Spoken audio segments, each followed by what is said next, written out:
Chapter 1. At noon, the blazing sun shines brightly. In the great Xia, at the Heavenly Sword Sect, 9 majestic peaks emerge and dissolve in the swirling mists, emanating a fierce aura, standing resolutely like 9 divine swords for millennia.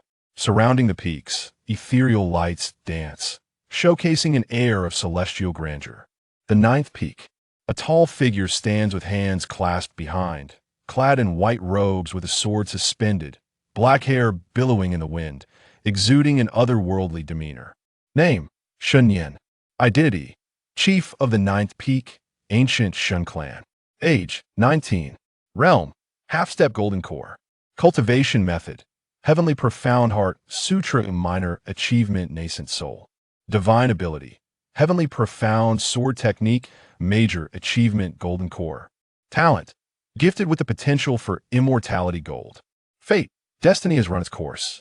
Significant life event: In 3 days, the Canlong Great Demon will emerge in the city of Yinzhou, Great Xia, slaughtering tens of thousands of innocents. You have been ordered to slay the demon, with the intention of acquiring the demon core to fully ascend to the golden core realm. However, unforeseen circumstances arise that Canlong Great Demon is prepared and has already summoned 2 half-step nascent soul demons, and Canlong itself is on the verge of entering the nascent soul realm, soon to become a demon king. Their purpose is to eliminate the 3 sex prodigies before ascending. Upon your arrival, they frantically seek to extinguish your life. You display prodigious talent, wounding one of the great demons, yet ultimately succumb to their overwhelming might. So, I have traversed to another world, a genius, perhaps, and now am about to perish? Indeed, host, truly a case of heaven envying talent, however. Rest assured, the system will offer you blessings. Thank you, I suppose. Shen Nian gazed at the attribute panel before him, the voice of the system echoing in his ears, plunging him into silence. Just moments ago, he had been celebrating his 3 years of arduous study at a technical college on Blue Star, intoxicated with joy upon achieving academic distinction, when he suddenly succumbed to death without a breath. Upon awakening, he found himself in this fantastical world, where humanity is weak and demons reign supreme, mere mortals likened to ants. Even cultivators risk becoming fodder for the demonic horde. Yet, he is fortunate to possess an extraordinary identity as the pride of the great Xia, one of the 3 mighty sects, along with a hidden lineage from the ancient Shen clan. With his golden talent, he has reached the half-step golden core realm by the age of 19. Even amidst the current scarcity of spiritual energy, it is evident that given time and the system's assistance, he is destined to wield a sword that suppresses the demon race, carving an invincible path. Yet the system warns him of imminent demise. For this is his fate, predetermined since birth. I cannot accept this. This is akin to starting a game with unwavering confidence only to find oneself out of data and forced to log off. How can one endure such a fate? Nevertheless, Shen Nian remained relatively composed, having lived 2 lives, and began to ponder strategies for breaking free from this predicament. Knowing there exists a demon king and 2 great demons, wouldn't it be prudent to summon a senior sister for assistance? Ding! Warning to the host. Should the host bring a nascent soul senior sister, an additional demon king will emerge, and so forth. Shen Nian paused, hand behind his back, and inquired, "What if I choose not to go?" A gentleman does not stand by a precarious wall, surely. Abstaining is an option. Host, you are the pride of humanity, the future backbone of our kind. How can you turn a blind eye to a demon king slaughtering your kin? A slight smirk tugged at Shen Nian's lips. He felt an urge to curse. Damn system, moral constraints are not meant to be wielded in this manner. If I go, it is tantamount to signing my death warrant. Does that not make me a fool? Even if the host abstains, fate is inescapable. According to the butterfly effect, alternative demise awaits you. So, in any scenario, I am doomed? Shen Nian's expression darkened. That seems highly probable. Shen Nian fell silent again, no longer inclined to engage with the system, yet he would never concede defeat. As his dark eyes shifted, a thought suddenly struck him.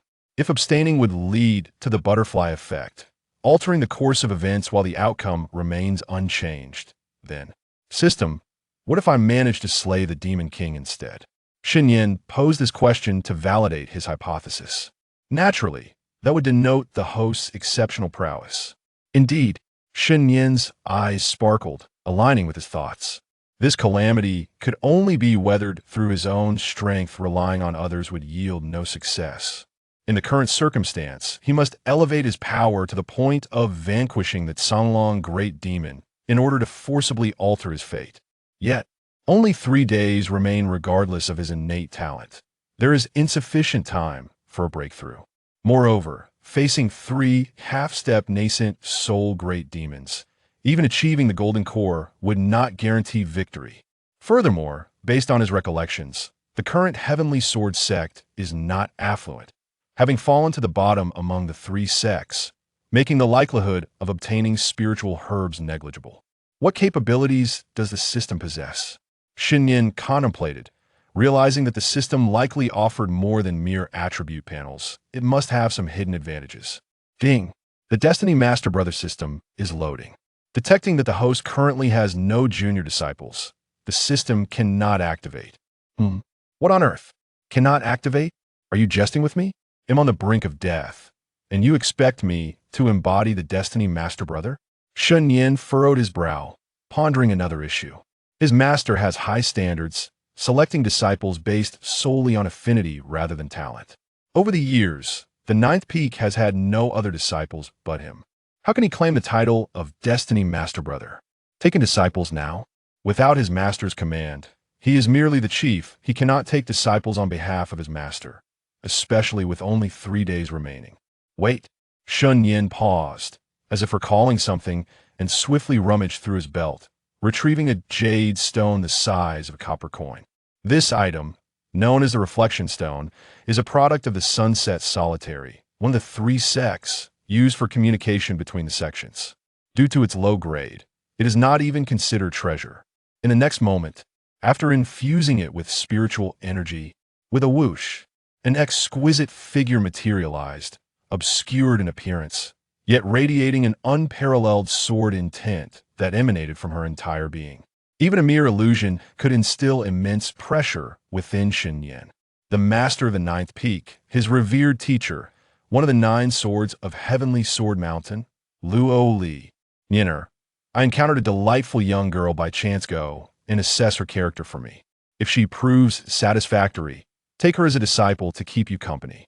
The Reflection Stone contains her information and location. Be sure to make haste. As the voice faded, the illusion dissipated. Shen Nian finally recalled that he had possessed the Reflection Stone for a month. However, the original owner was exceedingly proud and had no desire for a junior sister. Thus, he had never paid it any mind, even neglecting to review the information of the individual in question. Had he taken in a junior sister back then, he could now verify the system's efficacy. Perhaps he would have salvaged his fate. Never mind, at least with my teacher's directive, I must find a way to activate the system. Subsequently, Shen Nian focused on the Reflection Stone, and information began to materialize, his expression gradually shifting to one of intrigue. Xiao Qing'er, born in the waning Xiao family of Yinzhou in the Great Xia dynasty, once a prodigious talent, even sought after by the commander of the Demon Suppression Division in Yinzhou.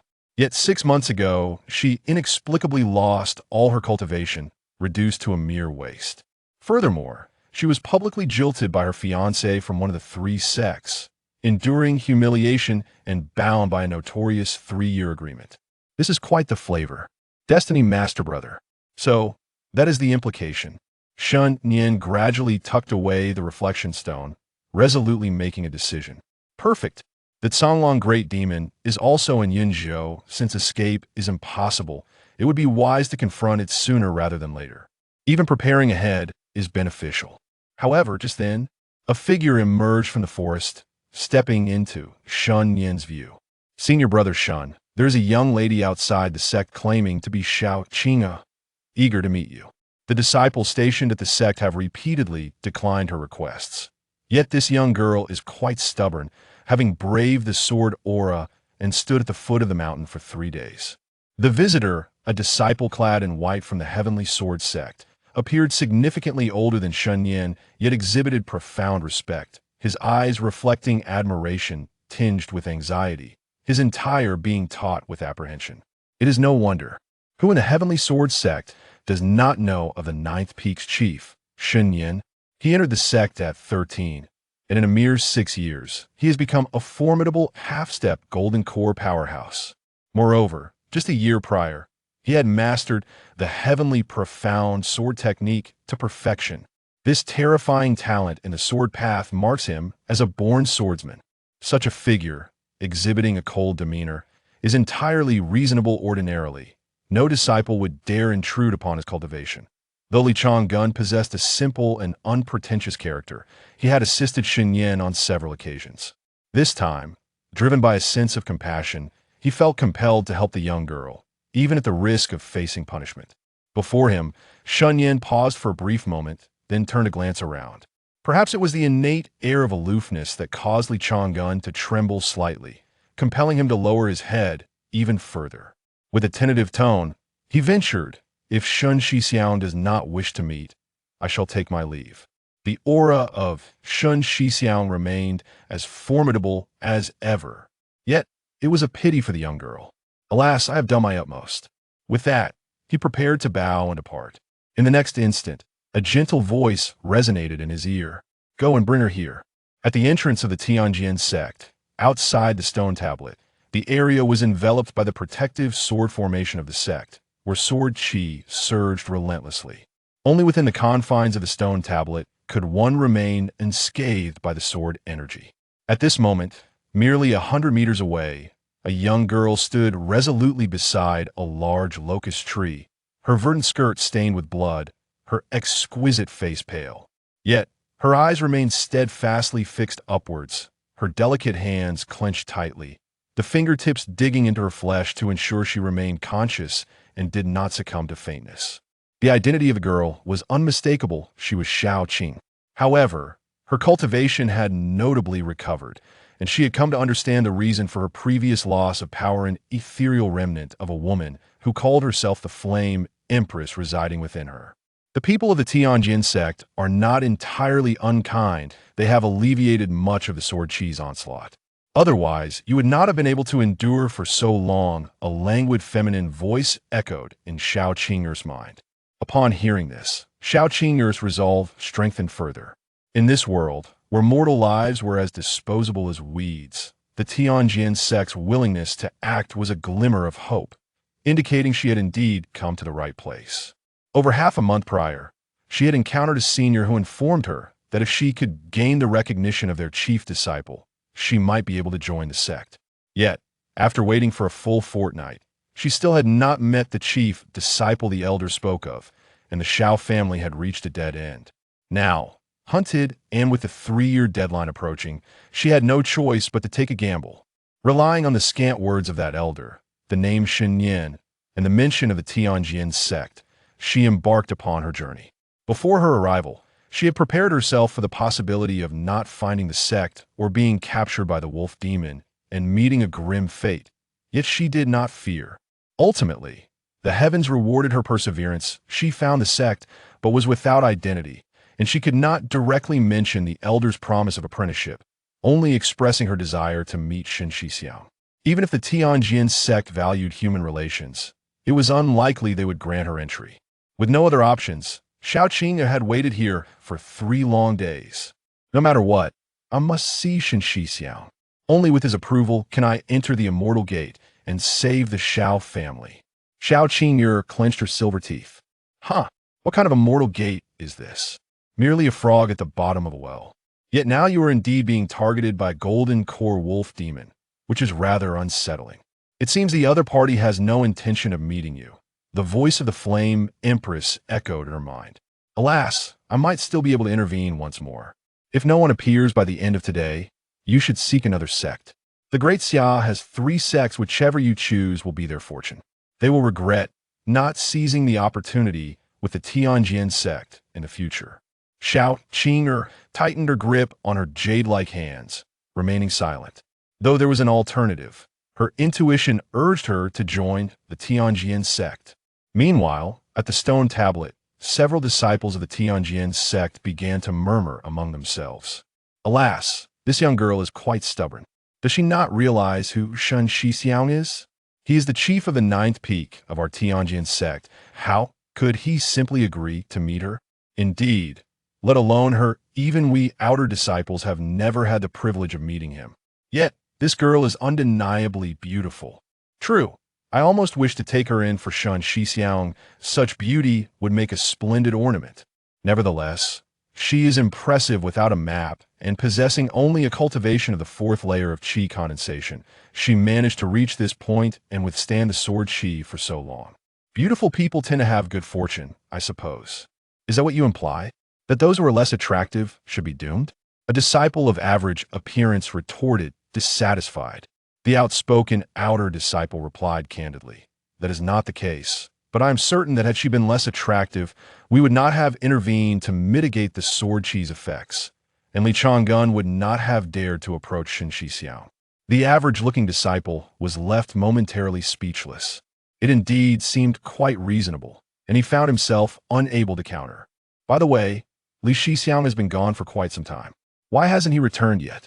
Another disciple suddenly turned, looking back with concern. Could it be that he has angered Shen Nian and is now confined? Speculated another disciple. Just then, a figure approached swiftly like the wind. Li Shixiang is back. He is alone. Alas, it appears there is no hope. Li Chang'an disregarded the chatter and walked directly to Xiao Qing'er, speaking, "Young girl, it is time to go." As she sensed a sudden presence before her, Xiao Qing'er's gaze momentarily lost focus. Upon recognizing the visitor, a faint smile graced her lips, followed by a resolute shake of her head. She was acquainted with this individual, who had persistently urged her to depart over the past 3 days. "Are you not eager to meet Senior Brother Shen? If you refuse to accompany me, do you expect him to come personally to fetch you?" Li Chang'an revealed a wry smile, feeling a tinge of sentimentality in his heart. His willingness to assist her stemmed not only from his kindness, but also from seeing a reflection of himself in her plight. The path of immortality was fraught with difficulties and obstacles. In days gone by, someone had offered him a helping hand as well. Otherwise, he would not have become the outer disciple of the Tianjin sect that he was today. Upon hearing his words, a flicker of astonishment crossed Xiao Qing'er's delicate features. When she observed Li Chang'an nodding, her expression transformed into one of joy, prompting her to rise. However, her legs buckled, and darkness enveloped her vision. "Oh no!" I stood up too abruptly. Yet in the next moment, she felt an invisible force supporting her from behind. Li Chang'an raised his left hand, which emanated a faint glow, and then produced a medicinal pill with his right hand, offering it to Xiao Qing'er. "Though you possess the strength of the fourth layer of qi condensation, you bear old injuries. Enduring for 3 days is quite remarkable. This is a qi recovery pill. Take it quickly," Li Chang'an said, his expression complex. The signs of her old wounds were evident, as dried blood stained her entire body, and her aura was markedly feeble, indicating she had endured a fierce battle. Upon consuming the pill, Xiao Qing'er immediately felt a significant improvement in her condition. Gratefully, she cast a glance at Li Chang'an and clasped her hands in thanks, saying, "Thank you, kind sire, and no need for formalities." "Follow me," Li Chang'an replied, and began to walk toward the Tianjin sect. Xiao Qing'er nodded and promptly followed. Upon entering the sect, a sense of relief washed over her as the oppressive sword aura dissipated. The disciples near the stone tablet watched the pair depart with astonishment. That it truly happened. "I can hardly believe it. Senior Brother Shen actually agreed to meet her," a female disciple exclaimed, pounding her chest in frustration. "I refuse to accept this. I want to endure the sword aura too. I want to meet Senior Brother Shen." On the 9th mountain, Xiao Qing'er trailed behind Li Chang'an, curiously surveying her surroundings. Contrary to her expectations, there were no magnificent palaces, only 2 simple wooden houses, a pavilion, and a locust tree. "I am the Tianjin sect. All are sword cultivators who hold little regard for material possessions and prefer simplicity," Li Chang'an quietly explained without turning around. Hearing this, Xiao Qing'er slightly nodded, and Li Chang'an added, "We have arrived." Before them sat a figure clad in white, quietly perched on a stone stool, with a strikingly handsome profile as he drank tea. "Senior Brother Shen, I have brought her to you. I shall take my leave now. Li Chang'an said with a bow, casting an encouraging glance at the visibly anxious Xiao Qing'er. Although he was unaware of her intentions for meeting senior brother Shen, he sincerely hoped for her success. After Li Chang'an departed, the figure in white remained motionless. Xiao Qing'er gazed at the solitary figure on the stone stool, realizing something profound, and took a deep breath.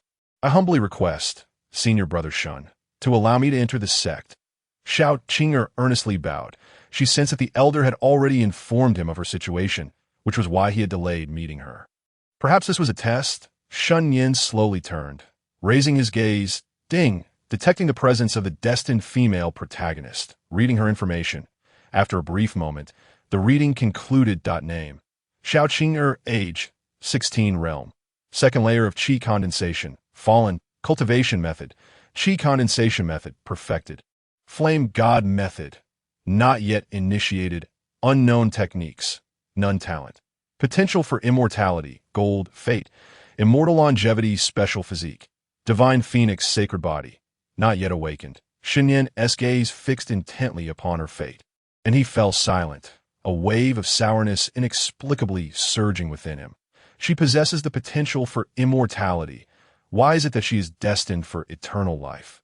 System, take a look at her. She even carries an old man with her. Please make a choice, host.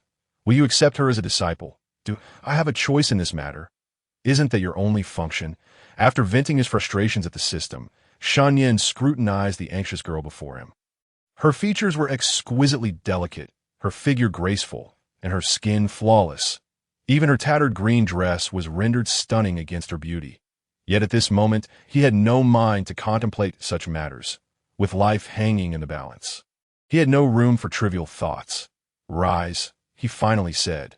"Since it is the will of my master, I will not refuse. From now on, you shall be my junior sister, and I shall call you Chen." With this declaration, the system's voice resonated in his mind. Ding! Destiny Master Brother System activated. As the destined senior brother, you are to impart teachings, assist the destined female protagonist in her growth, and ultimately, the host shall attain eternal enlightenment. Unlocking achievement. Initial acceptance of junior sister, critical reward. Great Sun indestructible body refinement method, return to void. Great Sun indestructible sword technique, return to void. Additional critical reward. 100 points of teaching value could be exchanged for 100 years of simulated cultivation. Upon hearing this, Xiao Qing'er stood up, somewhat incredulous. Did I succeed? Was it truly that simple? Senior brother Shen is so easy to talk to. Why do they all fear him so? She had not missed the whispers among the other disciples. In the next moment, when she clearly beheld him, she couldn't help but be momentarily entranced. So handsome. So young. The man seated before her in white had a fair complexion and remarkably handsome features, coupled with an ethereal aura that perfectly matched her vision of an immortal. Though he was notably youthful, oh dear, look at you, so naive, the voice of the female flame emperor echoed in her mind. Then she heard the voice express mild surprise. Oh, to cultivate to this realm at such a young age in this desolate place. Your senior brother indeed possesses commendable talent. It was the first time Xiao Qing'er heard the entity that had awakened in her mind 3 months prior. Self-identified as the female Flame Emperor, praise another. She knew well that in the Flame Emperor's view, none from Yinzhou City were worthy of recognition. Then Xiao Qing'er blinked, unable to suppress her curiosity as she wondered internally. Is senior brother the same kind of genius as I am?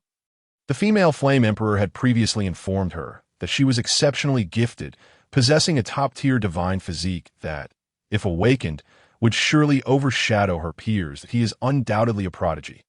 While our talents may be somewhat comparable, our physiques are worlds apart.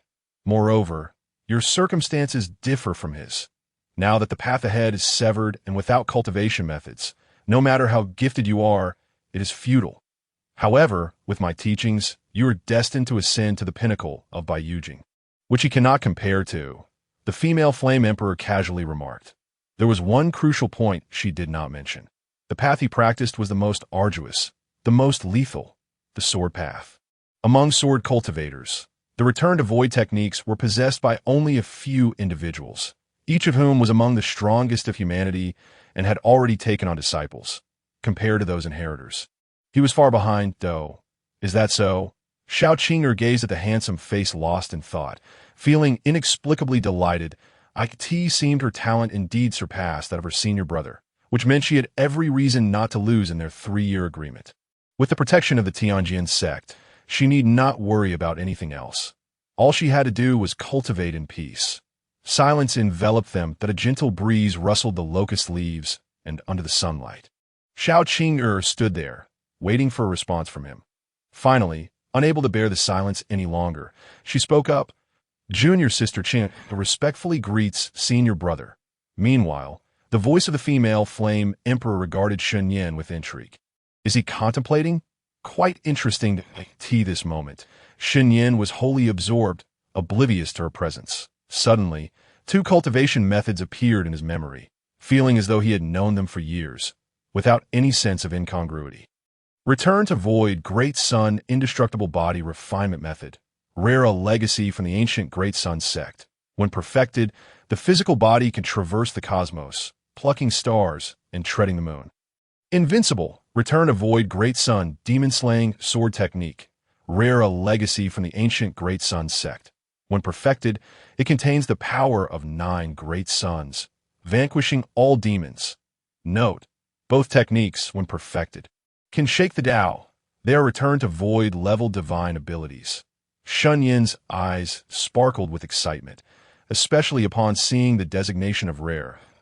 In his understanding, ordinary return to void-level cultivation methods and divine abilities were treasures of the sects. Not to mention in the entirety of the Eastern Xian region, these were exceedingly precious, let alone those marked as rare. Even within the Tianjin sect, there was only one ordinary return to void-level cultivation method. Except for the sect leader, no one else had the opportunity to cultivate it. Even he, a prodigy, could only access Yuan Ying level techniques and the Jin Dan level Tian Xian sword technique. If one aspires to reach the divine level of cultivation, mere talent is insufficient. It is imperative to complete tasks assigned by the sect in exchange for contribution points. After all, in this era where the demon race flourishes and humanity teeters on the brink, no sect desires a prodigy who merely knows how to open their mouth, particularly the current Tianjin sect, which highlights the rarity of this elusive void return technique. Now, astonishingly, 2 have appeared. Even Shen Nian, typically composed, could not suppress his excitement. However, the Great Sun does not perish. He is a sword cultivator. How can he practice both body and sword cultivation when he has no foundation whatsoever? Shen Nian furrowed his brow slightly. In his memories, he had indeed contemplated body refinement before. Even within the Tianjin sect, many sword cultivators had attempted body refinement, yet all had failed in this world. Mastering a single path to its pinnacle is akin to scaling the heavens. How could one possibly traverse 2 paths simultaneously? Moreover, body cultivation is no less complex than swordsmanship, requiring astronomical resources for the tempering of the flesh, for why he had once considered body refinement. The answer is simple. The physical bodies of the human race are exceedingly frail, shattering upon the slightest touch from those formidable demon races. Take his master, for instance. While effortlessly slaying demon monarchs from 100 meters away, he would surely perish if engaged in close combat, especially since the demon race has developed numerous spatial techniques specifically to annihilate their group of sword cultivators, which is the fundamental reason for the dwindling number of sword cultivators in the Tianjin sect. Alas, why ponder so much? Shen Nian's gaze fell upon the so-called contribution points, lost in thought, simulating cultivation and divine techniques. Is it as I envision? Indeed, upon receiving the system's response, Shen Nian resolved to give it a try. He then focused his mind and decided to simulate the Great Sun slaying demon sword technique for 10 years. After all, he possesses a foundation in swordsmanship, and with his sword talent, he should be able to learn swiftly. Exchanging for 10 years of simulation, consuming 10 contribution points, the exchange for 10 years of simulation was successful. In the first year, you grasped the Great Sun slaying demon sword technique, which appeared as a translucent golden sheet. Discovering that you could not recognize a single character, you fell into contemplation, utterly bewildered. The first year of simulation concluded. Shen Nian was infuriated. It's fine. It's only the first year. In the 5th year, your intelligence shone brightly. and you attempted countless methods, even going so far as to learn ancient characters. Finally, you discovered the means to unlock the great sun-slaying demon sword technique, and were instantly transported into an ancient realm, where demonic energy pervaded the land. Each demon exuded a fluctuation that sent chills down your spine. You suddenly looked up to see 9 resplendent suns hanging in the firmament, blindingly bright, nearly causing you to go blind. Hastily shutting your eyes, you heard profound sounds of the Tao resonating like thunder, causing you to cough up blood from the shock. The 5th year of simulation concluded. I this it. Shen Nian's lips curled in disappointment. In the 10th year, in your quest to perceive the great sun and discern the sounds of the Tao, you diligently honed your eyes and ears day after day. At last, you clearly heard a single sound of the Tao. Sunday. Subsequently, a bitter smile crossed your face as you realized this was something beyond your current realm to comprehend. The 10th year of simulation concluded. Son? Shen Nian's expression darkened, and he could not help but clench his fists. What the hell? 10 years and all I got was a son. What a waste. The more he thought about it, the angrier he became, deciding to go all in, consuming 90 contribution points. The exchange for 90 years of simulation was successful. In the 20th year, you continue to comprehend the great sun-slaying demon sword technique. With 10 years of experience, you seem to hear the sounds of the Tao more clearly and could barely open your eyes to see the 9 suns. You marveled at the strength of this sword technique, but ultimately shook your head and left helplessly. The 20th year of simulation concluded. In the 30th year, you re-entered this ancient realm, your exceptional talent allowing you to blend into this world. You could clearly hear the thunderous Tao sounds, and in the hazy depths, it felt as though you grasped something, though it was ineffable. The 30th year of simulation concluded. In the 60th year, you sat cross-legged in this ancient land. Gazing at the 9 suns, you were so close to seizing that fleeting opportunity, and at the same time, your understanding of swordsmanship reached an entirely new level. The Tianqian sword technique was perfected. The 50th year of simulation concluded. Boom! A surge of sword intent enveloped Shen Nian's body, and his eyes flickered with a glint of sword light. Xiao Qing'er also noticed the anomaly in her senior brother. Her expression changing dramatically, fear flashing in her gaze. What a terrifying aura! This sword energy feels even more formidable than what I sensed outside the sect. Just a wisp could slay me. What is there to be surprised about? It is merely the completion of a sword technique that only reaches the golden core stage. One cannot know how many years he has spent practicing the sword technique, the female flame empress explained. Though her golden eyes carried a deeper meaning, a perfected golden core sword technique. You say, if I possessed such strength, I would no longer need to hide, nor would my father have to endure such humiliation. Xiao Qing'er clenched her jade fist, her resolve to grow stronger intensifying. Shen Nian, feeling the aura brought forth by the perfected Tianqian sword technique, found no joy in it. 60 years. Had he known, he would have invested that time in elevating his realm. With his talent, he could have reached the golden core without needing demon cores. The yield was simply not worth the investment. Suppressing his heartache, Shen Nian continued to gaze at the simulation panel. Holding on to a final glimmer of hope that, in the 100th year, you stood with your hands clasped behind your back in this ancient world, witnessing the 9 suns descend, as if the apocalypse had arrived. Wherever they fell, oblivion ensued, countless mighty demons perishing without resistance, engulfed in flames. Simultaneously, an ancient voice echoed in your mind. Great sun, slay demons. At this moment, within Shen Nian's eyes burned a great sun, his entire being radiating the sword intent that incinerates all. Resembling a fire deity, this sword intent touched upon the very essence of the Tao. The female flame empress's pupils contracted slightly. What level of sword technique has he comprehended? How could a mere half-step golden core emit sword intent that pertains to the Tao? How could such comprehension be achieved? What's wrong? Is my senior brother truly impressive? Xiao Qing'er pondered, perceiving Shen Nian as merely glowing momentarily, the air around them becoming slightly warmer. There was no significant anomaly. For Shen Nian promptly retracted his sword intent, leaving her unable to perceive the power of the Tao. Truly remarkable. The Empress retracted her earlier statements. What kind of master did you have at your age? Your realm is secondary. but your comprehension is rather extraordinary. I never expected such a prodigy in swordsmanship to emerge from this humble place. Had the path not been severed, if those sword cultivators had successors, there might indeed have been a chance to ascend to the white jade capital. The female flame empress reflected with a hint of regret. She lamented that he should not pursue the path of the sword. As a fellow human, she would certainly wish to see the rise of human prodigies. After all, the might of the demon race has only just begun to reveal its true form. Even she cannot escape the threat of downfall. My senior brother is truly formidable. Xiao Qing'er gazed in astonishment at the figure clad in white, for it was the first time she had heard the female flame empress praise someone so openly.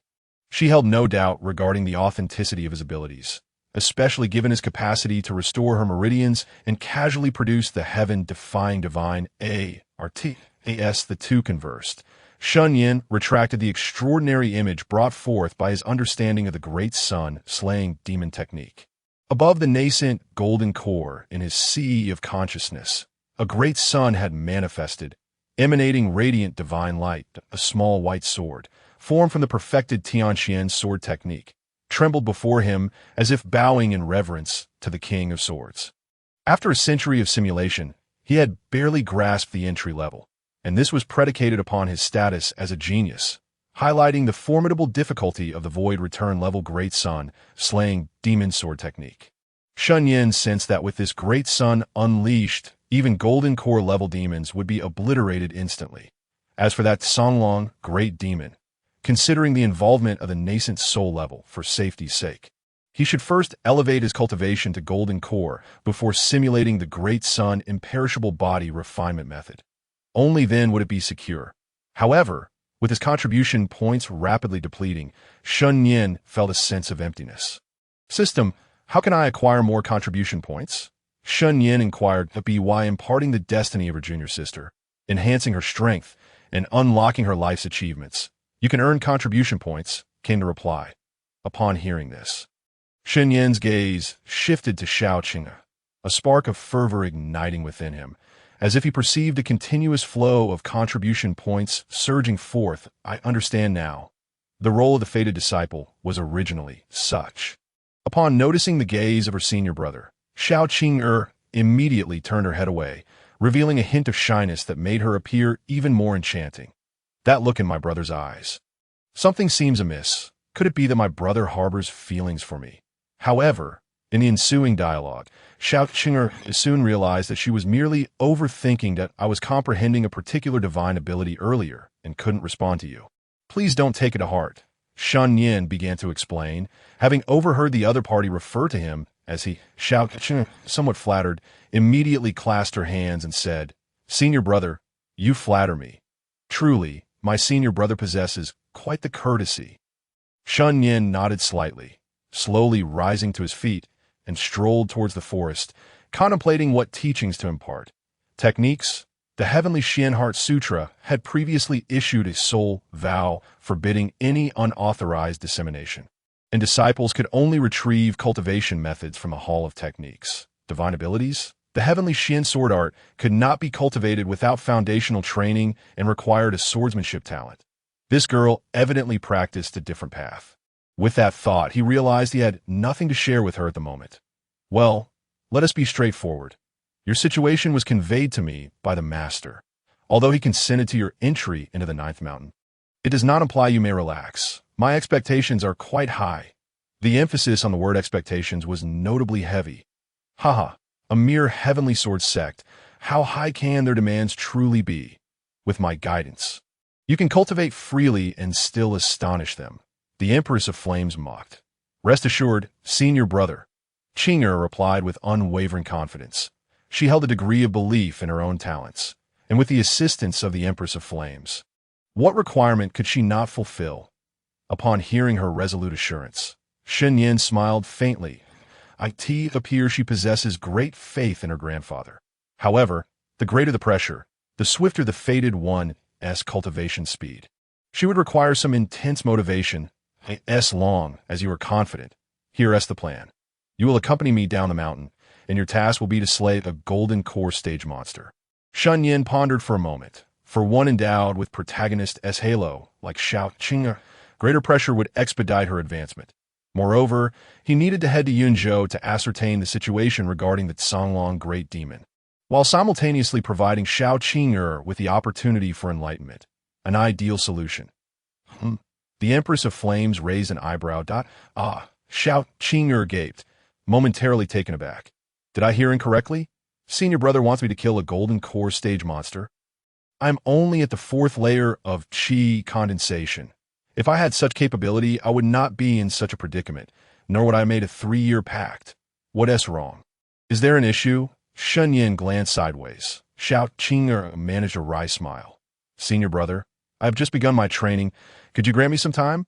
Is it not a bit unreasonable to demand I kill a golden core monster right now?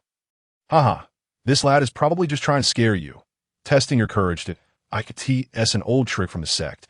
He would never genuinely expect you to slay a golden core great demon. The Empress of Flames chuckled, but the next moment, upon hearing Shen Nian's words, she fell silent. You know how many dynasties once thrived in this region beneath our feet? Shen Nian spoke unexpectedly.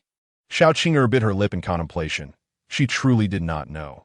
The Xiao family had only recorded fragments, acknowledging the existence of other dynasties beyond the Great Xia. 170-2.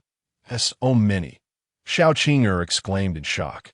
172 far exceeded her comprehension. To think that a single Great Xia occupied vast territories. How immense must this continent be?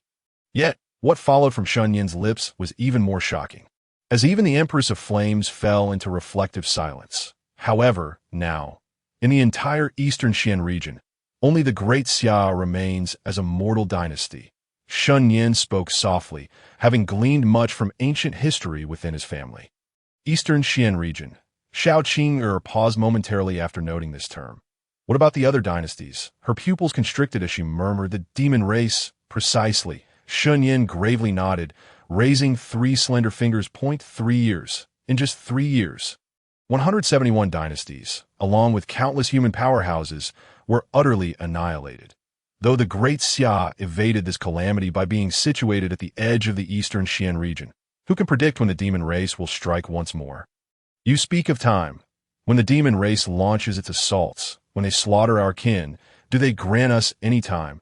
The Heavenly Sword Sect and the Great Xia are not lacking in prodigies.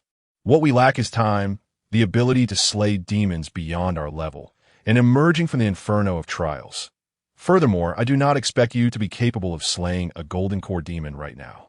I will remain down the mountain for at least 3 days. Within 3 days, if you can restore your cultivation and take a crucial step towards foundation establishment, it is not insurmountable. I shall do my utmost to assist you. Ding! Achievement unlocked. The fated disciple Xiao Qing'er initially recognizes the crisis of the human race. Reward, 10 points of enlightenment value. Is it possible to achieve this? Shen Nian was momentarily taken aback. It seems I should engage in more conversations with this girl in the future. Simultaneously, Xiao Qing'er heard the voice of the Empress of Flames resonating in her mind.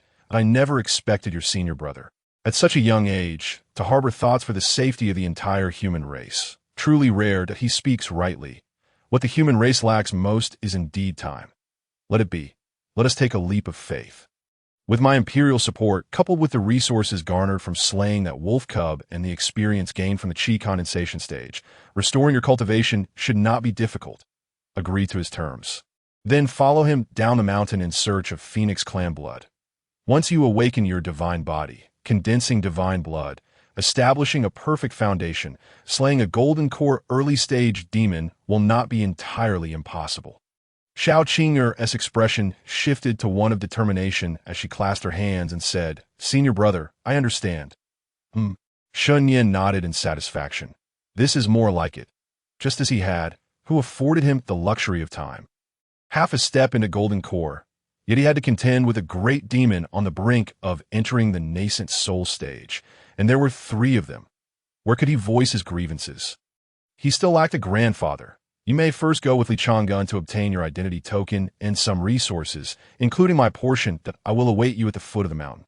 After Shen Nian finished speaking, he stepped forward, a fiery cloud appearing beneath his feet, transforming into a shooting star and vanishing from sight.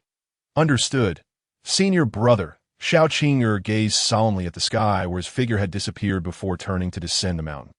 At the foot of the ninth mountain, in a tranquil bamboo grove, Shen Nian sat cross-legged upon an open space, exchanged for a decade of simulation. Consuming 10 points of enlightenment value, the decade-long simulation was successfully exchanged.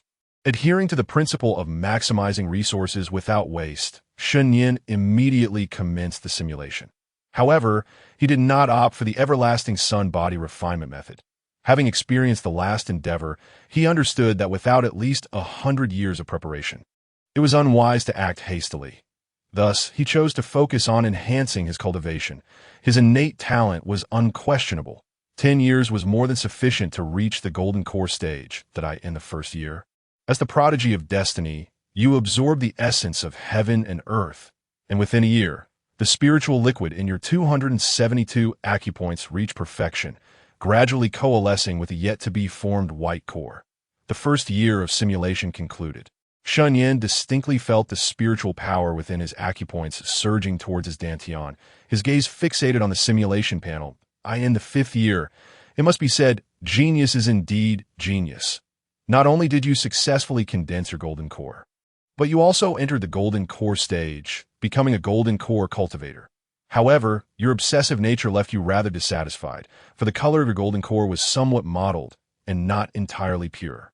You began to ponder the reason behind this. Suddenly, you recalled the 3 classifications of golden cores: ordinary white, golden core, gold, and divine core, colorful. The one you had condensed should be above ordinary, yet below golden core. And you began to contemplate the cause. Your 5-year simulation concluded that obsessive-compulsive disorder. I do not have that. Do not make baseless claims, Shen Nian retorted, though his gaze remained earnestly fixed on the panel. In the 10th year. After 5 years of research, combined with your own experiences, you came to understand that it was due to your exceptional talent and rapid cultivation speed that your foundation was not sufficiently solidified. Since you opened your acupoints, there had been issues. The human body contains a total of 365 acupoints, yet you had only unlocked 272, leaving 93 unopened. This also accounted for the imperfection in your foundation establishment, making it difficult for your golden core to ascend to the divine. However, you are not resigned to your fate. You feel that your talents, though prominent, have yet to be fully realized due to a lack of the proper techniques. Thus, you begin to ponder whether it is possible to reconstruct your foundation. This moment, the system intervenes, informing you that it is fortunate you recognize this issue during the golden core stage, as there exists a method of ascension that can rectify imperfect foundations. Instantly, your mood lifts considerably, and you find yourself at the pinnacle of the early golden core stage. In the 10th year of simulation, an explosive sensation resonates within you, feeling the quintupled spiritual energy coursing through your body. Shen Nian cannot help but feel a sense of satisfaction.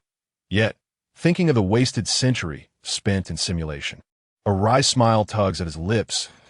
If only that century of simulation had contributed to my advancement, perhaps I would have already reached the embryonic stage. What a pity! Nonetheless, there's a silver lining. I now understand that my foundation has some flaws. The method of ascension, it seems I had never heard of such a thing during my childhood, not even in the ancient clans. Shen Nian muses, stroking his chin as he reminisces. Just then, senior brother, I have arrived. Xiao Qing'er strides in, adorned in a flowing white gown, her injuries fully healed, a hint of excitement illuminating her exquisite face. The aura of the 6th layer of condensation emanates from her. Having merely ingested the sect's condensing yuan pill, she has swiftly broken through 2 realms. Although I previously possessed the strength of the 8th layer of condensation, which greatly enhanced the effect of the condensing yuan pill, it should still astonish senior brother. At the Tianjin sect, near the entrance stone tablet, a cluster of outer disciples gathers. Senior brotherly, that young girl has truly joined the 9th mountain, one outer disciple exclaims incredulously.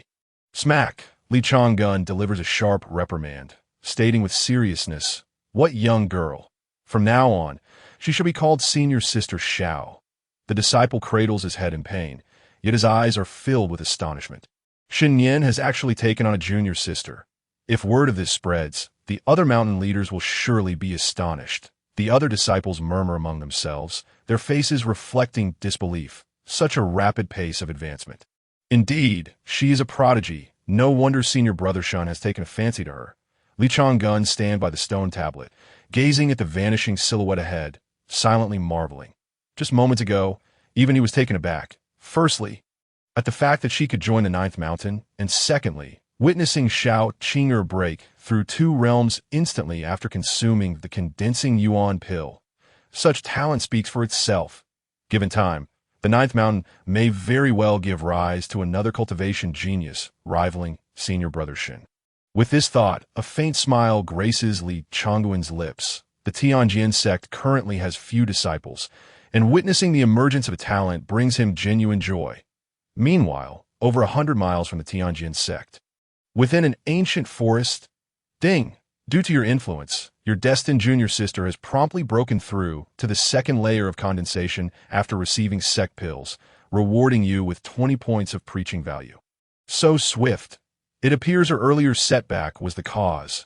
Now, endowed with resources and guidance from the elder, such progress is only to be expected. Shen Nian immediately recalls the introduction regarding her setback. Senior brother, Xiao Qing'er approaches, respectfully clasping her hands, then places several vials of pills before her. The aura of the 6th layer of condensation involuntarily wafts through the air, for some reason, during her time as a so-called waste. She was impervious to the scorn of many.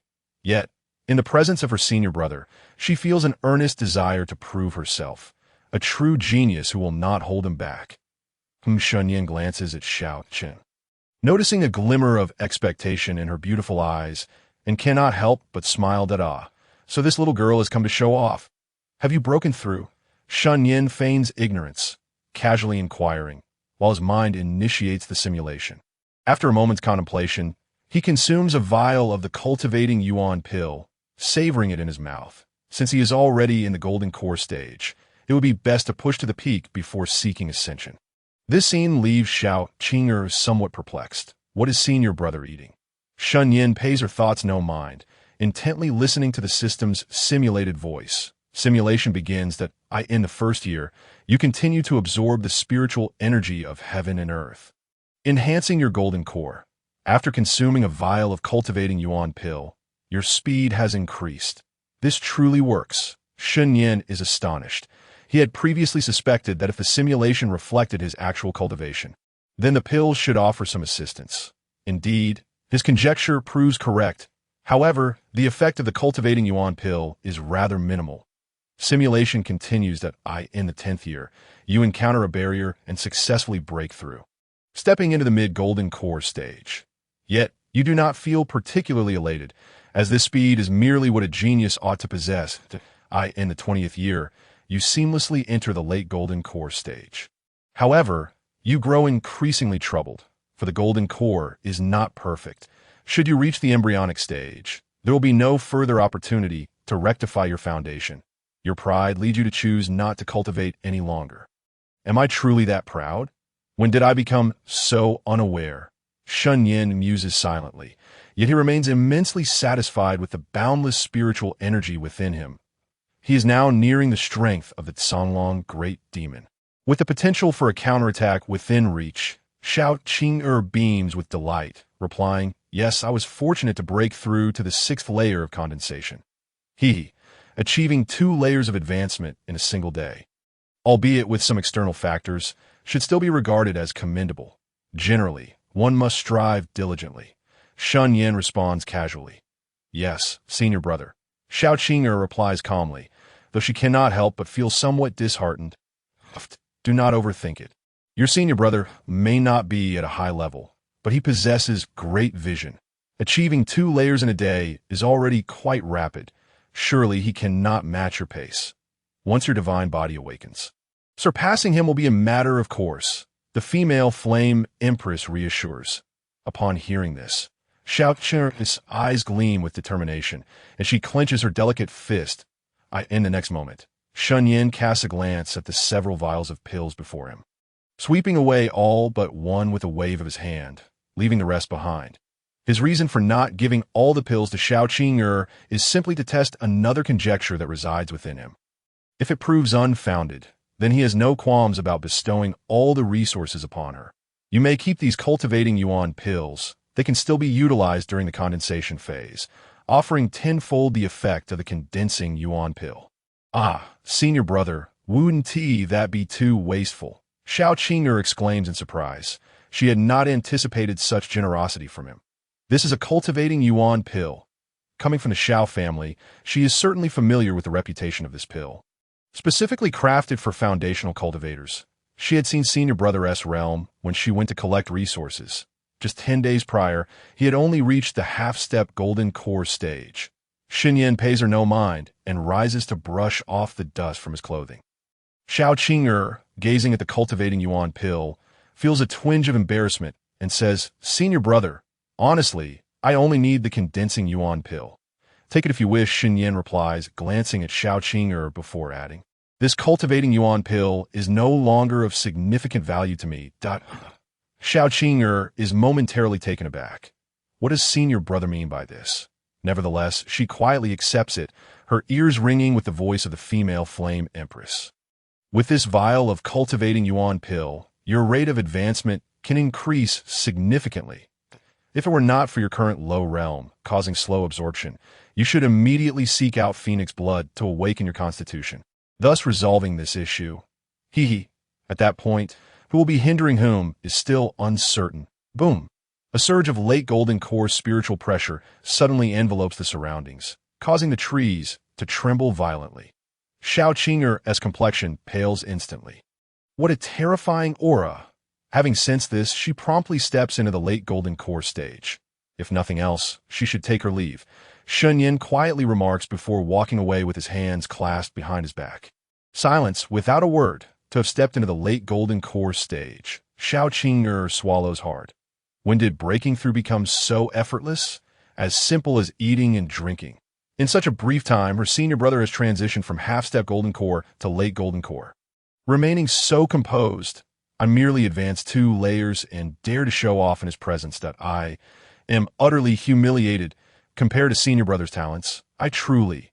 Xiao Qing'er's cheeks flush crimson, and she wishes to find a crevice to hide in, quickly catching up to his white-robed figure. Meanwhile, the remnants of the female flame empress within her remain silent. How can this be? So fast. That aura is undeniably late golden core without a doubt. Yet when did breaking through become so simple? Could it be that he has acquired some extraordinary celestial object? It is highly probable. As night deepens and the bright moon hangs high within the depths of the forest, beyond the bounds of the Tianjin sect. Sizzle! In the depths of the ancient forest, a flicker of flame suddenly ignited, resembling the dawn. Brother, where are we headed?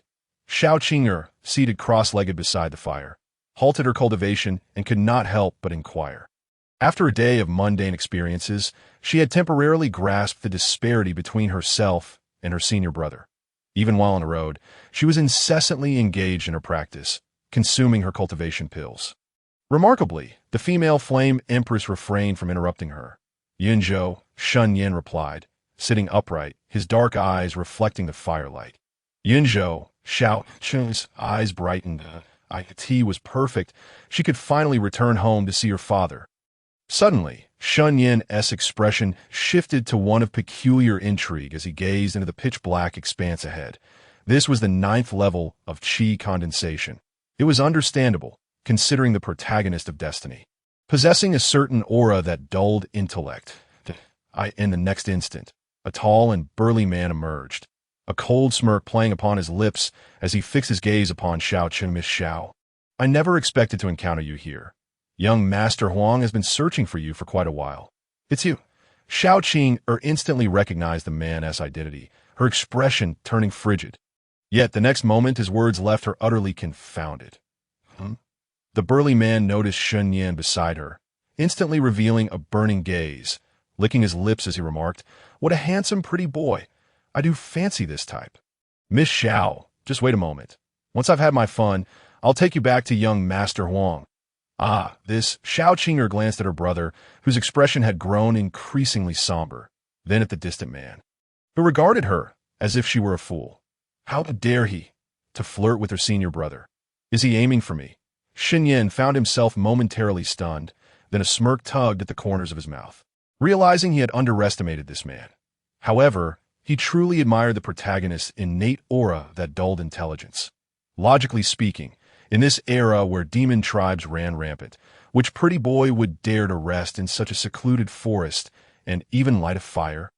Not to mention, he had yet to remove his Tianjin sect robes. Was he truly blind? If he had even a shred of sense, this fool wouldn't he have come here?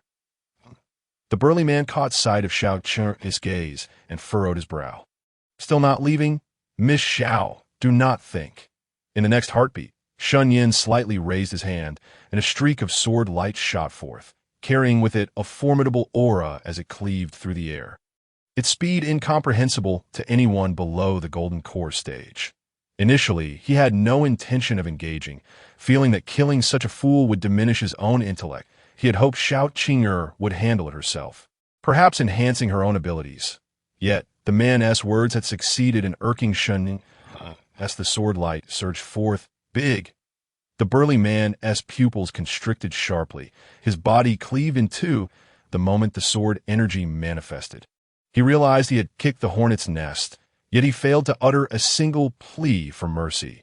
With a thud, the upper half of the man's body fell to the ground, his lower half collapsing. Blood gushing forth and pooling around him, showcasing the immense speed of the sword light. Oh, you recognize this man. Shen Nian suddenly raised an eyebrow and inquired, replying to brother, this man is a servant of Huang Li, the young master of the Huang family in Yanzhou. The Huang family has always been at odds with my Xiao family, especially since this year when their power has surged. Xiao Qing'er regained her composure and quickly responded. However, she did not mention the incidents after her engagement was called off, where Huang Li repeatedly brought people to the Xiao family to propose her as a concubine, escalating to coercive measures in the end. She assumed her brother would likely not concern himself with such matters. Upon hearing this, Shen Nian gave a slight nod and then rose. Let us go see what the Huang family is up to.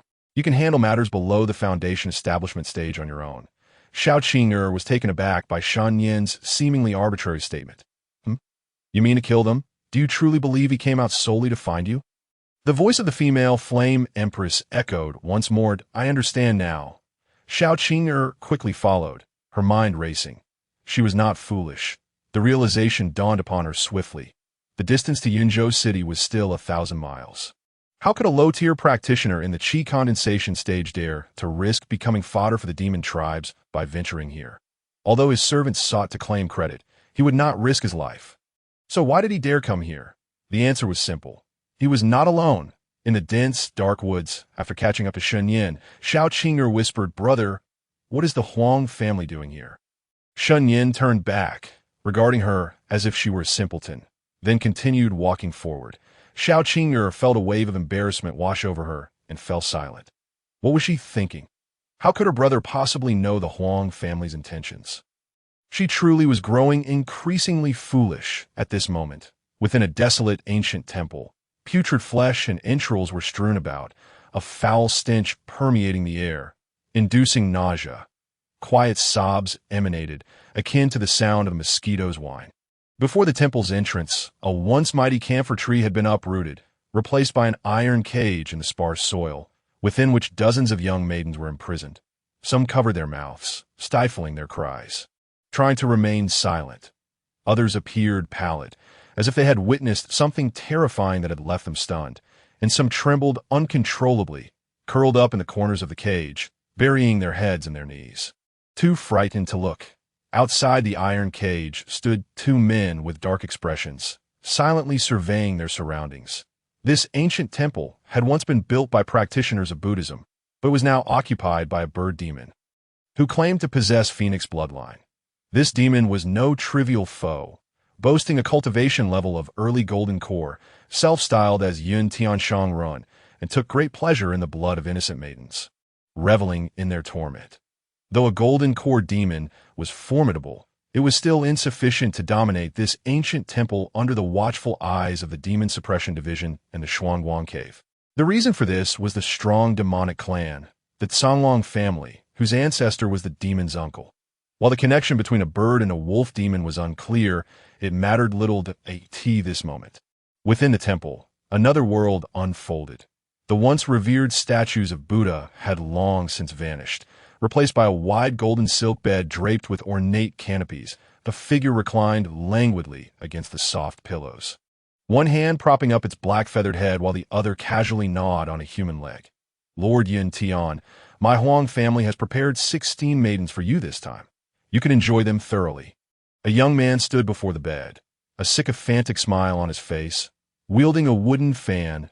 Whom the bird demon merely cast a disinterested glance outside the temple before continuing. Not B.A.D. As long as your Huang family ensures my sustenance is unceasing. I shall fulfill my promises to you that I will inform my uncle. Thank you, Lord Yin Tian. Once these few days have passed, all the maidens of Yinzhou City shall be at your disposal, Huang Li said, bowing and laughing heartily, though a flicker of anger flashed in his eyes. Humph. The bird demon immediately displayed signs of displeasure, sneering. Are you reminding me? In his eyes, this mere ant at the 9th level of chi condensation had no right to question him. If it weren't for his uncle's orders, seemingly concocting some grand scheme, telling him not to be too ostentatious, he wouldn't even bother acknowledging this insect. Huang Li felt a rush of panic. Hurriedly offering explanations, my lord, you misunderstand. Huang Li would not dare to overstep. Yet inwardly, he couldn't help but curse. This demon wanted to devour everything and then deny it, returning to Yinzhou to wreak havoc. Will it? The Huang family had expended tremendous effort, sending dozens of young maidens every 10 days, merely to placate the demon suppression division's inspectors descending upon Yinzhou, having gained control of the city and with the Shuangguang cave backing them. As long as the demon tribes refrained from causing disturbances in the next few days, demonstrating that Yinzhou flourished under Huang family governance, the Demon Suppression Division would have no reason to object. Yinzhou would henceforth bear the Huang surname. At that point, what would the Xiao family matter? No matter how capable Xiao Qing'er was, she would have to kneel before him and serve. With this thought, Huang Li felt somewhat reassured. Enough, begone that I still wish to contemplate immortality. The bird demon cast a glance at the maidens outside the temple, its impatience evident. I shall take my leave, not to disturb your cultivation. My lord, Huang Li said, bowing and departing, though a trace of disdain flickered in his gaze. The mere golden core bird demon. Yet speaking of immortality, after stepping outside the ancient temple, Huang Li transformed entirely. His demeanor cold, an air of authority enveloping him. Get them all inside. Huang Li commanded the 2 guards. Yes, upon receiving their orders, the 2 guards stationed before the iron cage positioned themselves on either side, their robust hands firmly grasping the 4 corners of the cage before lifting it with a resounding clatter. The air was filled with a thunderous roar, and the girl, confined within the cage, seemingly aware of her grim fate, began to wail, Ah! Please no. My flesh is unpalatable. Help me. Father, mother. Huang Li stepped forward, his expression icy as he coldly admonished, Silence, or I shall have your tongue severed. Instantly, the girl fell silent, trembling in fear as she gazed at the young man before her. Huang Li, how dare you conspire with the demonic race? What audacity you possess! The voice thundered like a clap of thunder, causing Huang Li and his companions to startle, their faces paling, their scalps prickling with dread. The 2 burly men transporting the iron cage were similarly taken aback, hastily setting it down with a resounding crash. The girl within covered her mouth tightly, clearly terrified by the threat of having her tongue cut out. Trouble. They had been discovered. Huang Li was acutely aware of the gravity of his actions and the implications for the Huang family. Should their conspiracy be exposed, even the ancestors of Shuangguang Cave would be unable to protect them, and they might even face dire consequences. Collaborating with the demonic race was a crime punishable by death, a sin from which there was no escape. Yet, as Huang Li regained his composure and focused his gaze, he was momentarily stunned by the sight of a young man in white and a familiar woman appearing before him. Xiao Qing'er? Surely he recognized her, for she was the most beautiful maiden in Yinzhou, the object of his deepest yearning. The young man in white, though exuding an extraordinary aura and adorned with a long sword at his waist, appeared to possess an ethereal quality that made Huang Li momentarily question whether he was in the presence of a great cultivator. despite looking slightly younger than himself. Simultaneously, a cold voice pierced the air. Silence. Emerging from within the ancient temple was a figure clad in a long azure robe, one hand resting casually behind him. He was diminutive in stature, with a dark feathered crest upon his neck, and his round pupils reflected a deep-seated displeasure. However, upon laying eyes on Xiao Qing'er, his expression ignited with fervor. A mere several dozen meters away, the young man in white cast a disdainful glance at Huang Li and his cohorts. A flicker of revulsion passing through his gaze before it settled upon the avian demon. A demonic beast at the early stage of the Golden Core realm had managed to establish itself 100 miles outside Yinzhou City. Prior to revealing himself, Shen Nian had already discerned through his spiritual senses that the strongest entity present was indeed a peak-level demon of the early Golden Core stage. Had it not been for this knowledge, he would not have permitted Xiao Qing'er to appear so brazenly. Beside him, Xiao Qing'er surveyed the scattered remnants of flesh and bone with fury boiling within her. Huang Li, how dare you conspire with the demonic race to slaughter our kin? Has your conscience been devoured by dogs? She exclaimed through gritted teeth, her eyes ablaze with murderous intent. Huang Li merely furrowed his brow, remaining silent as if awaiting some pivotal moment. Young master, there's been no movement from behind, one of the burly men stated, casting a scrutinizing gaze over the duo. This man was a solid foundation cultivator, particularly adept at reconnaissance. Upon hearing this, Huang Li felt a weight lift from his chest, a flicker of resolve appearing in his eyes as he turned to the avian demon, bowing and ingratiatingly stating, "My lord, this girl is the only daughter of the Xiao family patriarch, famed as the most exquisite beauty of Yinzhou. I have long desired to capture her for you, but Xiao Qing'er is exceedingly cunning.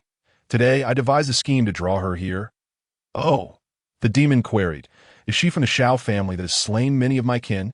"Indeed," Huang Li affirmed, lowering himself further before the avian demon. "Very well. Cease your petty schemes. I am in a playful mood and would not mind some amusement," the avian demon scoffed, then turned his gaze towards Xiao Qing'er, loftily declaring, "I offer you a chance. Kneel and serve me willingly. Furthermore, eliminate that young man. His gaze irks me greatly." The demon's cold, indifferent eyes swept over Shen Nian, who regarded him with an unsettling calm, as if observing a mere bird. "Then I must express my gratitude, my lord," Huang Li said as he bowed in thanks, then turned to Xiao Qing'er, flinging open his fan. "Xiao Qing'er, did you not hear the words of Lord Yintian? Why do you not kneel before him?" With that, Huang Li cast a sidelong glance at the young man in white, a cruel smile creeping onto his lips. Realizing there were only two of them, Huang Li felt no urgency. A feeble Xiao Qing'er and a youth younger than himself stood no chance against the demon of the Golden Core stage. Truthfully, he could not fathom where Xiao Qing'er found the audacity to appear alone. Was she not merely delivering herself to her demise? Then, turning his gaze back to Shen Nian, he chuckled mockingly. "What do they call you, pretty boy? How would you prefer to meet your end?" The two burly men behind Huang Li also displayed cruel smiles, while the girls in the iron cage held their breath, captivated by the unfolding scene. Xiao Qing'er trembled with rage, about to retort, when she heard Shen Nian's impatient voice. "What are you prattling on about?" "Just kill them," he commanded. "Anyone beneath the Foundation establishment stage is yours to dispose of." With those words, Shen Nian strode forward, a flick of his fingers summoning a blade of light that sliced through the air like thunder.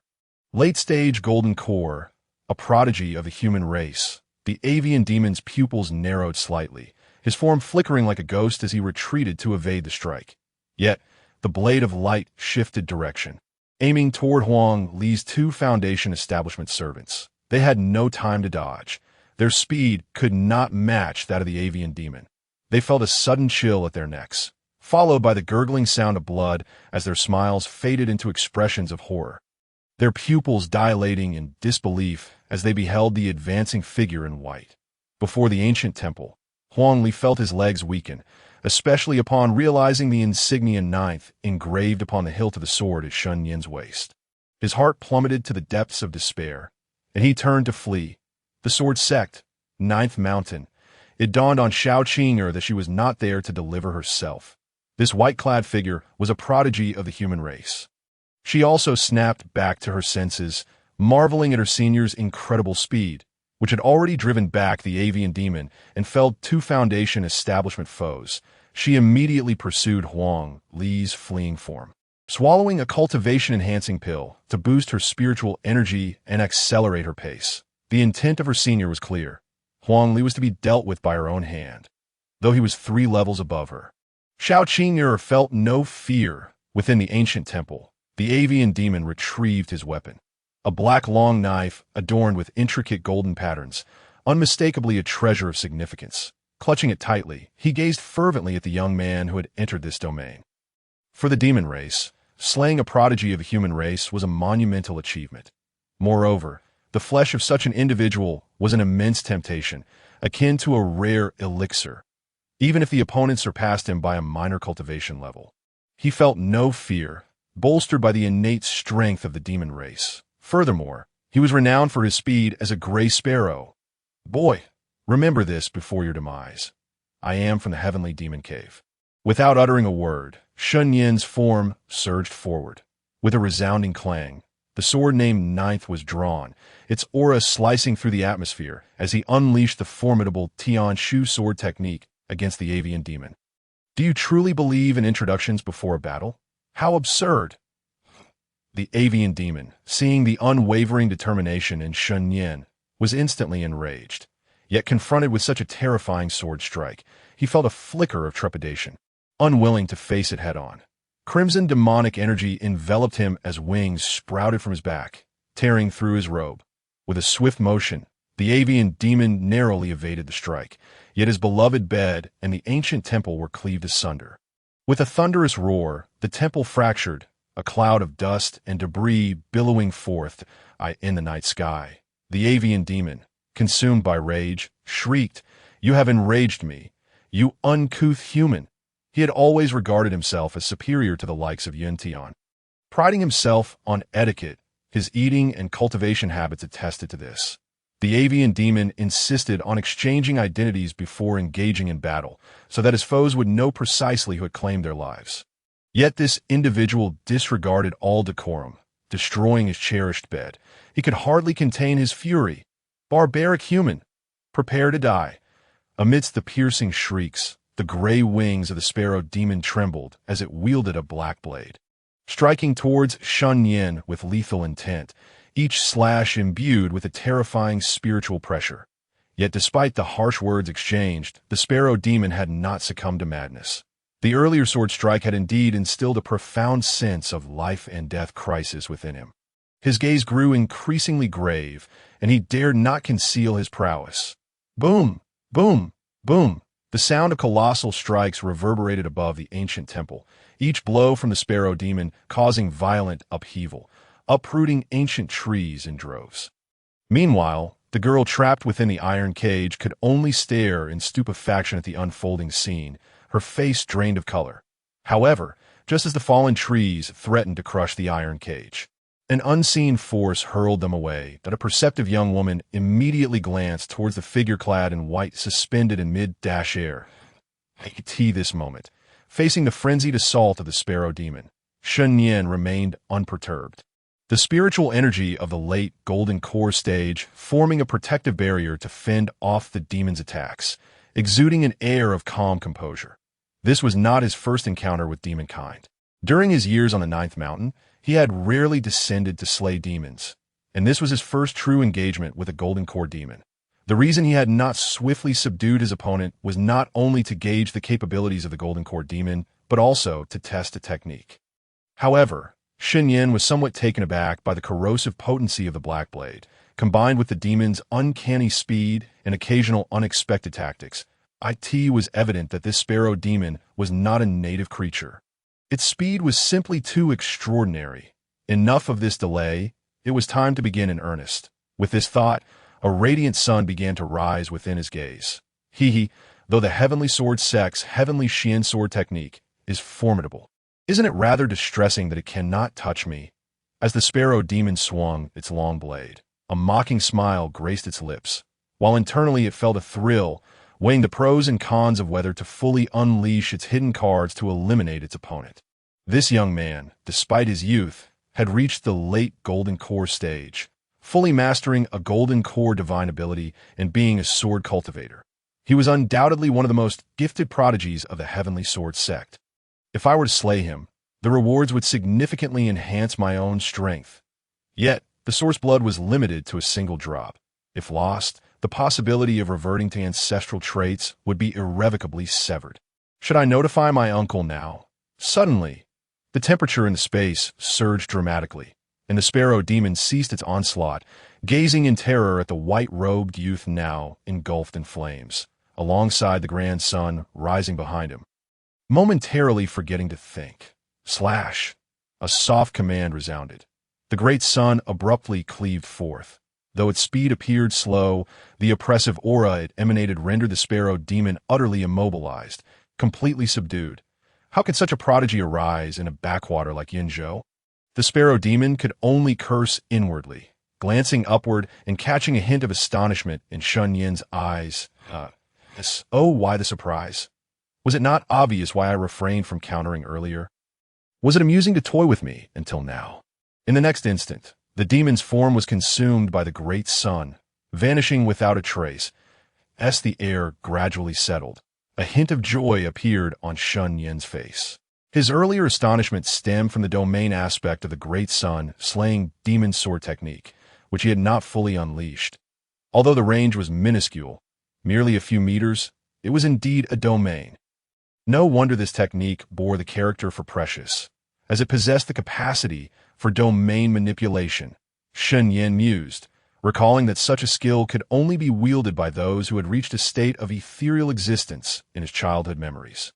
Suddenly, Shen Nian felt a heavy sensation in his head and nearly stumbled. Promptly retrieving a nurturing essence pill to consume .1 strike had drained me completely. This technique truly should not be employed frivolously. His face turned pale, as his internal spiritual energy was utterly depleted, leaving him somewhat apprehensive. While he was pleased with the potency, the cost was exorbitant. In the future, he would strive to minimize its usage. That single strike was sufficient to obliterate a demon beast at the early nascent soul stage. Overkill indeed. Yet should he unleash a true trump card against multiple demon foes that could spell danger for him? No, for safety's sake, the cultivation of the great sun body refinement must be prioritized. This battle had shifted Shen Nian's perspective. Only by fortifying his physical form to an invulnerable state could he find a sense of security. Soon after, Shen Nian moved, standing atop a larger section of the ruins, extending his hand downward to grasp a black storage pouch that he had unearthed from the depths of the wreckage. Before the transformation stage, demons could not access their spiritual caves, just as human cultivators relied on storage pouches. However, their sources were certainly not crafted. He had noticed this pouch when the demon retrieved its blade. What is this? Before Shen Nian could examine his spoils, he noticed a droplet of golden red liquid suspended in midair, clearly a remnant from the incinerated sparrow demon. Simultaneously, whoosh, whoosh, whoosh, the sound of intense breathing filled the air as Xiao Qing'er's chest rose and fell. Her left hand resting against a tree while her right grasped a corpse, her white dress stained with blood, yet a smile adorned her face, exuding an otherworldly beauty. Senior brother, I did it. At this moment, Xiao Qing'er had successfully broken through, advancing to the 8th layer of qi condensation under the influence of a nurturing essence pill and the life and death crisis, subsequently reversing the tide of battle and slaying Huangli. The perils she had faced during this process were no trivial matter. Had luck been slightly against her, she could have perished in the encounter. After all, despite Huangli being a waste born from a pile of spiritual herbs, he was still a genuine 9th layer qi condensation practitioner. Here, Xiao Qing'er casually discarded the corpse aside, then gazed in shock at the scene before her, where the trees within a 100-meter radius lay shattered, and the ancient temple had been reduced to ruins. What is this? Battles beyond the Golden Core stage wreak havoc upon the environment. Especially during the transformation stage, the very earth trembles and mountains crumble. The voice of the female flame empress resonated, her golden eyes scanning the area. That is the blood of the phoenix tribe's descendants. Xiao Qing'er had approached Shen Nian, momentarily taken aback by the voice echoing in her mind. Her gaze fixed on the drop of essence blood he was casually holding. Could that be the key to awakening my divine body?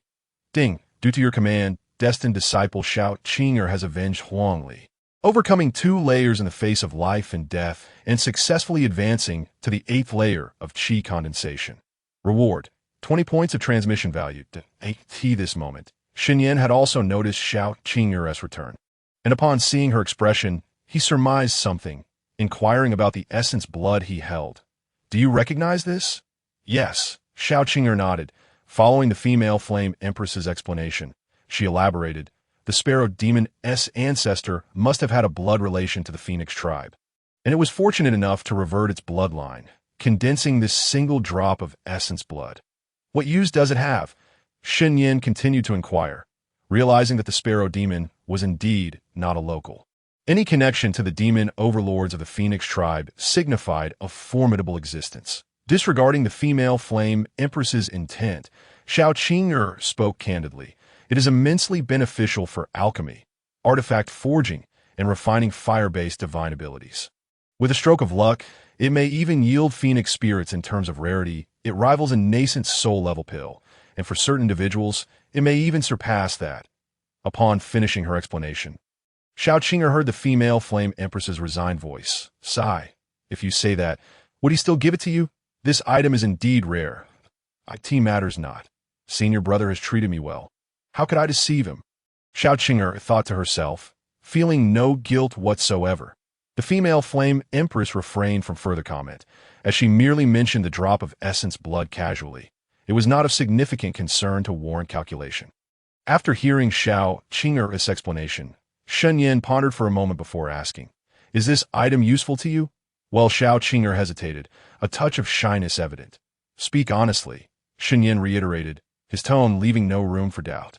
He could clearly discern Xiao Qing'er's previous demeanor, indicating that this item was evidently meant for her, though he was unaware of how destiny would orchestrate her acquisition. Yes, in the next moment. Whoosh! Xiao Qing'er accepted the droplet of essence blood, gazing blankly at Shen Nian's retreating white-robed figure, the sound of his voice echoing in her ears. "It is a gift for you," as Shen Nian turned. His gaze fell upon the iron cage, and with a mere gesture, the creaking door swung open. The young girls within stared at Shen Nian with palpable fear, uncertain whether this sudden intruder was akin to the previous figure wielding a wooden fan. However, it was the girl who had been huddled in the corner since the outset who first emerged, cautiously supporting herself against the cage door. She took tentative steps towards Shen Nian, and upon raising her eyes to meet his indifferent expression, she tentatively tugged at his sleeve. "Dear immortal brother, please, I beg you, take me home." The girl spoke, her voice choked with emotion. "Very well," he replied. As dawn broke, the ancient temple lay deserted, enveloped in silence. Suddenly, an unexpected figure appeared before the vacant iron cage. Clad in a flowing black robe adorned with golden patterns, cinched at the waist with a white jade belt. The sleeves bore 5 vividly rendered golden dragon motifs, signifying his exalted status. The aura of late-stage golden core cultivation radiated from him. Combined with an overwhelmingly fearsome sword intent, he murmured softly, his voice ethereal, tinged with a rare astonishment. Yet soon, clarity returned to his eyes, revealing an air of cold detachment. This sword intent was not from the Tianjian sect's Tianqian sword technique. From whence did it originate? From some lofty clan? He chuckled softly, pondering whether to observe the sufferings of mortals, and if the mood struck to render aid. In the next moment, a black-armored man, bowing slightly, spoke with a grim countenance. "Sir, the inspection officer, Huang Li, and others are deceased. The demon suppression army has sealed off the Huang residence, and the commanding officer is still on site, with the evidence of their demise obscured, while the elder council of Shuangguang Cave." His voice trailed off, hands calloused from labor clenched tightly, revealing his status as a general of the city. The illustrious demon suppression division of the Great Xian knew well of the Huang family's collusion with the demon race. Yet they could produce no evidence, rendered helpless by the backing of the Shuangguang Cave, which nominally safeguarded Yinzhou and bore the weight of its safety. Even the royal-affiliated demon suppression division could do naught but comply. This was the oppressive force emanating from the immortal sect. The figure seemed to have anticipated this, softly instructing, "No matter, take the bodies back first. Understood.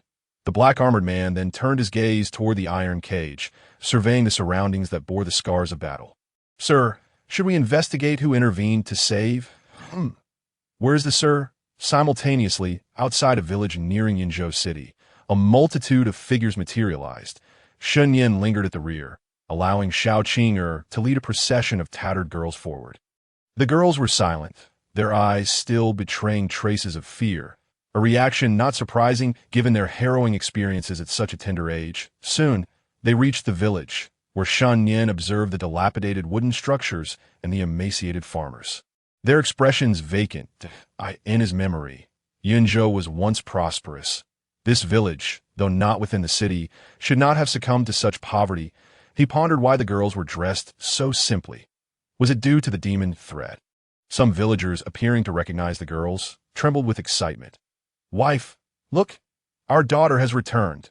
One man bellowed, sprinting toward them as if fueled by every ounce of strength he possessed. Arya has come back.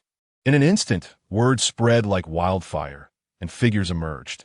Elders, children, all rushing forward to embrace the girls, who finally released their pent-up emotions in cries that echoed throughout the village. Xiao Qing'er, witnessing this scene, felt her heart tighten.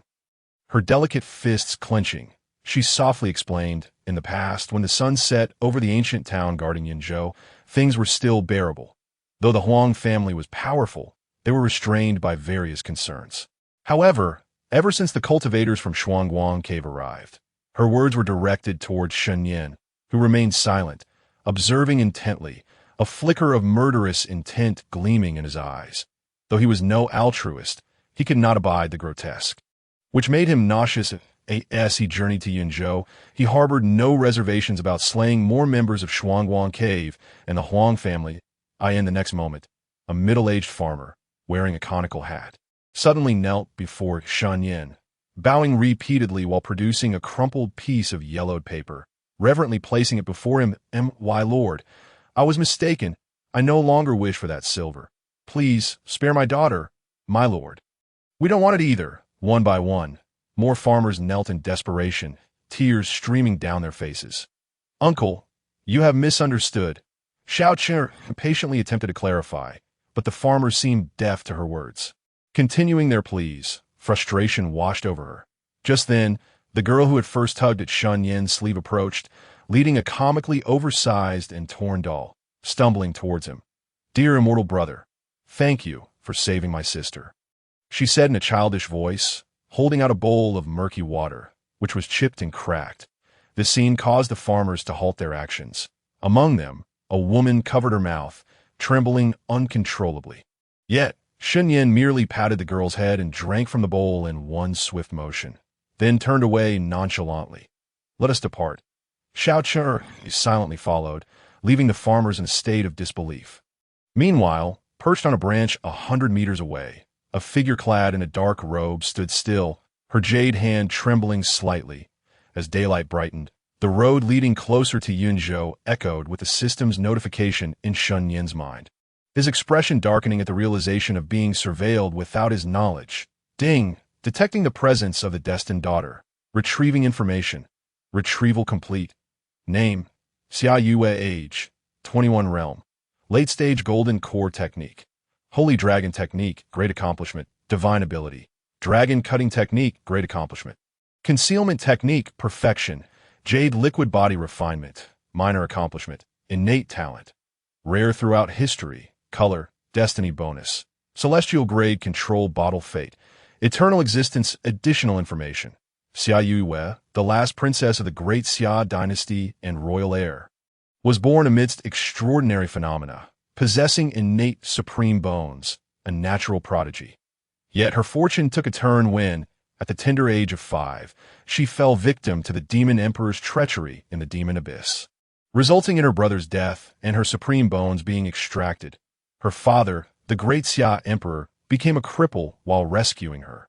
Following that, the great Xia sought aid from the 3 sects and the human sacred realm.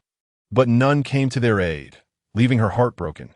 From that moment on, Xiao Qing'er devoted herself to cultivation, her demeanor growing cold, harboring deep-seated resentment towards the descendants of noble families, living solely for the purpose of avenging the demons. With her concealment technique of perfection, no wonder she went undetected. This is splendid. The destined female protagonist. No need for excessive pressure on my part. Shen Nian's eyes lit up as he scanned the introduction. Glancing back at Xiao Qing'er, who was smiling foolishly at him. Senior brother, is quite nice. Not as cold as he seems, she mused inwardly. Are you bored? Shen Nian suddenly inquired. He turned to her again. Do not forget that your time is limited. What was this girl doing, not diligently enhancing her bloodline? Truly incomprehensible. Does she not know I am in dire need of contribution points? With only 2 days left before facing 3 half-step nascent soul-level demons, Shen Nian still had a considerable distance to cover. Moreover, the more he contemplated, the more he sensed the complexities of the situation. Logically, with the inspection officer of the Demon Suppression Division and the Shuangguang Cave Protector present, it was peculiar that he alone faced 3 great demons and perished. There must be something amiss. However, in Shen Nian's view, as long as he possessed formidable strength, any conspiracies would be cleaved asunder by his sword. The awakening of his divine body was no small matter. He needed to find a tranquil place. The voice of the female flame emperor resonated in Xiao Qing'er's mind. Xiao Qing'er pouted, then spoke. Senior brother, I will go cultivate first. I will catch up with you shortly. Shen Nian replied softly, and after Xiao Qing'er departed, he found a place to sit down and open the storage bag left behind by the sparrow demon. As Shen Nian examined the dozen sets of blue garments and various antique calligraphy and paintings he retrieved from the bag, he fell into deep contemplation. This sparrow demon. Quite refined, indeed. However, could it be that it is rather impoverished? After all, it hails from the heavenly demon cave. Shen Nian felt a surge of frustration. Encountering such a miserly being on his first treasure hunt was truly unfortunate. Shen Nian quickly noticed a thick book among the items. Upon picking it up and flipping through its pages, he discovered it to be the diary of the sparrow demon, revealing its penchant for pretentiousness. What respectable demon writes a diary? What is penned therein could hardly be genuine thoughts. Yet, this sparrow demon proved to be an anomaly, as Shen Nian was astonished to find out that it was the nephew of the great wolf demon. How on earth did these 2 species become entangled? No wonder I would end up facing 3 formidable demons alone in 2 days. It seems the Huang family is setting obstacles for me. A cold smile crept across Shen Nian's face as he made a silent resolution. In the next moment, Shen Nian pointed casually, igniting a blaze that consumed everything. However, just as he prepared to expend the 20 points of transmission value he had just acquired, he was taken aback to see a tattered sheet of rice paper amidst the flames emanating a brilliant golden light, as if something was about to be forged within. Observing this, Shen Nian infused more spiritual energy to intensify the fire. Yet after a moment of anticipation, there was no change, even as his energy reserves dwindled. Great sun, burn! Shen Nian gritted his teeth and unleashed the incineration power of the great sun, slaying demon sword technique, a fire attribute sword art containing flames far beyond ordinary spiritual fire. Indeed, once the divine fire of the great sun was infused, the melting speed of the rice paper became visibly accelerated. Within just a few breaths, it coalesced into a jade talisman, crystal clear and resplendent. What is this? Shen Nian raised his hand, gently grasping the jade talisman, which sent a tremor through his body. The talisman was inscribed on both sides with 8 grand characters. Ancient Moon Cave. Ascension Elixir Method. Good heavens, this is truly remarkable. Shen Nian's face lit up with delight. The Ancient Moon Cave must be an ancient cultivator's abode, drawing upon his extensive experiences that far surpass those of the great Xia. Shen Nian immediately deduced the implications that I end this spatial realm. Countless small worlds lay hidden, as recounted by his ancestors in his youth.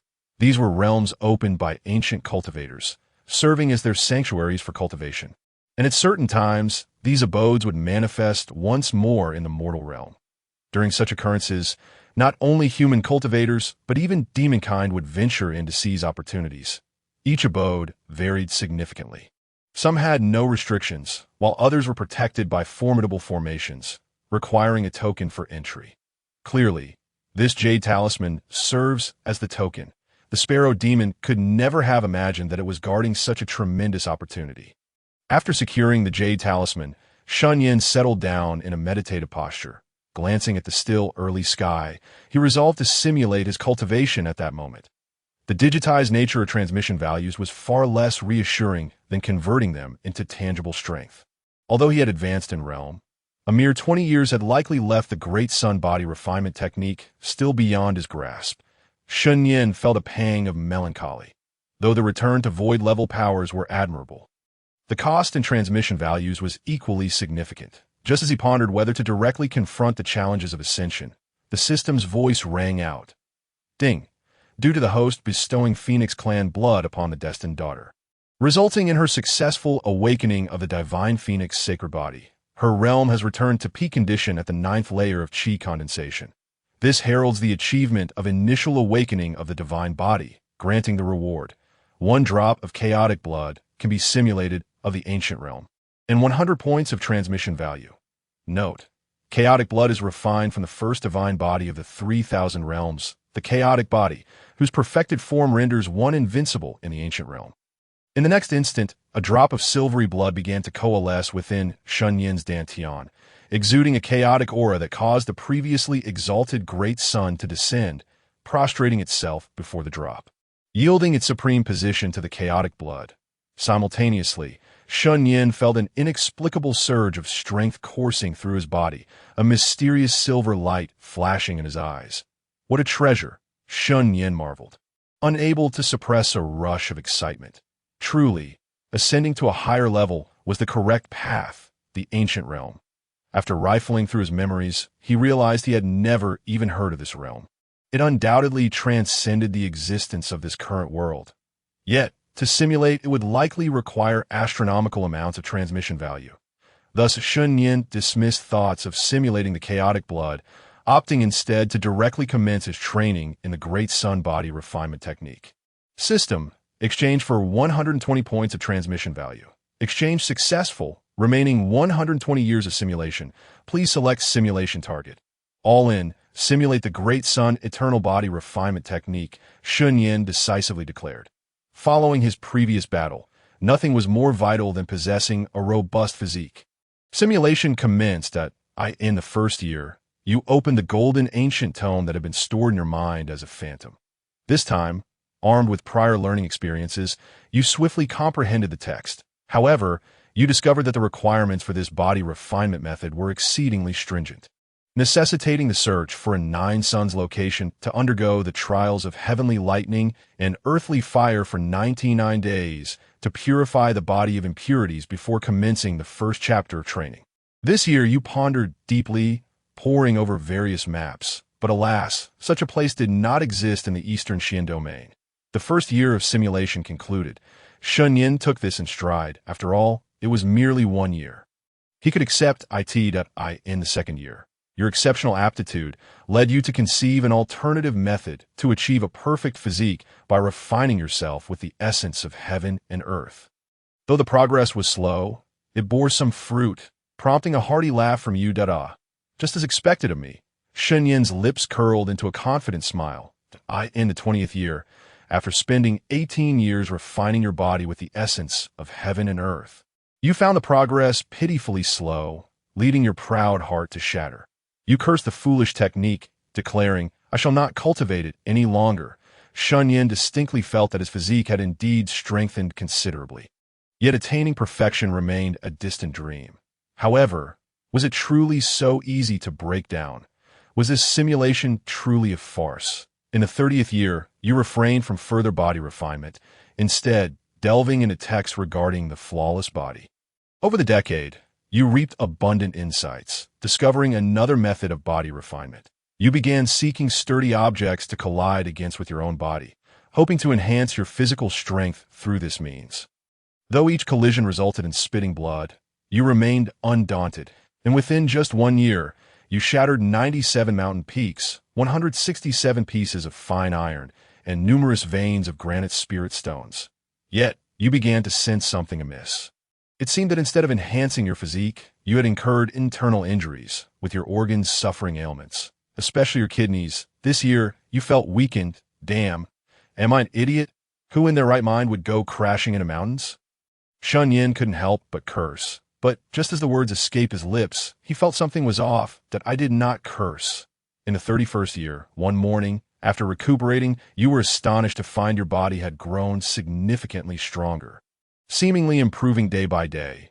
Upon discovering the reason, you realized it was due to that drop of chaotic blood, and an audacious idea took root in your mind. Shen Nian's lips curled slightly. He truly had no inkling of how bold his idea could be. In the 50th year, after expending 19 years, you finally succeeded in utilizing the drop of chaotic blood to refine your body. Your blood, bones, and flesh surged to terrifying heights, becoming immaculate and flawless. Your path was correct. Refining with chaos was the way. Ding! Technique transformation, chaotic eternal body refinement method, rare, harmonized. Such a thing exists. A hint of surprise crossed Shen Nian's face as a trace of chaotic silver light emerged within his bloodline. While countless black impurities oozed from his skin, eventually turning to ash, leaving behind skin as smooth as jade, he hadn't anticipated that his accidental advancement would elevate the grade of the technique. Harmonized. This had already reached the pinnacle of this world. Such a grade of body refinement technique was unfathomable. Yet the simulation voice within his mind had not ceased at in the 100th year.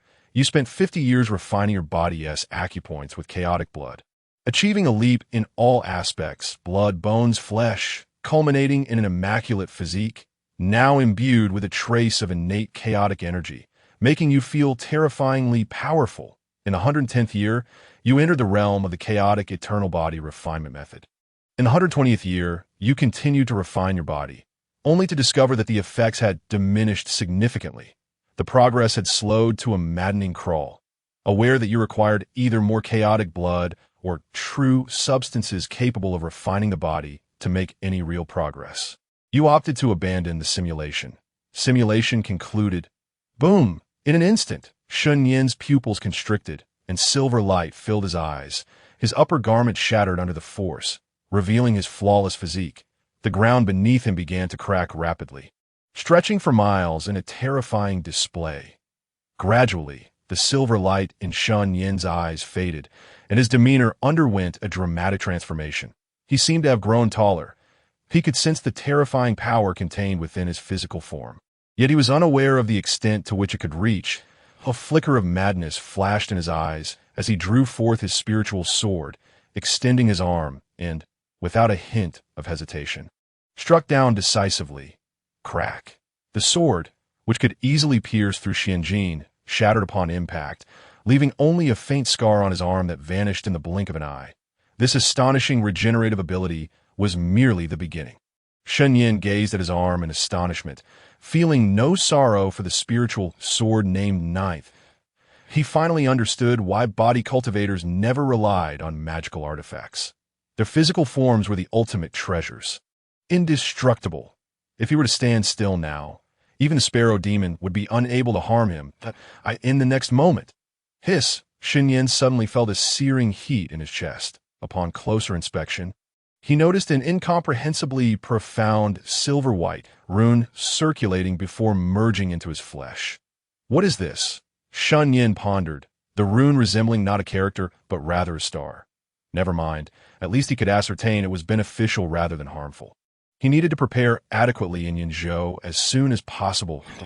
As he contemplated, he suddenly sensed something and promptly retrieved a white robe from his storage bag, donning it before fixing his gaze on the distance. Xiao Qing'er suppressed her excitement.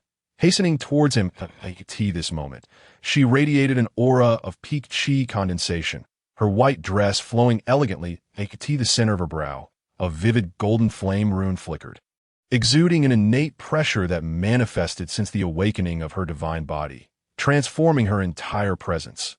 Your divine body has only just awakened, although it cannot yet unleash even a fraction of its power. Your physical form surpasses that of any cultivator of the same realm. In terms of physical strength, you have already surpassed your senior brother, the female flame empress gently remarked, a glimmer of astonishment lingering in her golden eyes. No doubt, this girl truly possesses extraordinary fortune. Initially, she did not mention it, But even with that drop of impure blood from the phoenix lineage, awakening the divine phoenix sacred body is exceedingly difficult. After all, it ranks among the top 100 in the 3,000 physiques. Yet unexpectedly, Xiao Qing'er managed to do so with such ease and swiftness. Is it due to the immense pressure from her senior brother? Perhaps that is for the best. Hearing this, Xiao Qing'er clenched her jade fist, a flicker of excitement stirring within her, surpassing her senior brother in physical form. Since he bestowed such precious blood upon me, I must not disappoint his expectations and must slay the Golden Core Demon Clan. Sensing her emotions, the Flame Empress contemplated for a moment, concerned that Xiao Qing'er might become complacent, and interjected, "Do not rejoice too soon. Your senior brother's swordsmanship talent ranks among the top 3 of all sword geniuses I have seen in my past life. Moreover, with his bizarre cultivation speed, even with a stronger physique, you are no match for his sword." Understood, Xiao Qing'er replied her mind. She was well aware of the significant gap between her and her senior brother. Yet at this moment, she could at least see a glimmer of opportunity. In truth, she was unsure when it began, but she had subtly begun to view her senior brother as a target. Next, you only need to seek out the myriad fires of heaven and earth to refine your body. Then employ the flame god technique to cultivate the divine phoenix flame, achieving the completion of your divine body. At that time, perhaps even your senior brother will have to look up to you. The Flame Empress spoke again, delivering a blow before offering hope, knowing this would enhance Xiao Qing'er's motivation. Exotic fire. A spark of brilliance flashed in Xiao Qing'er's beautiful eyes. Soon, she arrived before Shen Nian, her gaze brimming with anticipation as she called out, "Senior brother, I wonder if senior brother will praise me for breaking through the mirror again, as for surprising him, after witnessing that terrifying speed of breakthrough." She had given up on that notion. Shen Nian nodded slightly, offering no further words as he turned to leave. A hint of disappointment flickered in Xiao Qing'er's eyes, but she was quickly drawn to the spiderweb-like cracks on the ground. How did it come to be like this? She fell into contemplation. What are you dawdling for? Are you not coming? Shall I carry you? Shen Nian's voice drifted over nonchalantly, prompting Xiao Qing'er to display an embarrassed expression as she hurried to catch up. As Xiao Qing'er reached the peak of qi condensation, Shen Nian's speed also quickened a few paces. Previously, they were not far from Yinzhou, so within a mere quarter of an hour, they could already see the grand city walls. Above the arched city gate, the characters Yinzhou were inscribed in bold, exuding a majestic aura. "Yinzhou, I never expected to return so swiftly." Xiao Qing'er gazed at the bustling scene outside the city, lost in thought. She had resolved not to return until she possessed the ability to resolve all problems when she ventured to the Heavenly Sword Sect. Yet who would have thought? However, she was no longer the waste who could be subjected to disdain. Draped in white, she strode forth, and Xiao Qing'er immediately followed. Outside the city gates of Yinzhou, both the common folk and the city guard were instantly captivated by the sudden appearance of the young man and woman, primarily due to their ethereal demeanor, suggesting either wealth or nobility. The woman resembled a celestial being descended from the heavens, while the young man in white was astonishingly handsome. In an instant, the previously noisy city gate fell silent, only to be restored to activity by a loud shout from the city guard captain, though their gazes continued to linger upon them. "What are you staring at? Are you coming in or not?" Shen Nian's voice reached Xiao Qing'er's ears. "Could you please tone it down a bit? That thing on your forehead, could it be retracted?" "Yes." Xiao Qing'er promptly withdrew the rune, then pondered for a moment before donning the black mask she had been carrying. She glanced at her senior brother, as if inquiring if this was sufficiently low-key. Shen Nian fell silent, and in his gaze he discerned a hint of naive foolishness. Wearing a black mask in broad daylight, like a thief? Is this a pure display of idiocy? When did the intelligence aura diminish to such an extent that it affected the female protagonist as well? Xiao Qing'er quickly caught on, removing the veil with an awkward smile, mentally berating herself. What am I doing? What has come over me recently? Why am I acting without a shred of common sense? This is disastrous. Senior brother must think I'm foolish. Shen Nian was speechless as he entered the city. The city guards merely stood at attention, casting several glances at him. The captain of the guards observed Xiao Qing'er's retreating figure, a contemplative expression crossing his face.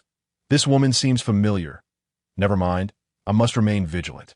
Significant events are likely to unfold in the coming days. The captain dismissed his thoughts, focusing intently on every citizen entering the city. For just last night, the Huang family, the foremost clan in Yinzhou, had been besieged by the Demon Suppression Division. Although this incident had not fully spread, the commotion was too great, and living in proximity made it impossible not to hear. At this very moment, deep within the headquarters of the Demon Suppression Division in Yinzhou, in an elegant and tranquil villa, several figures stood in silence, their expressions grave. The previously encountered general of the Demon Suppression Division wore a chilling expression, gripping his sword tightly. Xiao Qing'er sat calmly in a wooden chair, her gaze tranquil. Lord Inspector, has the general truly betrayed us? A venerable elder, clad in dark armor and adorned with 3 dragon patterns on his sleeves, his hair white as snow, asked in a deep voice, in Yunzhou's 13 cities, there are 13 demon suppression generals, each guarding a city and all obedient to the orders of the general. This elder was one among them, having followed the general to slay countless demons and achieve remarkable feats. It was only he who dared to utter the word betrayal at this moment. His voice echoed. All the demon suppression generals cast solemn glances toward the somewhat slender figure. Xiao Qing'er replied softly, her expression calm, showing no sign of disturbance. Must be killed. The white-haired elder exclaimed angrily, his eyes filled with not only intense murderous intent, but also disappointment. That wretched Chen Gang. The great Xia treated him well. Why did he choose to ally with Xianguang Cave, exhausting all evidence for the Huang family, now that Huangli is dead and Xianguang Cave is providing protection? Can we truly do nothing about the Huang family? Another demon suppression general spoke up, his eyes glinting with coldness. Lord Inspector, as long as you give the order, I will immediately lead troops to annihilate the Huang family, capturing Chen Gang in the process. Let us see how Xianguang Cave responds. The general wielding the sword suddenly clasped his hands and spoke fiercely. Impossible! A demon suppression general interjected immediately. The head of the Huang family has now reached late golden core strength. While both Chen Gang and the outer sect elder from Xianguang Cave are at peak golden core, if they're truly determined to leave, they cannot be retained. What awaits them may not be the demon clan, but rather the elders of the Xianguang Cave and the ancestors of the Huang family. Our Great Xia also boasts a grandmaster of mixed yuan. In Great Xia, those who have reached the nascent soul stage and physical cultivation are referred to as grandmasters of mixed yuan. Not to mention that our nascent soul warriors are currently unable to spare any time. Even if they could, they would likely hesitate to take action.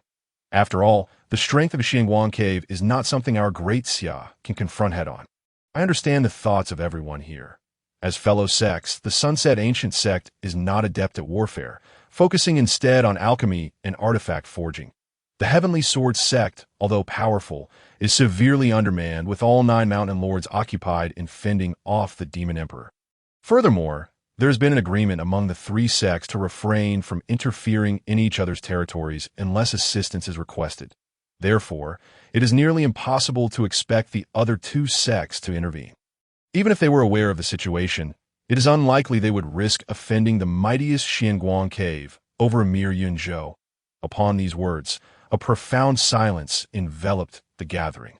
Could it be that the Huang family could escape justice after taking so many innocent lives? The general of the Demon Suppression Army, gripping his great sword, clenched his teeth in fury, and one replied. After a moment, Xiao Qing'er, who had been with her eyes closed, slowly opened them, her expression indifferent, having already made a decision. Convey my orders. All deputy generals of the 13 cities, gather at the gates of Yinzhou within the hour. Understood.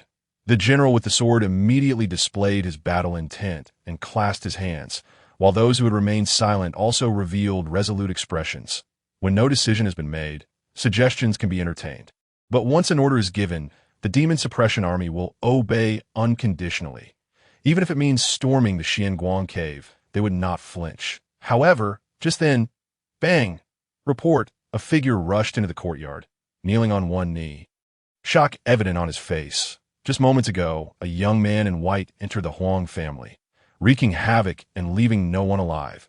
In Yinzhou City, a glance reveals a bustling scene along the azure brick avenue. wide enough to accommodate 10 horse-drawn carriages side by side, flanked by various buildings, some towering like skyscrapers. This sight left Shen Nian momentarily dazed, as if he had returned to a vibrant metropolis. Wow, what a handsome young lord. Sisters, come quickly and take a look. Goodness, he's so dashing. Which family does he belong to? Hurry and introduce me. The surrounding women, upon seeing Shen Nian, either lowered their heads in embarrassment or cast flirtatious glances at him. Even the elderly matriarchs couldn't help but glance back more than once. Unfazed by these gazes, Shen Nian continued on his way. While beside him, Xiao Qing'er remarked with a peculiar expression, "Senior brother, it seems like more people are looking at you rather than me. This doesn't seem very low-key." At her words, Shen Nian remained silent, as if he had not heard, and walked on calmly, prompting Xiao Qing'er to pout and follow. The two soon arrived at a relatively less crowded arch bridge, where clear streams flowed gently beneath. Suddenly, an elderly man with a face like a bitter melon approached, his aura waning, with traces of blood still fresh at the corners of his mouth, clearly having been injured recently. As the old man passed by Shen Nian, he trembled, then stood directly in front of Xiao Qing'er, eyes wide with disbelief. "Miss? I thought my old eyes were deceiving me." "Uncle Fu." Xiao Qing'er recognized the visitor and smiled brightly. Uncle Fu was the steward of the Xiao family.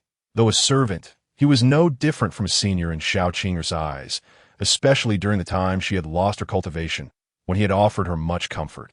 Yet the next moment, Xiao Qing'er's brow furrowed heavily as she asked, "Uncle Fu, how did you get injured? Was it that wretched Xiao Hui?" Alas, Uncle Fu sighed deeply, shaking his head, despair evident in his eyes. He then glanced at the white-clad youth standing still and said with a smile, "I am fine.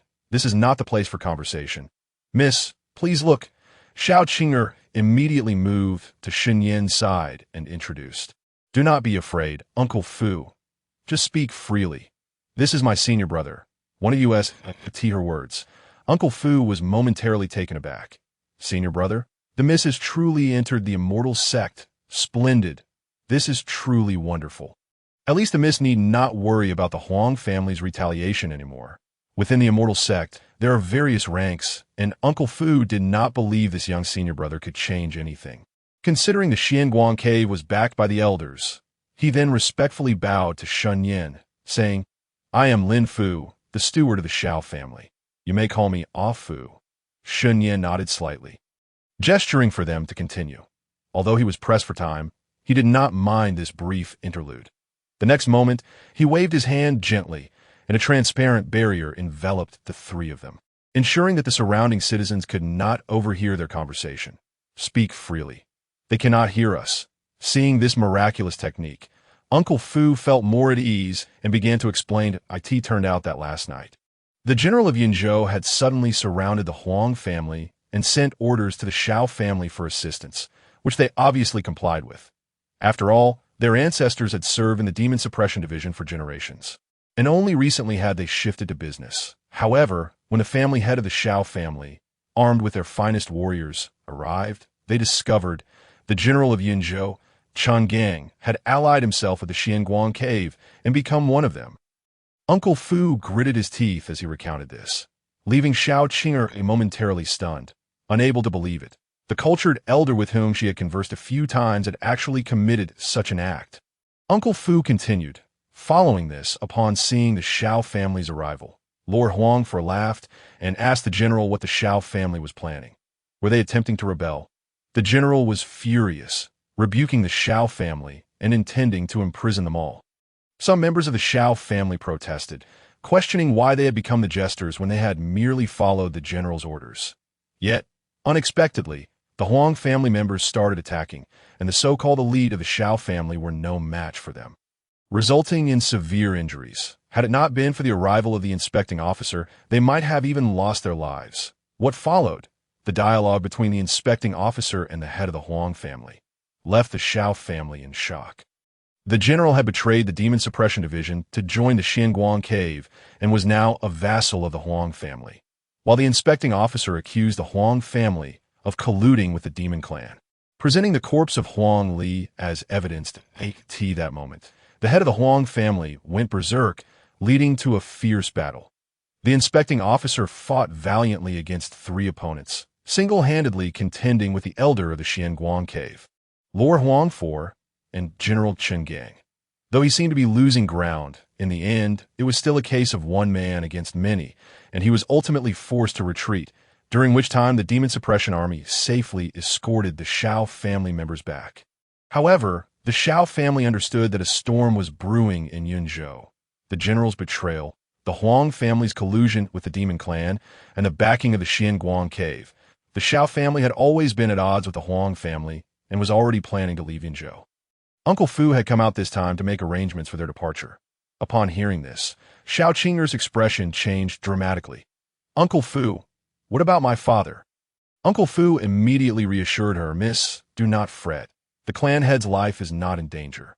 Upon hearing this, Xiao Qing'er's face darkened, and a murderous intent filled her eyes. While his life was not in immediate peril, the severity of his injuries remained unmentioned, indicating that, "Miss, why not take your senior brother back to the Xiao family first? The clan head will be very pleased to see you, especially upon learning that you have entered the immortal sect." Uncle Fu, observing Xiao Qing'er's demeanor, worriedly implored her not to act impulsively. Although Xiao Qing'er was enraged, she had not completely lost her senses, nodding in agreement. However, suddenly, the white-robed figure moved, swiftly heading in another direction, disappearing in the blink of an eye. Shen Nian's thoughts were simple. He intended to eliminate the rotten apples first. It was basically confirmed that the Huang family was colluding with the Songlong. Thus, exterminating the Huang family was an imperative task. As for other considerations, he was indeed disgusted by their actions. "That I will visit the Huang family first. You wait for my return." Xiao Qing'er was momentarily stunned, having lost sight of the white figure. "Senior brother, why are you going to the Huang family? Are you planning to avenge the Xiao family?" Uncle Fu beside her was utterly bewildered. "Huh, what is he going there for?" "Uncle Fu, you should return to the Xiao family. I will be back shortly," Xiao Qing'er declared resolutely, determined not to allow her senior brother to face danger alone. After all, this was also due to her. Yet as she prepared to move, Uncle Fu, with a grave expression, blocked her way. "No, Miss, you are still unaware of the current situation, are you? If Lord Huang foresees your return." Uncle Fu spoke earnestly. The Xiao family and the Huang family were now in a state of mutual hostility, with no possibility of coexisting in Yunzhou as before. Moreover, the miss had a grudge against the deceased young master of the Huang family. Was this not akin to walking into a tiger's den? If the Huang family forcefully detained Xiao Qing'er, who in Yunzhou could protect her, rely on that young senior brother. Fu Bo was not new to dealing with disciples of the immortal sect. He was well aware that these prodigies were all prideful and arrogant, often unable to distinguish between the great and the small. If one were to be too stubborn, it could spell disaster. Xiao Qing'er, understanding the concerns of her companion, reassured him, "Do not worry, my senior brother is not a reckless individual." After saying this, her figure gracefully leaped past Fu Bo, unleashing her full strength as she swiftly pursued. "What?" Fu Bo was taken aback, his excitement palpable as he exclaimed, "Has the young lady's cultivation been restored?" His expression shifted to one of unrestrained joy. If the Xiao family's talent had indeed returned, then there was still hope for the Xiao family. In the next moment, with gritted teeth, Fu Bo followed suit. He could not allow any harm to come to the young lady, even at the cost of his own life. He could only pray that the youth was not as impulsive as she had suggested. That very moment, in the Huang family estate, 3 corpses were laid out neatly in the grand hall. Covered with white cloths, 2 of the bodies had been severed at the waist, while the third had been turned over, revealing a pale face devoid of color, the shock still evident in its eyes. Before the corpse of Huang Li, a stout middle-aged man dressed in luxurious robes wore a grim expression, bloodshot eyes betraying his fury. This man was Huang Si, the current head of the Huang family and the father of Huang Li. A genuine mid-stage golden core powerhouse. Yet today he lacked his usual domineering presence, replaced instead by a sense of desolation, for his most cherished son had perished. Moreover, he dared not investigate openly, nor could he. Who on earth did this? Was it the Heavenly Sword Sect or the Sunset Valley? No matter which of the 3 sects you belong to, I, Huang Si, vow that you shall pay for my son's death. He thought bitterly, My son, forgive me for being so useless. But do not worry. Everything will be well once the ancestors arrive, that I know you have always held a fondness for that girl from the Xiao family. I will surely find a way to bring her to you. Huang Si crouched down, caressing the lifeless face with tenderness, his voice choked with emotion. But he understood fully well that among the entire Yun province, there were no more than 3 individuals capable of slaying Yun Tianshang: General Chen Gang, Inspector Xia Yue, and Elder Lei Tian from the Shuangguang Cave. Chen Gang and Lei Tian could not possibly be responsible, as they had remained at the Huang family estate, while Xia Yue was known not to wield a sword, clearly ruling her out as well. Thus, it could only be individuals from the other 2 sections. Though Sunset Valley also had sword cultivators, the likelihood of involvement from the Heavenly Sword Sect was far greater. Of course, now was not the time for action, but the Xiao family was different. He held their lives in his hands, and he could not believe that Xiao Qing'er would not show herself. Do not be too distraught, Brother Huang. Given the gravity of the situation, I hope you can prioritize the greater good and refrain from complicating matters further. A refined gentleman seated at the main guest position consoled him, though his inner thoughts were quite the opposite. If it were not for that embryonic pill, how would I, Chang Gang, associate with a scoundrel like you who colludes with the demon race? Once I achieve my embryonic stage, my first order of business will be to eliminate the Huang family. The IT will not be in vain for all the years I have served as the general of Yun province. Huang Si slowly rose, his expression shifting to one of forced mirth as he exclaimed, to have General Chan express such concern for me, Huang Si, is truly an honor. In 2 days for the encirclement of the Tsang Wolf, I will need your esteemed assistance greatly. Facing Huang Si's veiled sarcasm, Chen Gang merely smiled indifferently, choosing to sip his tea in silence. Humph, a hypocritical pretender. You have already betrayed your kin, and yet you feign righteousness? Huang Si sneered inwardly. He then turned his attention to the elderly white-haired man seated at the head of the table, whose eyes were tightly closed, and respectfully clasped his hands, saying, Elder Lei, I must thank you for your assistance last night. It was a trivial matter, Lei Tian replied calmly, opening his eyes. That I owe a favor to the late Huang forebear, and it is only right that I repay it. However, your Huang family has entangled itself with the demon race, and now you have offended the Xia. While my Shuangguang Cave may provide temporary shelter, it cannot ensure your eternal safety. That IT would be wise to remain discreet and not jeopardize significant matters. Lei Tian's tone was unassuming, yet the underlying threat was unmistakable.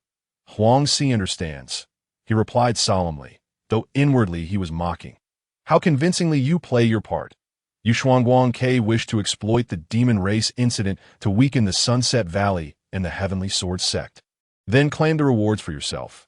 Just like this time, you intend for the Huang family to secretly contact the Tsang Wolf demon and ascertain its movements, only to send the 2 sects to their demise first. And once the Tsang Wolf is severely wounded, you will step in to claim the glory. Over the years, your Shuangguang Cave has engaged in such schemes numerous times, and the other 2 sects have long been aware. Yet they have lacked evidence. If not for your strongest members holding off the demon emperors, war would have broken out long ago. Enough, bury your son. Once the Tsang Wolf matter is resolved, I will personally look into this for you. Lei Tian added, mixing threats with promises of assistance, for without such assurances, Huang Si would not be compelled to cooperate. As for the aftermath, he would no longer need to remain in Yun province. Once he returned to claim his rewards and achieved his embryonic stage, he and the Huang family's ancestors would be peers. What did he have to fear? Thank you, my lord, Huang Si replied with respect. Yet he had already contacted the ancestors, merely waiting for a few more days. That he had no intention of relying on Lei Tian's help. Thus, early that morning, he had arranged for someone to reach out to Shuangguang Cave. As for Xiao Qing'er, he did not wish for his son to wait too long.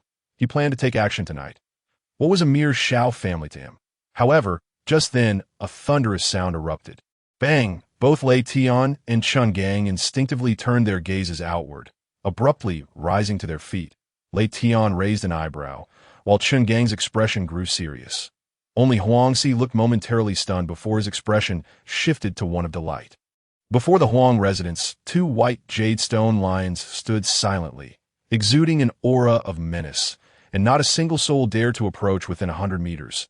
This was the Huang family, the foremost family in Yun province. Suddenly, a figure clad in white strolled forward, casting a calm glance at the grand doors of the Huang residence before ascending the steps. "Who goes there?" The head of the Huang family guard stepped forward, looking down imperiously. However, accustomed to bullying others, he was completely ignored, not even receiving a glance. This is quite interesting. Young man, do you know where this place is? How dare you? The guard's words were cut short as darkness enveloped his vision. His abdomen caved in instantaneously, his organs shattered, and he spat out a mouthful of blood. This sudden turn of events left the surrounding guards stunned. Once they regained their wits, they were immediately furious and charged at Shen Nian. Perhaps having been accustomed to their arrogance for too long, they had lost their senses. Their leader had been dispatched in an instant, yet they still dared to attack. In the next moment, bang, bang, bang.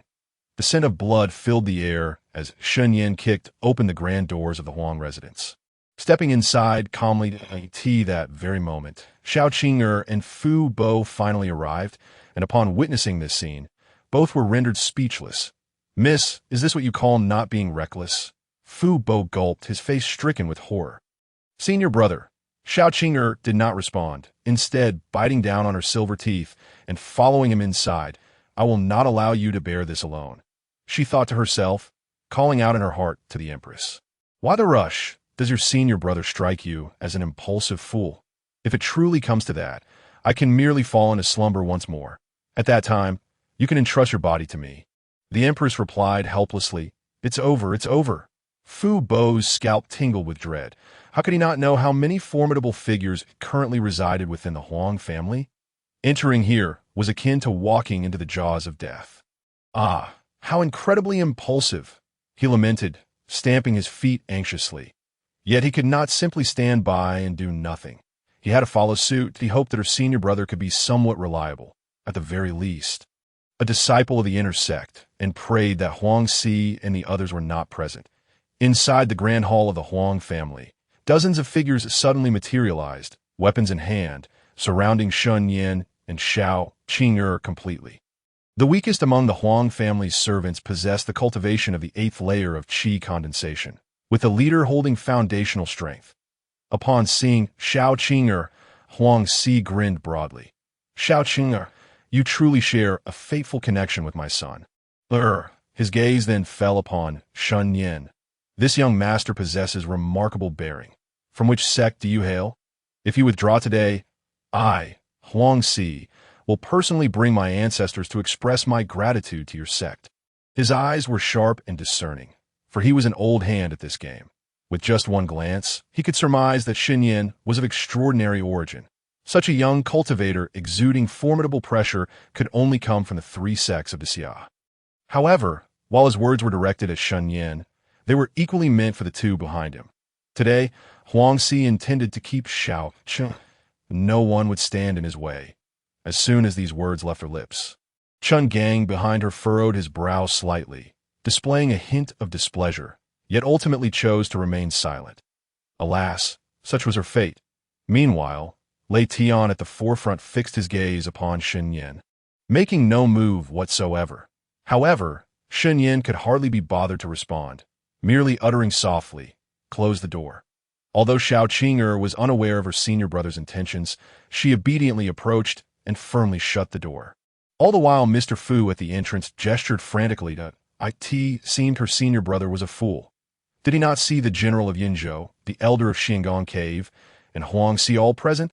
This was sheer folly. "Miss, please reconsider." Mr. Fu had initially intended to guard the entrance, hoping for a sliver of opportunity to escape, but with the door now closed, it was bang. The door slammed shut. Silence. Utter stillness. Even Huang Si was momentarily taken aback by this action.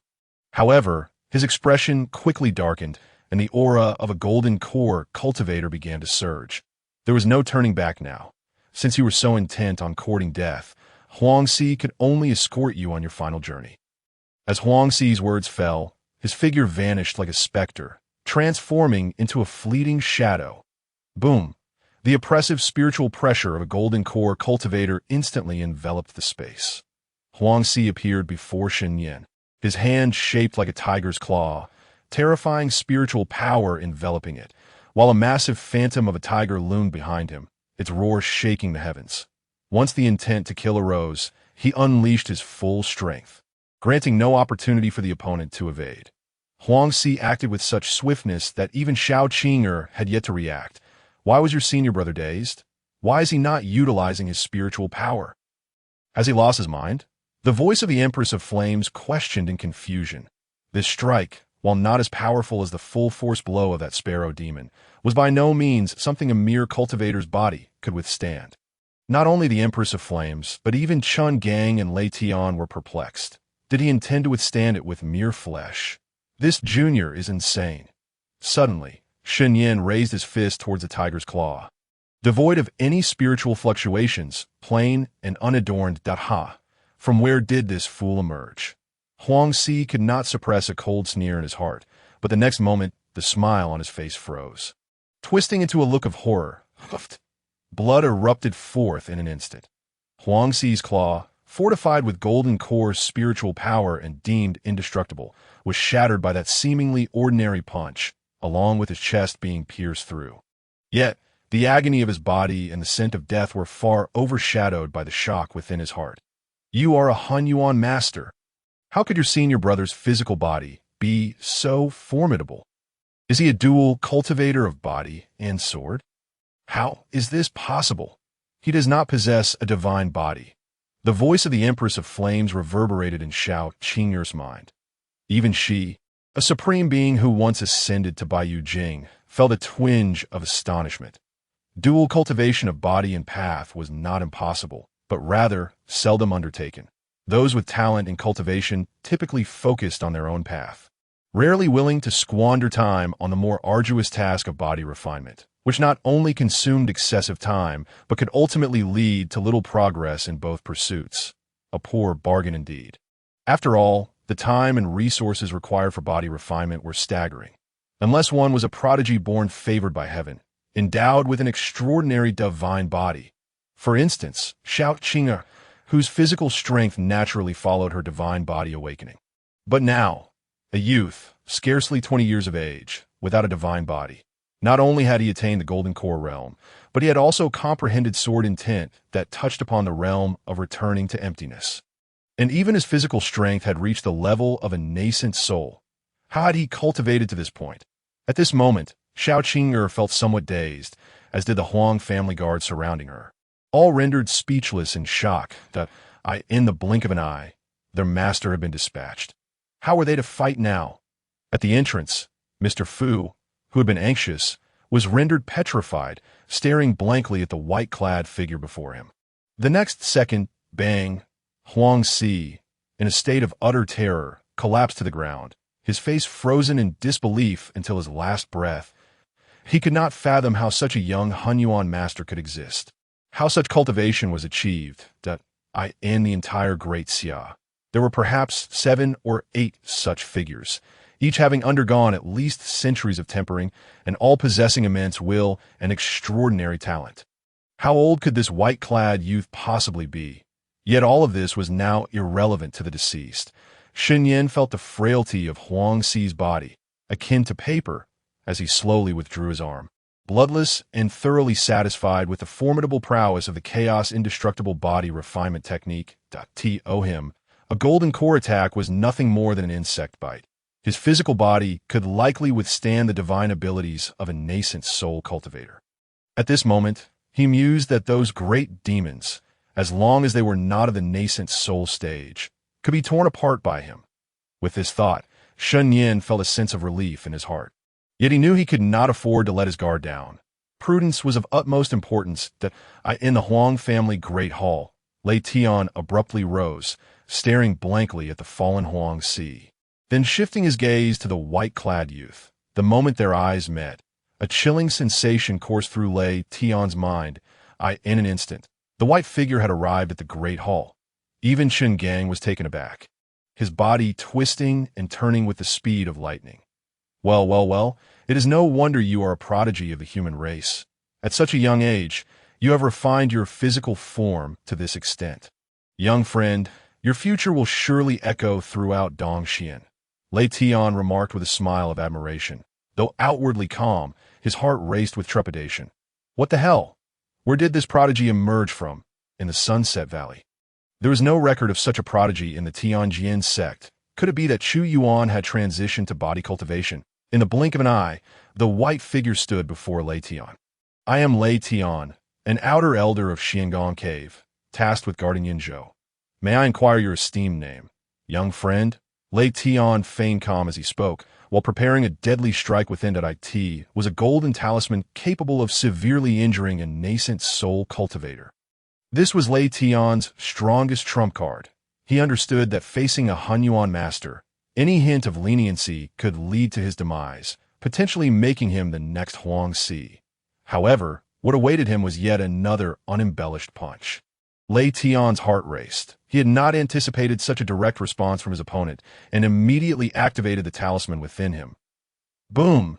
A terrifying power erupted from within Lei Tian.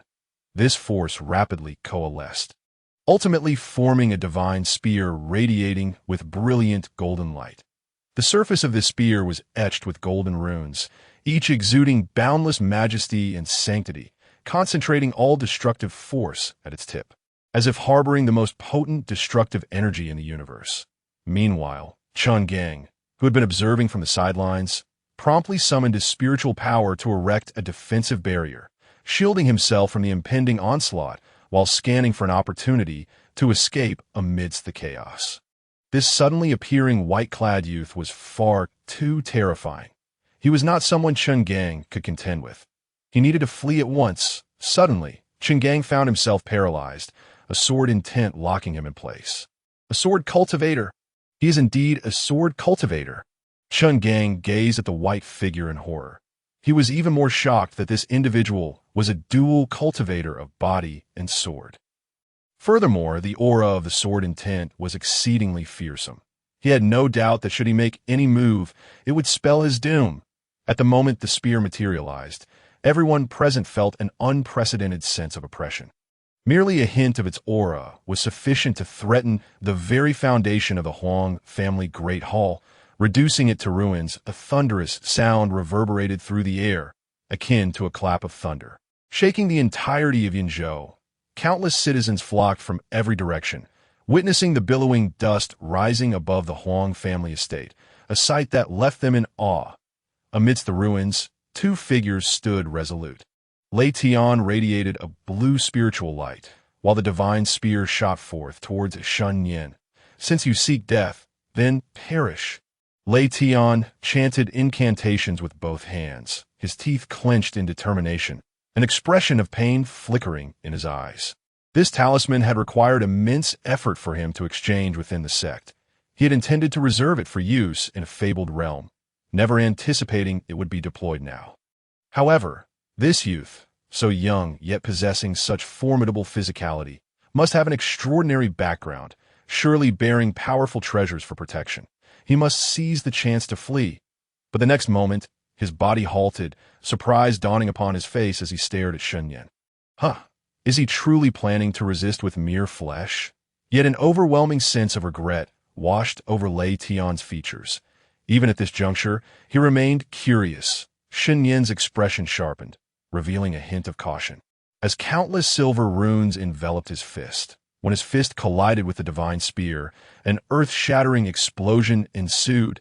A terrifying surge of energy spread outward in all directions, overwhelming the Huang family's guards at the condensation realm, who were all instantly killed, while those at the Foundation establishment stage fainted on the spot.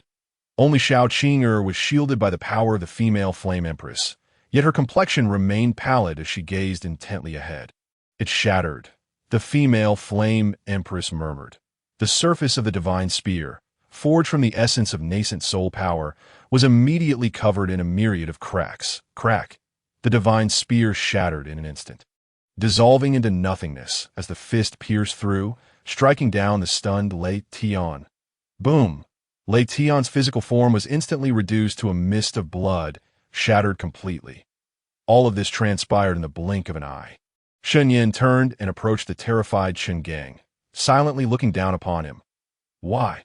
Chen Gang gritted his teeth, filled with resentment. He had betrayed everything to achieve the nascent soul, only to meet such an inexplicable death now. He could not accept it. Shen Nian lowered his gaze, his voice flat as the sword light descended. That I kill waste. No reason is required. Under the heavenly mystical sword technique, Chen Gang's body was cleaved in two, and his storage bag flew into Shen Nian's hand, joining those of Huang Si and Lei Tian. Shortly thereafter, Shen Nian mused, they should be arriving soon. Are they really this slow? He cast a glance at the entrance, then began meticulously inspecting his spoils. His astonishment. The combined number of spirit stones from the three totaled several tens of thousands of mid-grade spirit stones. It was worth noting that as the esteemed chief of the Ninth Mountain, he typically received only 1,000 mid-grade spirit stones each month. Among these, Lei Tian's storage bag contained an astonishing 10 top-grade spirit stones. One top-grade spirit stone could be exchanged for 10,000 mid-grade spirit stones. It was evident that Lei Tian had fared quite well in recent years. The significance of spirit stones was paramount. Beyond serving as currency in this world, they also contained rich and pure spiritual energy. Whether absorbed during cultivation or utilized in battle for recovery, they were invaluable. This haul represented over a decade's worth of salary, and Shen Nian was quite pleased. Spirit stones were crucial for him at this juncture, whether for accelerating simulations or purchasing essential abilities. After all, he had realized just the day before that what he desperately needed was a movement technique. Speed was indeed a shortcoming, and he did not wish to be outpaced again. Fortunately, Lei Tian and his cohorts were not adept in that area. Otherwise, he would not have found it so easy to subdue them. It must be said, robbing was indeed a swift endeavor. He had heard that the territories occupied by the demon race were even more affluent. A fleeting impulse crossed Shen Nian's mind, but he was soon captivated by a particular technique within Shen Gang's storage bag. 9 steps of thunder movement. Nascent soul level. Shen Nian exclaimed with delight. It was indeed of a nascent soul tier. Whatever one wished for could truly manifest. Shen Nian couldn't help but glance at Shen Gang's corpse, understanding why the man had been so unwilling to accept his fate. Had he begun his cultivation earlier, perhaps he could have escaped. At that very moment, standing amidst the ruins, Xiao Qing'er's aura gradually diminished, and she returned to her senses, staring in shock at the white-clad figure before her. Brother, this strength is simply extraordinary. Xiao Qing'er forced a smile, beginning to doubt whether she could truly catch up to him. She had previously thought that upon awakening her divine body, she would at least surpass her brother in physical strength. Yet now, she realized she had always been a frog at the bottom of a well. Regardless of the aspect, there existed an insurmountable chasm between them. She heard the female flame empress in her mind gently speak. Her tone somewhat weakened, clearly having expended considerable power. Your brother possesses not only an exceptional talent in swordsmanship, but also a formidable foundation in physical strength. Given time, he could ascend the Xianlong rankings. Although he currently lacks the requisite cultivation level, he is still young. Should he focus on a single path rather than dual cultivation, it is entirely possible he could secure a place among the top 3. The female flame empress's golden eyes glimmered with a hint of anticipation that if he truly ascended the top 3, then this girl might follow him further, perhaps even surpassing my past self. Of course, the likelihood of achieving the top 3 is exceedingly slim. The woman who held the second position on the Xianlong rankings, whom I witnessed before my downfall, is already preparing to ascend to the White Jade capital. Your Majesty, what is the Xianlong rankings? Xiao Qing'er could not help but inquire. The female flame empress contemplated before responding. I had intended to inform you after you reached Dongxian, but since it has come up, let me reveal to you just how formidable the most exceptional individuals among our human race are. The so-called Xianlong rankings were established by the human emperor palace thousands of years ago. Those under 100 years of age, deemed most extraordinary among humanity, can ascend the rankings, ranked personally by the elder of heavenly mechanisms. Those who make it onto the list are destined to become great figures within the human realm, instilling fear in the demon race. Each individual who reaches the pinnacle is either a hidden saint from a sacred place of the small world or a reincarnated being. Among them, those with divine bodies make up half, and not merely those who have just awakened. Some have already reached a minor level of mastery. So impressive. Xiao Qing'er gasped, her gaze turning toward her brother with admiration. The high regard bestowed upon her brother by the female flame empress made her wonder if she still had a chance to catch up to him. At this thought, a sense of dejection washed over her, an overwhelming feeling of powerlessness emerging, causing her to question whether she could truly slay a golden core cultivator in the future. In her mind, the female flame empress, unusually silent, knew well the feelings of despair. In her previous life, she had reached the 7th position on the Xianlong rankings in her youth, steadily overshadowed by one with the celestial tyrant body. Those who ascended to the top 3 were no mere prodigies. They were referred to as the young emperors, reaching the white jade capital and forging their own paths to unity, an achievement they were destined to attain. They even stepped into a realm that humanity had not seen for a long, long time. Even she could only gaze up at their backs. Just then, Shen Nian's gaze swept over, glancing outside before landing on Xiao Qing'er. His brow arching. What troubles this girl? He mused, perplexed. Startled, Xiao Qing'er trembled slightly. Brother, is he angry? Realizing the task Shen Nian had set for her, she quickly came to a realization. Of course. Her brother had allocated his resources to her, provided her with the blood of the Phoenix clan, and constantly urged her to practice diligently. Now he had avenged her, eliminating the threat to the Xiao family. All for her sake. It was all to ensure she could focus on her cultivation.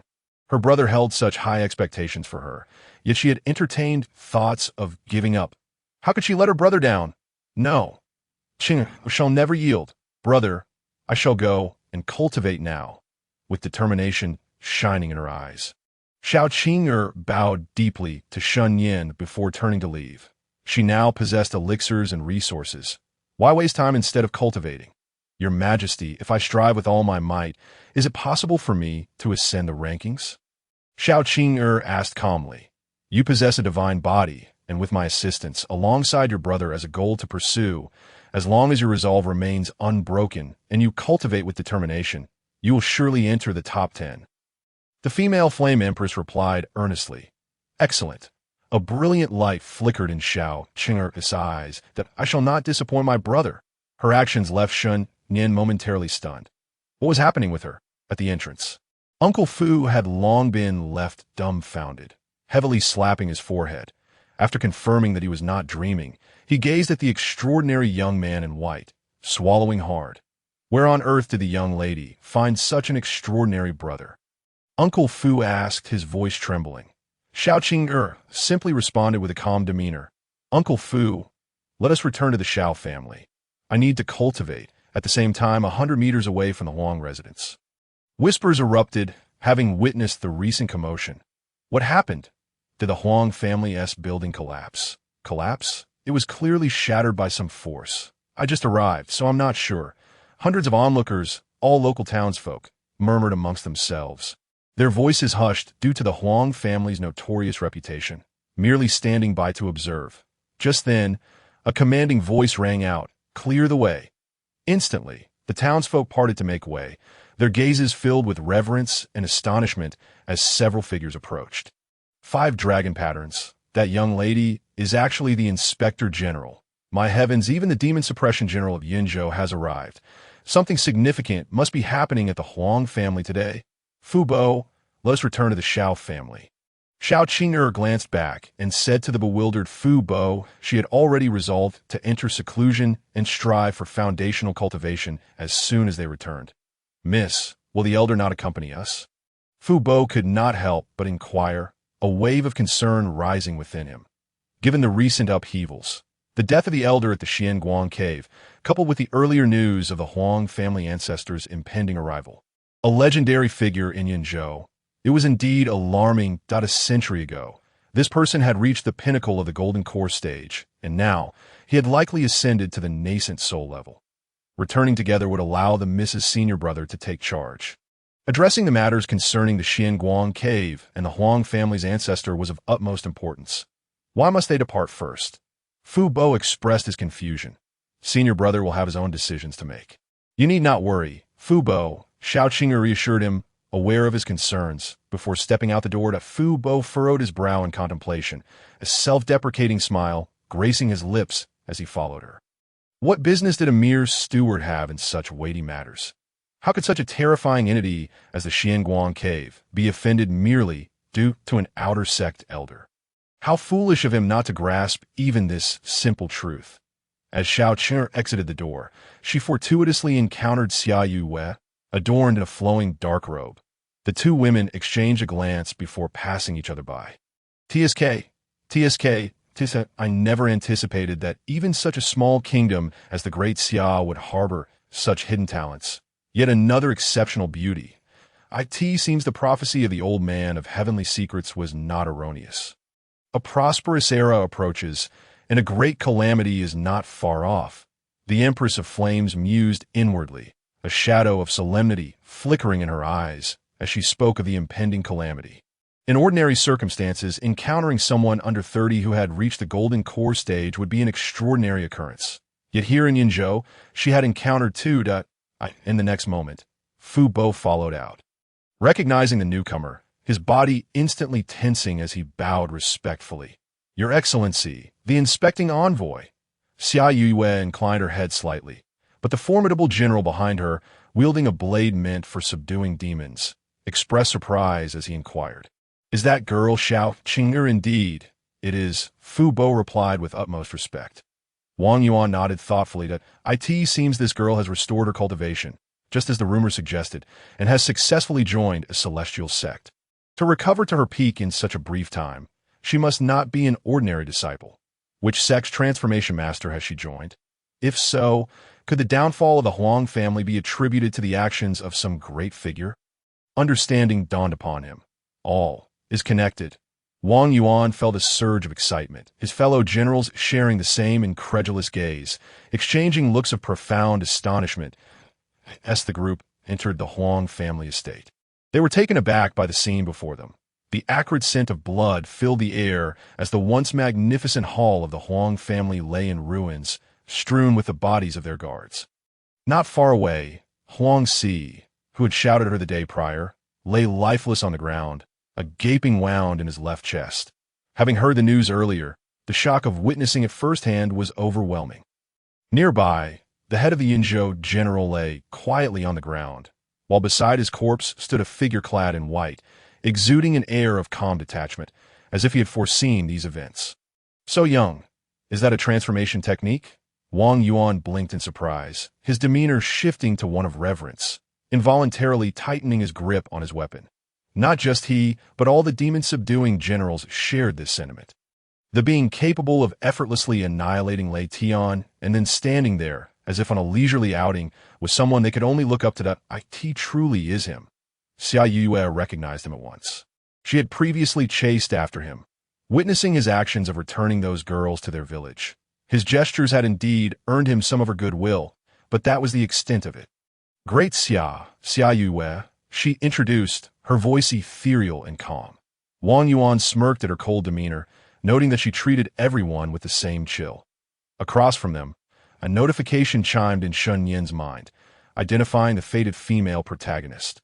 Xia, in response, Shen Nian replied smoothly, Ninth Mountain of the Heavenly Sword Sect. Shen Nian, he then scrutinized her closely to in stark contrast to Xiao Qing'er's beauty. Xia Yue's features were strikingly unique. Her brows resembled emerald feathers. Her skin was as white as snow, and her waist was as slender as a tightly bound ribbon.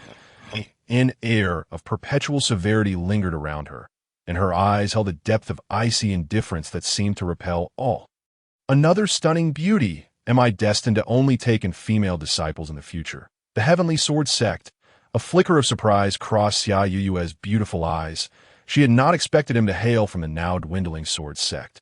She had initially thought he was a scion from a prominent family visiting with guardians. After all, the remnant sword intent lingering in the dilapidated temple was truly formidable, far beyond the capabilities of the Golden Core or nascent soul realms. Shen Nian of the Ninth Mountain? Is he not the boy brought back by the Ninth Mountain Master 6 years ago? But that cannot be right. According to records, he only reached the later stages of foundational cultivation 6 months ago. The Great Xia's demon subduing division was always well informed about the affairs of the three sects, as they were part of the same region and the strongest force protecting the Great Xia. As the inspecting envoy, she was naturally privy to even more details. However, she had never anticipated that he would emerge from the Heavenly Sword Sect.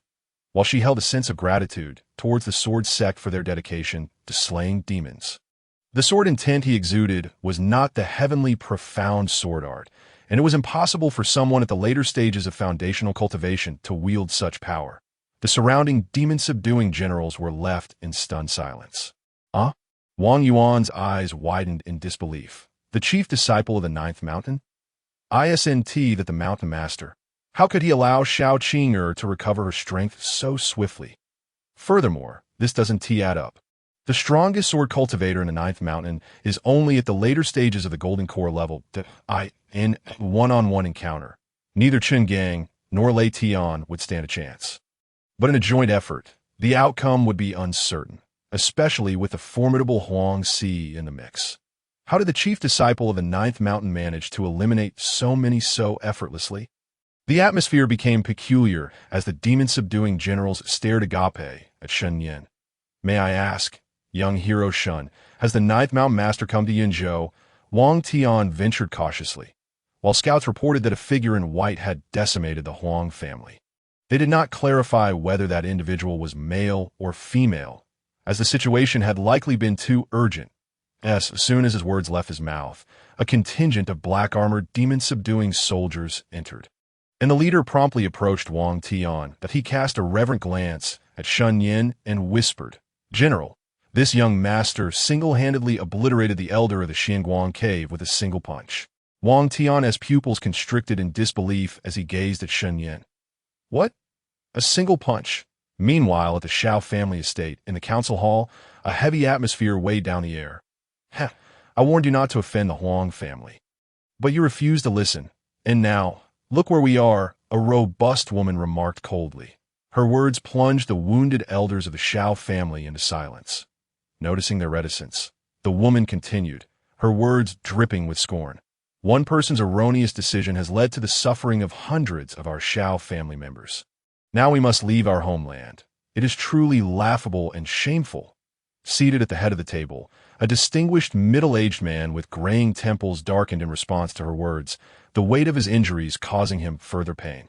Yet a glimmer of sorrow flashed in his eyes as he refrained from retorting. Xiao Hui, do not speak so harshly.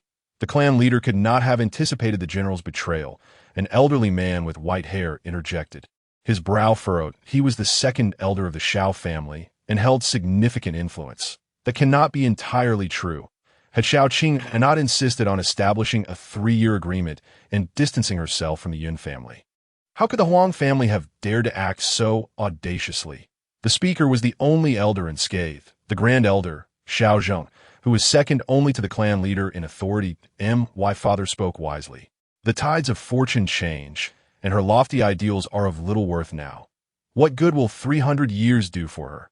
Furthermore, the Huang family had previously proposed a marriage alliance, yet Xiao Qing'er stubbornly refused to wed for her own selfish desires. What airs is she putting on? I heard she even sought out some celestial sect. Is she worthy? She can join a celestial sect? I, Xiao Hui, could surely become a direct disciple of the 3 sects instead.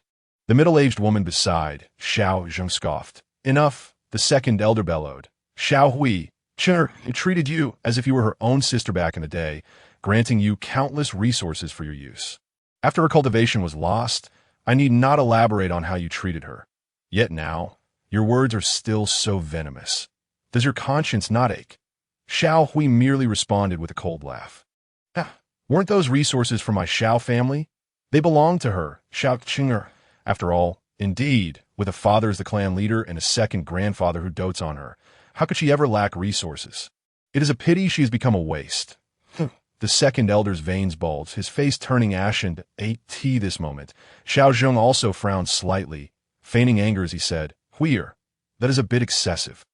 Father, I am merely stating the facts, Xiao Hui retorted, a glint flashing her eyes before she sighed. Alas, my Xiao family has been established in Yinzhou for over 1,000 years, and now we must leave. I truly do not know how to face our ancestors.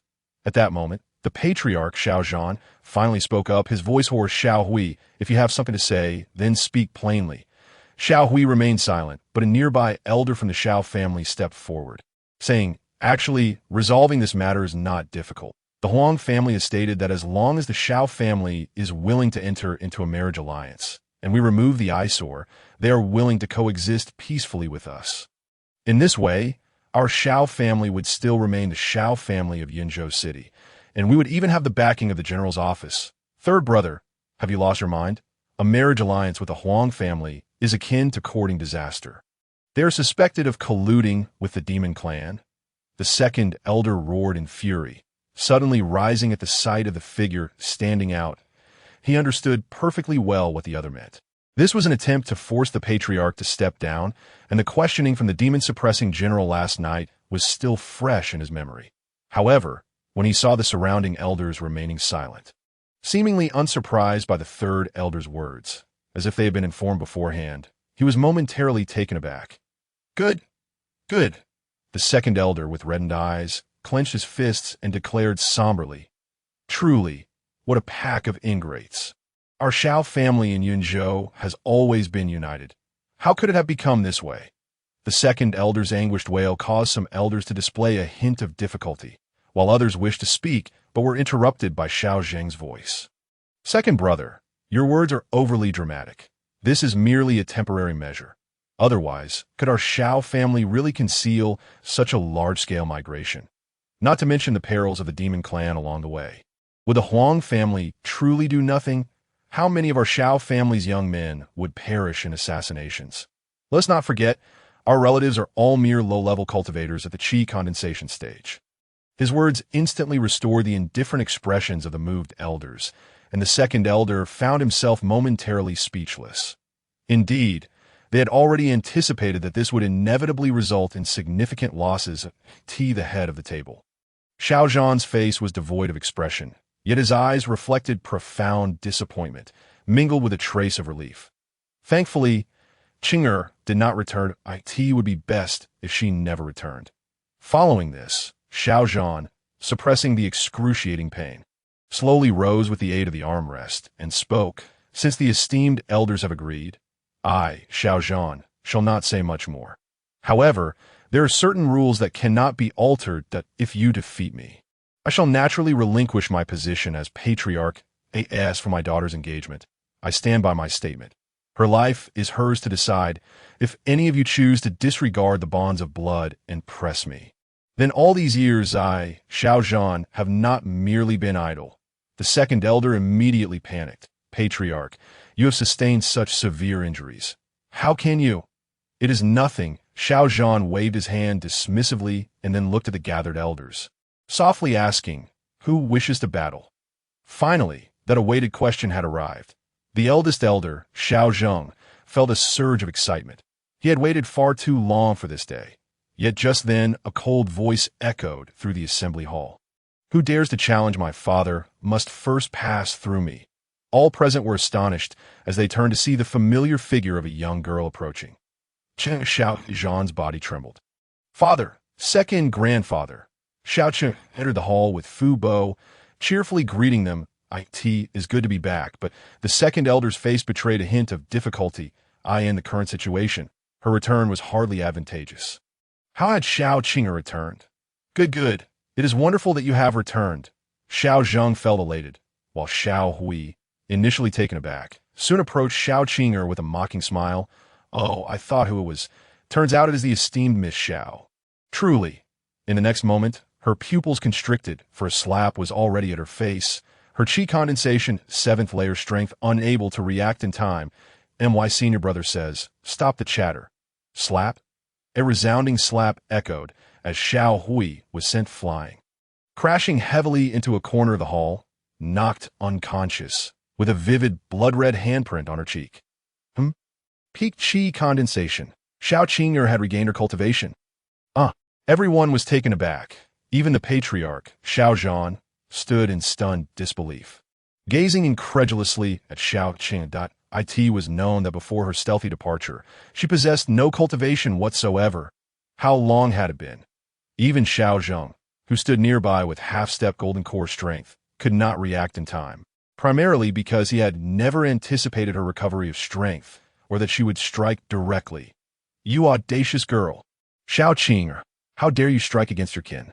Xiao Zheng, regaining his composure, looked at his fainting daughter with instant fury. His spiritual pressure radiating throughout the hall. This aura caused the gathered elders to tremble. The eldest elder had reached the golden core stage. Xiao Zhan was also enraged, forcing out a breath, and coldly rebuked. "Xiao Zheng, do you think I, as the clan leader, am merely a decoration?" Faced with the half-step golden core, though Xiao Qing'er's complexion paled slightly under the immense pressure, she was not intimidated. After witnessing true power, this level of oppression was nothing. Thankfully, she would not need to engage. Someone was arriving.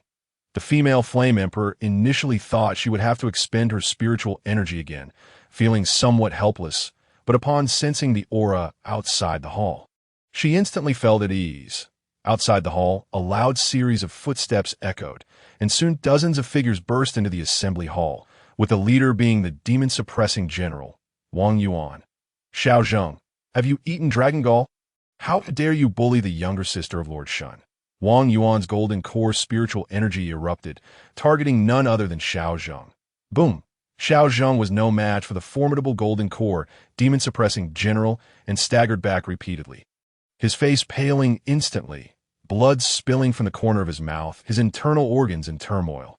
This scene left the elders in the Xiao family hall utterly stunned. Why had the demon suppression army appeared? And why were they attacking Xiao Zheng? What did his earlier words signify? Was he referring to Miss Qing? Even the patriarch, Xiao Zhan, felt somewhat dazed, while Fu Bo leaned closer to him, whispering an explanation. The more Xiao Zhan listened, the more his expression shifted to one of shock, until he gaped, incredulous, at his daughter, I in the hall. Wang Yuan ignored everyone else and walked directly to Xiao Qing'er, revealing a hint of respect, as he said, "Miss Xiao, your senior brother, Lord Shen, instructed me to inform you that you need not wait for him. Focus on your cultivation and complete your tasks after the matter with the Huang family concludes. The inspecting lord has something he wishes to discuss with Lord Shen, and he sent me to convey a message to the Xiao family that there is no need for relocation." "I understand. Thank you, General Wang." Xiao Qing'er nodded and cupped her hands in gratitude. "No need to thank me. It is the Demon Suppression Division that should be grateful to you," Wang Yuan replied with a smile. "If it were not for you joining the Heavenly Sword Sect and being under Lord Shen's tutelage, he likely would not have come to Yinzhou at all." After speaking, he glanced enviously at the patriarch. "Xiao Zhan, Patriarch Xiao is truly fortunate. Very few individuals in the Great Xia can earn the genuine admiration of Wang Yuan. Those individuals are destined to shine in Dongxian in the future. And Lord Shen is the most extraordinary among them I have ever encountered at such a young age. He has already become a Hunyuan master. You would be hard-pressed to find another like him in the past 1,000 years of the Great Xia. With such a senior brother, it would be difficult for Xiao Qing'er not to rise to prominence. Moreover, he had heard whispers of this girl's exceptional talent. The foremost figure, Xiao Zhan, merely nodded with a smile. Yet his gaze upon Xiao Qing'er bore a hint of sorrow. Surely, Qing'er's admission into the immortal sect, under such formidable seniors, must have entailed considerable hardship. The members of the Xiao family, however, were left in a haze of confusion, too intimidated to interject. Yet, one certainty remained. Xiao Qing'er had indeed joined the immortal sect. Furthermore, she had an extraordinary senior. In that moment, several elders of the Xiao family displayed fleeting expressions of regret.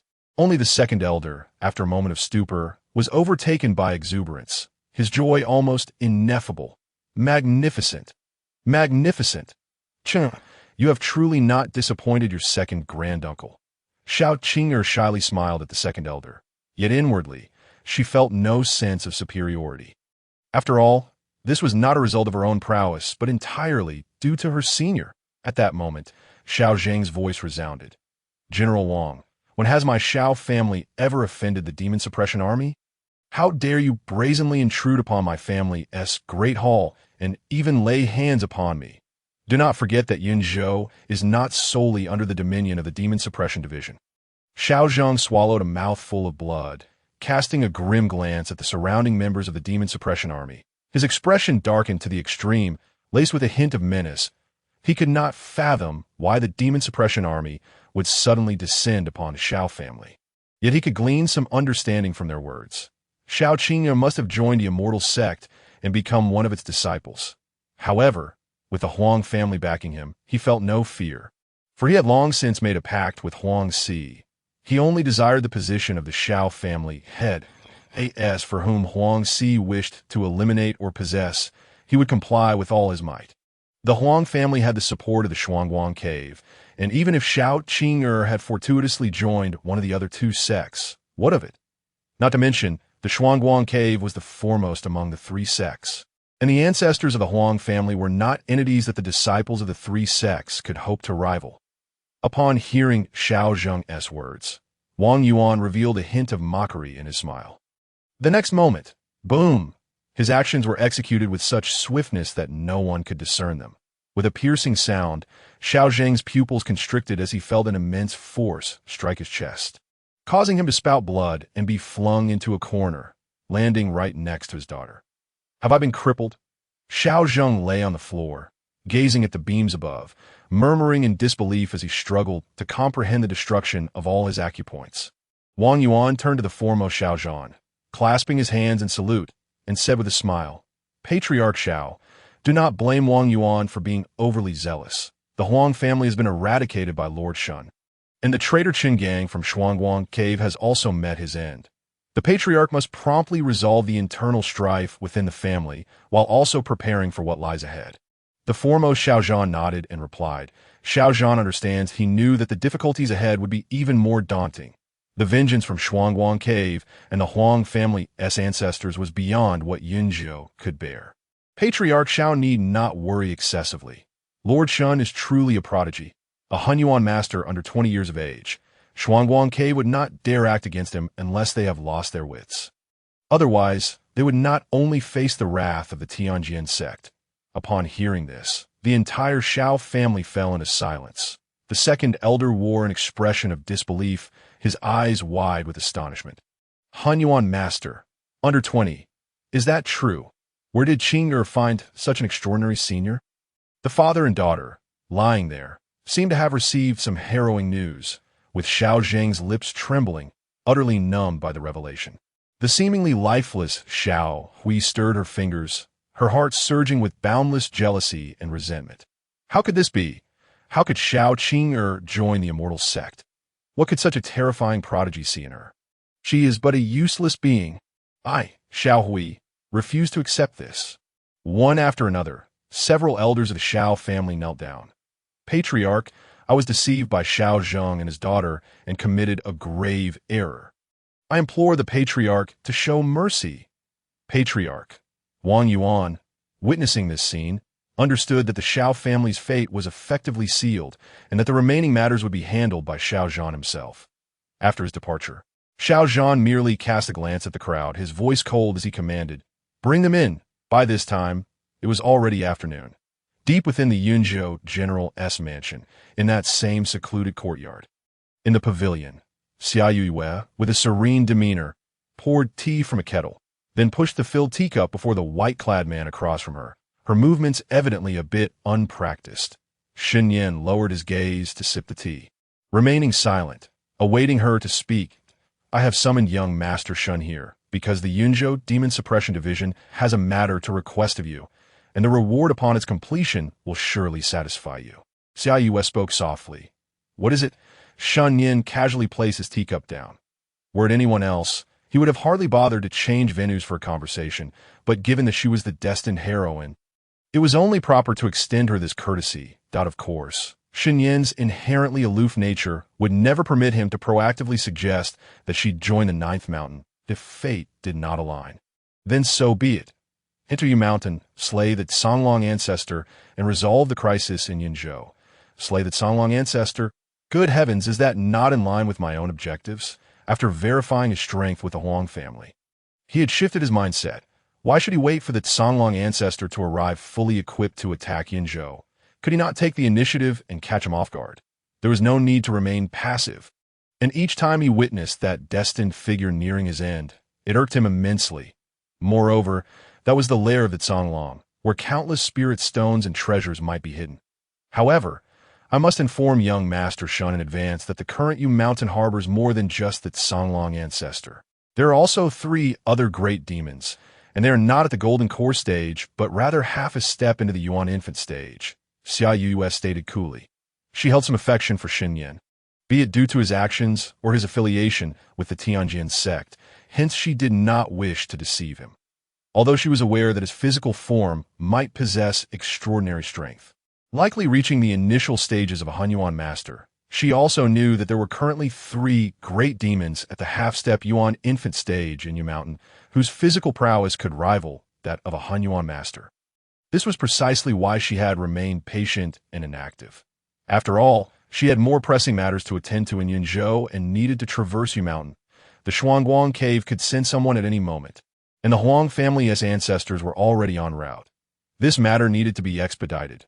Otherwise, once the 3 sects became aware, she might not even have the opportunity to enter. Should Shen Nian decline, she would understand, as she had long grown accustomed to venturing into Yu Mountain alone over the years. Shen Nian bore an expression of surprise. It seemed the Demon Suppression Division was not entirely inept. Their intelligence gathering was rather commendable. Observing Shen Nian's reaction, Xiao Qing'er pondered for a moment before continuing. I recognize the peril of this endeavor. Should we succeed in slaying the demons, the reward will undoubtedly satisfy young Master Shen. Moreover, all you need to do is to help me distract them. She had her methods to deal with the 3 Yuan infant demons, but they required some time. If Shen Nian were to join her, her chances of success would increase significantly. Upon hearing this, Shen Nian smiled faintly. It seemed he had been underestimated by this woman. So, last night, she had been concealing her strength. That made sense. With the golden finger of that celestial realm at her disposal, how could the members of Shuangguang cave possibly withstand her? If the destined heroine lacked the means to slay foes beyond her level, how could she dare call herself a heroine? The next moment, Shen Nian responded to her proposition with a question that sidestepped the topic. Even if Shuangguang cave remains inactive, does the Daxia not have Hunyuan masters? Summoning one would easily resolve the crisis in Yinzhou. Why not seek their aid? He had spent many years on the 9th mountain, descending only once or twice, and always returning on the same day. For the 9th mountain was sparsely populated, thus he was not particularly well informed about the circumstances in Daxia. From her tone, it seemed that having a Hunyuan master could easily eliminate several great demons. If that were the case, why not enlist their own people? It's difficult. Xiao Qing'er shook her head and explained, our great Xia has been at war with the demon clan for many years. Almost every weakness, strength, and location of each Hunyuan Grandmaster has been meticulously recorded, that if one were to leave, the Heavenly Demon Cave would undoubtedly be informed, subsequently dispatching an even more formidable Demon Emperor. By then, the battle in Yinzhou will likely become infinitely more complicated. As she spoke, Xiao Qing'er could not help but clench her fist, a deep-seated killing intent brewing within her. If the demon clan were merely a group of brutes with overwhelming power, it would be one thing. However, they possessed an alarming level of intelligence, with sages among them who rivaled the wisdom of the esteemed Tianji elder of the human race. That it was this very individual who had foreseen her innate supremacy, prompting a demon emperor to extract her supreme bone, resulting in the tragic death of her beloved younger brother on that fateful day. Moreover, now, a cold glint flickered in Xiao Qing'er's eyes as she continued. In addition, over the past 2 years, the demonic disturbances across the 9 provinces have escalated dramatically, with the emergence of demon kings possessing the bloodlines of ferocious beasts from the Heavenly Demon Cave. The Hunyuan Grandmasters of Laizhou and Fengzhou have suffered devastating losses. The 3 provinces of Laizhou, Fengzhou, and Yinzhou are jointly guarded by the Shuangguang Cave, yet these ruffians treat the Grandmasters of Great Xia as mere fodder, exploiting them for their own gains. The royal family of Great Xia was already aware of this situation, but found themselves utterly helpless as they relied on these masters to fend off the demon emperors. If only Great Xia had a powerful figure who could ascend to the White Jade capital, such oppression would never occur. As these thoughts crossed her mind, Xiao Qing'er could not help but recall the familiar figures who had perished on the battlefield. A hint of sorrow darkening her cold gaze, that if only her cultivation speed could accelerate a little more, perhaps Great Xia would not be subjected to such humiliation. Upon hearing the explanation, Shen Nian fell into deep contemplation. He was well aware that the Heavenly Demon Cave was the true stronghold of the demon clan, occupying the southern deserts of this continent, with numerous demon emperors and demon lords stationed there, far surpassing the numbers of the human race. Should those demon emperors come forth, the current strength of the human race would be utterly insufficient to withstand them. However, he recalled hearing from his ancestors in his youth that, for certain reasons, they were temporarily unwilling to invade. This was only true for the demon emperors. Their subordinates, the demon kings, frequently emerged, especially those demon kings endowed with the bloodlines of even more powerful, ferocious beasts. They were invincible against any human of comparable cultivation. Shuangguang Cave, Shen Nian muttered to himself, harboring a lingering dislike, even distaste for this faction. Now let us discuss the compensation that it was imperative to eliminate the Songlong Great Demon. And with an additional little helper, there was also the prospect of rewards. After all, if something could be obtained for free, one should seize the opportunity. Xiao Qing'er nodded and spoke. If young Master Shen can assist my Yunzhou Demon Suppression Division in resolving the Songlong demon threat, the spiritual stones and elixirs within the division shall be at your disposal. I can even go so far as to plead for you to access the Dragon Transformation Pool exclusive to the Great Xia Martial Temple. Is at the Dragon Transformation Pool that only those from the Great Xia Demon Suppression Division are qualified to enter. Shen Nian immediately realized her identity as the eldest princess of Great Xia. It was indeed within her rights to offer such a privilege. This piqued Shen Nian's interest, as the Dragon Transformation Pool was known for body refinement, and perhaps his chaos indestructible body refinement method could see further enhancement. What a profitable deal! Shen Nian slowly rose and said softly, "Then let us proceed." Now, Xiao Qing'er was momentarily taken aback. Although the matter was urgent, it should at least be discussed further. What else is there? As you mentioned, those demons are certainly no fools. After I killed the Sparrow Demon, they must have devised new strategies. It would be prudent to act swiftly while they remain unprepared. Shen Nian spoke with a calm demeanor. Upon hearing this, Xiao Qing'er found it quite reasonable and also stood to her feet that moment.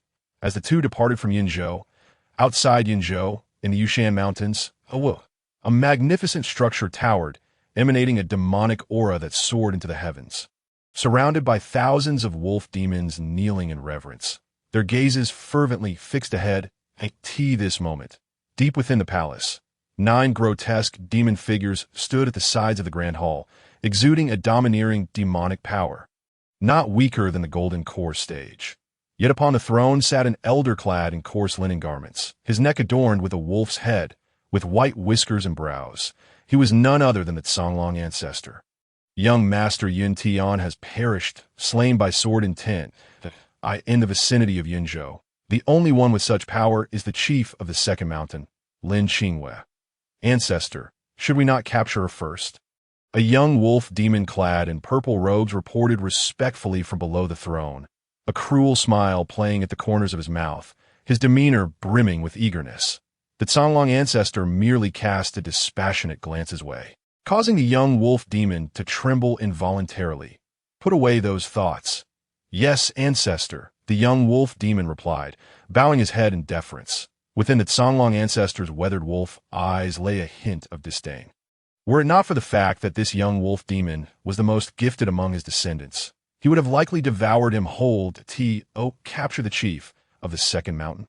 He had no desire to provoke the mad sword cultivators of the Tianjian sect, who could withstand the wrath of a transformation god master should they come. It would be far better to quietly slaughter an entire city in Yunzhou, devouring a few prodigies along the way, and then seize the opportunity to break through to the nascent soul stage. This was his true objective. After all, his lifespan was limited. He could wait no longer and could not afford any missteps. After a long while, the Songlong ancestor finally spoke leisurely. Has the news been relayed back to the Heavenly Demon Cave? Reporting to the ancestor, it has already been conveyed. Has Tiger Lord and Bull Lord set out? Yes, ancestor. The Songlong ancestor nodded. With Yun Tian's death, his original plans had shifted. The 3 elder demons agreed to divide their efforts, which also aligned perfectly with the Songlong ancestor's intentions. allowing them to attract more firepower while he himself could feast on a portion of the human race. Very well.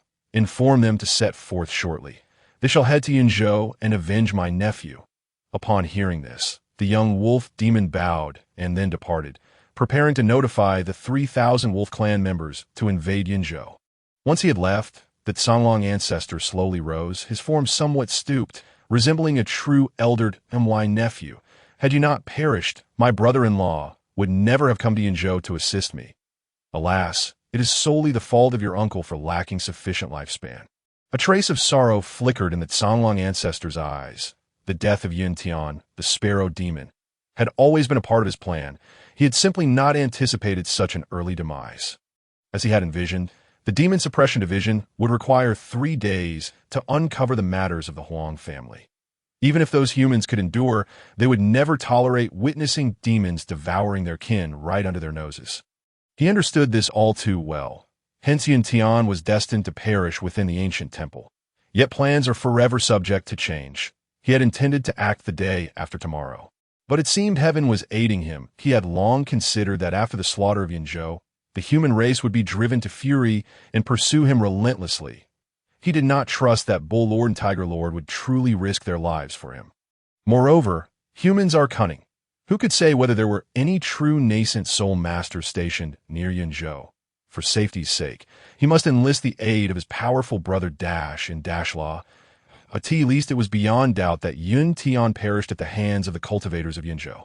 As for who ultimately killed the sparrow demon, it mattered little. He had been to the ancient temple and knew that the fight had lasted quite some time. The opponent's strength would barely reach the late golden core stage. Hardly worthy of his concern at all. To be alive in the nascent soul stage is truly delightful. That a glimmer of greed crossed the Songlong ancestor's visage as he stepped out of the grand hall, vanishing into the outside world, while the 9 golden core demons in attendance followed suit. Simultaneously, in the tranquil mountain forest thousands of miles away, the night enveloped the surroundings. Ding! Due to your influence, the destined female lead, Xiao Qing'er, consumed a vitality-enhancing pill upon returning to her clan and has entered closed-door training, successfully establishing a perfect foundation stage. Reward: 100 points of transmission value. Something feels amiss. Shen Nian furrowed his brows as he stood on a branch, cautiously observing the surroundings while continuously simulating the thunderous 9 steps in his mind. Logically, there should be a considerable number of demon creatures in Yushan, yet after 2 hours, he had yet to encounter a single one. This was rather unusual. For one who has witnessed the power of the void returning divine ability, this task presents no challenge at all. Within just a year, you have grasped its essence that in the 2nd year. You comprehended the thunder movement's 9 steps through observing the heavenly thunder, successfully entering its realm. By the 10th year, your speed had increased remarkably, allowing you to understand the key principles of the thunder movement's 9 steps. Achieving initial mastery. By the 20th year, you could condense 9 thunderous shadows, a speed that ranks among the finest even at the nascent soul stage, while golden core cultivators were unable to capture even your afterimages, marking the completion of the thunder movement's 9 steps. After 50 years, you achieve perfection in the thunder movement's 9 steps, compensating for your previous shortcomings. Shen Nian felt this investment was worthwhile, serving as his calm assurance in the face of the current anomalies. Should unforeseen events arise, could he not flee if he could not fight? Behind him, Xiao Qing'er also recognized this fact, her expression growing somewhat grave. According to the information she had received, the 3 major demon clans near Yunzhou, Tiger Lord, Bull Lord, and Songlong Ancestor, had been gathering there, and yet the demon beasts in the Ghost Mountain showed no signs of abnormality. Why was it that not a single creature was visible now? Had they learned of their impending ambush? Did they know of Shen Nian's existence? No, absolutely impossible. It had not been long since she had sealed off news from Yunzhou, and even if the demon clans sought knowledge, they could not have done so swiftly. In the next moment, a thunderous roar echoed. The earth trembled, and demonic energy surged into the sky. What is this? Xiao Qing'er was momentarily taken aback as she witnessed countless trees collapsing in a frenzy ahead. In the blink of an eye, a wolf demon appeared, its eyes ablaze with excitement as it charged forward, followed by hundreds more. The Songlong clan was emerging in full force. This direction pointed towards Yinzhou. Suddenly, Xiao Qing'er made a connection. In her hand appeared a blue spear, her eyes glinting with murderous intent, and she moved to engage the oncoming wave. The Songlong ancestor intended to massacre the city. She could not possibly allow these wolf demons to pass unchallenged, regardless of the risk of exposure. Xiao Qing'er plunged into the battlefield amidst the wolf demons, transmitting a message to the Demon Suppression Division while fervently slaying the beasts. She resembled a war goddess, unstoppable in her advance, and within the wolf horde, none could impede her. The Songlong demons faltered in their assault, and from behind the pack emerged several humanoid wolf demons.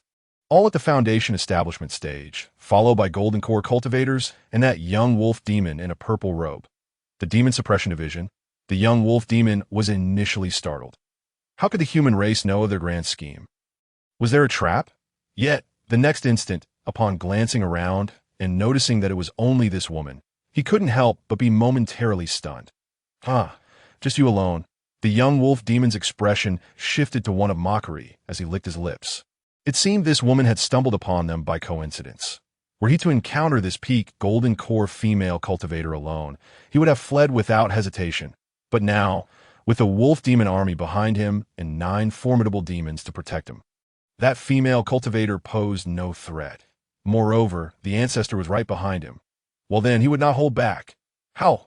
Kill this woman and devour her flesh and blood.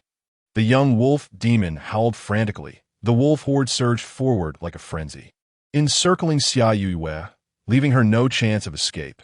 Yet, they had underestimated her prowess. Xiao Qing'er remained composed, her spear like a dragon, her spiritual power erupting, revealing the dragon interception divine ability. Roar! A colossal ice dragon emerged, causing the air temperature to plummet.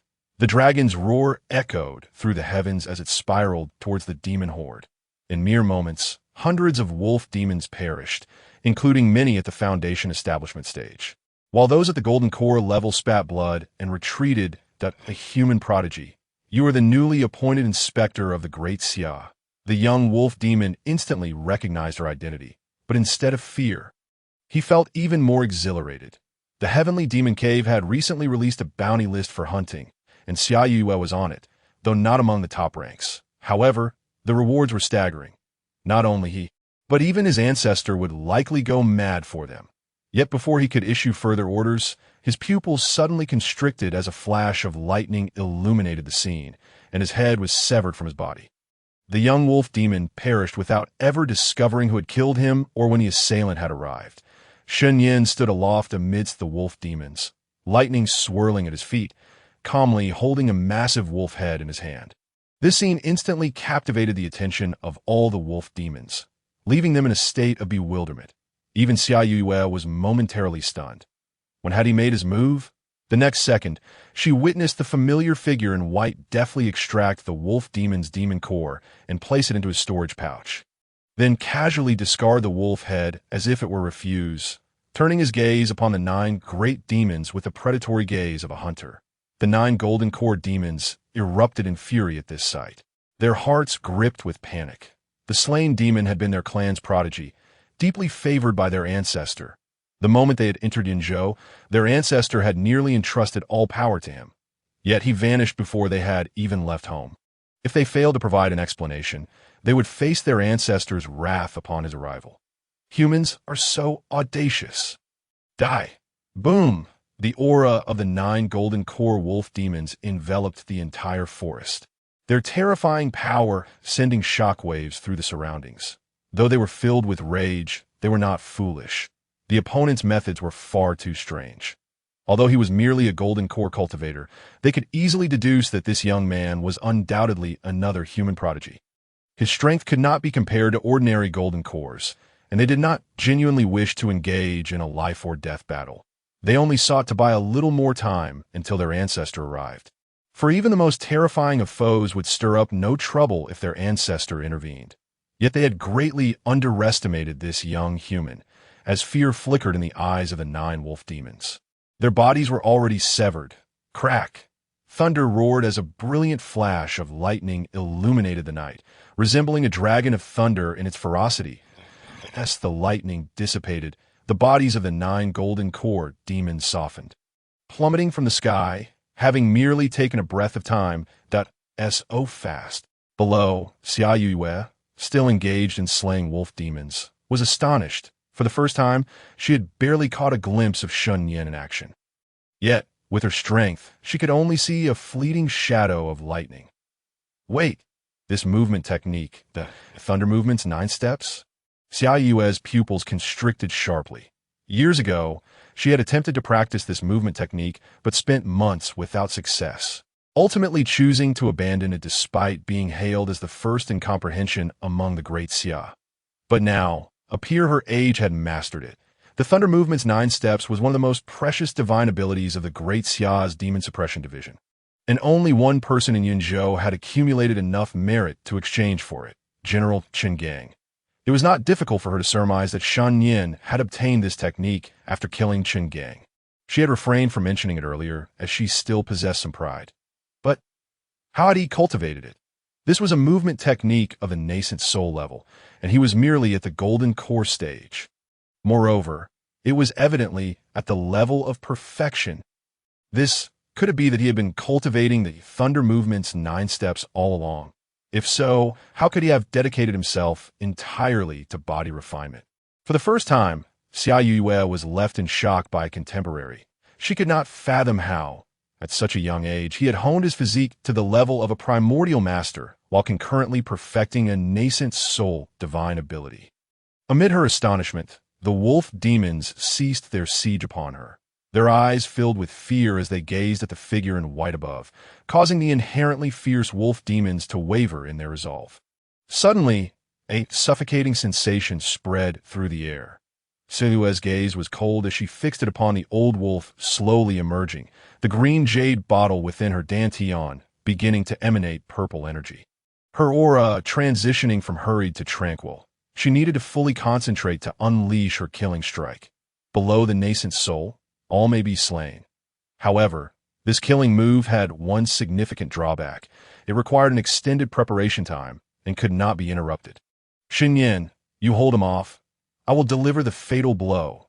Xiao Qing'er transmitted her thoughts urgently. Although the situation had become somewhat urgent, it was fortunate that only one had appeared. They needed to resolve this swiftly. If the Tiger Lord and Bull Lord appeared, leading an entire demon horde, they would be utterly doomed. Yet, Xiao Qing'er felt somewhat reassured knowing that Shen Nian could hold off the foe, with just the Thunder Movement's 9 steps. He could stand invincible in midair. Upon receiving Xiao Qing'er's transmission, Shen Nian remained utterly unflustered, collecting the demon cores of the 9 golden core wolf demons before turning his gaze. Xiao Qing'er felt somewhat speechless. Was he truly in such a rush? That Songlong ancestor was still watching. The hunched figure of the ancient wolf ancestor ambled forward, lifting his gaze towards the young man clad in white in the sky. After a moment of silence, he spoke, a master of mixed origin. Such a youthful master was indeed unheard of. Could he be the disciple of the Third Valley Lord, renowned for his indestructible might? From the Sunset Valley? In an instant, a flash of lightning streaked by.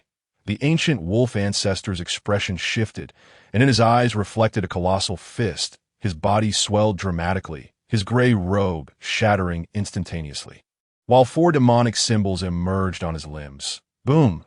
A punch missed its target, crashing into the forest behind the ancient wolf ancestor, creating a thunderous roar as a massive passageway was carved through the trees. Extending over 1,000 meters. One could only imagine the horror had that punch connected with flesh. This young master seemed to lack proper decorum.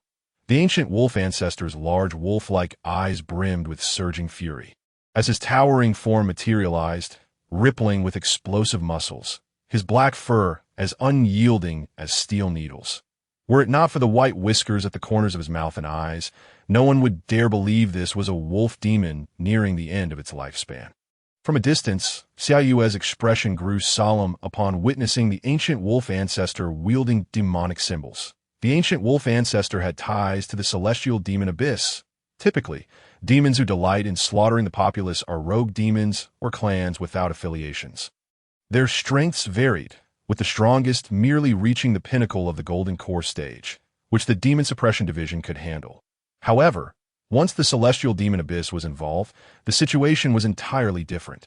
The demons within had affiliations akin to human cultivators, and among them were the Qingqiu Fox clan, adept in crafting magical artifacts, talismans, and elixirs. Clearly, their physical forms and bloodlines surpassed those of human cultivators in the same realm. Complemented by resources far more precious, tea times, Xiao Qing'er pondered whether this world was crafted for the demon race, with humanity merely their prey.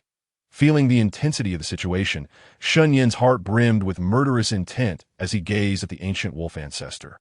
If he could slay him, his fortune would be renewed, and his fate altered. The ancient wolf ancestor, perceiving the intent in Shen Nian's eyes, coldly remarked, "Do you truly believe that having become a master, wielding the art of movement, you are invincible?" The next moment, 9 flashes of lightning appeared, accompanied by a disdainful voice. "Too much chatter." The ancient wolf ancestor bared his teeth, unleashing a scarlet demonic energy, which contained a mountain of corpses and an ocean of blood, capable of mesmerizing those with lower realms. In an instant, the ancient wolf ancestor moved, his speed equally swift, confronting Shen Nian directly. Neither employed any techniques. They chose to engage with sheer physical might. The ancient wolf ancestor was aware that his opponent was a body cultivator. Yet body cultivators varied in strength, and he doubted that someone so young could have tempered their body to surpass even his nascent soul form. Upon witnessing this, Xiao Qing'er gritted her teeth. "Damn it! All I asked was for you to hold him off. This ancient wolf's physique has been honed to perfection. No wonder he is a half-step into the nascent soul stage. Even a master of mixed origin would need to tread carefully against him. What are you doing?" Yet, just as she was about to intervene, a foundational wolf demon in the pack howled, and the wolves surged toward her with murderous intent. In the next second, the sky erupted with a deafening sound. Fist met fist, and on Shen Nian's knuckles appeared a star-like divine pattern. He unleashed the full force of the indestructible chaos body. With a singular thought, swiftly eliminate this old wolf. Bang! Blood erupted, transforming into a crimson rain as a massive wolf paw shattered. The ancient wolf ancestor stared in disbelief at his empty right arm, momentarily lost in thought. How could this be? My powerful demon kin's formidable physique could not withstand a single punch from him. What kind of master of mixed origin is he? A middle realm? Or a high realm? So young? The ancient wolf ancestor struggled to believe it, but the searing pain from his right arm jolted him back to reality, just as another brilliant silver fist came crashing down, offering him no time to react. This moment, the ancient wolf ancestor exhibited unprecedented gravity, devoid of any previous nonchalance. I never imagined that such a prodigy would emerge from the great Xia. Fortunately, this king still possesses some reserves after all these years. His thoughts barely finished when a demonic symbol, suffused with a dark aura, shot forth. This symbol rose to meet him, rapidly transforming into black runes, ultimately coalescing into a pitch-black demonic cauldron, suspended in midair like a dark sun. The demonic cauldron bore 4 claw-like legs and 4 protruding wings, its center adorned with a grotesque 3-headed beast carving that struck terror into the heart of anyone who dared to glance at it. "Killing you would suffice to recoup my losses," the ancient wolf ancestor lamented internally, nursing his wounds, casting a resentful glance toward Shen Nian. This symbol was inscribed by the demon emperor of the hellish 3-headed bird clan from the celestial demon abyss. A gift from his brother-in-law when his sister married into that clan, that he would not have employed it unless absolutely necessary to. It's fine. It's fine. As long as I eliminate him, perhaps this formidable physique of mine could allow me to take that final step into the nascent soul realm. And I would suffer no loss, the ancient wolf ancestor thought, feeling somewhat better that he truly did not dare to underestimate the situation any further. This human use physique was terrifyingly powerful, and his speed was astonishing.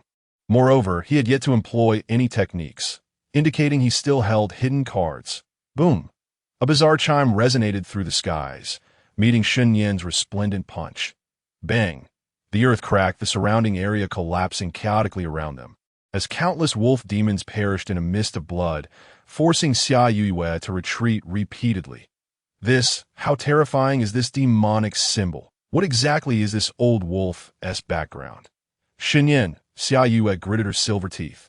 gripping her spear tightly, fixated on the demonic bell formed from the symbol. She truly did not anticipate the ancient wolf would possess so many tricks in such a powerful demonic symbol. That terrifying aura could likely contend even with an early-stage nascent soul. Had she approached recklessly earlier, she would have faced near-certain death, not to mention the other two great demons.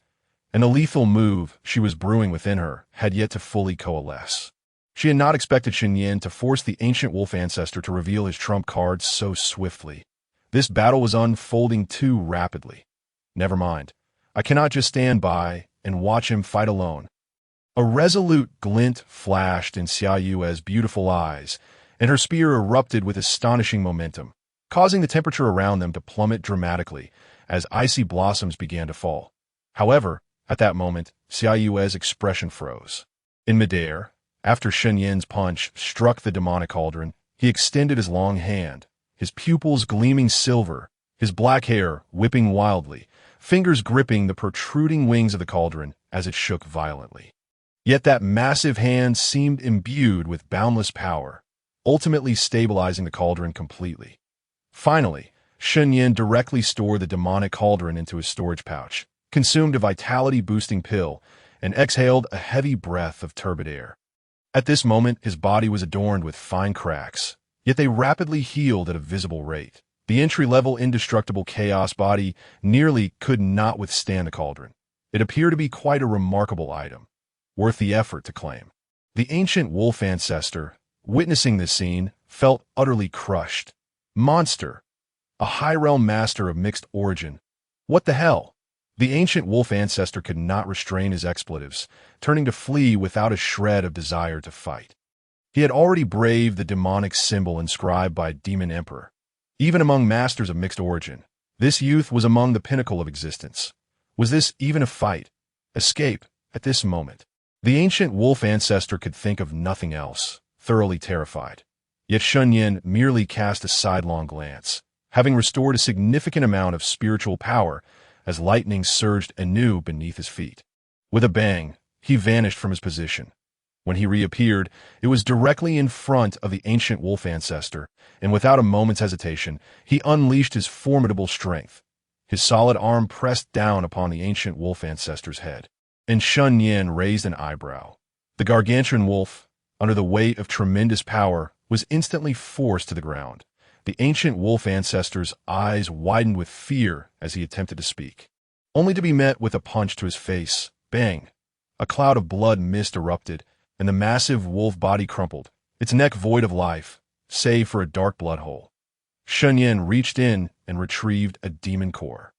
To be precise, it is a demonic infant, for this demonic core has sprouted limbs, which were subsequently cast into the storage B8G.I. In that moment, the entire ghostly mountain fell into silence. The remaining wolf demons trembled on all fours, their wolfish eyes filled with dread as they gazed upon the young man in white.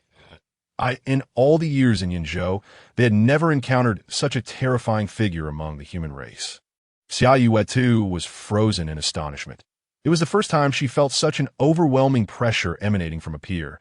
She had thought him merely a novice in the realm of the primordial masters, but was astonished to discover he had already attained a high level of mastery. Just how had he achieved such a rapid refinement of his body? Could a person truly progress so swiftly? Were it not for her own eyes witnessing this, Xiao Yue would never have believed that such a young primordial master could exist in the Great Xia. Such an individual would undoubtedly be considered a top prodigy even in the Eastern Xian. Was it due to the Ninth Mountain Lord? Upon this thought, Xiao Yue felt an irresistible urge to join the Ninth Mountain.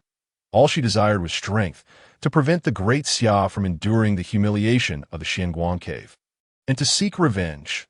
Over the years, there had been no shortage of offers extended to her from the three sections. However, she had rejected them all, believing that with the heavenly bottle in her possession, she needed no guidance and could forge an invincible path on her own. Yet now, after witnessing Shen Nian, her resolve wavered. After securing the demonic infant, Shen Nian promptly opened his attribute panel.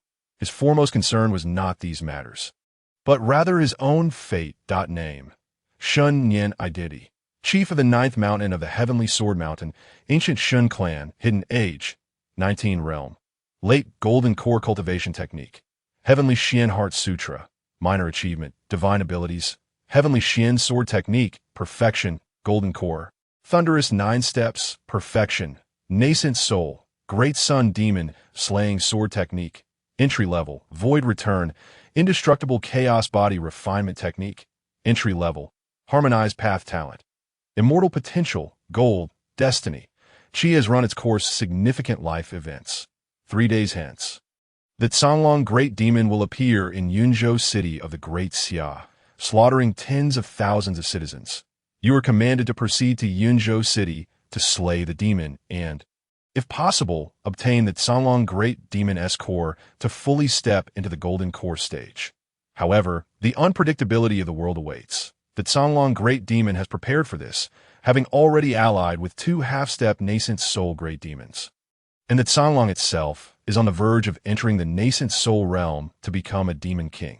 Their aim is to eliminate the prodigies of the 3 sects before ascending to demon kingship. Upon your arrival, they will frantically seek to extinguish your life. You display monstrous talent, severely injuring one of the great demons, yet ultimately succumb to defeat. It remains unchanged. It appears that all must be eradicated. Shen Nian pondered as he suddenly froze, his figure erupting into a flash of lightning, vanishing from the spot. How could he have nearly forgotten? Yunzhou, if the Canlong were to strike tonight, the other 2 should also be on the move. And now, there is no one in Yunzhou capable of halting the half-step nascent soul great demons. The 13 cities of Yunzhou, with a population exceeding 10 million, have their most prosperous hub in the main city. At this moment, within the Xiao family on the eastern street of the city, Xiao Qing'er was working harder than ever before. Xiao Zhan stood outside a guest room, stating that although his injuries had yet to heal, he had become significantly stronger after receiving assistance from the Demon Suppression Division. Able to stand with ease, he was well aware that the Demon Suppression Division would not have bestowed such precious medicine upon him were it not for his daughter.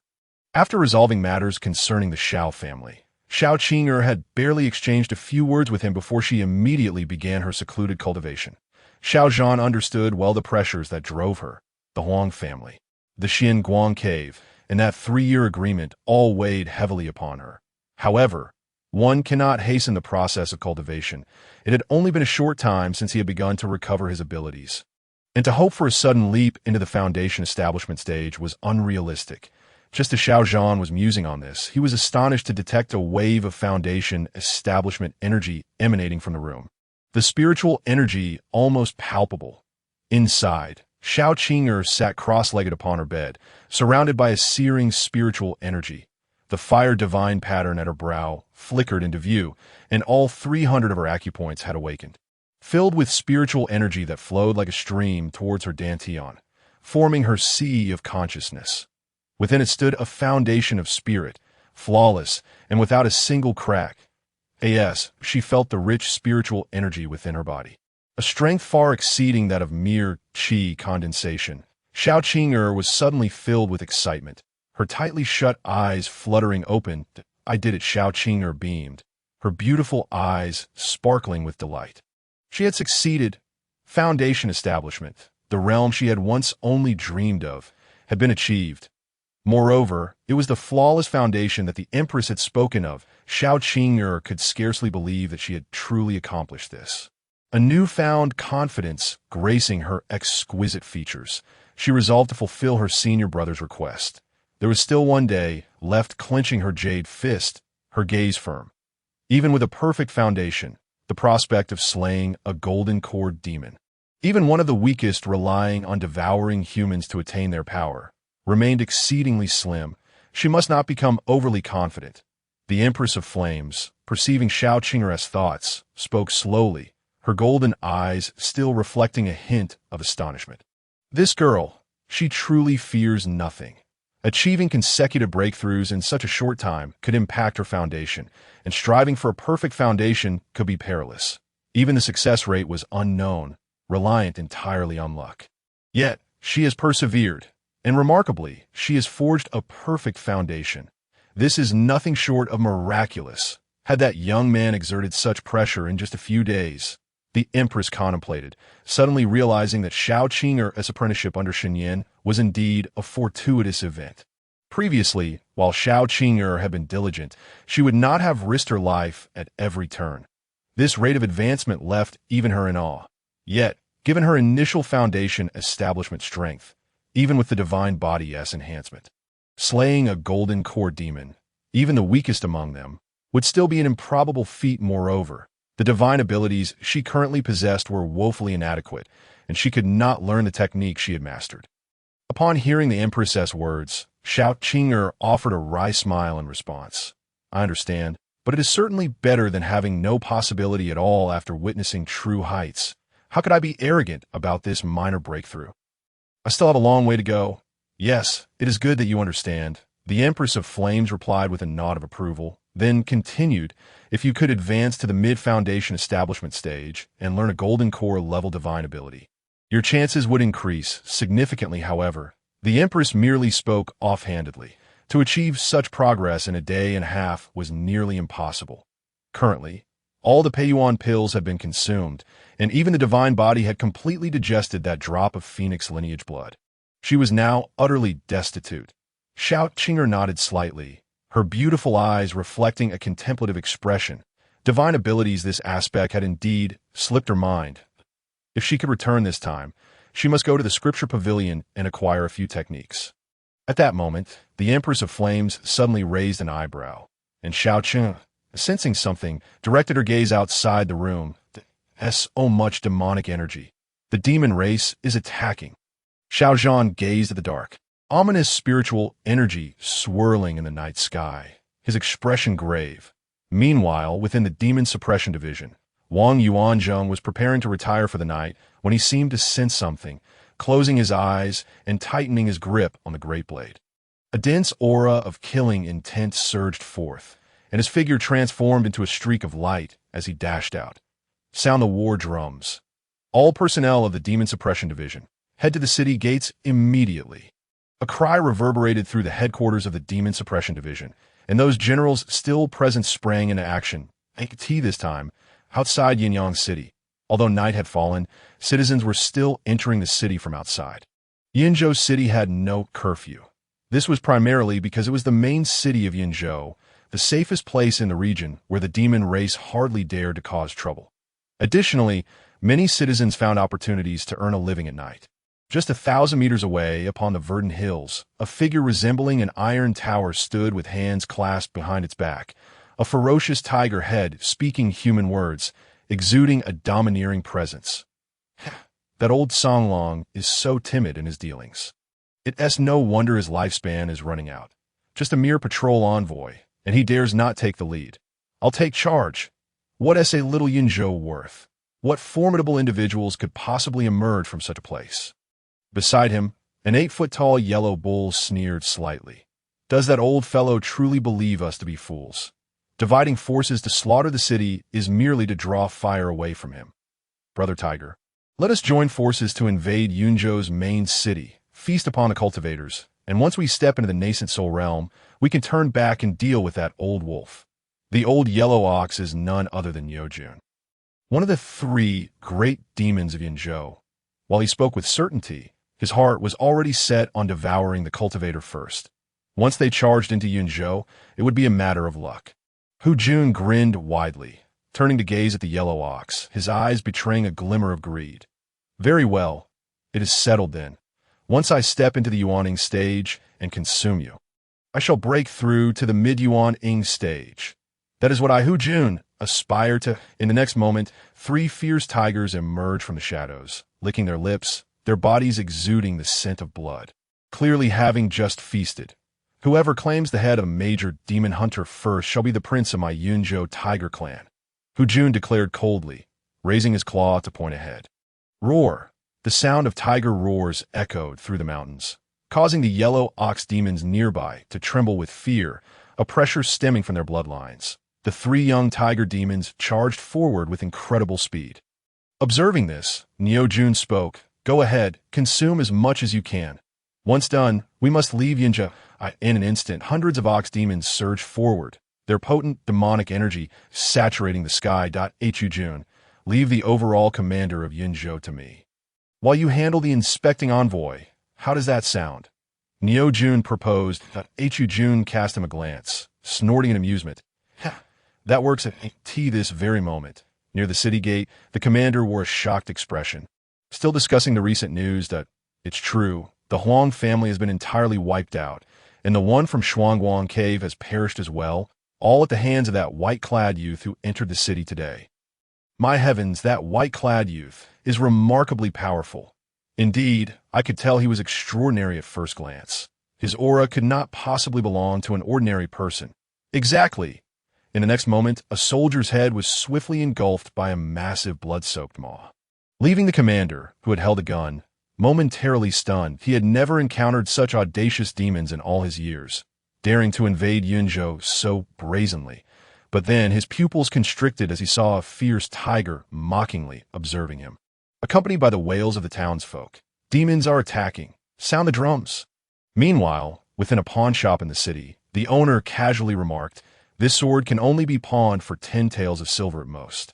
No more. He toyed with a wooden sword in his hand that in front of him, a bearded young man exclaimed in distress. What nonsense is this? This sword was forged from the thunderstrike wood taken by the second mountain master of the Tianjin sect. It is worth far more than 10 taels. Do you even understand what thunderstrike wood is? You must know the Tianjin sect. It is a legitimate immortal sect. I will need to redeem it later. The pawn shop owner nonchalantly pointed at the sword's hilt, where the words "get lost" were crudely carved, and next to it, the words "immortal sword" were inscribed, evidently by different hands. With a sigh, the youth said earnestly, you don't understand the situation. That old bull has been displeased with me for many years and is deliberately trying to annoy me. Oh. The pawn shop owner raised an eyebrow, sneering. From your tone, it sounds like you know the second mountain master quite well. Not just well. That old bastard. I have to take care of him in his old age, the youth replied, deadpan. All right, enough of this idle chatter. The pawn shop owner waved his hand, dismissively. 10 taels is all you'll get. If I didn't once have dreams of being a sword immortal and a particular fondness for swords, this worthless thing wouldn't even be worth a single tael, that if you don't believe me. Go ask elsewhere. I won't pawn it. I won't. The youth blurted, but upon glancing at the empty wine gourd at his waist, he sighed. Forget it. I'll endure. I'm almost at the sect, and once I return, I want to be able to drink anyway, so I might as well make do. After Lin Qing'er collected the 10 taels, she walked directly to a tavern, but just as she was about to enter, her body suddenly trembled. Bang, bang, bang. The sound of drums reverberated deafeningly, and Lin Qing'er looked up to see countless townsfolk fleeing like locusts, their faces pale, as a formation enveloped the entire Yunzhou city like a layer of moonlight. Demon threat? Lin Qing'er mused, her lips curling into a smirk as she noted the 2 half-step yawning demons and the numerous golden core beasts. Golden runes flickered in her eyes, a divine ability allowing her to observe the enemy from a distance. This has nothing to do with me. Yunzhou is under the protection of Shuangguang Cave. I'm merely passing through. I'm still injured, and the old bull mentioned that a gentleman might not save but could at least seek assistance. Oh dear, isn't the Demon Suppression Division being a bit reckless? Why can't they simply wait in the city for the Shuangguang Cave people to arrive? The formation could hold for a few minutes. That would be enough. Wait, the attire of the Tianjin sect? My sect S disciple. I haven't seen this little sister before. Early foundation establishment. Huh, she exclaimed, puzzled at the girl-esque boldness at the city gate. Wang Yuan led the Demon Suppression Army, his expression grave as he surveyed the dense crowd of ox demons and the 3 tigers feasting on the corpses of the city guards. Instantly, his killing intent surged, but reason held him back from acting impulsively. Where are the inspecting envoy and Lord Shen? The white-haired demon-suppressing general inquired solemnly. Wang Yuan shook his head, uncertain of the inspecting envoy's whereabouts. The white-haired general's expression turned grim, his heart sinking. Having battled alongside the 3 great demons for many years, he was well aware of the prowess of Hu Jun and Niu Jun. Half-step Yuaning. How could they possibly hold him off? Yet, Wang Yuan added, but the inspecting envoy must have noticed the demon incursion and will return soon. He had indeed received a message from Xiao Qing'er not long ago. However, It seemed the inspecting envoy had encountered the forces of the Songlong clan. How long would it take for them to arrive? That remained an uncertainty. Upon hearing his words, the demon-suppressing generals behind him visibly relaxed. Then we shall hold our ground. The white-haired general gripped his weapon tightly, his expression resolute. In the next moment, the three tiger demons launched their assault on the formation, while Hu Jun and Niu Jun observed the spectacle with indifference. This is getting interesting. It seems neither the inspecting envoy nor the Shuangguang K personnel are present, Hu Jun remarked with a slight smile. Truly a gift from the heavens. Hu Jun, let us strike together and break the formation. Niu Jun laughed heartily, agreed. The two great demons emanated overwhelming demonic energy, terrifying to behold, as a massive golden tiger paw struck down, paired with the sharp horns of a bull, conjuring the phantasms of their divine abilities. Boom! Yunzhou City trembled as if an earthquake had struck, swaying precariously, while the moonlight-like membrane of the formation began to crack, that a demon-suppressing general atop the city wall turned pale and said, given the current situation, the formation may not hold for long. If it breaks, we will have no time to care for the townsfolk. The general lamented, those beasts from Shuangguang Cave have exploited our Yunzhou's resources for over a century to aid in repairing the formation. Otherwise, it would have held much longer. What the general stated was indeed true. This ancient formation, laid down by a master, had once withstood the onslaught of Yuaning demon kings. We cannot allow these demons to continue their rampage. Wang Yuan's expression hardened with determination as he spoke, having made up his mind. The other demon-suppressing generals remained silent, each drawing their weapons. Out of the city. Engage the enemy. On the road leading from the Ghost Mountain to Yunzhou City, a bolt of lightning split the night sky. The spiritual energy is still far too lacking. Shen Nian stood poised in the void, her breath quickening. The frequent use of the thunder movement 9 steps was draining her energy. As this was not a divine ability that a golden core cultivator could wield that moment, a notification chimed. Due to the host command, the destined heroine, Xiao Qing'er, in her desperate struggle to slay the golden core tiger demon, has found a fleeting opportunity to awaken a fragment of her divine power, severely wounding the golden core tiger demon, while she herself nears death, only to be saved by the chief of the second mountain. Lin Qingwei. Achievement unlocked. Destined daughter make her name in Yunzhou, reclaiming the title of Celestial Beauty. Reward. 100 points of Dao transmission. The fight has already begun. We must hasten. Shen Nian hesitated for a moment as he took out the demon infant, contemplating whether to forego the Dan advancement and directly break through to the Yuaning stage. Upon reaching the Yuaning level, his speed would reach an entirely new echelon. However, young Master Shen, at this distance, I have a way to reach outside Yunzhou City immediately. Xiao Yue's voice resonated as she caught up, gasping for breath, her skin glistening with fragrant sweat. With her prowess, catching up to Shen Nian, who employed the Thunder Step 9, was solely made possible by the enhancement of those few divine talismans. The moment she witnessed Shen Nian vanish, she instinctively reacted. After dealing with the remaining wolf demons, she hurried towards Yunzhou. Frankly, she had already devised a plan to use her talismans to reach him if she could not catch up.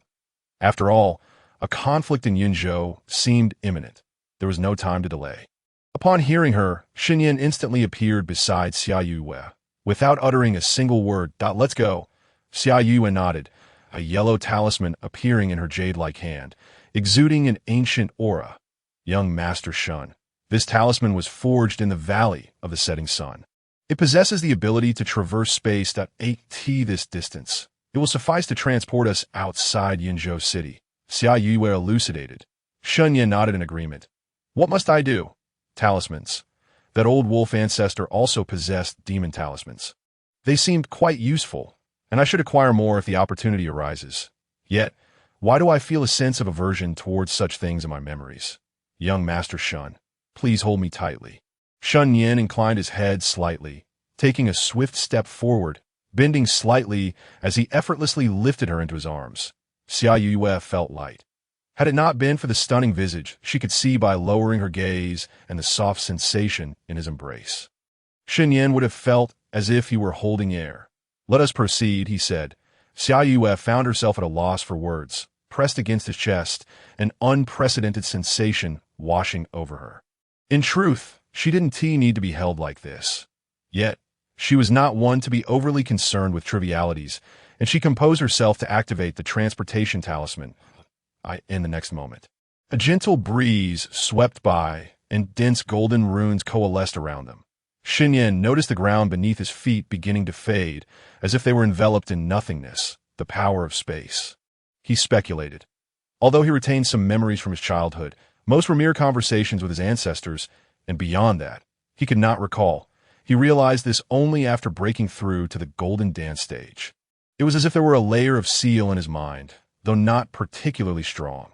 Once this matter was resolved, he would return to the ninth mountain and study it further. As he pondered, his figure was engulfed by golden light, completely vanishing from the spot. Outside Yinzhou City, despite the night, the battlefield was still visible under the moonlight. Demonic beasts were scattered everywhere, and the bodies of the demon suppression army lay strewn across the ground, soon to be sent flying by overwhelming force. Kill. Wang Yuan wielded a large blade, blocking a tiger demon with one hand, while the other was already missing, leaving only a bloody stump. Surrounding him, hundreds of demon suppression officers plunged into the demon horde, fighting fiercely without retreat. Among them, many cultivators from Yinzhou City, including members of the Xiao family, such as the previous third elder. That moment, the third elder was entangled with several foundation-building bull demons, unable even to speak or divert his attention. Not far away, a white-haired figure with a fierce demeanor was fixated ahead, its body wielding a large blade that had just slain a golden Dan bull demon, still gripping it tightly. The other demon suppression generals were engaged with the golden Dan demons. While they had temporarily stalled the demon assault, the expressions on their faces were increasingly grave, for the Tiger Lord and Bull Lord were yet to make their move. Find a way to buy him more time. That girl from the Xiao family must survive, or we shall owe a debt to Lord Shun. Wang Yuan shouted as he forced back the snarling tiger demon before relaying thoughts to the various demon suppression generals. Understood. Several golden Dan demon suppression generals responded, their auras surging as they evidently began to fight desperately. Without you saying it, we from Yunzhou will fight tooth and nail to ensure she survives. Indeed, a mere foundation-building girl dares to slay golden Dan demons. What do we have to fear in our fight? In an instant, the battlefield descended into chaos, the battle cries echoing, the stench of blood permeating the air. Meanwhile, within Yinzhou City, Patriarch, do not act rashly. You cannot go. Uncle Fu desperately blocked Xiao Zhan, kneeling before him. The young lady has instructed you not to go. If you do, all her efforts will be in vain. She will not come to harm. That prodigy from the Heavenly Sword Sect is intervening, and the young lady is still alive. Xiao Zhan's eyes turned red with rage, his fists clenched so tightly that veins protruded. Yet he ultimately could not take that step forward. He understood that even if he went, it would be futile. He could not break through the demon horde. Injured, he was no better than a foundation builder, akin to a worthless endeavor. Qing'er. Your father is truly useless. Xiao Zhan's tears streamed down his face, overwhelmed by a profound sense of helplessness. Seeing the clan leader calm down, Uncle Fu gazed anxiously outside the city. Lord Shun, where are you? Outside Yinzhou City. Tiske, how amusing. My second brother has been toyed with by a mere foundation-building insect. Truly laughable. Aha! The tiger demon battling Wang Yuan glanced at the large tiger lying on the ground, barely clinging to life, a mocking expression on its face. Beside the dying tiger, two figures stood. One was its father, the Tiger Lord. Huff! Lin Xingwei stood breathlessly before two half-step Yuan-ing great demons, her form visibly unsteady. A trickle of blood seeping from her lips, yet the sword intent surrounding her remained unwavering. What a predicament! Am I, Lin the great sword immortal, truly destined to meet my end today? Damn it, I've bitten off more than I can chew. That old rascal was right. I'll never be a gentleman's sword. It's all because of those wretched creatures from the Xianguang cave. Where are the defenders? Where is the support? Where have they all vanished to? He cursed inwardly, his frustration mounting at the mere thought of the Xianguang cave. Just then, a faint voice broke the is it dead. Behind Lin Xingwei lay a bloodied girl in white. None other than Xiao Qing'er. She was grievously injured, having just tapped into the power of her divine body at a critical moment, nearly paying the ultimate price, if not for the protective spirit of the female flame empress safeguarding her heart. She would have surely perished. Yet now, her primary concern was whether that tiger demon was truly dead. This was the only opportunity spoken of by the flame empress. She could not afford to wait. For if the city fell, Yunzhou would descend into hell. Which mountain are you from? I've never seen someone so stubborn. A foundation builder daring to kill a golden Dan demon is sheer audacity. Did that tiger demon slay your entire family? Lin Qingwei glanced at the girl behind him, unable to refrain from mocking her, though a flicker of admiration and astonishment shone in his eyes. A foundation-building novice attacking a mid-golden Dan tiger demon, and amidst a horde of demons, with its father, a half-step Yuan-Ing great demon, watching closely. Yet, she had truly succeeded.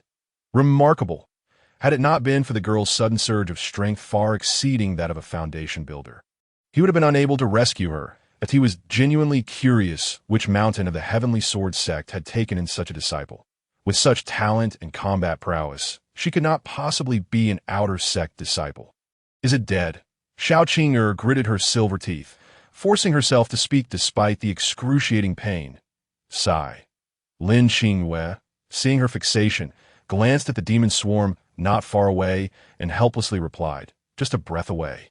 It's alive, but barely so. This tiger demon has been shattered by this girl's golden Dan. Amidst the Tiger Clan situation, it is indeed as good as dead. But the next moment, Xiao Qing'er gritted her teeth, attempting to rise, only to find herself devoid of any spiritual energy, her jade-like hand clenching tightly. Are you mad? Lin Qingwei was momentarily taken aback. Do not summon any more spiritual energy, otherwise you will injure your foundation and be rendered useless. Suddenly, a surge of demonic energy surged forth, and Lin Qingwei's lips curled. Damn it, what was I just thinking? I almost forgot about these two great demons right in front of me. What am I even saying? In this situation, who could still survive? I'm sorry. It's my fault. Xiao Qing'er, feeling the overwhelming demonic force approaching, wore a calm expression, unafraid of death, but felt guilt towards the person standing before her. Nonsense. After all, I joined the sect years before you. You, a woman, fear nothing, so why should I back down? Your senior Lin is certainly no coward. Lin Qingyue's expression shifted, shedding her previous frivolity to reveal a hint of gravity.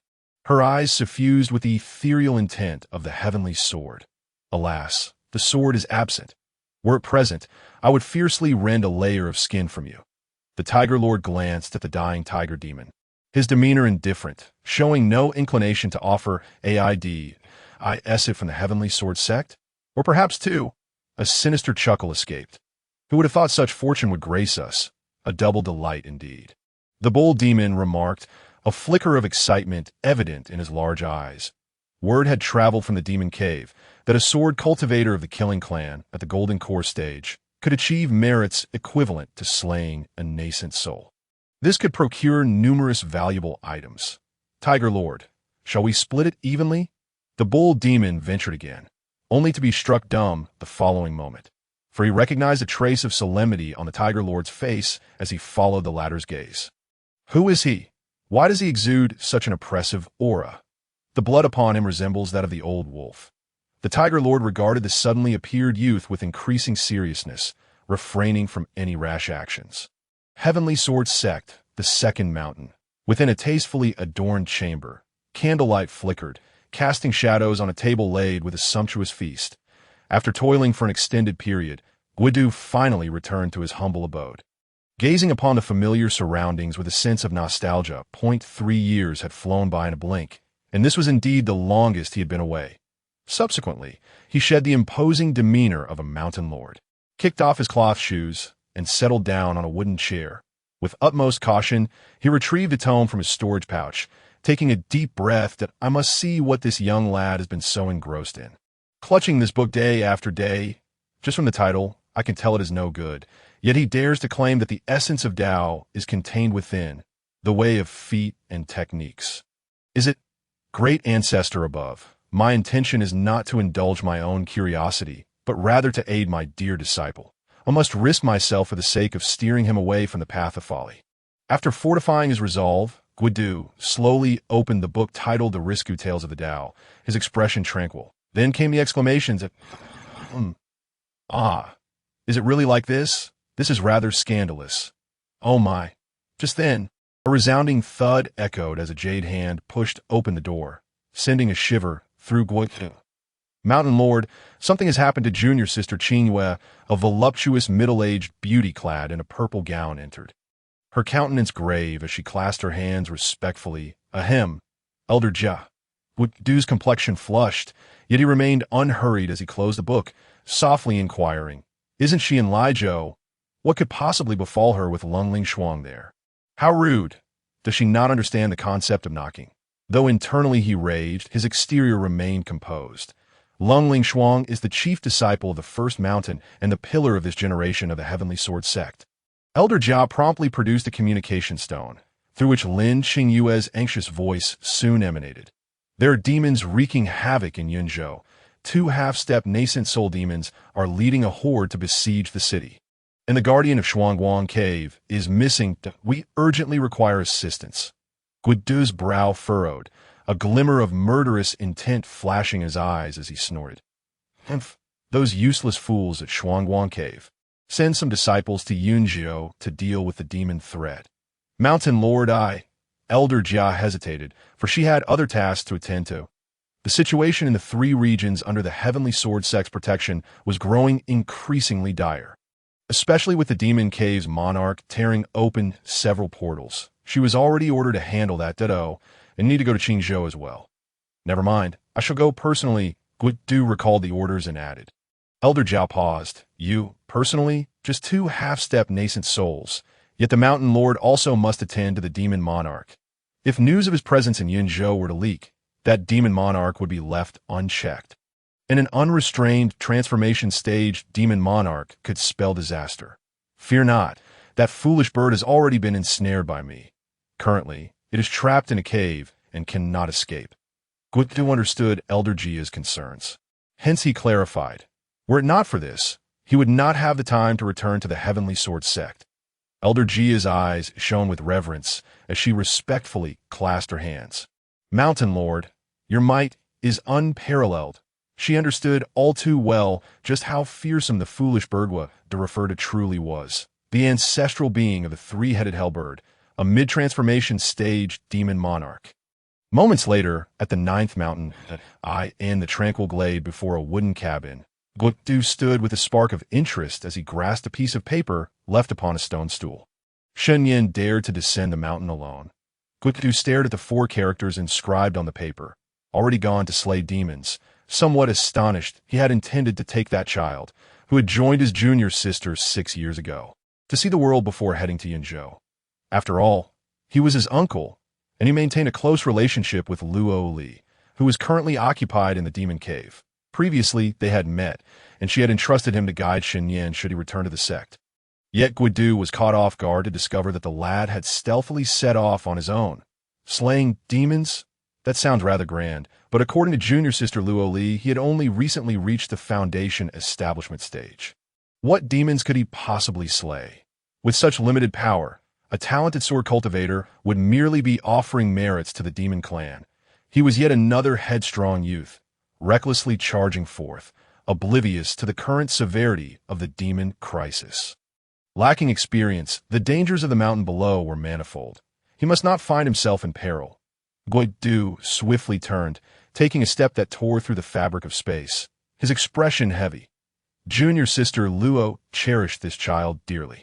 If anything were to happen to him and affect her path to breaking through, it would be disastrous. Alas, he had mentioned wanting to rest for a couple of days. It seemed none of them were capable of providing peace of mind.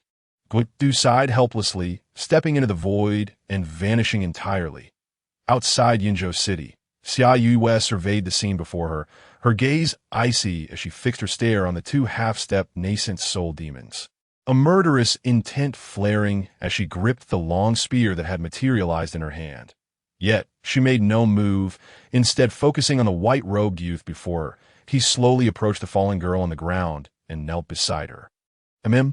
Junior brother Shun, Lin Qing'er noticed the sudden halt in the actions of the two great demons, instantly aware of someone behind her, and turned to reveal a look of surprise. The Heavenly Sword Sect reinforcements have arrived? However, when she discerned the figure behind him, a solitary woman clad in black robes at the Golden Core stage, she was momentarily taken aback. Junior brother, where are the reinforcements? Lin Qing'er pressed. Yet, Shen Nian remained silent. Softly inquiring, can you rise? Xiao Qing'er, gazing at the familiar visage before her, nodded earnestly, then gritted her teeth, attempting to push herself up. The next moment, a gentle breeze enveloped her, lifting her into a seated position on the ground. She looked towards Shen Nian, her eyes filled with trepidation, and whispered, I'm sorry, senior brother. I've disappointed you that I may not be able to slay a Golden Core demon. Xiao Qing'er recognized this was her only chance. Severely wounded, recovery would take days. The time set by her senior brother was rapidly dwindling, making it impossible for her to achieve her goal. Upon hearing her words, Xiao Yue's expression shifted, while Lin Qing'er stood momentarily stunned. Goodness, so this girl hails from the 9th mountain? What madness possessed you, junior brother Shen? You've been tasked with the impossible, Foundation establishment slaying Golden Core. How could that be? Lin Qing'er exclaimed, momentarily forgetting the imminent threat. Glancing at the dejected Xiao Qing'er, unable to restrain himself, you are remarkable indeed, to nearly fell a mid-Golden Core tiger demon with your initial Foundation establishment strength. Such an achievement is unparalleled in the Heavenly Sword Sect, and likely unmatched throughout the Great Xia. Why the long face? Listen to your brother. Disregard him, that's beyond what any human could accomplish. Shen Nian did not regard him, gesturing slightly as he transmitted spiritual energy to Xiao Qing'er while calmly stating, your inability does not signify that others cannot succeed. Lin Qing'er is indeed acquainted with him. Their relationship can be deemed quite amicable, as he is the disciple with whom Shen Nian converses the most. This, of course, is largely due to the other party being quite the chatterbox. Brother, you are right. It is I who am too weak, unable to even slay a wounded Golden Core tiger demon. Xiao Qing'er lamented. Her head bowed in a semblance of melancholy, though a hint of color gradually returned to her face as she clenched her jade fist. She understood that her senior brother was healing her. Yet she felt she was letting down his expectations, feeling unworthy. Furthermore, with a formidable enemy at hand, she believed it was inappropriate for her senior brother to expend his spiritual energy in such a manner. Despite knowing his strength, Lin Qing'er rolled her eyes, exclaiming, goodness, it's as if one family doesn't enter another's door. One dares to speak boldly, while the other dares to act boldly. Fine, the 9th mountain is impressive. All right. Meanwhile, Xiao Yue'er, who stood behind, had a different perspective upon overhearing their conversation. She recalled that Xiao Qing'er had recently lost all her cultivation, yet now, merely a brief period later, she was already on the verge of slaying a Golden Core entity. Such a rapid enhancement in strength was precisely what Xiao Yue'er desired. Could it be due to Xiao Qing'er joining the Heavenly Sword Sect? Although the task set forth by young Master Shen was daunting, he did not seem to be a reckless person, and judging by his demeanor while healing her, it did not appear he was intentionally leading her to her demise. When I was at the Foundation establishment stage, I did manage to slay an early Golden Core, but that was due to the Tian bottle, and I had also reached the late stage of Foundation establishment myself. In comparison, I have not placed enough pressure on myself. Xiao Yue'er mused, her beautiful eyes fixed on the figure clad in white, and an idea crossed her mind. What if I too joined the Heavenly Sword Sect? At this moment, Shen Nian was not in the mood to ponder Xiao Yue's thoughts. He merely observed how much better Xiao Qing'er's complexion had become before retracting his hand. His gaze then fell upon the dying tiger, Fong not far away, feeling a twinge of admiration. The luck of the destined daughter truly is remarkable. However, she is rather too headstrong, not understanding the need for adaptability, while possessing an immense sense of justice. Though the tiger Fong's aura was faint, its powerful physique still conveyed a potent impact, akin to steel. In terms of physical strength within the same realm, few could breach its defenses. Even injured, it was unlikely to be so easily subdued by a mere Foundation establishment initiator, who knew it would encounter the destined heroine. Yet, Was Xiao Qing'er not being a tad reckless? Generally speaking, the intellect of destined heroines is not low. If he, Shen Nian, had even a modicum of assurance, he would not take such risks, charging out of the city to slay demons, as life is singular. Was it due to the worry that the formation might be breached, leading to the slaughter of the city by the demon race? Or perhaps Shen Nian lowered his gaze, seeing her in a state of disorientation, and arrived at an answer, and in the next moment, he extended his long hand to pat her head. Well done. Xiao Qing'er felt the sensation atop her head, shivering slightly, and when she looked up, her large eyes gazed adoringly at Shen Nian, lost in a trance. Did her senior brother just praise her? And he is even patting my head. Sigh. Although their time together was brief. It was her first experience hearing Shen Nian commend her, making it hard for her to contain her excitement. Ahead, Lin Xingyue's expression darkened as she spoke. Quit being so mushy. Don't you know the situation? Hey, this girl truly is something. I am your savior, you know. Previously, when I praised you, you had no reaction, yet now, a mere comment from him sends you into a frenzy. That's a bit excessive, Shen Nian, with a calm demeanor stated.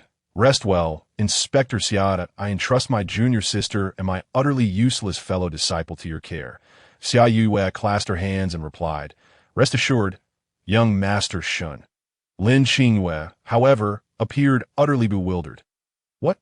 Who is this useless fellow, disciple you speak of? Who are you referring to? Enough already, junior brother Shen. Given the current situation, you should find a way to take your junior sister away while I try to hold them off. Lin Xingyue shook her head helplessly. In terms of posturing, you're still the best. Your personality hasn't changed a bit. He knows precisely how capable Shen Nian is. Last year's 9th Mountain Martial Arts Assembly, he insisted on posturing and challenged Long Lingshuan. Was she someone he could mock? One glance, and he was knocked down. Yet despite that, she got back up and continued fighting. Even he had to admire Shen Nian's indomitable spirit, which led him to frequently seek out conversations with him. After all, they both had been beaten by that woman, which created a shared experience. Just as Lin Xingyue began to mobilize the spiritual energy within him, a hand pressed firmly on his shoulder. If you can't hold on, then learn to recognize the situation. Didn't you tell me that? Meanwhile, across from them, Tiger Lord, shall we just watch them laugh and chat here? Neo Jun's eyes glinted with dissatisfaction. As a quasi-demon king-level demon, when had he ever been so disregarded by a few human youths?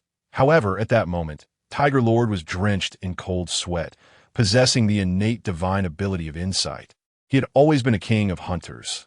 Yet now, due to this very ability, he found himself unable to act recklessly. Why? Why am I afraid? He was filled with flaws, yet why did he feel that if he acted, it would be he who would perish?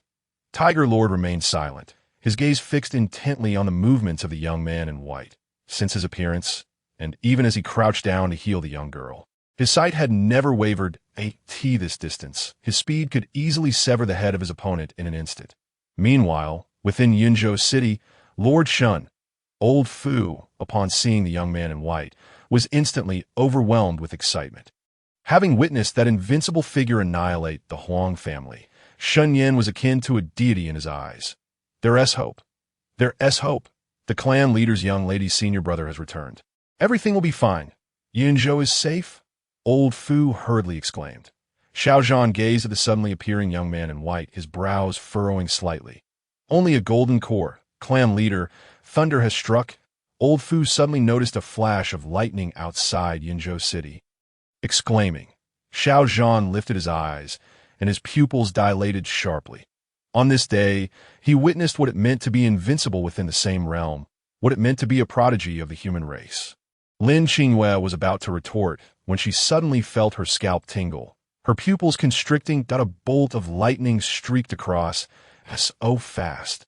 The lightning traversed the horizon, a terrifying pressure engulfing the entirety of the outside city, halting the battles between the demon suppression army and the horde of demons. What is this? Wang Yuan stared pale-faced into the distance. Having been fully focused on slaying demons, he had completely overlooked the arrival of the inspector and Shen Nian. The speed of that lightning was unfathomably swift, arriving before the two demons in the blink of an eye. Suddenly, Tiger Lord surged up, his expression contemptuous as he bellowed, "Huh, unaware of your own insignificance. You dare to approach this lord. Old Neo, take one, and I shall handle the other. All right." Neo Jun, beside him, also reacted, a somewhat comical grin spreading across his bovine face. Boom! An overwhelming demonic aura enveloped the area as Neo Jun stepped forward. His sharp horns exuded a pitch-black spiritual light, a terrifying pressure radiating forth that he disliked taking form and refrained from using any spiritual artifacts. For in his view, his horns were his greatest asset. Yet the young man in white seemed to vanish from his position. Such speed! Neo Jun's pupils constricted. The next moment, he felt his horns being firmly grasped by two large hands, an unparalleled force surging forth. Daring to contest with my bull clan? Which sex fool has yet to awaken?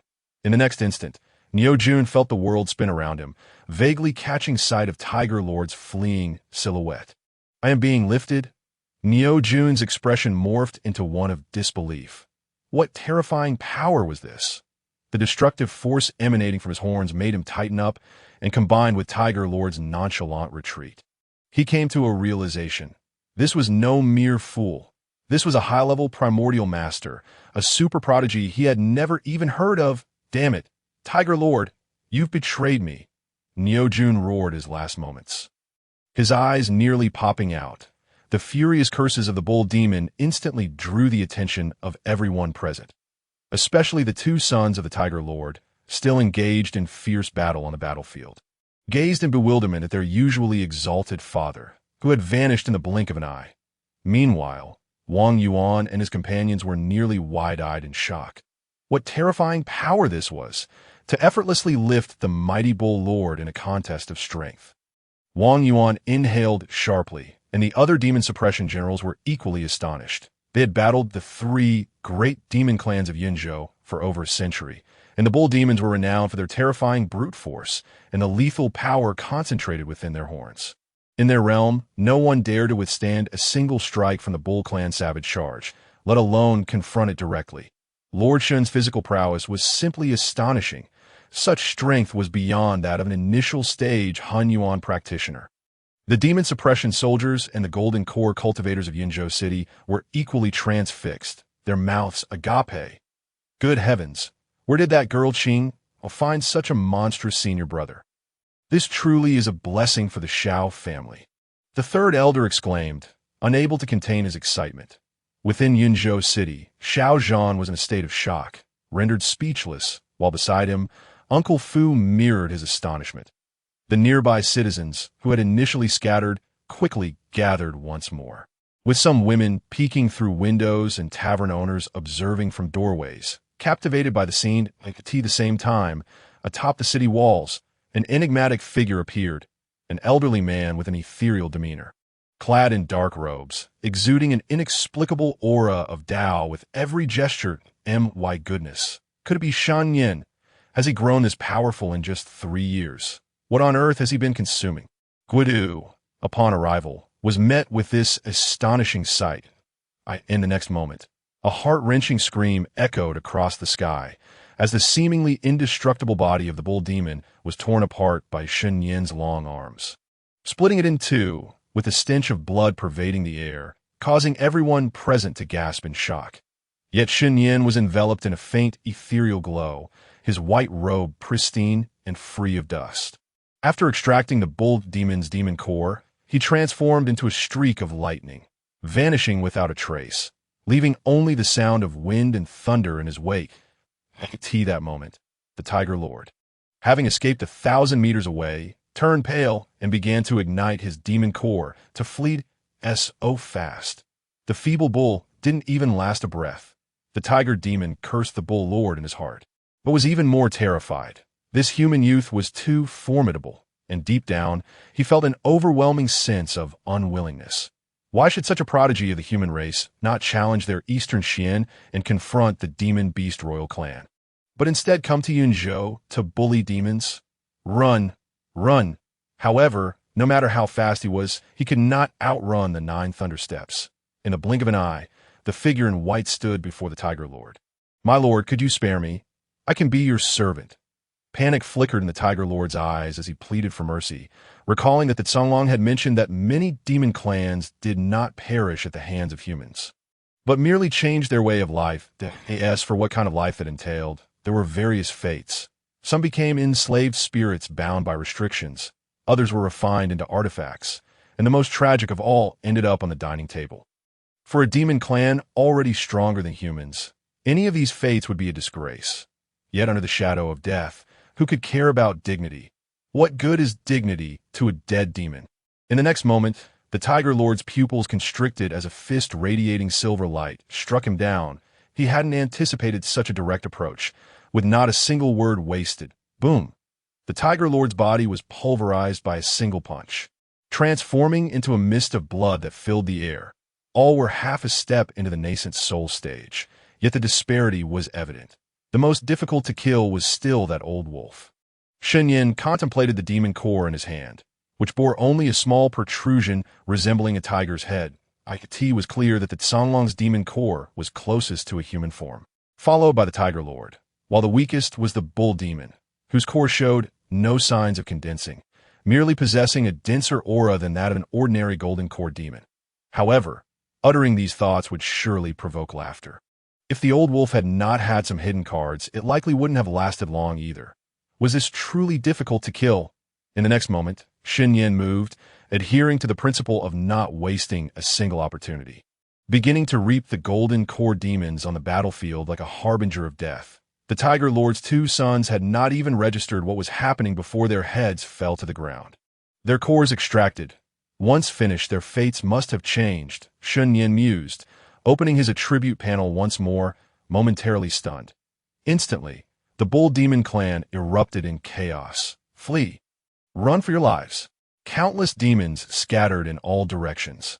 Utterly terrified by the sight of their ancestor being slain in an instant by Shen Nian, this moment, the entirety of Yunzhou City, both inside and out, fell into a profound silence. The two great demons had perished just like that. Wang Yuan exchanged incredulous glances with the nearby demon suppression generals, both reflecting the profound shock in their eyes. This was too powerful. Such physical strength. Only a high-level Hunyuan master could achieve this. Yet how old could Shen Nian possibly be? His talent for body refinement transcended the notion of a prodigy. It was utterly absurd. Not far away, Lin Qingwei stood in a daze, incredulously staring at Shen Nian in the sky. My goodness, is this truly the same proud little junior brother from the Ninth Mountain that I know? When did he stop practicing swordplay to focus on physical cultivation? Behind her, Xiao Qing'er and Xiao Qing'er remained relatively calm. One understood her senior brother's strength, while the other had witnessed the terrifying might of his physical form during the battle against the Songlong's ancestor. Let alone two half-step nascent souls, even a genuine nascent soul demon king would not stand a chance against him. In the next moment, Xiao Qing'er moved, her spear transforming into a streak of flowing light as she darted past, piercing through several foundational bull demons before positioning herself before the panicking demon horde, declaring, "What are you all standing around for? Kill the demons." Wang Yuan snapped back to reality, his palm still bleeding but gripping his great sword tightly, shouting excitedly, "Demon Suppression Army, heed my command. Slaughter all these demons. For every one that escapes, each will receive 10 lashes of the Thunder Whip." Understood. Hundreds of demon suppression soldiers bellowed, their voices thunderous. The despair that had previously clouded their faces dissipated, replaced by exhilaration. Especially when they beheld the figure in white above, a fervor ignited within them. In Yunzhou, such a terrifying prodigy has emerged. What are demons to us? Kill. In an instant, the entire battlefield's dynamics shifted. The bull demons, now in a frenzy, dared not look back to retaliate, while the demon suppression soldiers and some golden core cultivators from Yunzhou pursued relentlessly, leaving not a single one unscathed. Yet, Shen Nian walked with a somber expression, silently passing by Lin Qingwei. She felt dazed, still grappling with the shock of Shen Nian's sudden acquisition of such formidable physical strength and the astonishing techniques he had mastered.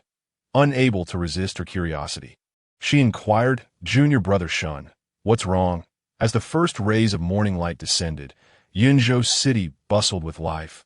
alive with activity. Clad in unblemished white, as gentle as jade, a solitary figure stood against a millennium of demon afflictions. Clap! In a tea house on the bustling streets of Yunzhou City, a wave of applause erupted. Excellent! Excellent! Excellent! The elderly storyteller smiled as he surveyed the room, and when silence enveloped the tea house, he began to speak. Ladies and gentlemen, yesterday's events were fortuitous for this old man, and I am bold enough to recount the tale of the immaculate white-robed sword immortal that a spectator in the audience furrowed his brow and interjected. Old man, that's not right. I heard that the white-clad gentleman didn't wield a sword but rather vanquished demons with his bare fists. Indeed, I heard the same. Yes, you wouldn't be making that up, would you? The storyteller merely smiled gently. Stroking his beard, this old man was merely speculating. Primarily, Lord Shen's demeanor aligns perfectly with the image of a sword immortal I have in my mind. Moreover, who says a sword immortal must wield a sword? With this, the audience was left in a state of confusion that it seemed to hold some truth. Yet if a sword immortal does not wield a sword, can they still be called a sword immortal? The storyteller, an elderly figure, chose not to linger on the matter any longer. Instead, beginning to speak, it is well known among the people of Yunzhou that the Huang family is tyrannical and arrogant, routinely tormenting the common folk, and worse yet, colluding with the demon race to commit heinous acts, abducting the young maidens of Yunzhou to offer them to the demons, a situation that incites the wrath of both gods and men. Fortunately, our esteemed Xiaojia's prodigious daughter, Xiao Qing'er, has endured countless hardships to enter the celestial sect, where she found an invincible senior brother who has stepped into the mortal realm. He first vanquished the demon birds, then annihilated the Huang family, and just last night, he single-handedly eradicated the demon race, causing the great demon to flee in terror. A single finger pointed towards the prosperous peace of Yunzhou. Let us begin with the tale of the demon birds. In the tea house, the citizens of Yunzhou held their breath, captivated by the storyteller's eloquence, as if they were transported to the very events he narrated. Meanwhile, outside the tea house, a middle-aged man dressed in luxurious brocade robes, adorned with an exquisite jade pendant at his waist and a countenance marked by sternness, walked with his hands clasped behind his back, a flicker of disdain flashing in his eyes. In just a few steps, he arrived before the Huang residence, gazing at the figures of the demon suppression army who were busy sealing assets, remaining silent for an extended period. Eventually, his figure seemed to traverse into a realm devoid of others, appearing in a courtyard deep within the Huang family estate, observing the familiar surroundings with a hint of nostalgia in his gaze. Only when he sensed someone approaching from behind did he reveal a slight smile. In my youth, I was a prodigy at chess, renowned throughout Yunzhou, with all calling me a child genius. As I grew older, I encountered a hermit from the mountains, and after 3 days of matches, I finally achieved a single victory. The hermit, honoring his wager, performed a spell that allowed him to traverse the heavens and earth that I was filled with longing and thus abandoned chess to pursue the path of cultivation. My father, in his desperation to find me a way into the realm of refinement, sold off our ancestral estate, nearly leading the Huang family to decline because of me. Yet, my innate talent was merely average. After entering the realm of refinement, I sought to be diligent and devoted to my studies, sacrificing close kin, abandoning lovers and severing friendships, wandering the seas alone, venturing into the demon realms, facing numerous perils, ultimately establishing my foundation, entering the Xianguang cave, and once again encountering the old hermit.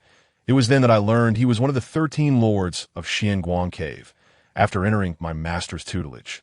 I began to see more clearly, feeling increasingly insignificant, that I realized this life would only lead to the Yuaning stage, as its secure a place in my old age and fulfill my father's last wishes.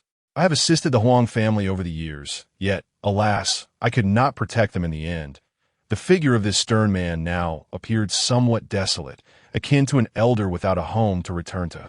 Behind him, a woman clad in golden robes, adorned with a sun motif carved upon her back, immediately comforted him, saying, "Brother Huang, there is no need to be overly sorrowful. Sometimes, all of this is merely fate. The downfall of the Huang family is not your fault. It is different, Huang Rulin merely shook his head, revealing a trace of self-deprecation. I know that colluding with the demon race is a capital offense. Yet, despite my countless slaughters of demons over the years, it seems the Huang family remains doomed. Upon uttering this, Huang Rulin answered himself. If it must be so, then so be it. Yet, the Huang family shall not be judged by others. No matter who they are, from which sect they hail, or how great their talent, I, Huang Rulin, shall certainly slay them. A twinge of sympathy arose in the heart of the woman as she took Huang Rulin's large hand in hers. Squinting and smiling, that is only natural. He has even slain an outer elder of our Xianguang cave. How could he be allowed to escape? Even your father would support you. The father she referred to as one of the 13 lords of Xianguang cave. Master Li, Huang Rulin then embraced her, his eyes filled with affection. Qing'er, thank you.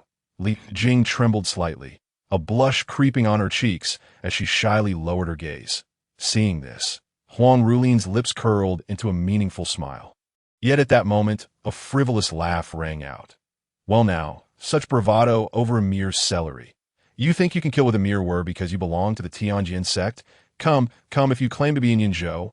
Show me you can slay one. Huang Rulin's pupils constricted suddenly, a grave expression overtaking his face as he looked up at the suddenly appearing elder, cautiously inquiring, Senior, do you hail from the Tianjin sect? Beside him, Li Jing also recognized the elder and was taken aback, her face reflecting shock. The second mountain lord of Tianjin sect, Guowu De, in a late stage of transformation. Meanwhile, at the Xiaojia estate. Destiny, a return of light's significant life events. After enduring the demon calamity in Yinzhou, you exhibited overwhelming prowess by swiftly defeating 3 half-step Yuaning demons, yet you offended the sister of the Songlong old ancestor. Particularly, you personally killed her son, the Cloud Sky Sparrow Demon, and as the ancient lunar cave opens in half a month, you plan to enter in search of the Ascension Pill technique, only to unfortunately encounter the father of the Cloud Sky Sparrow Demon. The prodigious son of the 3-headed bird clan of the Demon Abyss, the Black Feather Demon King, at the initial stage of transformation, though his realm was constrained by the cave's rules, limiting him to the pinnacle of Yuaning. Your physical strength was utterly inferior to his.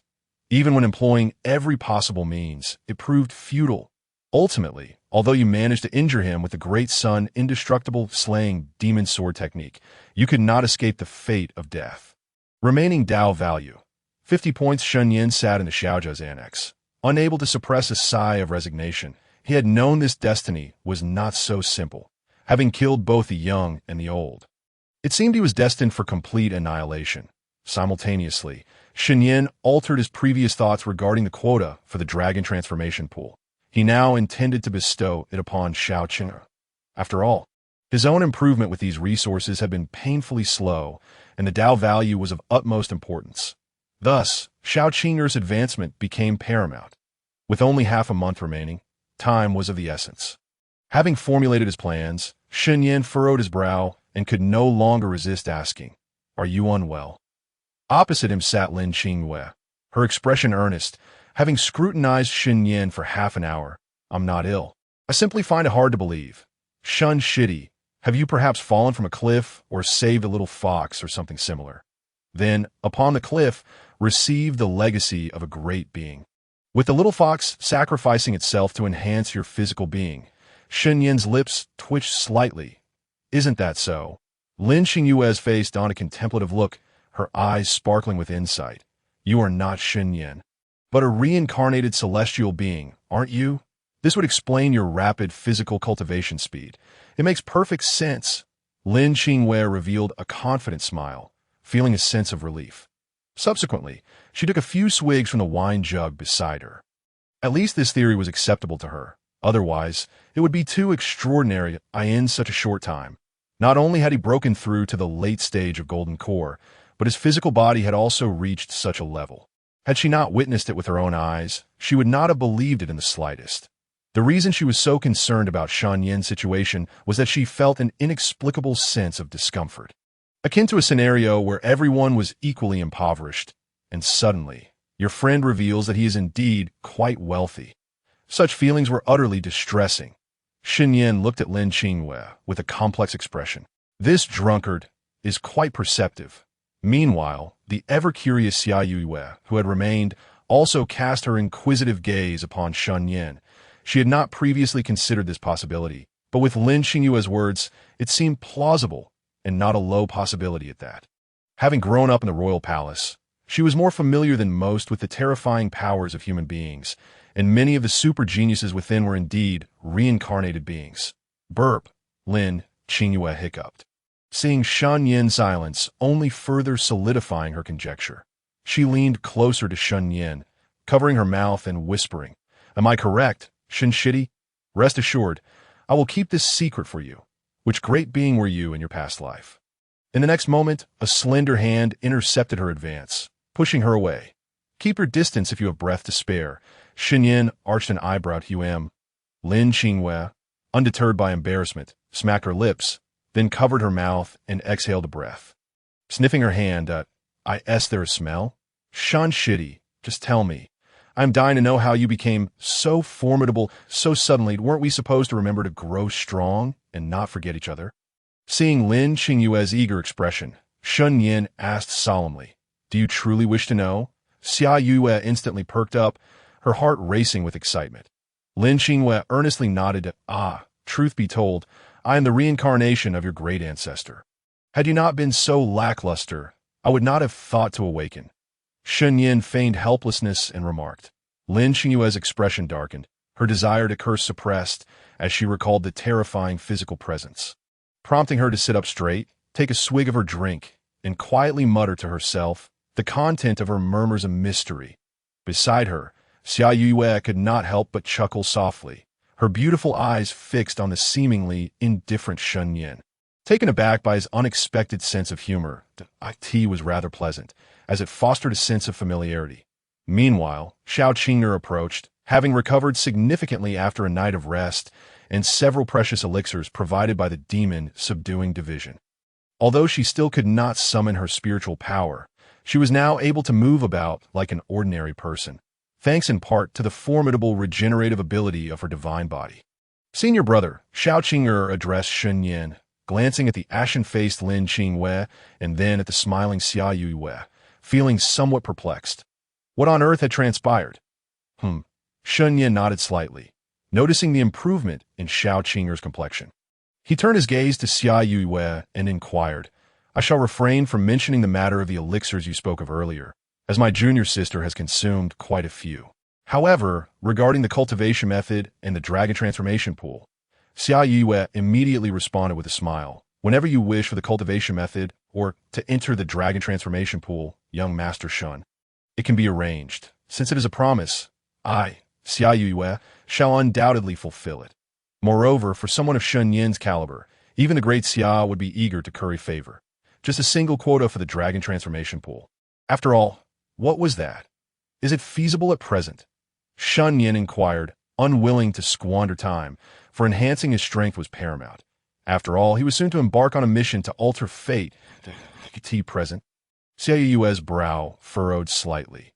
Whether it was entering the dragon transformation pool or selecting a cultivation method from the demon's subduing division, both required a journey to the headquarters in the imperial capital, which was quite a distance from Yinzhou. Even with the specially trained demon steeds of the demon's subduing division, it would take a considerable half-day to arrive, although their purpose for coming to Yinzhou had yet to commence. She had not anticipated that the demon crisis would be resolved so swiftly. She had originally thought that to completely deal with the ancestral beings of the Yu Mountain Sun Wolf and the likes of Niu Jun and Hu Jun would require several days and nights of combat. By then, recuperation would also demand some time, but now there seemed to be ample time. However, upon noticing her demeanor, Shen Nian inquired, "Is it inconvenient?" "Not impossible," Xiao Yue articulated her concerns. "It's just that the matters regarding the Shuangguang Cave and the Huang family patriarch have yet to be fully resolved. I fear that if we depart, the Xiao family and the great generals of Yinzhou." Shen Nian was momentarily taken aback. Indeed, he had nearly forgotten about this matter. Hearing Xiao Yue's words, Xiao Qing'er felt a pang of guilt. "If it weren't for my involvement, my senior brother would not have offended the Shuangguang Cave and the patriarch of the Huang family." Lin Qingyue, who had been sitting silently, contemplated for a moment before speaking. "You all may proceed. I shall handle the matters of the Shuangguang cave and the Huang family. After all, we belong to the same sect, and mutual support is only natural. Furthermore, he had grasped the situation's intricacies. These adversaries deserve to be dealt with. Even if he encountered them, not a single one would be spared. Shen Nian regarded Lin Qing'er with surprise that the golden core elder from the Shuangguang cave had perished in Yinzhou, and the dispatched individuals were unlikely to be less than nascent soul level, while the patriarch of the Huang family was likely also a nascent soul.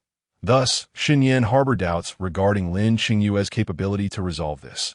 Rising, Lin Qing'er set down the wine flask and asserted confidently, "Who do you think you're looking down upon? In this world, one must have some backing. As the chief of the second mountain, if I were truly provoked, would they dare to touch me? Do they not fear my family's wrath?" Suddenly, a thought crossed Lin Qing'er's mind, and she shifted her tone, expressing her confusion. "By the way, why hasn't the reinforcement from the Heavenly Sword Sect arrived yet? It is quite strange, as I distinctly sent a message back." Shen Nian remained silent, merely nodding slightly in respect towards the figure behind Lin Qing'er. Xiao Qing'er displayed a hint of anxiety, while Xiao Qing'er gazed curiously at the elder behind Lin Qing'er, who bore the unmistakable air of an enlightened being. The elder, Guidu, smiled faintly at everyone before directing his gaze towards Shen Nian, his expression a mix of admiration and shock. As long as he wasn't possessed, this young man was truly formidable. Sister Luo had certainly brought a dragon into the sect. He would need to mention this to the sect leader upon his return. Shen Nian suddenly felt as though his soul had been pierced, his brows knitting together in discomfort. Yet, out of respect for this individual, who was the most esteemed senior of his master, he refrained from voicing his discontent, observing the expressions of those around him. Lin Qing'er sensed a familiar aura and inwardly deemed it ominous. Smack! A resounding slap landed on Lin Qing'er's head. "Ouch!" she exclaimed. "Master, do not strike the head. It is but a minor injury." Lin Qing'er covered her head and turned to the solemn Guidu. Speaking in a hushed tone, the great Xia's inspector, Xiao Qing'er, recognized Guidu as the Mountain Lord. She rose respectfully to greet him.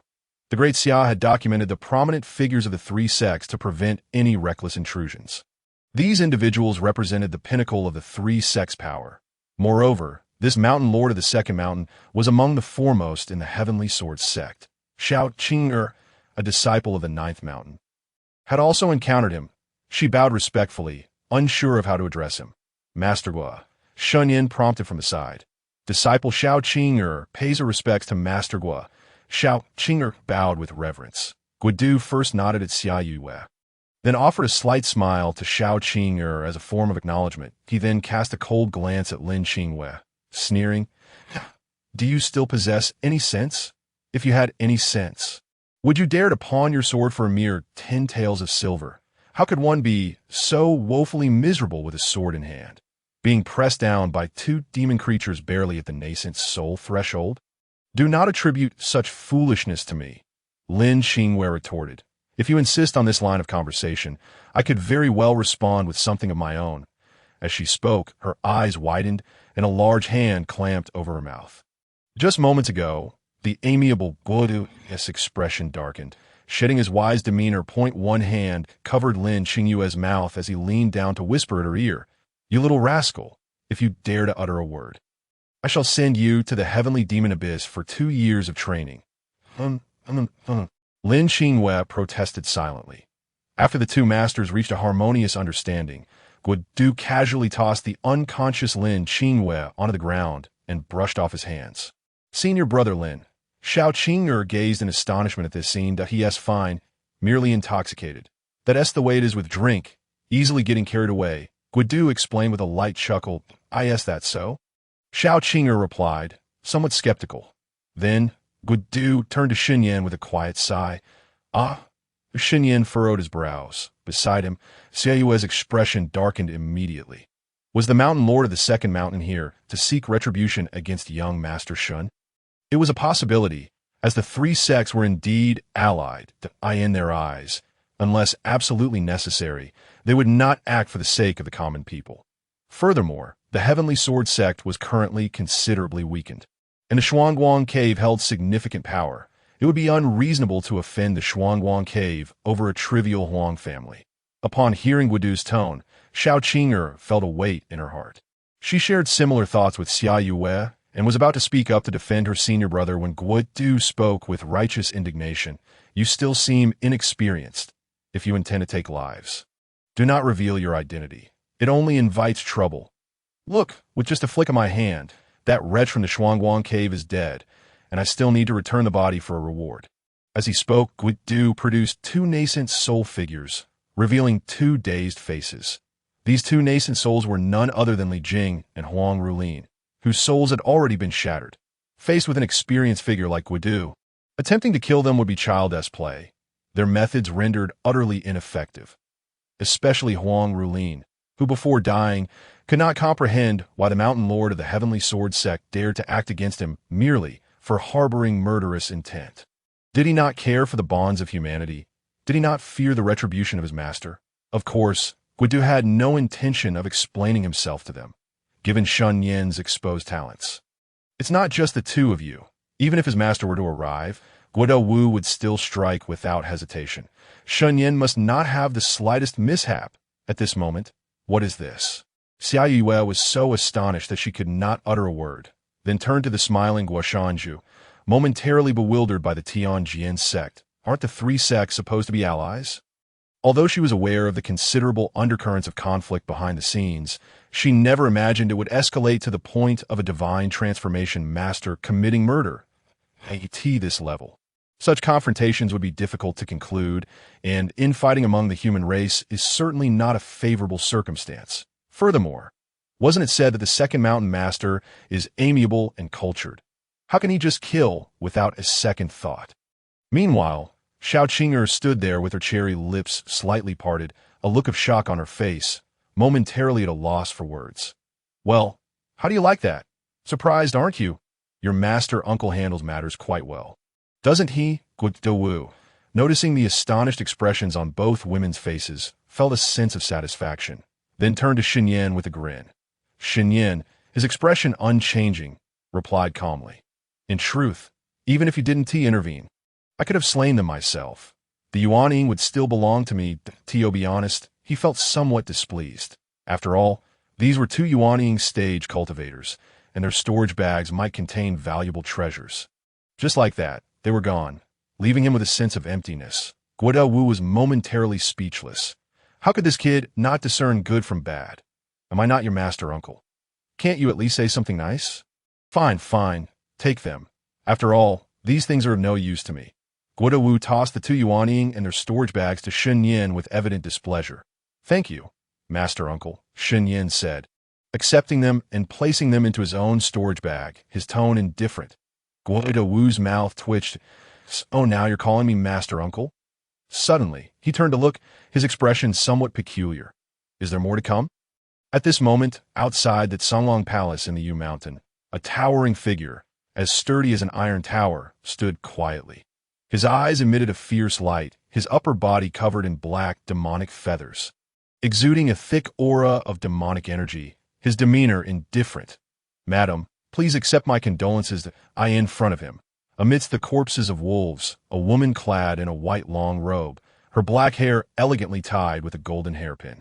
Let a crystalline tear slip down her cheeks, her face, full of grace, revealing profound sorrow that I will enter Yunzhou, slaughter the city, and honor the spirits of my brother and my son. Her lips pressed tightly together, her voice contrasting sharply with her appearance, possessing a rare lisp. Only by sacrificing the lives of the common folk in this state could she alleviate the pain of losing her son and brother. The burly man surveyed the slaughtered battlefield, his expression grave. Madam, this person can easily deal with the three tribes. He must be at the Yuanying level. We need to devise a plan. He was acutely aware of the allure the Tianyao cave held for human powerhouses. Once their identities were revealed, countless strong individuals from the three sects would likely emerge to claim their heads for a bounty.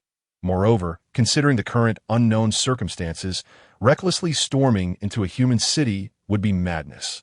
Was it worth it for an old wolf of the scattered cultivators and a bird of impure blood? Not at all. Furthermore, the whereabouts of the Black Feather Demon King are currently unknown. and he could very well be trapped. It is best not to provoke further trouble at this juncture. I don't care. Madame Qing'er bit her silver teeth, exposing her sharp canines coldly.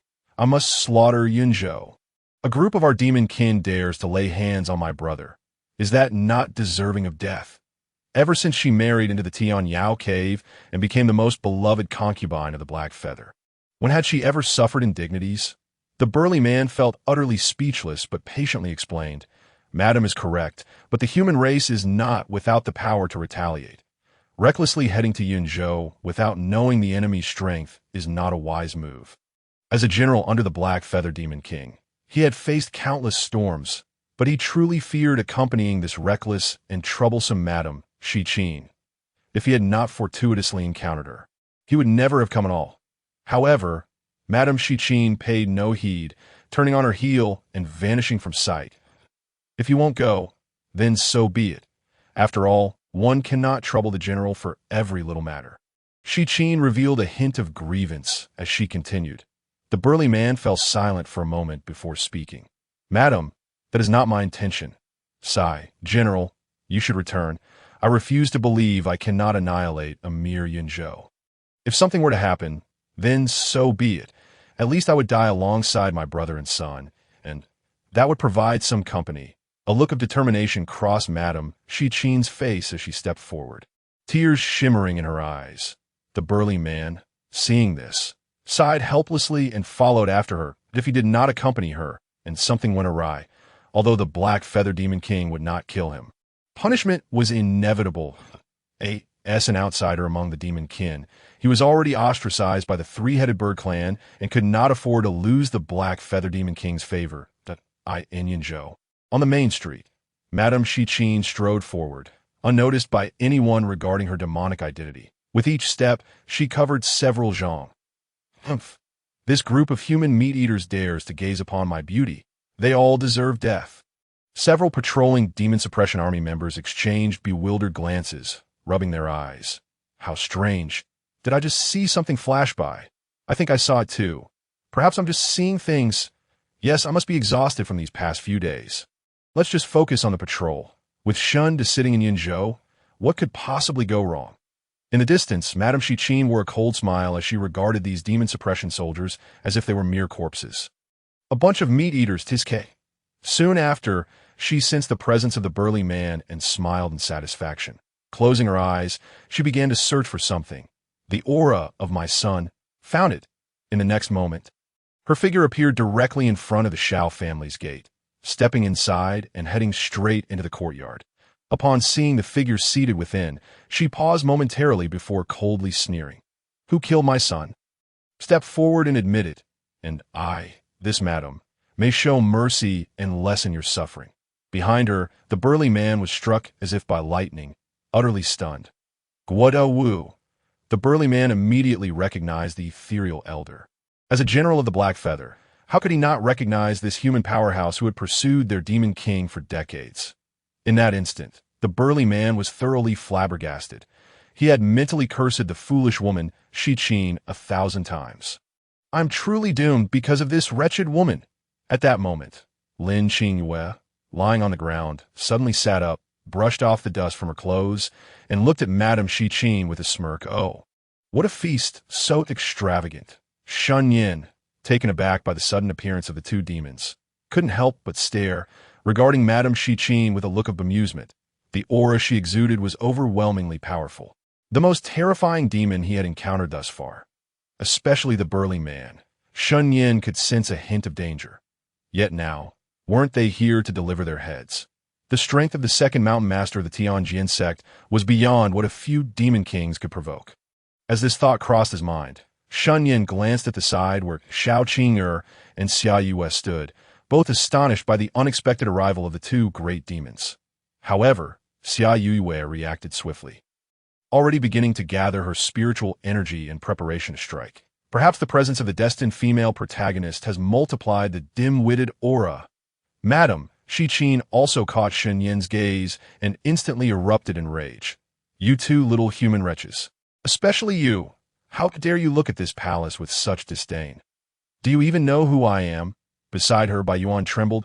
afraid to speak or move, his eyes fixed on Guo Wu. His heart sinking, "It's over, utterly finished." At this moment, Guo Wu couldn't help but chuckle upon hearing Madame Shi Qing's words. "Are you that foolish little concubine of the mixed feather bird? I'm quite curious how you managed to reach the Yuanying stage. Was it all thanks to those dubious skills of yours? No wonder the black feather has become increasingly foolish lately. It seems you deserve some credit. After years of battling the Black Feather Demon King, he was well aware of his adversary's circumstances. Particularly, the Black Feather's insatiable lust and peculiar tastes often led him to summon bizarre varieties. Among them, the renowned wolf demon, Shi Qing, had caused considerable trouble for the Black Feather in the Heavenly Demon Cave. Yet curiously, the Black Feather had never harmed her. Instead, he had come to her aid. Simultaneously, a divine consciousness had completely sealed off the entire Yunzhou city, ensuring that these two demon clans would not escape today. Such audacity! How dare they insult my husband? It is truly a death wish.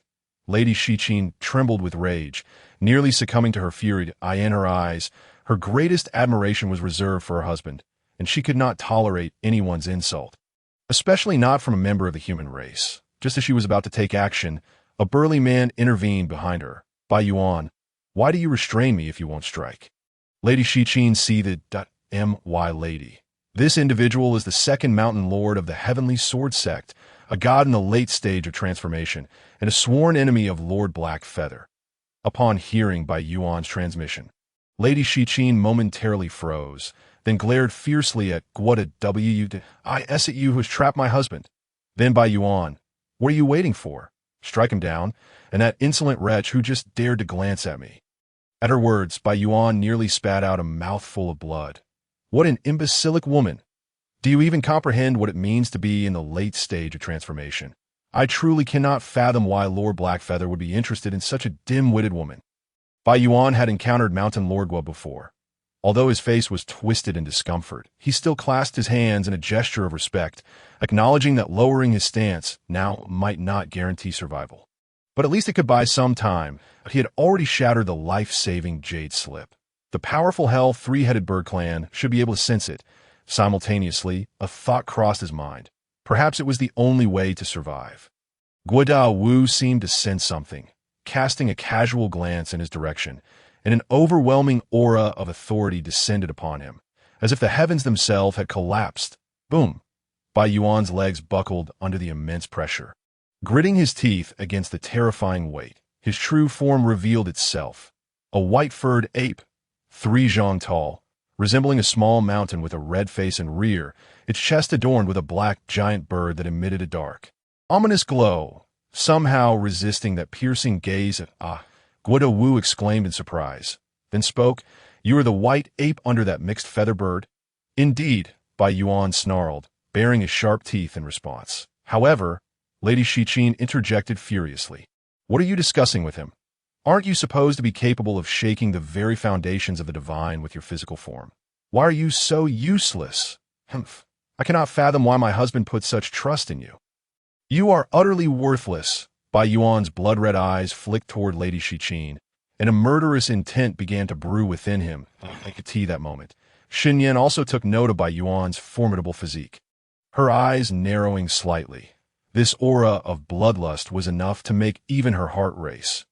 Guo Wu glanced at Shen Nian, explaining, "The demon race possesses inherently strong physiques, and the apes are among the elite. This white ape, though of ordinary bloodline, is still significantly stronger than the average demon. This is due to the innate characteristics of demonic beasts. For instance, the demon bird you encountered previously excels in speed, just as the bull demon excels in strength. However, they all possess ordinary bloodlines and lack the enhancement of bloodline powers.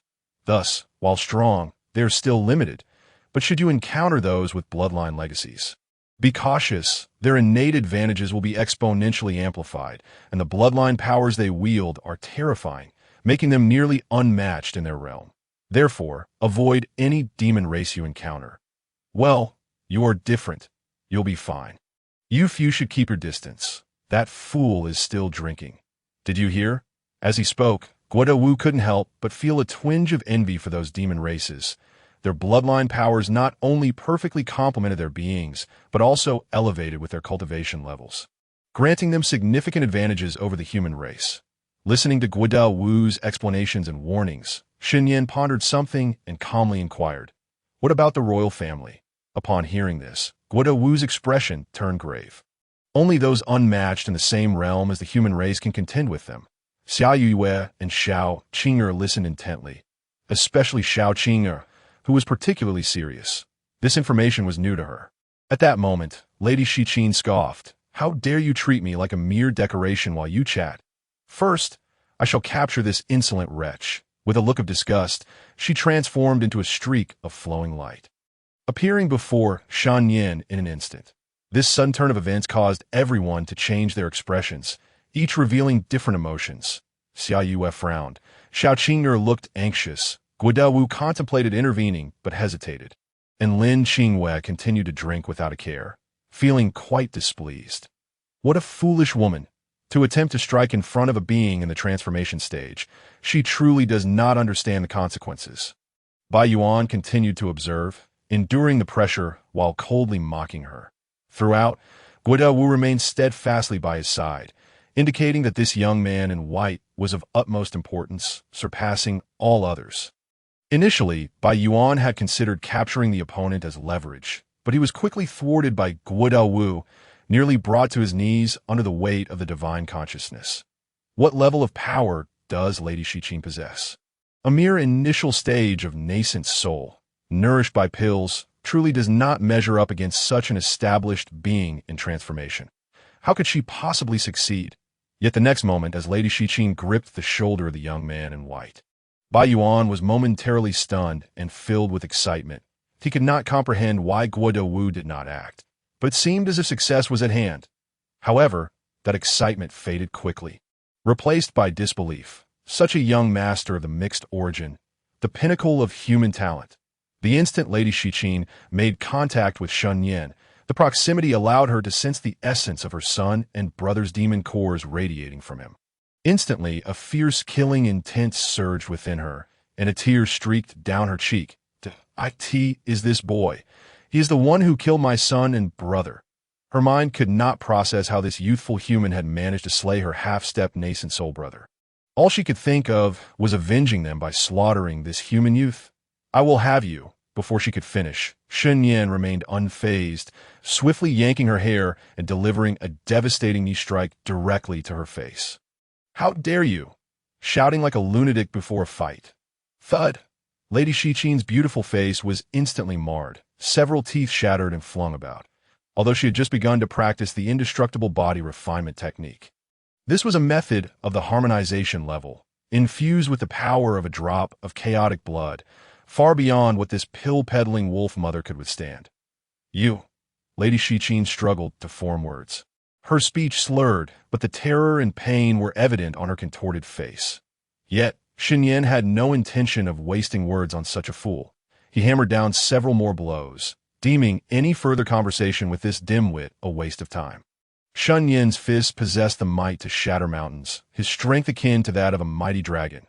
Lady Shiqin, like a rag doll, was battered under his assault, her once pristine skin now marred with cracks. A horrifying sight. In an instant, Lady Shiqin was forced to reveal her true form, transforming into a blue she-wolf. Bearing her fangs, in her original state, her physical strength surged several-fold. Yet she remained grievously injured. Her internal organs shattered, her wolfish eyes filled with shock. Now she finally comprehended the terror that this seemingly youthful youth possessed. He was a master of mixed origins. How could she ever hope to contend with him? The very thought of capturing him was sheer folly. However, even if Lady Shiqin regretted her actions at this moment, it was too late, for another resplendent punch was already on its way. "Wait, my husband." Lady Shiqin's words were cut short as a fist struck her forehead, rendering her completely dazed, her capacity for thought evaporating as her wolfish form collapsed before Shen Nian. Shen Nian lifted his right foot and stomped down hard. "I await your demise. You will pay for my husband." Bang! The stone slab shattered, debris flying. Lady Shiqin lay on the ground, her skull obliterated, tongue protruding, eyes rolled back, her soul shattered. Shen Nian lowered his gaze, reached for a fully transformed wolf cub-shaped nascent soul, and tucked it into his storage pouch. He randomly swallowed a few pills, then gazed blankly ahead, as if nothing had transpired.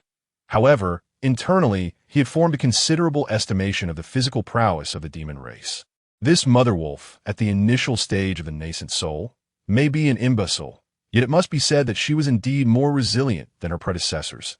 After all, both the Tiger Lord and the ancient wolf ancestor had been vanquished by a single punch, while Madame Xiqing had withstood numerous blows that, if he were to encounter a genuinely formidable demon of the nascent soul's initial stage, it is likely that Shen Nian would find it more arduous to defeat them. It seems he must continue to enhance his strength. Otherwise, he would be ill-prepared to confront that hellbird. However, advancing in the chaos indestructible body refinement technique would require an excessive amount of merit points, and it had already taken him a century to reach the threshold. How much more would he need to achieve minor success? Shen Nian was uncertain. Perhaps he should disregard it entirely and break through directly? If he ascended in realm, he would at least be able to truly execute the Great Sun indestructible sword technique. Just as Shen Nian pondered, Guoda Wu beside him also withdrew his gaze, his heart filled with profound astonishment.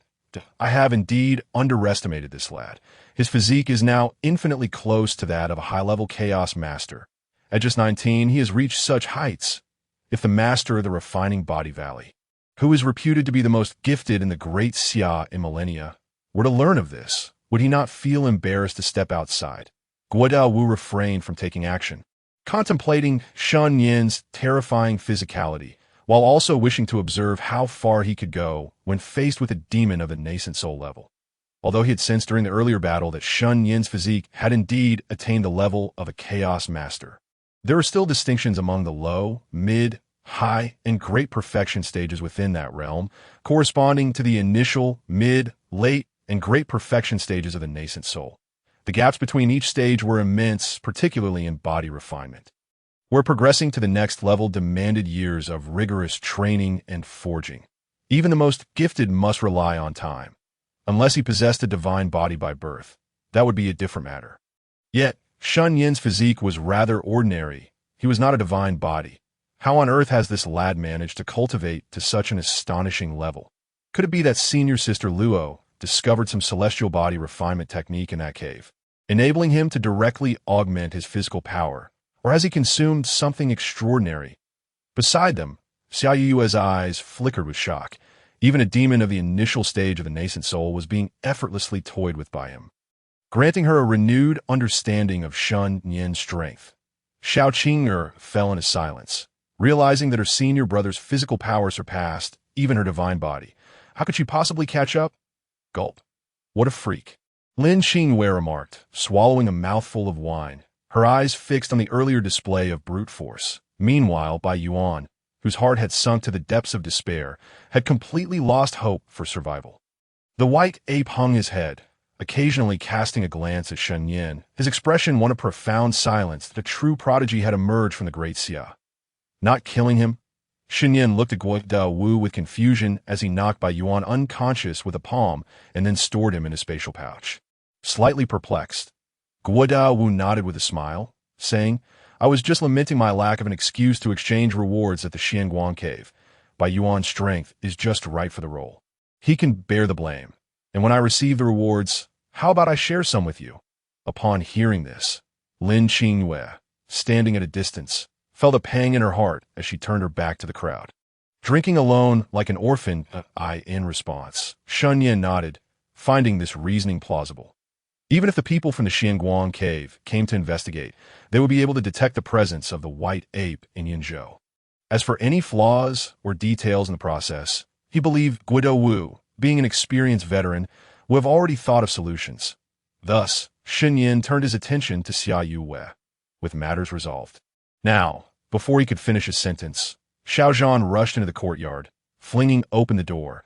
Upon seeing the unexpected elder, he momentarily froze, but quickly regained his composure and smiled. Young Master Shen, the feast is prepared. May we dine? His tone bore a hint of respect, tinged with inquiry. Although Shen Nian was the senior brother of his daughter, having witnessed Shen Nian's extraordinary presence made it difficult for him to maintain a demeanor of superiority. Therefore, he had come personally to invite Shen Nian for the meal instead of sending Fu Bo father, my senior brother might. Xiao Qing'er hurriedly stepped forward, intending to explain that Shen Nian might be too occupied to eat, but was interrupted by Shen Nian's voice. It's fine.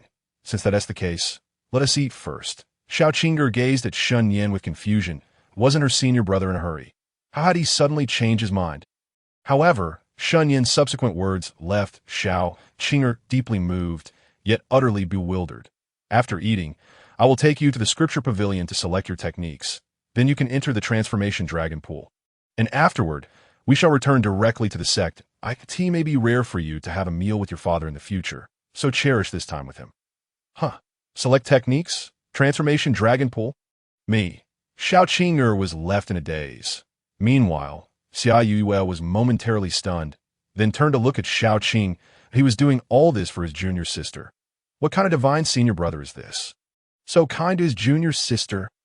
Yunzhou, the Mandarin Duck Tower. This establishment is the finest in Yunzhou, boasting a history of 500 years, whether it be passing cultivators or prominent figures from Yunzhou City. All enjoyed dining here, especially since the proprietor of the Mandarin Duck Tower is rumored to be a disciple of the Sunset Valley, a renowned beauty in the past. Although the Mandarin Duck Tower's business was decent, it was not particularly bustling. After all, dining here required spiritual stones, and not a trivial sum. How could an average person afford such luxury? Yet today, the hall of the tavern was astonishingly packed, with some patrons even clutching chicken legs and wine bottles, unwilling to leave despite the lack of seating. Among them were unfamiliar faces. They had somehow learned that the white-clad youth who had displayed extraordinary prowess outside Yunzhou City last night would be dining here. Will Lord Shen truly come here to dine? Of course. I paid a hefty sum for this information. Xiao Zhan reserved the most luxurious private room here this morning. Who else would it be if not Lord Shen? However, whether Lord Shen would actually arrive remained uncertain. A bald man, having devoured a piece of meat, asserted confidently. He was a minor general of the Demon Suppression Division, but was not currently in uniform. He had witnessed everything during the fierce battle with General Wang against the demons last night. Hey, isn't Lord Shen the senior brother of Miss Xiao? Lord Xiao should definitely extend this courtesy for the banquet. I don't think Lord Shen seems like the type to disregard such gestures. That is only natural.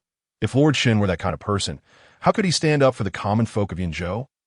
Not only did he annihilate the Huang family, but he also dispatched several formidable demons. By the way, you were present last night, right? Is it true that the rumors are as outrageous as they claim? An alchemist who had not participated in the battle inquired, astonished by the news that Lord Shen appeared to be just in his 20s, yet possessed physical strength comparable to a high-level chaos master. Outrageous. It's beyond outrageous. It's absurd. Lord Shen crushed a half-step nascent soul demon with just a finger. The bald man exclaimed, his words animated and expressive. That a finger, when one is out in the world, one's identity is self-assigned. Lord Shen can indeed boast. A cold snort suddenly drew the attention of the crowd, and the bald man immediately looked around in displeasure. Who is the imbecile spewing nonsense? Not only was the bald man dissatisfied, but many others present displayed expressions of discontent. Shen Nian was a hero of Yunzhou, and this was a well-established fact that no one wished to hear disparaged. Oh, Luo Zheng, a mere foundation establishment cultivator dares to insult you, and you can tolerate this? At a nearby table laden with food and drink sat a trio of a man and a woman. The red-haired man with silver rings in his ears grinned at the cold-faced youth beside him. After refining the indestructible diamond, why have you turned into a turtle? Did your master hammer some sense into you? In the past, you would have charged at him without hesitation. The youth remained silent, turning his gaze coldly toward the bald man, slowly rising and speaking in a chilling tone. Say that again. The red-haired man's eyes lit up at this, but he was interrupted by the dissatisfied voice of the white-clad woman beside them. Are you satisfied now? If you destroy my tavern, compensation would 10,000 spiritual stones suffice? If not, I can add more. The red-haired man squinted and smiled. Seeing the white-clad woman still frowning, he quickly added, Relax. Luo Zheng won't resort to violence. When have we ever bullied others? Then why provoke him? The woman clad in white raised an eyebrow in displeasure. The red-haired man shrugged and remarked, I thought since we were already here, what if he doesn't show up for dinner? Wouldn't it be a wasted trip if I didn't get to see that mysteriously rumored Shen Nian? Just look at the time. The dishes have already gone cold. And so you resort to such tactics? Creating a commotion to make him aware. How could you possibly know if he would care about such trivial disputes? The woman in white retorted with irritation, I have no idea. The man with the late arrival replied nonchalantly. The woman in white tugged at her eyelids, but ultimately sighed in resignation. Alas, what a coincidence that these two troublemakers would come to Yinzhou. Never mind, as fellow practitioners of the human race, let's hope they don't cause any incidents. A few heated words should be acceptable. Upon hearing this, the bald man immediately flushed with anger, becoming more spirited. What is the matter? Are you not allowed to speak? What evidence do you have against Lord Shen? The youth then sneered coldly. The path of physical cultivation is different from that of spiritual cultivation. No matter how exceptional one's innate talent, it is nearly impossible to achieve the realm of Hunyuan master before the age of 20 without the necessary time for honing and refinement. As for reaching a higher Hunyuan realm, that is utterly unattainable. So am I wrong in saying that he is boastful? Indeed, I admit he is strong and worthy of praise, but blind worship will only lead the demon race to consider us humans as fools. The bald man, realizing that the youth was not inclined to physical confrontation but rather to debate, tempered his ire and spoke calmly. That is merely your opinion. Your inability does not signify that Lord Shen cannot achieve it. Others echoed in agreement. Exactly. You can't stand to see others excel, can you? Is it envy of the strong? On what grounds do you question Lord Shen? Simply because you feel like it? Upon hearing this, the youth revealed a hint of derision and retorted, on what grounds? Boom! A resonant sound echoed as the youth's body emanated a golden light, exuding a powerful aura. His eyes were filled with dazzling golden radiance. Leaving everyone present stunned in place, his thunderous voice resounded throughout the tavern. Allow me to clarify on what grounds I stand. I, Luo Zheng, 6 years ago faced off against a demon from the early Golden Core stage during the invasion in Bianzhou.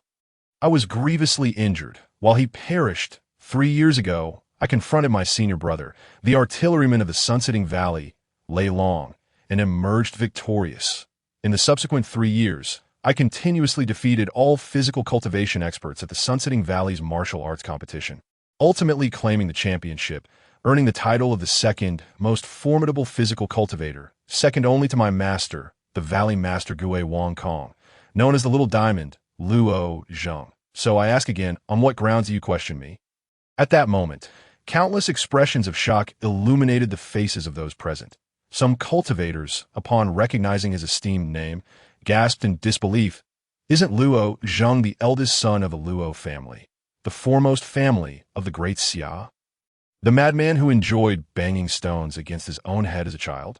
I heard that after joining the Sunsetting Valley, he was hailed as the most terrifying physical cultivation lunatic, often honing his skills by challenging others to strike him. Heavens, it is indeed this madman. If it is him, then his words may hold truth, as no one understands physical cultivation better than a practitioner himself. But what is he planning? Suddenly, Luo Zheng moved, lifting his shirt to reveal his upper body, standing before the bald man, and solemnly declared, Come, strike me with all your might. As a prodigy of the human race, he naturally could not harm his fellow humans. However, to prove his physical prowess and to affirm that he was not speaking in vain, he needed to provide evidence. The bald man scratched his head, bewildered by the youth's sudden shift in demeanor. What is he doing? Is he trying to extort me? Just strike me as I asked. Even if I perish, it is none of your concern. Luo Zheng frowned. The woman in white face-bombed in exasperation, contemplating her own demise. What kind of person is this? Meanwhile, the red-haired man whistled and shouted, Luo Zheng, don't pick on someone in the foundation establishment stage. It's perfectly reasonable that he can't break through your defenses. He then lowered his voice and continued, What this brother says is right. A renowned second of the Sunsetting Valley taking advantage of a foundation establishment practitioner. I suggest you find someone in the late Golden Core stage instead. The woman in white lips twitched, wanting to say something, but ultimately refrained. Hearing the words, Luo Zheng's expression shifted slightly, sensing a modicum of validity in the argument. The next moment, he looked around and noticed a group approaching the entrance. With a young man in white radiating the aura of the golden core stage leading the way, he moved swiftly, appearing right before him. Fellow Taoist, strike me with your full strength. At that moment, an eerie silence enveloped the room. Lord Shen, the bald man stammered, struggling to articulate his thoughts upon seeing the newcomer. Outside the Yuanyang Tower, Shen Nian and his companions approached, each displaying varying expressions, leading them. Shen Nian contemplated the gains of the past few days, counting the items within his storage bag. 1 demon infant of the nascent soul level, 2 human infants, 3 half-step nascent soul demon infants, and 37 demon cores of the golden core level. Adding to the previous acquisitions, he now possessed a total of 13,000 low-grade spirit stones and 20,000 mid-grade spirit stones. The most valuable item was a bottle of nascent soul level Yuan Yang pills carried by She-Wolf. As for the storage bags of the 2 nascent soul cultivators from the Xianguang cave, Shen Nian had not yet opened them, preferring to exercise caution. After all, he would enhance his own cultivation to the nascent soul level before inspecting them. Uncertain of any potential restrictions, his spiritual essence was not particularly robust. Nonetheless, this bounty was indeed substantial. The demon cores could be exchanged to expedite Xiao Qing'er's cultivation speed for the purpose of acquiring Taoist values. If she could find a way to absorb the powers of the 3 formidable demon infants, her grandfather should be able to assist, right? Shen Nian mused, casting a glance at the delighted Xiao Qing'er chatting with her father nearby. For human cultivators, to absorb the power contained in demon cores without any aftereffects, one must convert the demonic energy into pure spiritual energy. Reckless absorption ultimately leads to demonization. Many human cultivators have resorted to such methods to hasten their breakthroughs, with dismal results, not to mention the challenges of ascending to Baiyu Jing. Shen Nian had dared to provide some demon cores to Xiao Qing'er, considering the presence of her grandfather. Otherwise, even he needed some time during his simulations to eliminate demonic energy from his own cultivation. As for the remaining intact demon infants and that human nascent soul, it was uncertain to what extent they could enhance his simulations that moment. Shen Nian noticed that the 2 nascent soul practitioners from the Xianguang cave were exuding a sword intent, both possessing a fire attribute. Such a resonance, if he were to refine the impurities and absorb their sword intent, would it accelerate the advancement of the daylight indestructible sword technique? Shen Nian pondered, as he held this technique in high regard. After all, in the system's introduction to the later plot, it was this very sword that had injured the Black Feather Demon Emperor's true form. Without further ado, Taoist values are akin to currency. They must be spent wisely, for only through expenditure can one earn.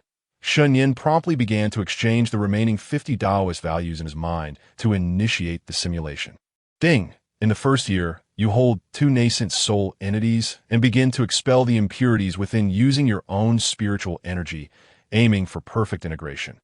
This is a time-consuming endeavor, as you still require 1 more realm. Thus you remain unhurried in the 5th year. A satisfied smile graces your face as you finally eliminate the impurities from the 2 nascent soul entities, allowing them to seamlessly merge with your own. However, you discover a problem. These entities are significantly larger than golden cores, making them difficult to consume. As one who enjoys a high-quality lifestyle, you opt to cook them, transforming them into 2 delectable dishes and savoring them slowly. What an eccentricity! Here I am, a righteous cultivator, using the nascent souls of others as ingredients. Shen Nian's lips curled as he thought, system, there is really no need for such vivid imagery to in the 10th year. You commence enhancing the daylight indestructible sword technique.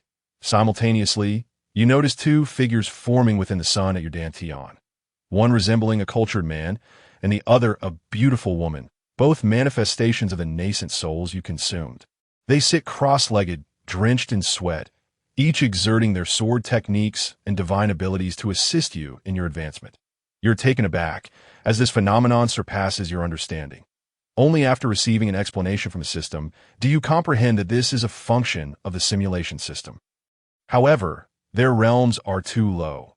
If the host were to consume a transformation demon soul, it would endow them with a certain level of consciousness to assist the host in refining techniques. This, it seems quite effective. Shen Nian was exceedingly pleased with the system's functionality. Despite feeling somewhat akin to a capitalist in the 20th year, there was a slight advancement in the Great Sun indestructible sword technique. As the radiant sun appeared to expand, emanating a searing divine flame, seemingly intent on provoking the drop of chaotic blood within him, only to be disregarded by that very drop. Meanwhile, behind Shen Nian, Guodao Wu ambled along nonchalantly, yet a wisp of divine consciousness remained fixated on Shen Nian, his gaze laced with admiration. His temperament was commendable, unlike that impetuous little brat, with such innate talent for body refinement. Should he find a formidable expert to guide him, his future prospects would indeed be boundless. It was perplexing to consider what Luo Shimi was thinking, bringing him to the Heavenly Sword Sect for body refinement. It seemed nothing short of a waste. Within the sect, they claimed his swordsmanship was exceptional, though I failed to discern it. His prowess and body refinement appeared superior. From the outset, he had attached a strand of divine thought to the storage bags of Li Jing and his companion. Should Shen Nian hastily open them, he could promptly erase the unique techniques left by the Shuangguang cave, methods that only a nascent soul could leave to prevent human cultivators from committing murder and thievery without their enemy's awareness. Observing further, if he refrained from touching those storage bags today, I could rest easy, ensuring this lad had no lingering troubles for that young girl. Guodao Wu glanced at Xiao Qing'er, who was intently gazing at Shen Nian's silhouette. Blowing at his beard and curling his lips, second mountain pales in comparison to his ninth, doesn't it? Aside from his handsome appearance and superior talent for body refinement, what else does he possess? A tinge of dissatisfaction brewed within him, yet he recognized that the other choice might indeed be wise. The quota for the dragon transformation pool was given freely, especially since he was a body cultivator.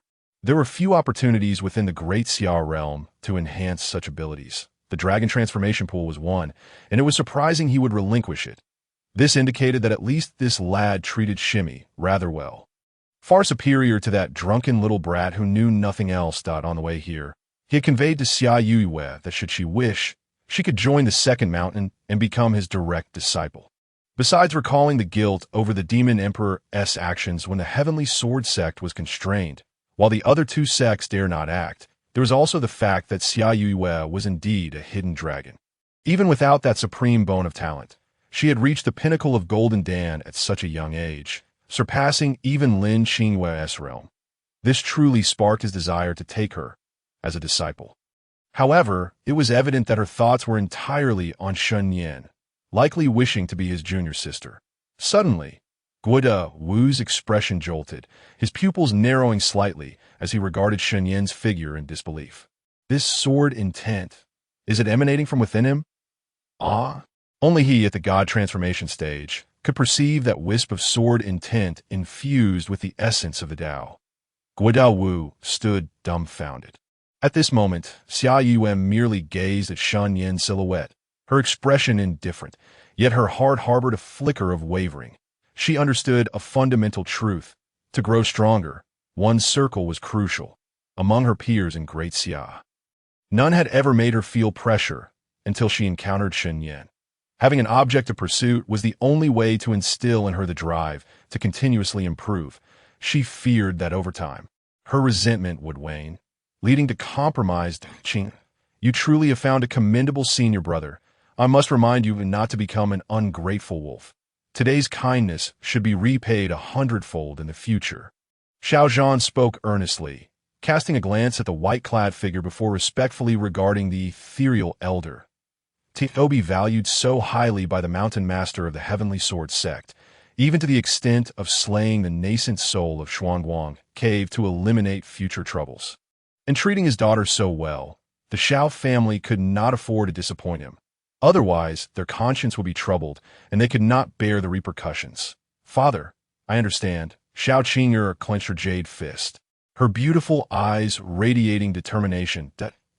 My senior brother has done so much for me. The only thing I can do now is to grow stronger until I can assist him. Fellow Taoist, worry not. And please give me your utmost punch. I wish to show these frogs at the bottom of the well what I, Luo Zheng, am truly capable of. As Xiao Qing'er stepped into the tavern. She beheld a man with a bare upper body, radiating golden light, squatting in a horse stance before her senior brother, exuding an air of righteousness. This scene left everyone momentarily stunned. Luo Zheng, upon noticing the attire of the white-clad man before him, suddenly recalled something and swiftly corrected himself. Ah, so, it is a fellow Taoist from the Heavenly Sword Sect. In that case, you need not strike, just draw your sword at I. Luo Zheng, furrowed my brow. I concede. In the 30th year, under the influence of two nascent soul sword cultivators and your own efforts, the sun exhibited a slight transformation as a mysterious pattern began to emerge clearly upon its surface. Swirling around it, you distinctly sense the great sun indestructible sword intent accelerating in its potency. Yet abruptly, a fissure appeared in the sun. Faced with this unforeseen development, Huang Rulin and Li Jing exchanged bewildered glances. Equally perplexed, while you furrowed your brow, deep in thought, sensing something amiss. Yet you could not quite grasp it, for this was the pinnacle of sword techniques, even at the void-returning level this moment. Shen Nian took note of the half-naked man before him, but chose to disregard him, fixating intently on the simulation interface. In the 40th year, Huang Rulin raised the question of the Tao. The methods of returning to the void did not pertain to spiritual power, but rather to the strength of swordsmanship. Without comprehending the path of burning demons, further advancement would be quite challenging. Li Jing wholeheartedly endorsed this proposal, and you experienced a moment of enlightenment, as if a long-sealed memory had awakened, with an elder's voice incessantly narrating the myriad paths of the world to you. Suddenly, you attained a novel understanding of swordsmanship. Guido Wu's gaze had not strayed from Shen Nian, shifting through confusion, astonishment, and bewilderment, ultimately settling into a solemn intensity, undergoing numerous transformations. What a peculiar anomaly! Grasping swordsmanship at the Golden Dance stage. Lin Qing'er, who had been quietly drinking at the back, suddenly perked up and took 2 strides forward. Let me see which esteemed individual this is. So bold. Upon focusing, Lin Qing'er's eyes widened, momentarily taken aback. Is it you, this fool? Half a year prior, he had chanced upon this individual, and after merely 3 exchanges, the man had sought to strike him that wasn't such a brash fellow, somewhat mentally challenged. Lin Qing'er had intended to ignore him, but under relentless pressure, he had drawn his sword. However, he had not anticipated the tenacity of this man. Even unleashing his full strength had only pushed him back 10 zhong. Lin Qing'er felt humiliated and left abruptly. Unable to budge him, it was utterly futile. Luo Zheng cast a glance at Lin Qing'er and nonchalantly remarked, "You, the defeated, cannot even breach my defenses, be gone." Lin Qing'er rolled his eyes, retorting, "You fool, when did I ever lose to you? Have you defeated me? Not breaching my defenses doesn't count as losing." Luo Zheng replied matter-of-factly. "Then what the hell are you practicing? Only defending and not attacking." "How interesting." Lin Qing'er could not help but curse. Luo Zheng remained composed, stating, "My master says the best offense is defense." Lin Qing'er's lips twitched, momentarily at a loss for words. "This is unfair. Though my junior brother Shen Nian is from the Heavenly Sword Sect, he is not adept in swordsmanship. Let him strike." Shen Nian had shifted his focus to body refinement, having no time to cultivate swordsmanship. The endeavor of body refinement was inherently time-consuming. Thus, Lin Qing'er automatically assumed Shen Nian's swordsmanship was lacking. After all, how could one possibly dual cultivate without having brought a sword? Wasn't that self-evident? "You are Shen Nian, the junior brother?" Luo Zheng raised an eyebrow, scrutinizing the youthful figure before him, and then scoffed. "No wonder. You must be his junior brother, hence the audacity to boast without a shred of evidence. The lineage of the Heavenly Sword Sect is famed for its brazen claims, comparable to the high realm of primordial unity. That is quite the boast. Come, let me see." Upon learning that this was Shen Nian, Luo Zheng's demeanor shifted entirely. He detested ostentation and had no desire to share the title of genius with such braggarts. His words silenced Lin Qing'er, who then quietly stepped aside, casting a sympathetic glance at Luo Zheng. Meanwhile, the entire tavern erupted into chaos. "He is Lord Shen. My heavens, how young. So handsome. I wonder if Lord Shen is married." Look, Lord Shun hasn't even glanced at that Luo Zheng. What immense confidence. Indeed, the bald giant remained silent, instead bowing respectfully to the woman in the black robe ahead. Meanwhile, in a corner, the woman in white recognized her counterpart's identity and murmured, Lin Qing'er. So, she is from the Heavenly Sword Sect. Shen Nian is also from the Heavenly Sword Sect. I never expected such a talented individual to emerge from there. I must investigate further upon returning. The red-haired man squinted slightly. That old man. I feel as though I've seen him somewhere before.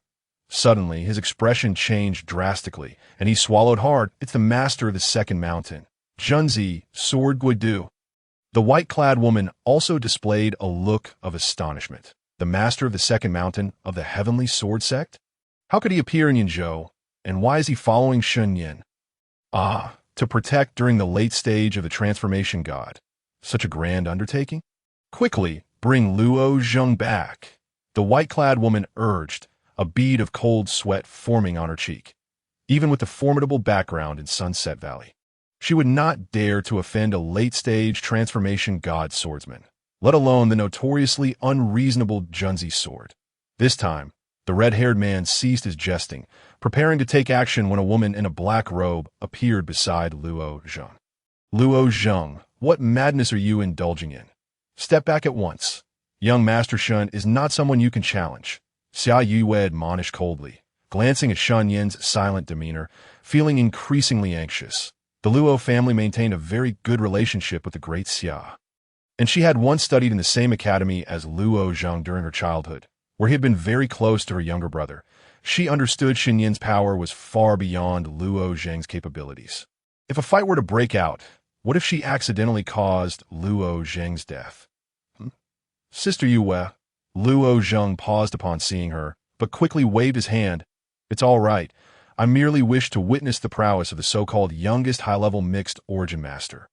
Rest assured, I am quite formidable now. Yet the next moment, a terrifying sword intent surged forth, enveloping the entire tavern with endless Tao patterns, causing the temperature of the air to rise sharply as an invisible domain unfolded. At that moment, facing this dreadful sword intent, Luo Zheng's pupils constricted. Instantly, he felt a prickling sensation on his scalp, the immense pressure rendering him unable to breathe, especially after witnessing the blazing sun rising in those black eyes. He felt a profound insignificance akin to a mayfly facing the vast sky. Just a single glance fell upon him. Daha. Luo Zheng bellowed, his figure erupting violently as cracks spread across his indestructible body. With a resonant hum, it seemed as if a Buddhist chant echoed. A golden-bodied Arhut phantom materialized behind Luo Zheng, its entire form covered in golden patterns, standing atop a lotus flower, wielding a demonic suppressing pestle. Its eyes filled with the essence of Buddhist scriptures, but it instantly collapsed into nothingness upon manifestation. Bang! His seemingly indestructible body shot backward like an arrow, crashing into the tavern structure with a series of resounding impacts, ultimately landing outside the tavern and collapsing unconscious in a shop several miles away. All of this transpired in the blink of an eye, and everyone felt the terrifying pressure of the sword intent. Their faces contorted with fear as they gazed at the figure in white. An eerie silence enveloped the scene. In the 50th year, you comprehended the true meaning of the everlasting sun sword technique. Initially grasping the sword path of burning heaven, entry level, and fathoming the divine ability of the domain, burning demon refinement, entry level, achieving minor success in the everlasting sun sword technique. This, the power of the Tao. The method of returning to void. With a deafening roar, as if the heavens were collapsing, a formidable sword intent surged skyward like a torrent, coalescing into a massive sun that slowly hovered over Yinzhou City. Wherever this sword intent passed, it seemed as if all things were incinerated, countless cultivators feeling an unprecedented pressure, looking up with eyes filled with horror and shock. How could this be? Am I still dreaming? Someone murmured, incredulously rubbing their eyes, attempting to confirm that what lay before them was not an illusion. Why are there two suns today? No, that sun is not real. Otherwise, we would have perished long ago. It is but a manifestation of sword intent. What sort of sword intent could transform into such a terrifying, blazing sun. The entire Yunzhou city was enveloped in a storm of astonished discourse.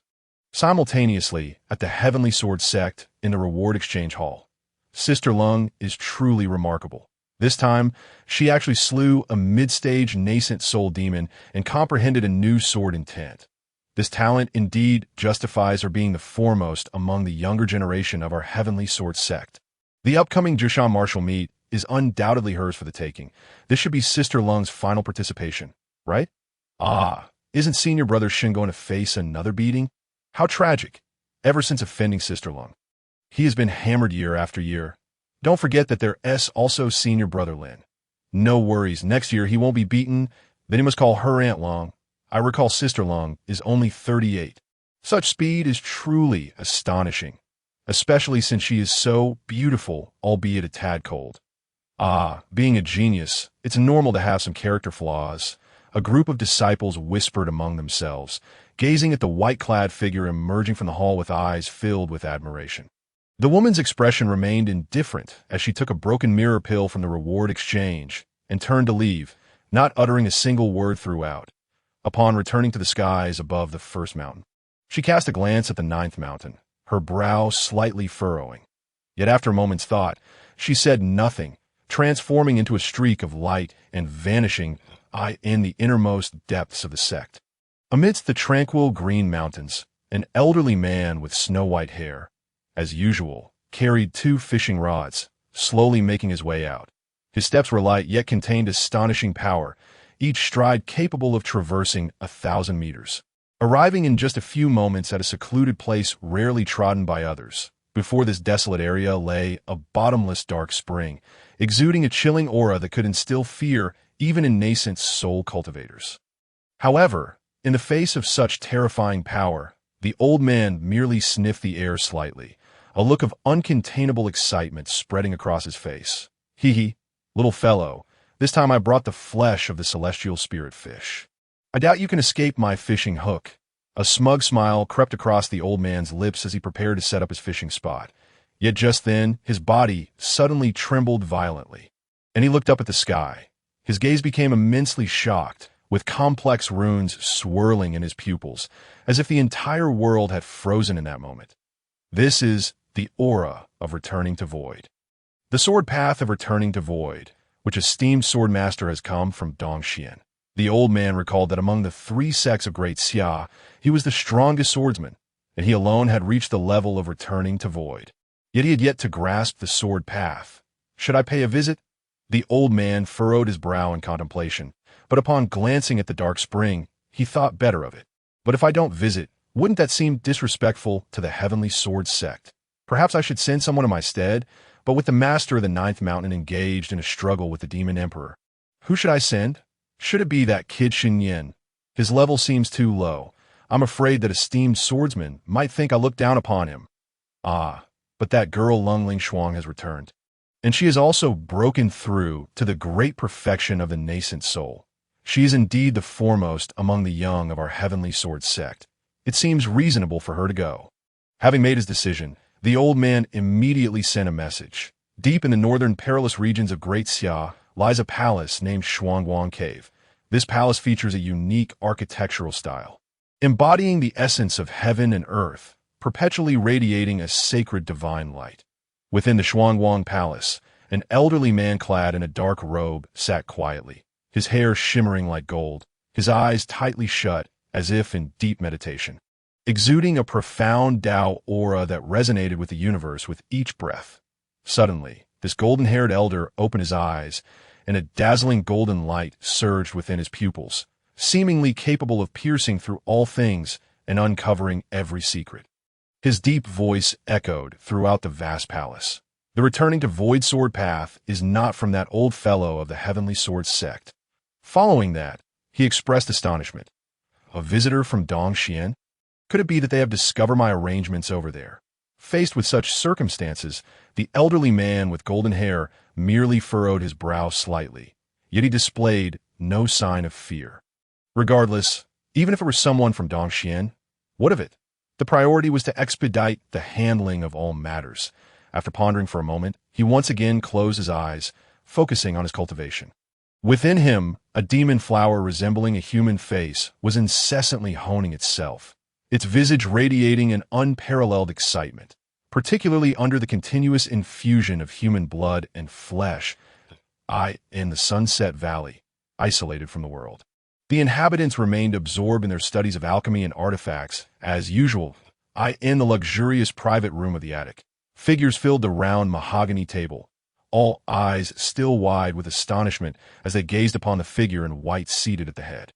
Guodu's expression shifted dramatically. The heart that had remained as calm as a still pond for centuries was now completely tumultuous to comprehend the Tao of the returning void sword at the golden core stage. What sort of monster is this? It is nothing short of defying the heavens. Were it not for witnessing it with his own eyes, he would never have believed it. Such a peerless prodigy, not only in the great Xia, but among all humanity, was undoubtedly among the very top tier. Guodu had no doubt that should Shen Nian step out of the great Xia and reveal his talents, he would undoubtedly ascend the Xianlong ranking, perhaps even claim a leading position. Immediately, he approached Shen Nian's side, attempting to ingratiate himself as he whispered, "Young Master Shen, have you considered becoming the mountain lord of the second mountain? You may propose any conditions. I shall do my utmost to fulfill them." Shen Nian, after taking a bite of his dish, regarded Guodu with a perplexed expression, remaining silent at that moment. He was in exceptionally high spirits, having not anticipated that he could advance the great sun unquenchable sword technique to a minor completion stage. This development made his killing moves even more formidable. The only downside was his inadequate spiritual power. His realm must keep pace. Otherwise, should he unleash a strike, it was likely he would exhaust himself before his opponent perished. Thus, his next step must be to elevate his realm and acquire a technique of higher rank. Ideally, he could also subdue Xiao Qing'er, gaining multiple junior sisters and additional pathways. After all, relying solely on Xiao Qing'er was somewhat sluggish. Meanwhile, Xiao Qing'er seemed to have made a decision, suddenly speaking up, "Young Master Shen, may I enter the ninth mountain?" At that moment, in the Mandarin Duck Tower, all present bore expressions of shock. Even as Shen Nian and his companions had entered the private room, they remained momentarily stunned. My heavens, Lord Shen is indeed a dual cultivator of body and sword. What a prodigy! That Luo Zheng could not withstand even a single glance. What a farce! And as for that little Vajra, I believe he is more akin to a little vegetable. Yet, one cannot dismiss Luo Zheng entirely. He is indeed formidable. But who could have anticipated that Lord Shen would be so astonishing? Indeed, not only is his physical cultivation terrifying, but his swordsmanship is even more alarming. Under that sword intent, I felt as though I might perish from merely inhaling its essence. With a prodigy like Lord Shen in the Great Xia, what need have we to fear the demon race? At the table, all were engrossed in discussions of the terrifying sword intent and its originator, Shen Nian, their gazes reflecting not only shock, but also a hint of admiration. Outside the Mandarin Duck Tower, near the shops, the red-haired man assisted Luo Zheng, who had taken a healing elixir, and inquired, "How are you feeling?" No one replied. "Alas, little Luo, I know this event has greatly impacted you. However, you need not be so despondent. Shen Nian and we are simply not on the same level. Try to view it from a different perspective. He might as well not exist, merely a figment of a dream.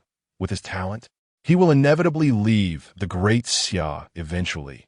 Leaning against the wall, Luo Zheng struggled to open his eyes, which were vacant and devoid of life, his expression one of utter desolation, as thoughts of those merciless eyes filled with the brilliance of the sun flooded his mind.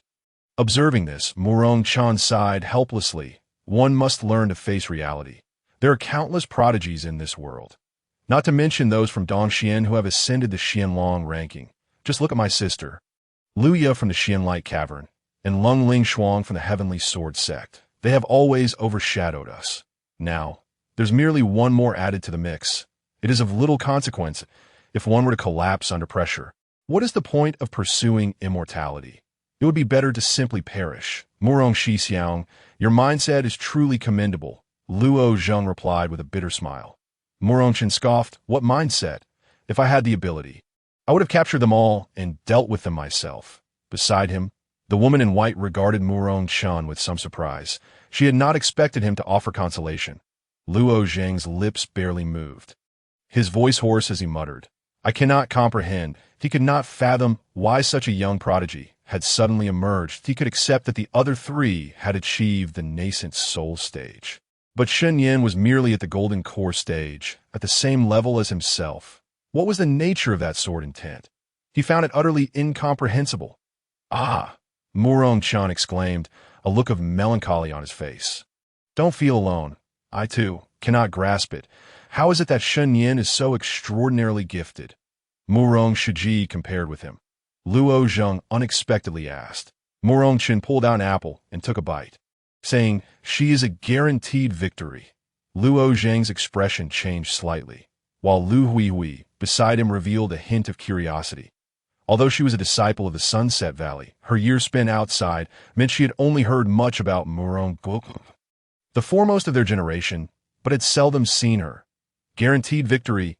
Luo Zheng questioned incredulously, though he knew that Murong Shiji was exceptionally powerful, particularly skilled in formations. Given time, she could even ensnare someone at the peak of the nascent soul stage.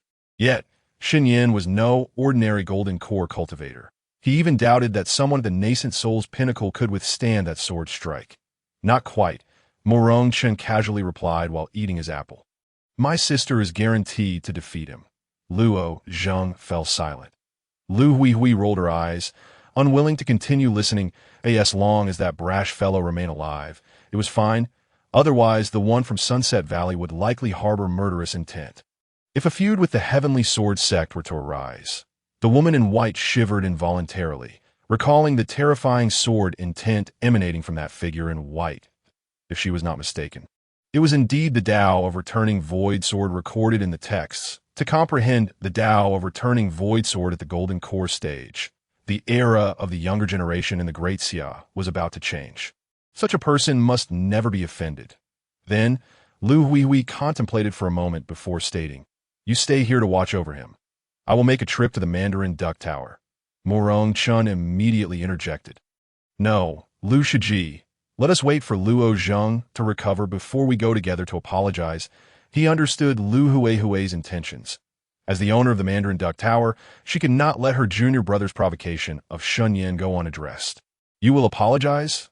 Lu Huihui looked at this son of the Sunset Valley's master with some surprise. This boy had been spoiled since childhood. Coupled with his exceptional talent, he was doted upon by the Valley Master, becoming accustomed to arrogance.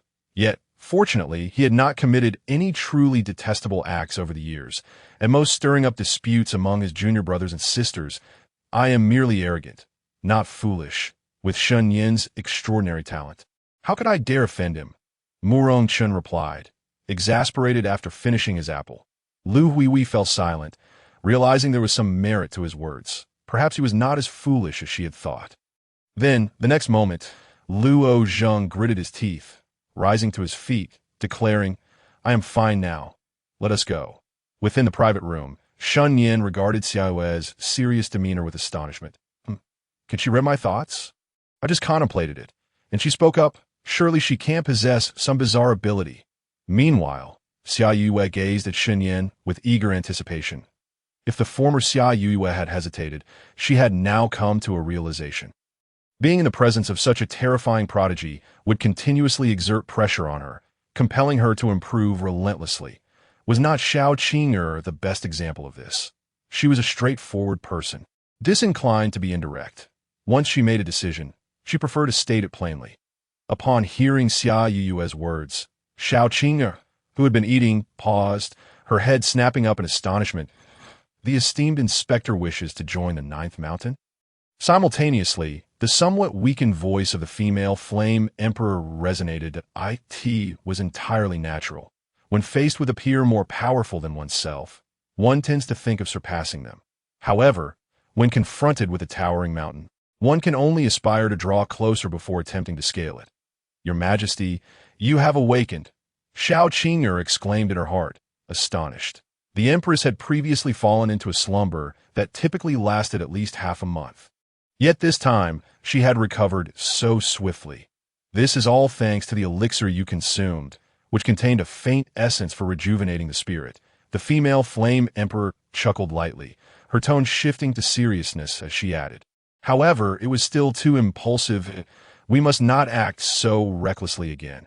Had we delayed even slightly longer, we both might have perished. Even she had felt somewhat powerless against the desperate counterattack of that golden core tiger demon. Were it not for Xiao Qing'er awakening her divine physique and her tenacious vitality, she might have truly met her end. Reflecting on this, a complex expression flickered in the golden eyes of the female flame emperor. Though she was dissatisfied with Shen Nian assigning Xiao Qing'er such an unrealistic task, she could not deny that he genuinely cared for her. Despite her slumber, she could still perceive everything that transpired. I understand, Your Majesty, Xiao Qing'er responded internally, though a glimmer of cunning sparkled in her beautiful eyes. If she did not exert herself, would she ever be able to catch up to her senior brother in this lifetime? Xiao Zhan beside her was utterly stunned. The summer inspector wished to join the Heavenly Sword Sect. She was a member of the Great Xia Town Demon Control Division, and rumors suggested her identity was exceptionally special. Possibly linked to the royal family. Have you made up your mind? Do you wish to enter my Ninth Mountain Sect? Guida Wu's lips curled in a sardonic smile. This lad. Did he not hear my words? He dares to ignore me outright. Well, who could blame him for his exceptional talent? I shall endure. Shen Nian paid no heed to Guida Wu's fuming. Instead, quietly observing Xia Yue, I am serious. Xia Yue declared with unwavering determination. State your reasons. Shen Nian lowered his gaze to sip his tea, refusing to accept so casually. He had his pride, after all. I wish to follow young Master Shen in my cultivation until I surpass you, and then seek vengeance. Xia Yue stated her innermost thoughts without a hint of concealment. Surpass me? Shen Nian chuckled lightly. Gazing at her intently, I believe that seeking vengeance might be more realistic than surpassing me. I have my advantages. You know that if you grow stronger, I shall only grow stronger still. You cannot hope to catch up. Shen Nian was exceedingly confident in this regard. Shen lad, did you not expect this? Xia Yue's background is extraordinary. She is the great Xia's long princess, and her target for vengeance is beyond even the Heavenly Sword Sect's reach. I think surpassing you is the more practical ambition, Guida Wu whispered mockingly to Shen Nian.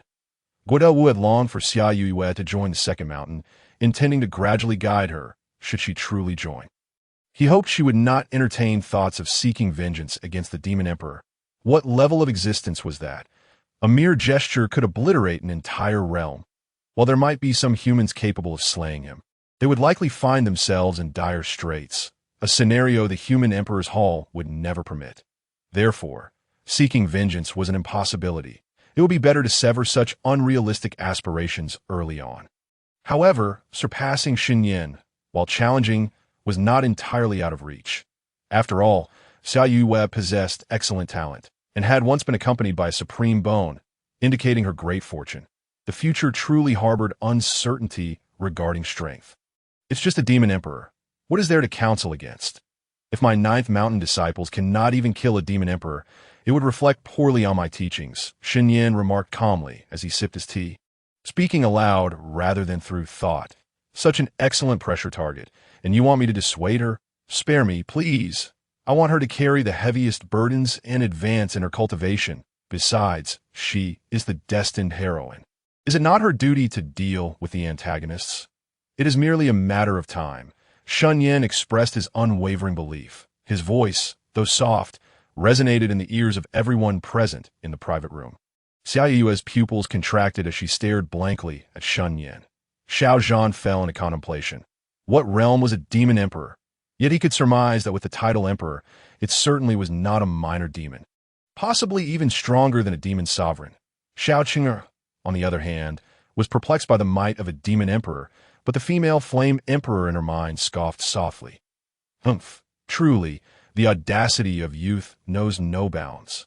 To boast without fear of one's own tongue. Just a demon emperor.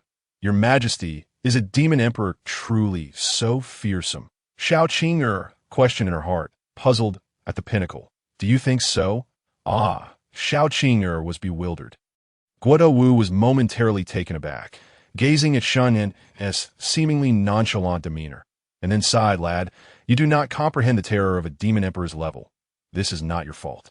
After all, it exceeds the understanding of great Xia's cultivators. Yet before he could finish, Shen Nian interrupted dismissively. Isn't it just above the void return stage, transcending tribulation and merging into Tao? How impressive! In his recollection, his understanding of realms far surpassed that of anyone present, particularly concerning the merging into Tao. According to his ancestors, demons could dominate humanity at any realm. Only in the merging into Tao could the tables turn, as the factors involved were far too complex. You actually know. Guodao Wu was taken aback, unable to comprehend Shen Nian at that moment, not only within the Heavenly Sword Sect but throughout the entirety of Great Xia.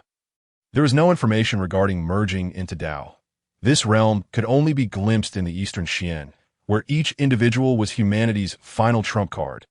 Guodao Wu had only encountered this realm after entering the transformation stage, in a certain cave where he realized the limitations of one's perspective. Yet here was Shen Nian at the Golden Core stage, who was aware of it. Had Luo Shimi informed him in advance?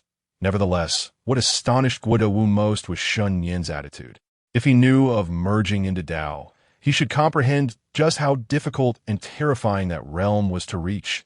Yet, in the years that followed, Guodao Wu would often reminisce about this moment and feel his face flush with embarrassment while simultaneously harboring excitement in his heart.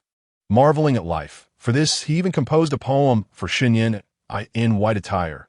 One may soar up high, grasping stars and moons, treading upon sunlight. With aspirations akin to a swan, the sword points towards the firmament. Questioning the depths of the nine abysses, in Xiao Qing'er's mind, the female flame emperor's golden eyes glimmered with surprise. Her senior brother was rather extraordinary. He must have an exceptional background surname. Shun, could it be the female flame emperor pondered, her pupils contracting slightly as disbelief crossed her features. If he hailed from there, how could he possibly appear in this humble place? At this moment, Xiao Yue felt a surge of excitement, her expression reflecting a newfound admiration for her peer. What my senior brother says is true. If I cannot even slay a demon emperor, then I am unworthy to enter the Ninth Mountain sect, she thought, feeling a thrill of reverence for Shen Nian. She understood that he was not the type to be arrogant and dismissive. Rather, he genuinely had the confidence to make such claims. This only reaffirmed the correctness of her choice. Hearing her directly address him as senior brother, Shen Nian remained unfazed, having waited patiently for the system's voice, but it did not come. How strange. What does this mean? No rewards for accepting a junior sister. Beside him, Guodao Wu was momentarily stunned, glancing between Shen Nian and Xiao Yue, and then sighed in exasperation. Good heavens, you say that, and she believes you so readily. If this conversation were spread, the entire human race would surely praise you both for your bravado. That demon emperor, who has oppressed humanity for so long, can simply be slain at your whim. I truly cannot decide whether to call you ignorant or commend your courage. This is not how it works. The chief of the Heavenly Sword Sect does not have the authority to accept disciples. Guodao Wu suddenly interjected. What do you want me to do? Guodao Wu met Shen Nian's gaze, his mouth curling in frustration. You can't just stare at me without a word. You want help but one to even say something nice? If it weren't for your outstanding talent, I wouldn't even bother. All right. As the master of the second mountain, I hereby agree to Xiao Yue joining our sect. Is that satisfactory? Guodao Wu waved his hand dismissively. Upon his declaration, Shen Nian's mind echoed with the system's voice, and his expression subtly shifted. This meanwhile in the tavern boss, don't do this. Didn't you see me bravely slaying demons yesterday? Do you think I could possibly deceive you? Just wait a bit. My junior sister's family is quite well off and won't mind 10 taels of silver, right? Just return my sword for now. Otherwise, I might miss my meal. Lin Qingwei exuded an intoxicating aroma, yet his eyes sparkled with an intense urgency. We must eat. That wine is truly delightful and quite filling. If I miss this opportunity, I shall be vexed for a considerable time. Yet his master insisted that he devise a way to retrieve the sword himself. Otherwise, there would be no dining at the table. Although Lin Qingwei was extremely displeased and wanted to argue, was there such a disparity in treatment between individuals? Did Shen Nian not face similar circumstances? He claimed that the sword was at the Ninth Mountain. And look at him. he might as well have traded it. Nevertheless, to be fair, Lin Qing'er conceded. Shen Nian's exceptional talent warranted some privileges, but did that old rogue have to treat him so harshly? Was it appropriate? The tavern owner scrutinized the inebriated Lin Qing'er with evident disbelief. 18 noon. The blazing sun illuminated the bustling streets of Yinzhou City, where throngs of people navigated their way. News of last night's events gradually spread. More individuals were drawn to the scene, and it was likely that the numbers would swell. Inside the tavern, after attending to his duties, the owner glanced at the patiently waiting Lin Qing'er and, shaking his pipe, remarked softly, "How is it that I hear tales of the Demon Suppression Division battling the Demon Clan, with Lord Shen single-handedly slaying numerous fiends? What relation does that bear to you?" Last night, during the demon assault, he had already retreated to the rear of Yinzhou and had not witnessed any of it. Only hearing a plethora of rumors. Upon his return today, he did not visit the pawnshop but came to his own tavern, fortuitously encountering Lin Qing'er, who had come seeking directions. "Have you not heard that at a critical moment, a strikingly handsome cultivator charged into the ranks of the demon army and saved the young lady of the Xiao family?" Lin Qing'er inquired incredulously, "Am I such a large figure that no one noticed me? For heaven's sake, I contributed as well." The tavern owner raised an eyebrow, his expression shifting. There's such a thing?" Lin Qing'er fell silent, wanting to retort but finding no justification. "Alas, what a predicament! This old rogue sends me to fetch the sword without even offering a bit of silver. Oh well, such is fate." With a heavy heart, Lin Qing'er turned to leave when a soft, melodic voice interjected, coinciding with the tavern owner's words. "Wait, this young master, I trust you to, I will cover the silver for Lin Gongzi." Upon hearing the voice, Lin Qing'er turned to see a demure young woman in a green dress standing beside the tavern, her head bowed, unable to meet his gaze. Her jewel-like eyes sparkled, her cheeks flushed with a delicate hue, and her skin resembled the finest jade. In that moment, Lin Qing'er stood frozen, entirely oblivious to the tavern owner's discourse. "The youth lacks composure," she continued.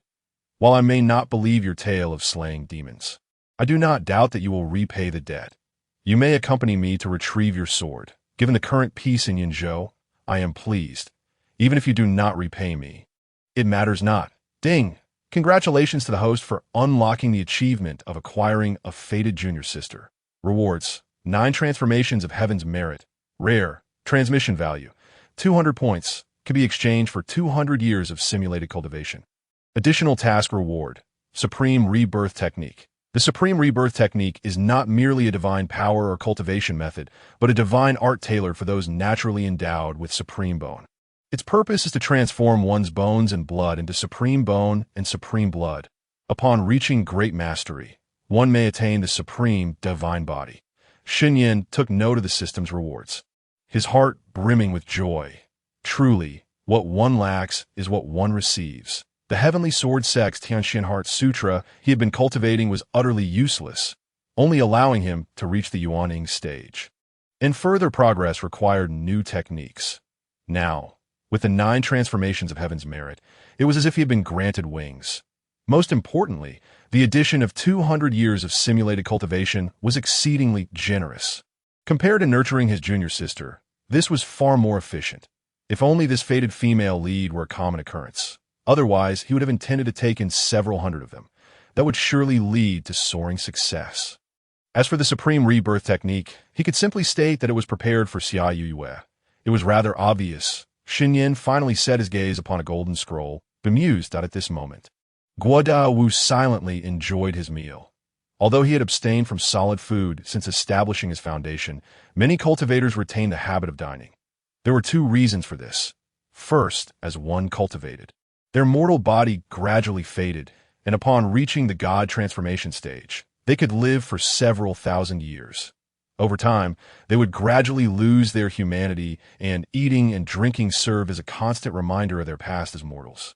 The second reason was that the food consumed by cultivators was far from ordinary, often including heavenly materials and earthly treasures, as well as the flesh of demon beasts, which could strengthen their foundations. It was rumored that consuming the flesh of royal demons might even grant them a chance to inherit their bloodline powers that, of course, The majority of cultivators partook of food for this second reason. That abominable creature is on the verge of breaking free from its seal? Guoda Wu suddenly sensed something, noticing a golden thread in his consciousness showing signs of fracture, causing him to frown. Meanwhile, Xiao Yue had returned to her seat, but was not eating. Instead, she smiled at Xiao Qing'er and said, "From now on, you shall be my senior sister. I hope for your guidance." Out of courtesy, she greeted her, not feeling any disdain for her lower realm that a woman who could almost perish in battle against a golden core cultivator possessed undeniable talent, and her courage alone warranted respect. Moreover, she held great admiration for the girl who could utter the phrase, 30 years in the East, 30 years in the West. Do not belittle a girl just because she is poor as fellow women. Both having faced oppression, Xiao Yue felt a natural kinship to, no, that should be I shall seek guidance from the inspection envoy. I am merely at the foundation establishment stage, Xiao Qing'er replied, her face flushed with embarrassment. Xiao Yue merely smiled gently, choosing not to speak further. The sudden silence enveloped the table. Young Master Shen, I raise a toast on behalf of the Xiao family. Xiao Zhan suddenly stood, his demeanor solemn as he raised his cup respectfully. He had long wished to express his gratitude to Shen Nian, but had yet to find the opportunity. He understood well that without Shen Nian's intervention, both Xiao Qing'er and the Xiao family would have been shattered. After speaking, he drank deeply and prepared to bow down. A gust of wind caught him, preventing his bow from completing. Elder Xiao, there is no need for such formalities. That I am your daughter's senior brother. It would not be appropriate for you to bow to me. Moreover, slaying demons is my duty. That if thanks must be given, let it be for the blessing of having such a wonderful daughter. Shen Nian spoke softly, his gaze resting on Xiao Zhan, before quietly lifting his cup to drink. He held no particular fondness for Xiao Zhan, but those who could father a fated daughter were typically individuals of integrity, so he felt no aversion. What Shen Nian said was indeed true. Xiao Zhan was fortunate. Even without Shen Nian's presence, his future would undoubtedly be prosperous. Would the fated female need not rise to prominence? Senior brother, Xiao Qing'er looked shyly at Shen Nian upon hearing his words. Feeling elated, Shen Nian glanced at her and remarked indifferently, sentimental. Xiao Qing'er pouted, though a smile remained on her face. Nearby, Xiao Yue silently observed the exchange, feeling it inappropriate to interject as a newcomer. Xiao Zhan, sensing the warm spiritual energy, paused momentarily before bursting into laughter. Young Master Shen is correct. I too have been sentimental. Thus, I shall shamelessly address you as my nephew and propose 3 more toasts. Shen Nian smiled warmly, saying nothing, and continued to drink, feeling little impact. This wine lacking in potency? Perhaps it is my constitution. Guoda Wu observed discontentedly as he watched Shen Nian. You are not one to be aloof. Why are you so cold here with me? You do not even address me as Master Uncle. In truth, he completely misunderstood Shen Nian. He treated everyone in such a manner. As the wine flowed and conversations continued, Xiao Zhan raised his cup. Come, Lord Xia, I toast to you. In the future, you and my daughter shall support one another at the 9th mountain. Truly, this is a grand jest. His face flushed, his gaze slightly unfocused. He lifted another cup. Beside him, Xiao Qing'er furrowed her brow in concern. Father, do not drink anymore. Your health?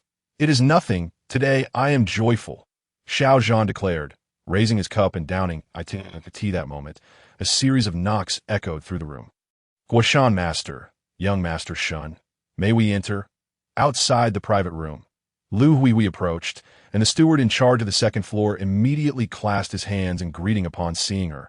However, Lu Huihui made a gesture for silence, and then signaled him to leave, subsequently taking the fruits that the steward was about to carry inside. Guoshan Zhu, Shun Gongzi, may I enter?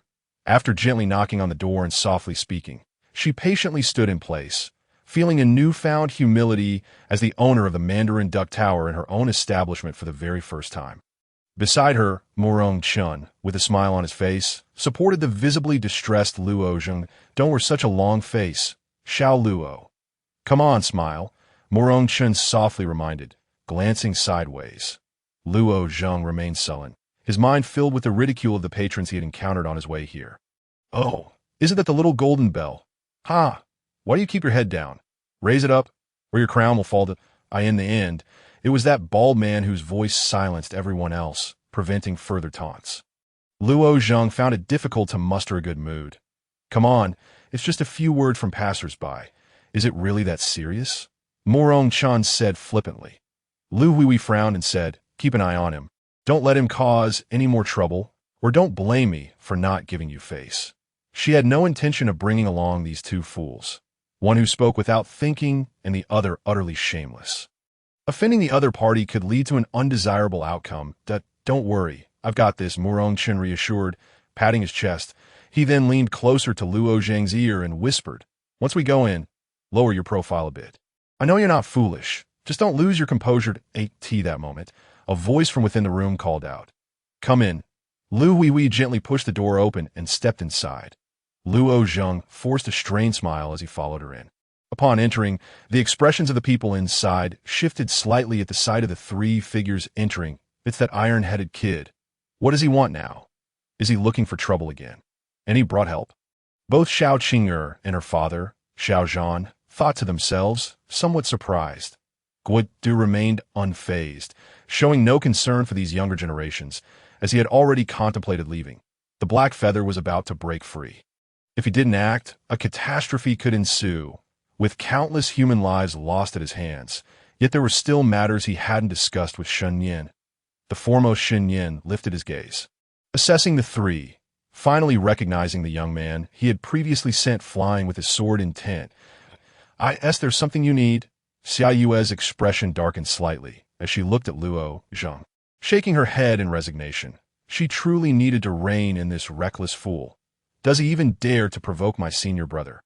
However, Lu Huihui hastily set down the fruits and clasped her hands, stating, inner disciple of the setting sun valley, Lu Huihui pays respects to Guoshanju and Shen Nian that it was my junior brother Luo Zheng who acted disrespectfully before. I come to offer my apologies. Upon hearing this, Shen Nian regarded her, casually swirling his wine glass as he replied, it's of no consequence. It was not a grave matter, and there is no need for apologies. Among the three sects, the relationship between the Heavenly Sword Sect and the Setting Sun Valley was amicable. Many spiritual swords, elixirs, and formations were provided by the Setting Sun Valley, making it no great concern. Furthermore, Shen Nian had not paid much attention to that brash young man at the time. It was merely a stroke of bad luck for him to have encountered a challenging situation. As for Lu Huihui, he had indeed heard of her from his master. She was the eldest senior sister of the Setting Sun Valley's inner sect, possessing the strength of half a nascent soul. Having joined the sect for over 70 years, her talent was commendable, and she was the proprietor of the Mandarin Duck Tower, so she has come to apologize. Xia Yue let out a sigh of relief. Lu Huihui smiled lightly and said, Shun Daoyou's talent in the sword path is truly remarkable, yet your heart is as deep as the ocean. It is indeed a fortune for our human race. Hearing her flattery, Guodu merely cast a sidelong glance at her, saying nothing. As soon as Lu Huihui finished speaking, Morong Chun stepped forward with a hearty smile, saying, Morong Chun of the Setting Sun Valley greets Guoshanju. He then turned to Shen Nian, his expression somewhat fervent, and continued, Shen Daoyu, your unparalleled grace has truly opened my eyes. I would dare to call you the strongest man among our peers. Truly impressive. He then inquired, does Shen Daoyu have a partner? If not, just give the word, and upon my return to the valley, I will have my sister Morongguo was sent to you. If I guess correctly, she is the eldest daughter of the Setting Sun Valley's master, adept in all manners of arcane arts, a prodigy who has mastered the 100 arts of our valley. My sister, Morongguo, not only possesses unparalleled talent, but also has an appearance that is utterly captivating. Aside from being a bit lazy, she has no significant flaws. A bit of guidance would suffice. Having her by your side would not only provide you with prestige, but also assist you in many matters. You two would be a perfect match. Would you consider becoming my brother-in-law? At this declaration, the entire room fell silent, and Lu Huihui's lips twitched. However, she found it difficult to express her displeasure in front of everyone, so she could only force a smile. Xiao Qing'er's expression shifted dramatically as she bit her lip, casting an unhappy glance at Morong Chun. Xia Yue also furrowed her brow slightly. Xiao Zhan's drunken expression bore a hint of seriousness. "Oh no, this fellow is too bold. He is not easy to deal with." Shen Nian paused, slowly speaking. There's no need. He was not disinterested in women. Rather, he found it absurd to agree to marry someone he had never met based solely on a few words. Shen Nian was not the type to be driven by impulse. After experiencing countless sage-like moments in his previous life, he had long since grown indifferent to such matters. Although he had heard from his master about Murong Guoba being an exceptional talent, even surpassing Lung Lingshuang. So what? Was being the destined daughter truly impressive? He had no thoughts about even these two beautiful junior sisters, let alone others. Upon hearing Shen Nian's refusal, Murong Chun, realizing the presence of Xia Yue and Xiao Qing'er beside him, both of whom were not inferior to his sister, especially feeling the hostility in Xiao Qing'er's gaze, seemed to understand something. He promptly shifted his tone and said, "Shen Daoyu, please don't be so quick to refuse. Just think, if you marry my sister, wouldn't that mean you have the setting Sun Valley in your grasp? What could a mere brother-in-law like me possibly compete with you?" He continued earnestly, "Would you reconsider?" Shen Nian regarded Murong Chun with a peculiar expression, intrigued by the young man's intentions to win him over. This valley could be offered to him. At that moment, Guidu looked at Murong Chun in surprise, then burst into laughter. "So you are the son of the setting Sun Valley's master, the one who is said to squander his potential on frivolous pursuits." "Indeed." Murong Chun nodded unabashedly, showing no signs of embarrassment. "The younger generation is formidable." Guidu chuckled. He alone understood the extent of Shen Nian's terrifying talent. Mastering the returning Void Sword Dao at the Golden Core stage represented a certain entry into the returning Void realm. Moreover, at such a young age, he might very well ascend to great heights in the future, becoming an invincible presence in the Great Xia. If he truly married that girl from the setting Sun Valley, it would undoubtedly benefit the valley immensely. The current Shen Nian was not merely a talented loose cultivator. He had the entire Heavenly Sword Sect backing him. Furthermore, Guidu always sensed that Shen Nian had a deeper background. Such a transaction could only be advantageous. However, even as Murong Doju sat there, he would only offer a few compliments to Shen Nian, possibly contemplating a match, but would never be as eager as Murong Chun. "Shanju, you have my admiration," Murong Chun said with a slight smile. Meanwhile, Lu Huihui felt an overwhelming urge to find a crack in the ground to hide in. Did he truly think he was being praised? However, before Murong Chun could continue, Guidu interrupted. "All right, enough of that. Shen Nian is currently not interested in matters of romance. He should focus more on his cultivation." What Guidu said was indeed true. With Shen Nian's prodigious talent, it would be a waste to divert his attention to other matters. He should hasten his growth to slay demons. Murong Chun, feeling somewhat helpless, decided to temporarily give up. However, Luo Zheng, who had been silent beside him for a while, stepped forward. "Brother, don't be disheartened. I have made my intentions clear." Murong Chun quickly transmitted a message, but the next moment he was taken aback. "Whoa," kneeling right off the bat. Well, you are something else." Shen Nian watched as the earnest-faced young man approached, and with a thud, he knelt on one knee, his pale face serious as he clasped his hands and said, "Shun Darren, please teach me the method to achieve invincibility in the flesh." Outside Yinzhou City, a gentle breeze brushed against his face. Why bother riding some spirit steed or taking a flying ship when this was so delightful? Guidu waved his hand, and from his sleeve, a small black boat flew out, barely the size of a thumb when it first appeared. In the mere blink of an eye, it had already stretched over 3 lengths. Entirely enveloped in black, its surface was adorned with golden filigree depicting the ethereal shadows of a mythical phoenix, suspended gracefully in midair. This was the celestial phoenix vessel, crafted from the essence of the mythical Fenghuang lineage of the demon race.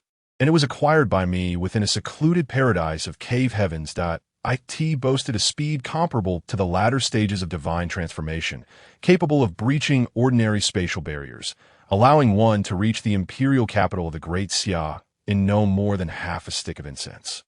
Guidu, with his hands clasped behind his back, nonchalantly remarked, yet his gaze subtly flickered towards it. Upon noticing a hint of astonishment on his face, he couldn't help but chuckle inwardly. "You little rascal. I refuse to believe I cannot employ some means to keep you in check. Shen Nian surveyed the celestial phoenix vessel with a sense of satisfaction. It must be said, this was indeed a splendid treasure. At least for him at this moment, it was. Typically, he relied on his own flight, which not only wasted spiritual energy, but was also slow, and once depleted, replenishing it was quite a hassle. Having this artifact would certainly make things much more convenient, though it likely consumed a great deal of spirit stones. What was this lad up to? Guodao Wu suddenly noticed Lin Qing'er quietly sipping her drink, her gaze fixed intently in the direction of Yinzhou City. Under normal circumstances, this little rascal would have already jumped out to stir up trouble. It was unclear what was on his mind. Xiao Qing'er, her beautiful eyes sparkling with intrigue, couldn't help but speak. Is it truly that swift, Master Uncle? Look at your Na'vi expression. It's merely a flying vessel, which is quite rare in the Great Xia. Once you venture to Dongxian, you will encounter a plethora of various flying vessels. The Flame Empress replied somewhat languidly. Are there different forms of flying vessels? Xiao Qing'er pondered inwardly. Naturally, some cultivators forge their vessels into palatial structures for comfort, while others shape them into exquisite flowers of 5 colors. Of course, there are also those who, having lost their wits, create bizarre flying contraptions. The Flame Empress remarked, a flicker of disdain crossing her eyes at the thought. In years past, she would have felt compelled to reprimand such fools. Who would dare to forge a flying vessel into a grotesque form and then dub it a divine treasure? Listening to the Flame Empress's words, Xiao Qing'er fell into contemplation. Bizarre forms? What might they be? The reason Master Uncle is able to consistently catch up to that swift divine transformation creature, the chaotic feathered bird, is largely due to this vessel. Would you not agree it is swift? Guodao Wu explained with a smile, relishing the memory of that black-feathered creature's exasperation, yet helplessness. Before Xiao Qing'er could respond, Xia Yue, after some thought, spoke up. This vessel is a divine transformation artifact. We likely cannot utilize it. Not quite, Guodao Wu replied with a proud smile. This is the very essence of the celestial phoenix vessel's value. It requires only an infusion of spirit stones to navigate, and it possesses a protective formation capable of withstanding assaults from divine transformation cultivators for the span of 3 sticks of incense. As he spoke, Guodao Wu held up 3 fingers. He was utterly convinced that this item was crafted by an ancient celestial sect for the younger generation. Once one stepped into the realm of void return, no matter how swift the vessel, it could not match the speed of tearing through space. Although divine transformation cultivators can breach space over short distances, doing so over great distances is perilous, as the currents within space are extremely treacherous. A single misstep could lead to the demise of even a divine transformation master. In the next moment, Shen Nian stepped onto the vessel with natural ease, perhaps exerting too much force, nearly toppling it over. Steadying himself, he adjusted the vessel and then turned to the 2 women, saying, "What are you waiting for? Come aboard." Xiao Qing'er and Xia Yue hurriedly stepped onto the vessel, following behind Shen Nian. Can't you be a bit gentler? This is a divine transformation vessel. After all, even I wouldn't dare to treat it so roughly, Guodao Wu lamented, though he forced himself to maintain composure. Softly adding, ahem, this vessel is, he intended to say it was for their use, but Shen Nian interjected with a respectful gesture. Thank you, Master Uncle, for the vessel. Guodao Wu paused, a question mark appearing in his mind. Bestow a vessel. No, I never intended to give it away. Can't you see that? What's the matter, Master Uncle? Do you not wish to part with it? If it's too precious, just consider my words unspoken. After all, I am not a disciple of the Second Mountain. How could I claim such a treasure? Shen Nian feigned surprise, then revealed a hint of disappointment, shaking his head. Guodao Wu's face flushed red, rendered speechless by the turn of events. Lin Qing'er finally turned around, unable to suppress a chuckle at witnessing the old man's flustered state for the first time. Young man, what are you saying? Regardless of which mountain, you are ultimately a disciple of the Heavenly Sword Sect. This vessel was always intended for you. Is your master uncle so miserly? Guodao Wu replied with a forced smile. Is that so, master? Then why is your face turning red? Lin Qing'er teased, taking a sip of her drink. The sun is too bright. I couldn't see. It's merely hot. Guodawu forced down his embarrassment, inadvertently changing color. Why does it keep changing? Can't you keep quiet? Oh dear master, you still don't understand me. What I meant was, since you're so generous, I would like that guardian celestial artifact of yours. Honestly, you know it's inappropriate to travel without some means of protection, don't you? You want a trinket? Guodawu nearly cursed aloud. Blast it! That is my life-saving item. Ah, forget it. Just treat my words as if I never spoke. Indeed, I am not your biological son. How could I claim such treasures? Lin Xinhua also expressed disappointment. Guodawu's expression darkened. That is this never-ending. On the vessel, Shen Nian busied himself examining the craft, eager to infuse spirit stones to activate it, especially since he had funds at hand. Xiao Qing'er stifled a laugh, while a slight smile graced Xiao Yu's lips as she glanced between Guodawu and Lin Xinhua. Suddenly, she felt that the celestial sect was not as cold and unfeeling as she had imagined. At least they were this way. Boom! Roar! As Shen Nian's spirit stones flowed into the celestial phoenix vessel.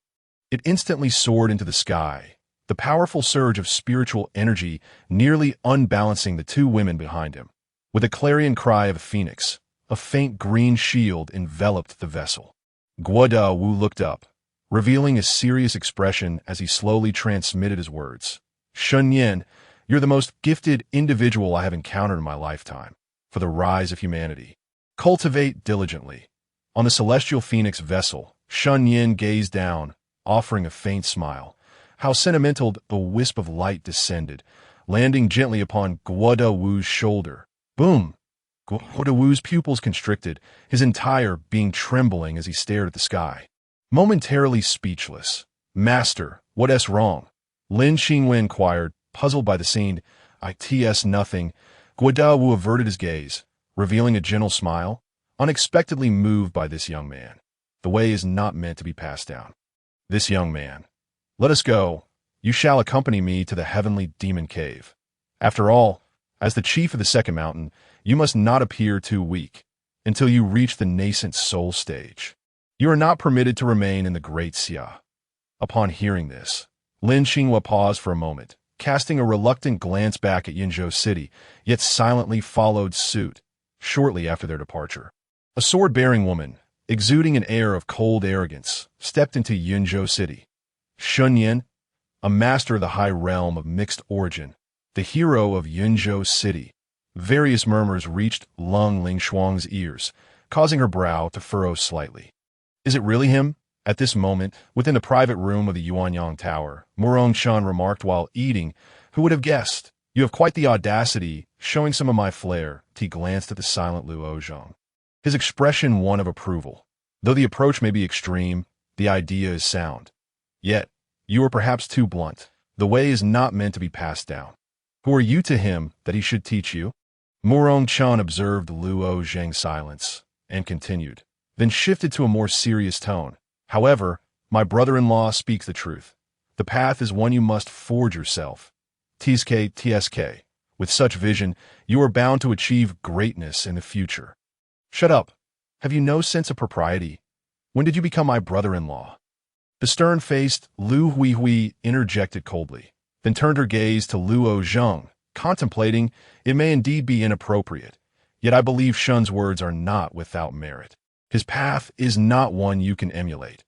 After Shen Nian's kneeling in front of Luo Zhang, he fell silent for a moment before speaking. My path is one of death to those who mimic me. Those who attempt to walk in my footsteps shall also perish. In truth, Shen Nian was not wrong. Do you possess the necessary qualifications? Do you wish to learn from me? This physique, refined over centuries, is not something you can compare to. After speaking, he had only just finished eating when he rose to leave the tea this moment. Luo Zhang remained silent, quietly seated beside him, neither eating nor speaking, having witnessed the terrifying swordsmanship talent of his companion. He had already concluded that the strength of the latter's physical body was most likely genuine. After all, there was no need for the other party to feign anything, with such a remarkable talent for swordsmanship. There was no necessity for a formidable physique to serve as a backdrop. Thus, disregarding any semblance of pride, he felt compelled to kneel and implore Shen Nian to teach him the methods of physical cultivation. He was eager to understand how one could attain a physical prowess comparable to that of a high-level mixed-element master at such a young age. His desire for knowledge and strength was overwhelming. Consequently, despite hearing Shen Nian's response, he remained undeterred, still hoping that Shen Nian might offer him some advice. After all, his master had synthesized the strengths of many to achieve divine transformation. However, Shen Nian's words plunged him into deep contemplation, making him question whether he had erred. The path of cultivation, in truth, requires little guidance. One's talent is not lacking, and in the pursuit of the Tao, there is no need for others to make choices for you. If you relinquish your own choices and your own path, then the heights of others will inevitably constrain your vision. Should that be the case, the paths of others will erect insurmountable walls, making it exceedingly difficult for you to transcend them throughout your life. What I wish to convey is that the Tao is one that must be forged by oneself. Upon witnessing the other party kneel, and having indulged in a bit of wine, Shen Nian casually responded, prompting all present to fall into contemplation. Guidu could not help but exclaim in admiration, praising the insight. It was these very words that altered Luo Zheng's destiny. On the day the celestial demon realm was besieged, a wrathful golden figure stood guard over the great Xia, withstanding the assault of 3 formidable returning void demons, ultimately slaying one and perishing in the process. His physical form undiminished, standing tall above Yinzhou City, instilling fear in the hearts of countless demons. The grace of imparting the Tao would forever remain etched in Luo Zheng's heart, and he began to undergo a subtle transformation. To him, this was in essence the passing of the Dao that moment. A figure entered the tavern. According to the sect master, an aura emanated from within. Was this the essence of swordsmanship? Lung Lingshuang stood at the center of the grand hall, meticulously sensing the faint remnants of sword intent. Her expression moved, her beautiful eyes flashing with fervent enthusiasm as she clenched her jade fist. One day, I too shall step into the realm of returning void, seeking the essence of the sword. Half an hour prior, she had just returned to the sect, without pausing to rest, when she received the sect master's message. Make haste to Yunzhou, for a powerful being of returning void swordsmanship has appeared. You must extend an invitation for him to visit the Heavenly Sword Sect. Even if he declines, your talent in swordsmanship may pique his appreciation, and his guidance could lead you to a deeper understanding of sword intent, elevating you further. I do not practice swordsmanship. I am unable to offer guidance. This is an opportunity. By the way, try to maintain a gentle demeanor. Do not always wear a stern face. You are not lacking in appearance. So why not smile more? Who knows? It might bring great fortune to our Heavenly Sword Sect. Upon hearing the news, Lung Lingshuang did not hesitate to descend the mountain if it were any other matter. She might not have been so invested. However, for the extremely proud Lung Lingshuang, her curiosity and admiration for the powerful swordsman were immense. Her arrival immediately captured the attention of the remaining cultivators in the tavern. Wow, this woman looks so imposing. What's she doing, just standing there, sniffing the air? In the next moment, Lung Lingshuang slightly cupped her hands, her voice echoing throughout the tavern with a respectful tone. I am Lung Lingshuang, the chief of the first mountain of the Heavenly Sword Sect, here to pay my respects to the esteemed senior. I humbly request an audience. As soon as her words were uttered, the expressions of everyone in the tavern shifted dramatically. No way, it's her. The foremost figure of the younger generation of the Heavenly Sword Sect, one of the 3 prodigies of the great Xia, the Jade Water Sword, Lung Lingshuang. What brings her to this place? Esteemed senior. What esteemed senior? Where is the esteemed senior? After a moment, when no one appeared, a flicker of disappointment crossed Lung Lingshuang's eyes as she slowly lowered her hands. They refused to meet me. Or have they already departed? Meanwhile, Lu Huihui and others emerged, gazing down from the second floor. What is this crazy woman doing here? Murong Chun mused, stroking his chin, casting a disdainful glance at Lung Lingshuang. This woman was always so cold. He recalled a time when he had merely joked with her, and she had genuinely retaliated. A sword aura had knocked him unconscious for 3 days. However, Lu Huihui softly greeted her. Lung Daoyu, might you join us for a gathering? Lung Lingshuang's figure shifted, appearing directly on the second floor. She had long been aware of their presence. "What brings you here?" Long Ling Shuang spoke coldly, her gaze sweeping over the three, filled with disdain. Murong Chen curled his lips, remaining silent, but inwardly he cursed. "Woman, you'd better keep that attitude. Let's see who would marry you." Luo Zheng stood at the back, his expression calm. Lu Huihui, with a subtle smile, remarked, "Isn't it because your Heavenly Sword Sect has produced a remarkable prodigy, and you've come to see him? But speaking of which, who is the esteemed senior you are seeking?" She and Long Ling Shuang were acquaintances, having fought demons together, so she was unfazed by the latter's haughty demeanor. "Prodigy." Long Ling Shuang raised an eyebrow, recalling some rumors she had just heard. "Shen Nian." Lu Huihui was momentarily taken aback. "Long Dao Yu, are you unaware?" She was astonished by Long Ling Shuang's expression of disbelief. Shen Nian's talent was such that even the Second Mountain's master willingly followed him. Should not such an individual be well known throughout the Heavenly Sword Sect? She had previously thought that the Heavenly Sword Sect was deliberately concealing Shen Nian's talents from the other two sects. But it was strange that Long Ling Shuang was unaware that I know him. His character is cold and proud. His cultivation talent is decent, but his swordsmanship is average. He is high-minded, lacking humility, and still requires refinement that a month ago I encountered him upon my return to the sect. It seems he has reached the pinnacle of foundation establishment, but he did not dare to meet me. Perhaps it was because I knocked him unconscious with a casual sword strike during the Nine Mountains Martial Arts Conference last year, leaving him incapacitated for 3 days with that frail physique. If you claim he is a high-level mixed-element master, I cannot believe it. Long Ling Shuang stated flatly. "What?" Murong Chen exclaimed. "A month ago, he was still in the late stage of foundation establishment." "What? Is there a problem?" Long Ling Shuang raised an eyebrow. Lu Huihui gasped. "Could it be that he is deliberately concealing his strength?" "What do you mean?" "Shen Dao, you just left, if I am not mistaken. He is in the late stage of Golden Core, and you say his swordsmanship is average. Are you serious?" Lu Huihui could not help but express her shock. In the next moment, Long Ling Shuang emanated the sword intent of the perfected heavenly mystic sword art, her displeasure evident. "What? Compared to me, is he not merely average?" However, Luo Zheng, who had remained silent behind them, scoffed. "Ha! Is this the extent of your sword intent? He is unworthy to carry Shanda Ren's shoes." "You speak of Shanda Ren's arrogance. I believe the true arrogance lies elsewhere." Luo Zheng smirked, his expression filled with disdain, mockingly stating that based solely on her words, he deemed her to be the truly arrogant one. In stark contrast to Shen Nian's unintentional coldness, which was of an entirely different nature. "What did you say?" Boom! A strand of sword intent locked onto Luo Zheng, its pressure far exceeding the golden core level.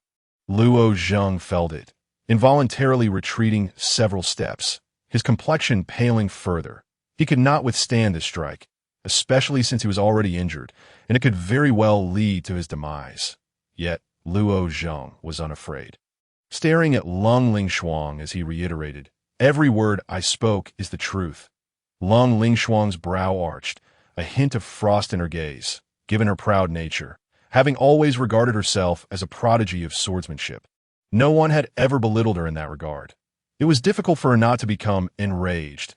A wave of murderous intent radiated from her without reservation, causing Murong Chen's expression to darken as he could not help but frown, feeling the secret treasures within him begin to stir. Did this woman intend to kill Luo Zheng? Is it truly necessary to go this far among our kind? "Stop!"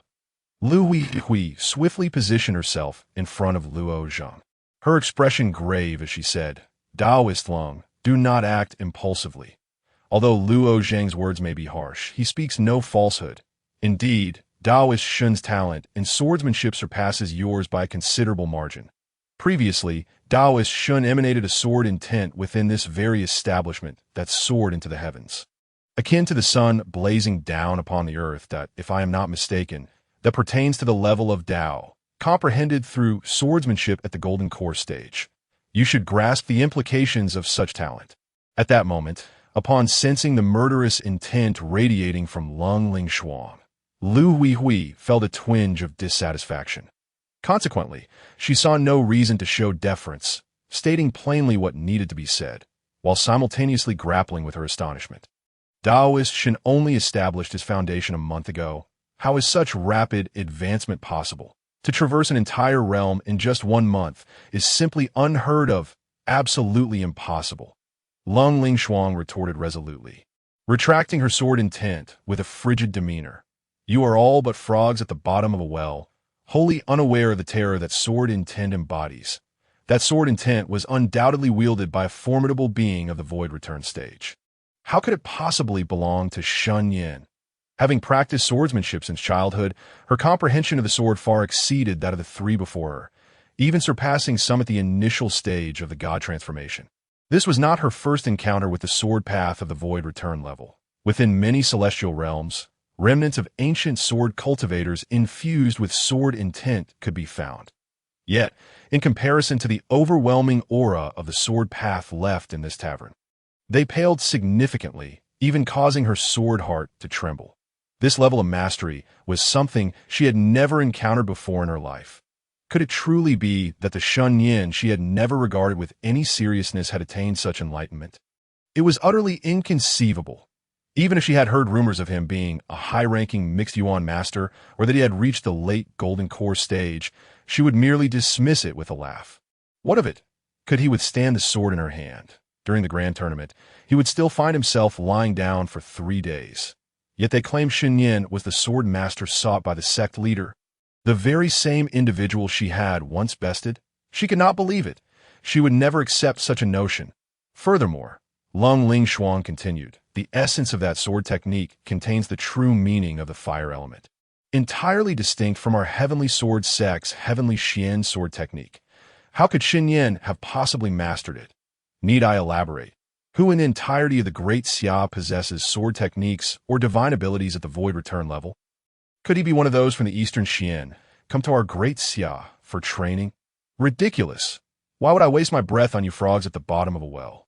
Once I locate that senior, I shall certainly visit the 9th mountain to meet this so-called prodigy of swordsmanship you speak of. With her conviction solidified, Lung Lingshuang revealed a hint of scorn and turned to leave. Her movements were swift. Before Lu Huihui could utter a word, the figure had vanished from sight. This woman is beyond saving, Lu Huihui thought, astonished by Lung Lingshuang's confidence. That it was evident that she had progressed through her cultivation far too smoothly. Much like my sister, unscathed by the world's trials.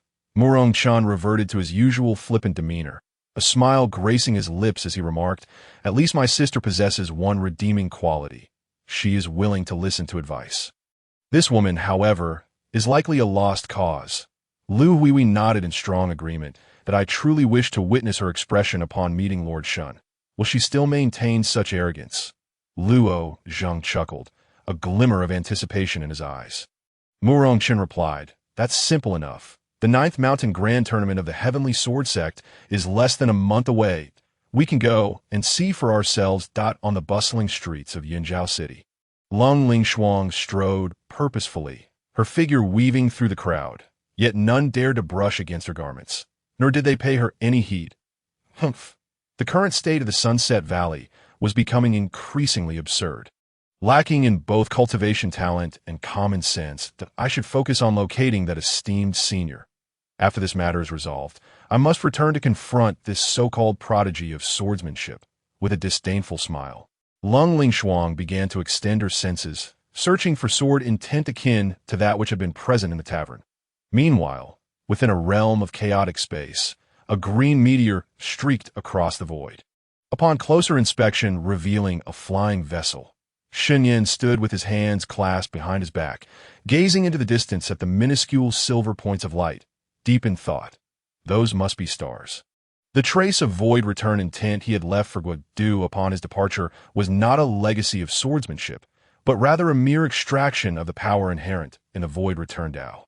After all, he could not possibly divulge the sun's eternal sword technique or the indestructible body refinement method, as those were his ace cards. That fragment of void return intent was sufficient to allow Guadu to gain insight into the void return realm.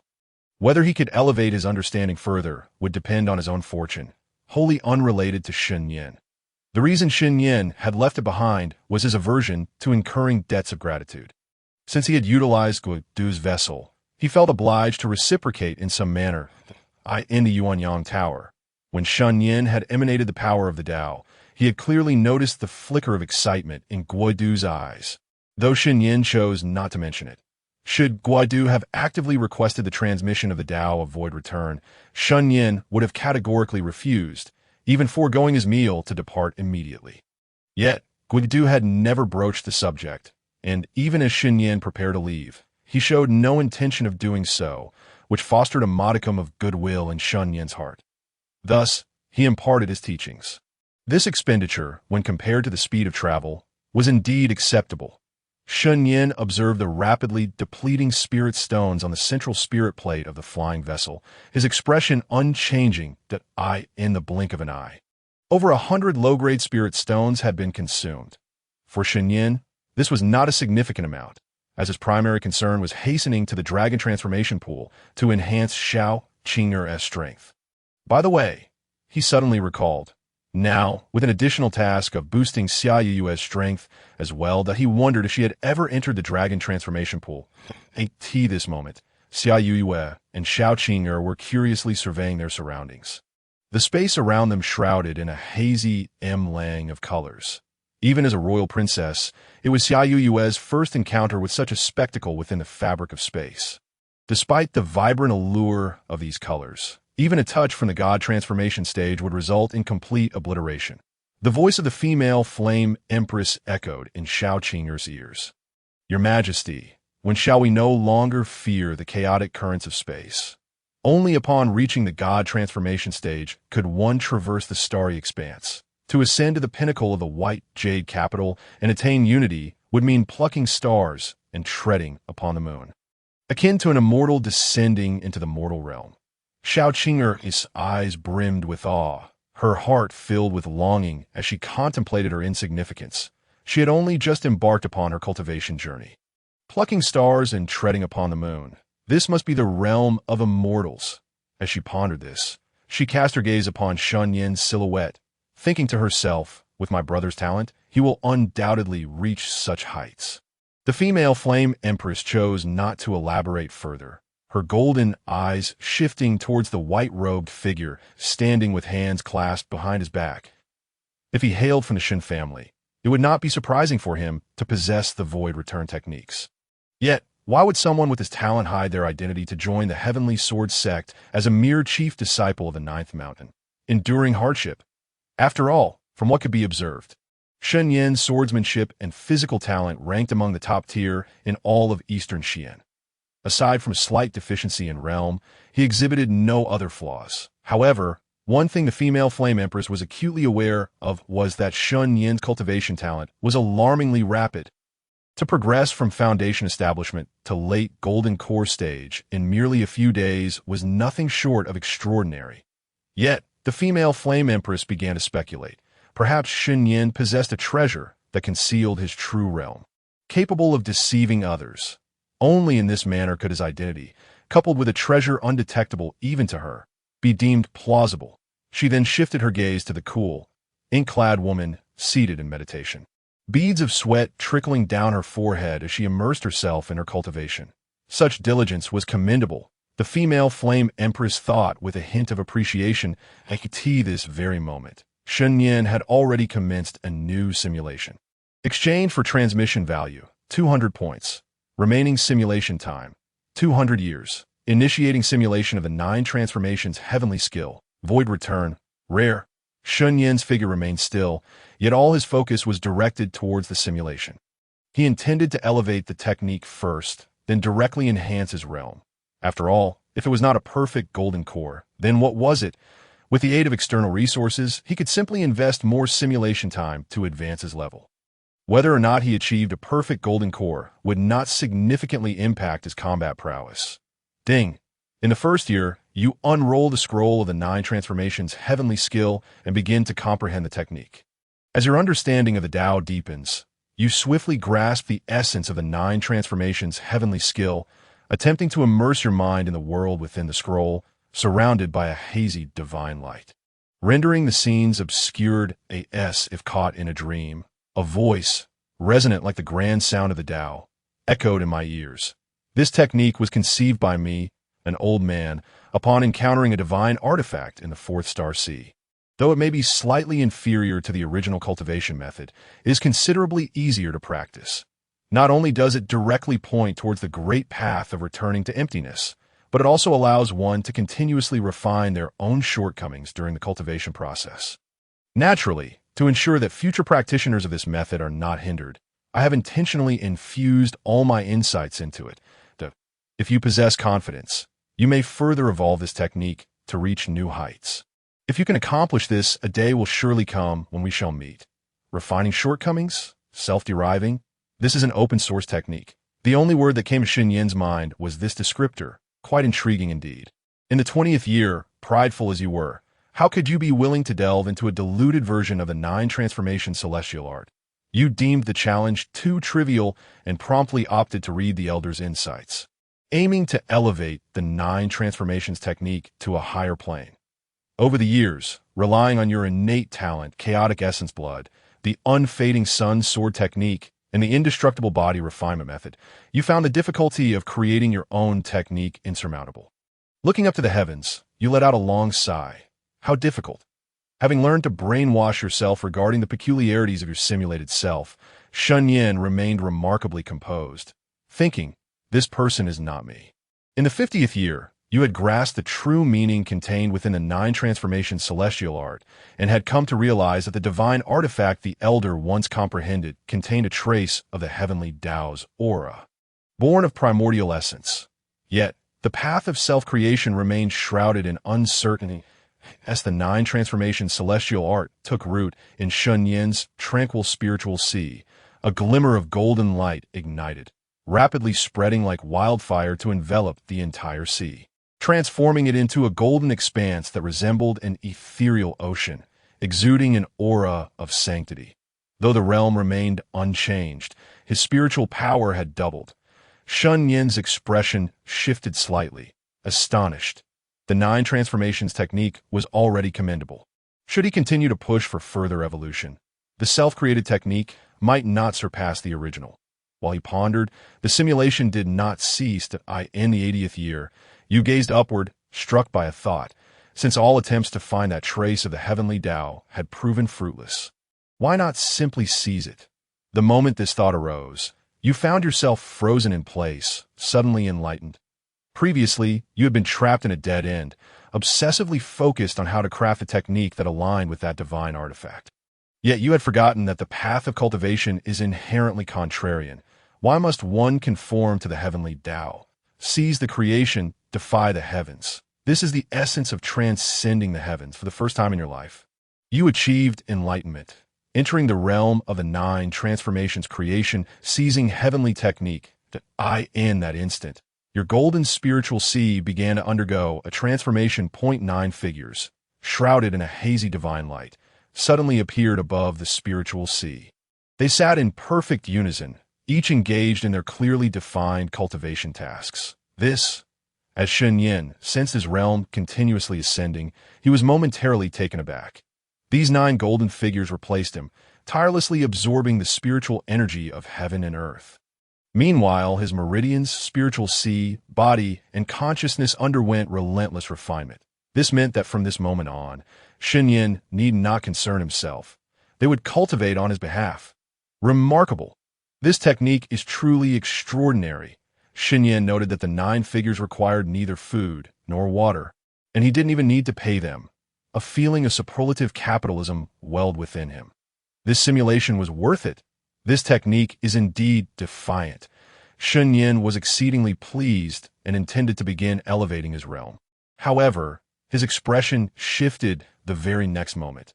More surprises? In the 100th year, you refined yourself with the 9 transformations creation, seizing heavenly technique, seizing the transformations of heaven and earth, defying the heavens. Your golden core was enhanced, coalescing into a divine-grade creation golden core.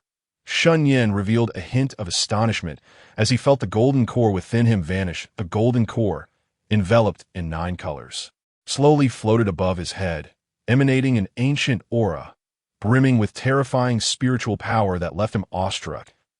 As this creation golden core became visible, it immediately captured the attention of the two women.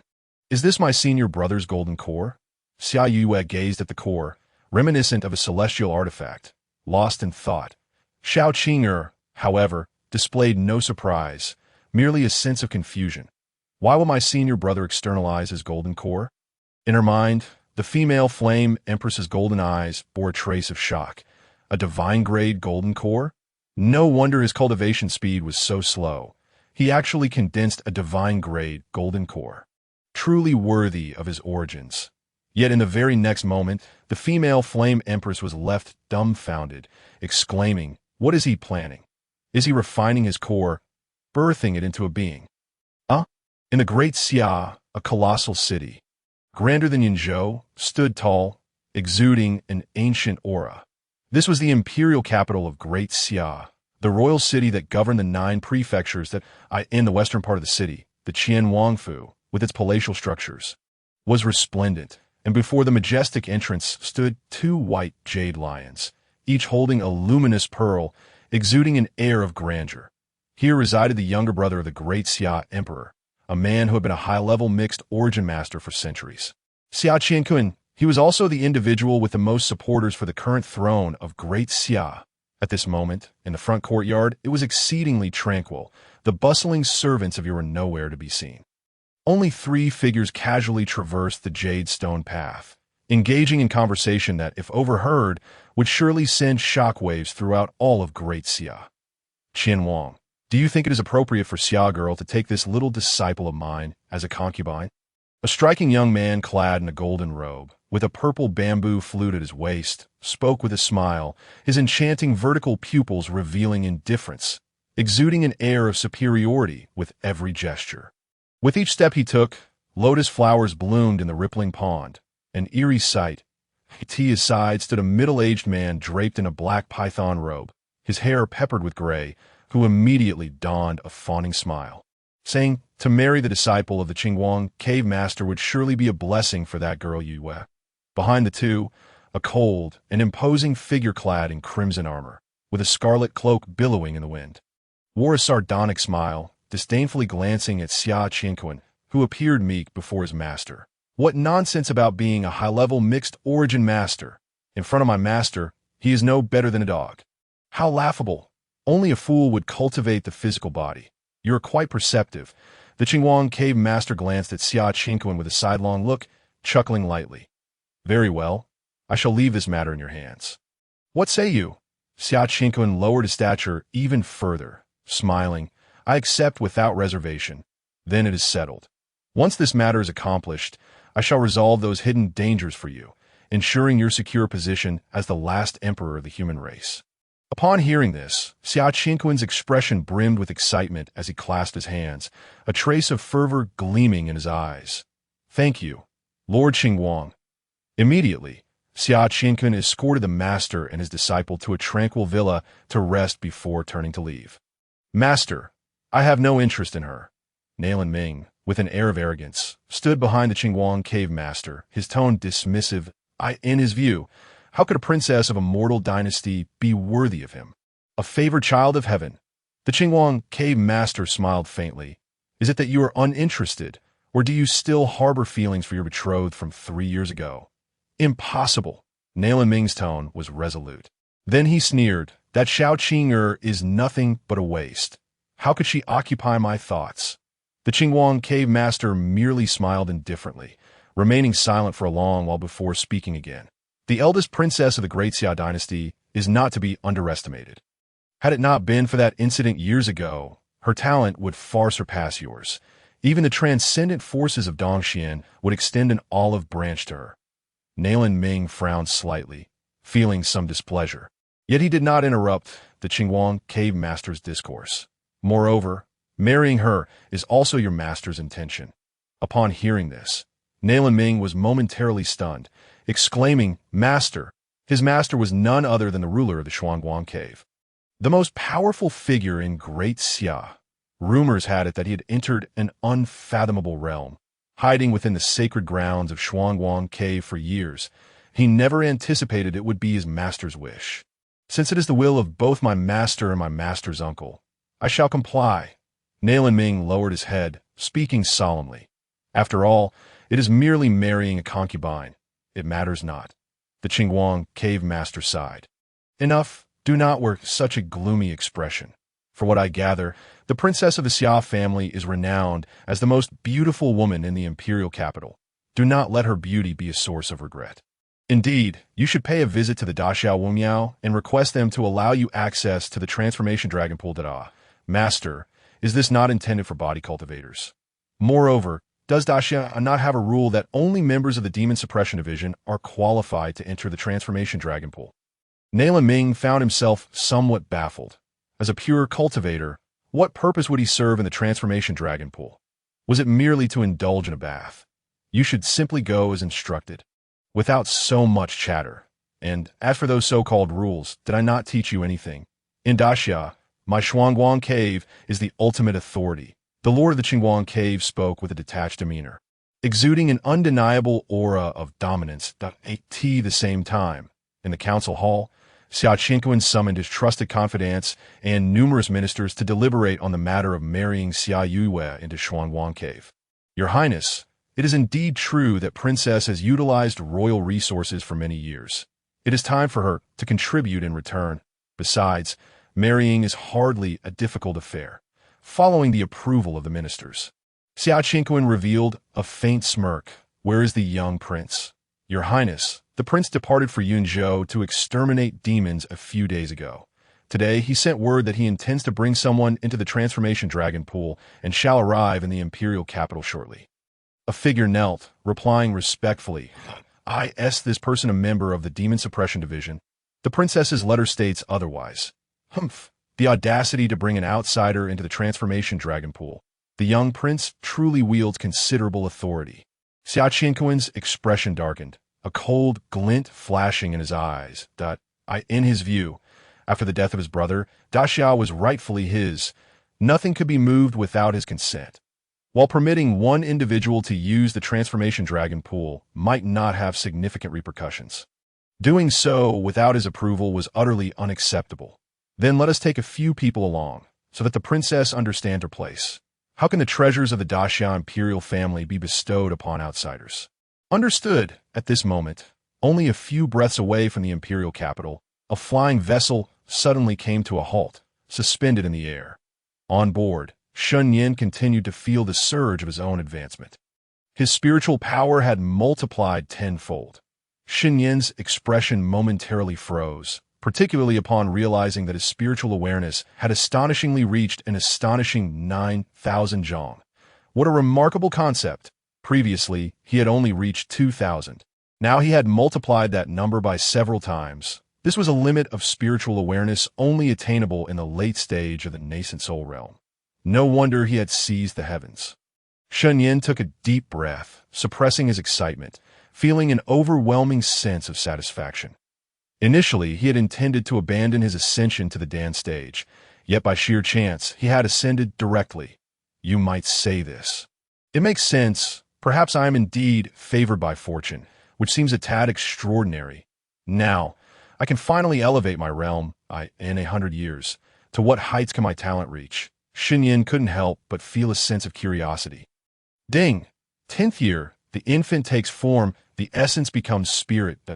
In just 10 short years, you have advanced from the late stage of the golden core to the completion of the golden core, beginning the transformation into an infant, all while progressing slowly in the divine grade golden core. As the thunderous tribulation descended, you, relying on the formidable strength of the indestructible body refining method, withstood 9 bolts of lightning. Moreover, you discovered that the tribulation could temper your physical form. Excitement surged within you as you charged into the thunder pool, bathing in the heavenly lightning, further enhancing the indestructible body refining method. The heavenly tribulation, realizing you were extracting its essence, begrudgingly dissipated the lightning strikes. 9-colored nascent soul achieved. With a transformation in Shen Nian's aura, the golden core of creation morphed into a 9-colored infant, seated atop his head, hands forming seals. The infant's face appeared somewhat youthful, yet bore a striking resemblance to Shen Nian. Upon the breakthrough of the divine-grade golden core, it directly ascended to the stage of the nine-colored nascent soul, likely due to the synergy of the 9 transformations of creation and the strength of his own physical form. Shen Nian exhibited a contemplative expression, his internal spiritual sea expanding several dozen times, with his spiritual awareness surpassing 20,000 zhong. Simultaneously, Shen Nian felt a tingling sensation, a sharp pain coursing through his body, causing him to furrow his brow. It seemed that the damage incurred during simulation also transferred to him. Yet, why had he not felt this before? Shen Nian was puzzled. During the simulation of the indestructible body, refining method, he had sustained injuries. Was it perhaps due to the special nature of the tribulation? While he pondered, the 2 women aboard the vessel gazed up at the figure in white, their expressions filled with astonishment. Senior brother has achieved the infant stage, and it is indeed the 9-colored nascent soul, Xiao Qing'er murmured, gazing at the 9-colored figure. Although she was shocked by her senior brother's sudden leap from the late golden core stage to the nascent soul stage, it remained within the realm of acceptability. After all, she was unaware that only a few days prior, Shen Nian had been at the late foundation establishment stage. Thus, Xiao Qing'er was utterly astounded, her beautiful eyes reflecting disbelief. What is this absurd speed of cultivation for senior brother? It seemed only 2 or 3 days had passed. Your Majesty, did you not once state that the path of cultivation becomes increasingly arduous? Particularly with each major breakthrough, even those extraordinary prodigies require a solid foundation. Why has senior brother? In her mind, the Empress of Flames fell silent, her golden eyes fixated on the 9-colored nascent soul. At a loss for words, this rate of cultivation was unprecedented. Even in her past life, she had never heard of such a rapid advancement from foundation establishment to nascent soul in just a few days. If he had resorted to some extraordinary elixir, forsaking a stable foundation for rapid breakthroughs, that would be one thing. But he had merely stood there for a brief moment and achieved a breakthrough. And his nascent soul was a perfect 9-colored one. The number of such beings in humanity could be counted on one hand, and his foundation was undoubtedly solid. This left the Empress of Flames utterly bewildered. And what of the tribulation? Why was there no tribulation? Despite her shock, the Empress maintained her composure and spoke. I have mentioned that the path becomes increasingly challenging, yet there is one detail I have yet to disclose. Prior to the God transformation stage, one draws upon the spiritual energies of heaven and earth. Although challenging, it is not insurmountable for a prodigy like your senior brother. I have seen a genius who crossed a major realm within a month. Perhaps your senior brother has encountered some unique fortuitous event. The Empress of Flames attempted to rationalize. Yet the next moment, her golden pupils suddenly constricted, exclaiming, "What is happening? Is it not over yet?" Shen Nian stood with his hands clasped behind his back. As the 9-colored nascent soul merged into his body, and the simulation continued. 30th year, your cultivation method is truly extraordinary. Your speed of advancement far exceeds the ordinary. Coupled with your exceptional talent, you have entered the mid-nascent soul stage. Boom! A powerful aura erupted forth, and Shen Nian felt his spiritual awareness surge by another 10,000 zhong, his internal spiritual power reaching an unimaginable level. The limit of spiritual awareness in the nascent soul stage is 9,999. And here I am, at the mid-stage, already approaching 30,000 zhong. This is indeed outrageous. Perhaps even weaker God transformation cultivators would pale in comparison to me. Shen Nian mused, excitement flickering in his eyes. 50th year, in merely 20 years, your 9-color nascent soul has reached perfection, propelling you into the late stage of the nascent soul, and with your innate talent, you have grasped a hint of the God transformation concept. Beginning to sense the power of heaven and earth, resonating with the principles of the universe, your spiritual awareness has reached 70,000 zhong, allowing you to harness a fragment of this celestial power with every gesture. In the first 100 years, you have ascended to divinity. With a mere thought, the forces of heaven and earth within 1,000 miles can be summoned at your will, capable of manipulating the very elements of nature. Wielding the power to obliterate worlds and controlling spatial energies, you are ageless, your spiritual awareness giving birth to the primordial spirit. As long as your primordial spirit endures, you shall not perish. Simultaneously, you have once more summoned the heavenly tribulation. The returning heavenly tribulation seems somewhat hesitant. Only after confirming once more does it unleash an even more terrifying storm of thunder, this time presenting itself in crimson, the overwhelming pressure causing you to feel a twinge of trepidation. Yet with unwavering confidence, you charge into the thunder pool once again, bathing in the crimson lightning, your physical form shattering repeatedly. But that single drop of chaotic essence within you grants you an extraordinary recovery ability, allowing you to heal instantaneously. Thus, you endure the relentless cycle of breaking and mending, gritting your teeth through the pain. However, the indestructible body refining method is advancing at a terrifying pace, especially with the enhancement of the 9 transformations of creation. You have begun to comprehend the path of the indestructible body refining method, mastering the chaotic fist, rare, and introductory level, achieving minor success in the indestructible body refining method. The simulation concluded. Boom! The vast and boundless aura of spiritual power vanished in an instant, replaced by an infinite force of heaven and earth emanating from Shen Nian's entire being at this moment, with a mere thought. His consciousness could envelop the entire imperial capital, and every gesture he made radiated an inexplicable Taoist resonance, as if he had merged with the very fabric of this world. It is no exaggeration to assert that with his current strength, he could, with just a thought, annihilate several half-step Yuan-ing great demons and their entire kin. Gradually, after retracting his aura, Shen Nian turned to see Xiao Yue's face awash with astonishment, prompting him to furrow his brows slightly. Stop daydreaming. Lead the way, he urged. Xiao Yue immediately snapped back to reality, clasping her hands in a gesture of respect. Yes, senior brother. She then guided Shen Nian to activate the flying vessel, directing it towards the direction of the great Xia imperial capital's martial temple. Yet, her heart remained ensnared in a profound shock, unable to resist the urge to inquire. Senior brother, what realm are you in now? That terrifying aura made her soul tremble. She had only felt such a sensation from the venerable transformation god experts. Yet she could not convince herself of its reality. After all, it was far too fantastical. The late Golden Core stage transcending 2 realms. In just a single meal's time, she could hardly believe it. Such feats were unheard of. Was he even human? Just having entered the transformation god stage, what was there to be so astonished about? Shen Nian nodded slightly, wearing an expression of tranquility.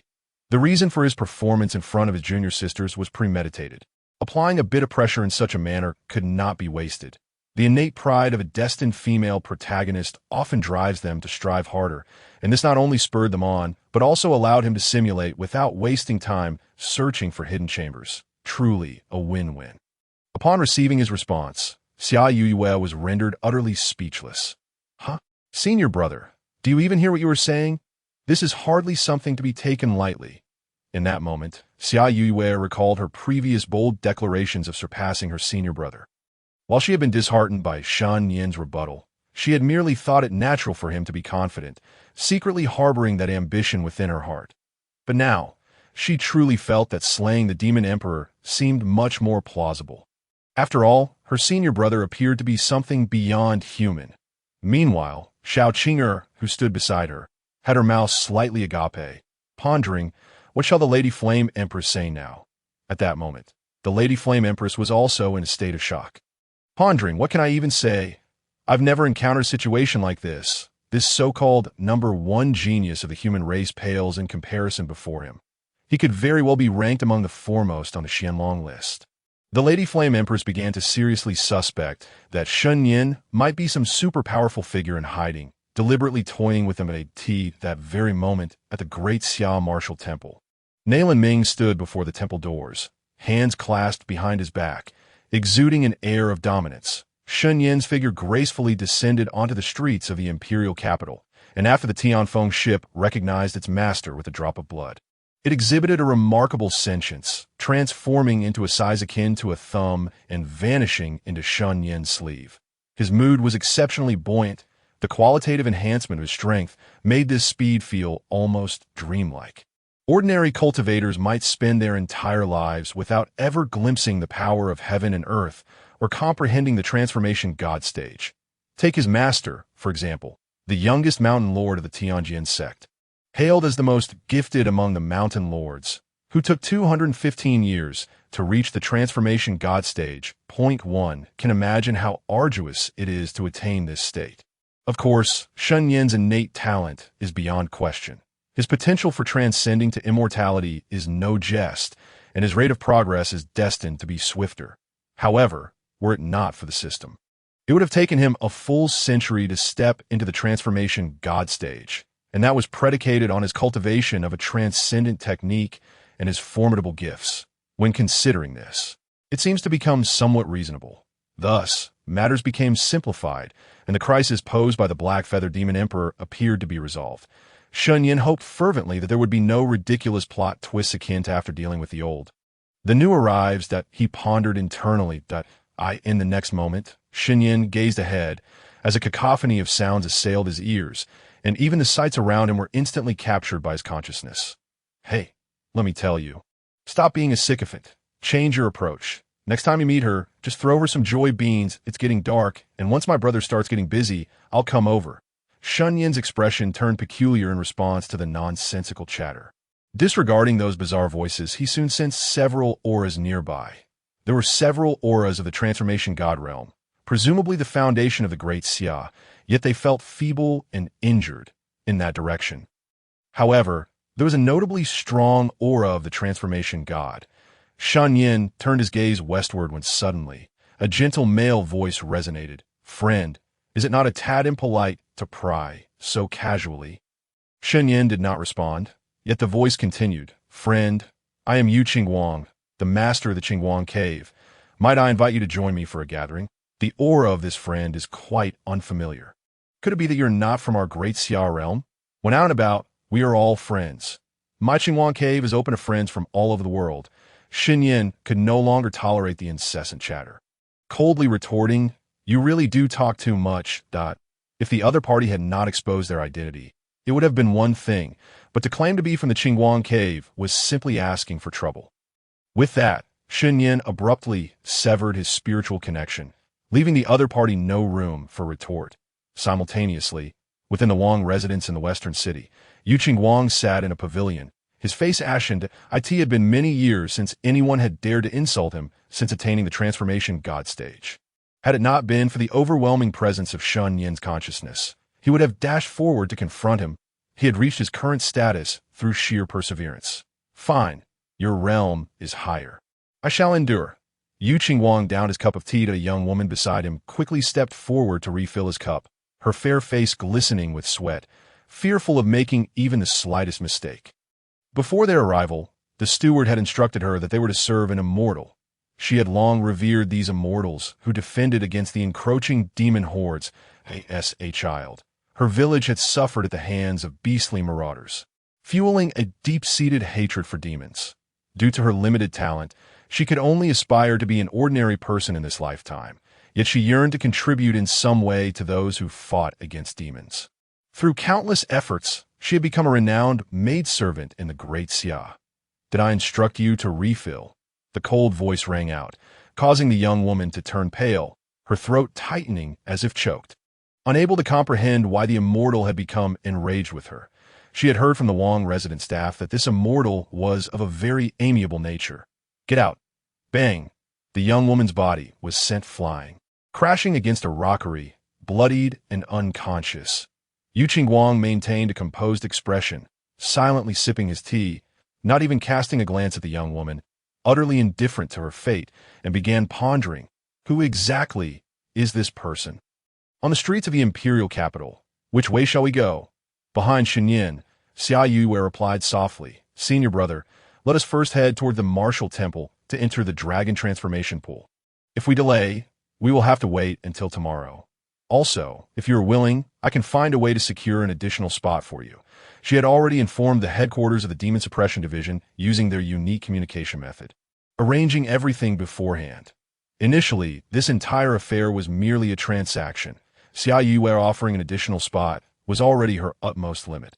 After all, the Dragon Transformation Pool was not solely hers, but a legacy passed down through generations of the transformation god practitioners of Great Xia.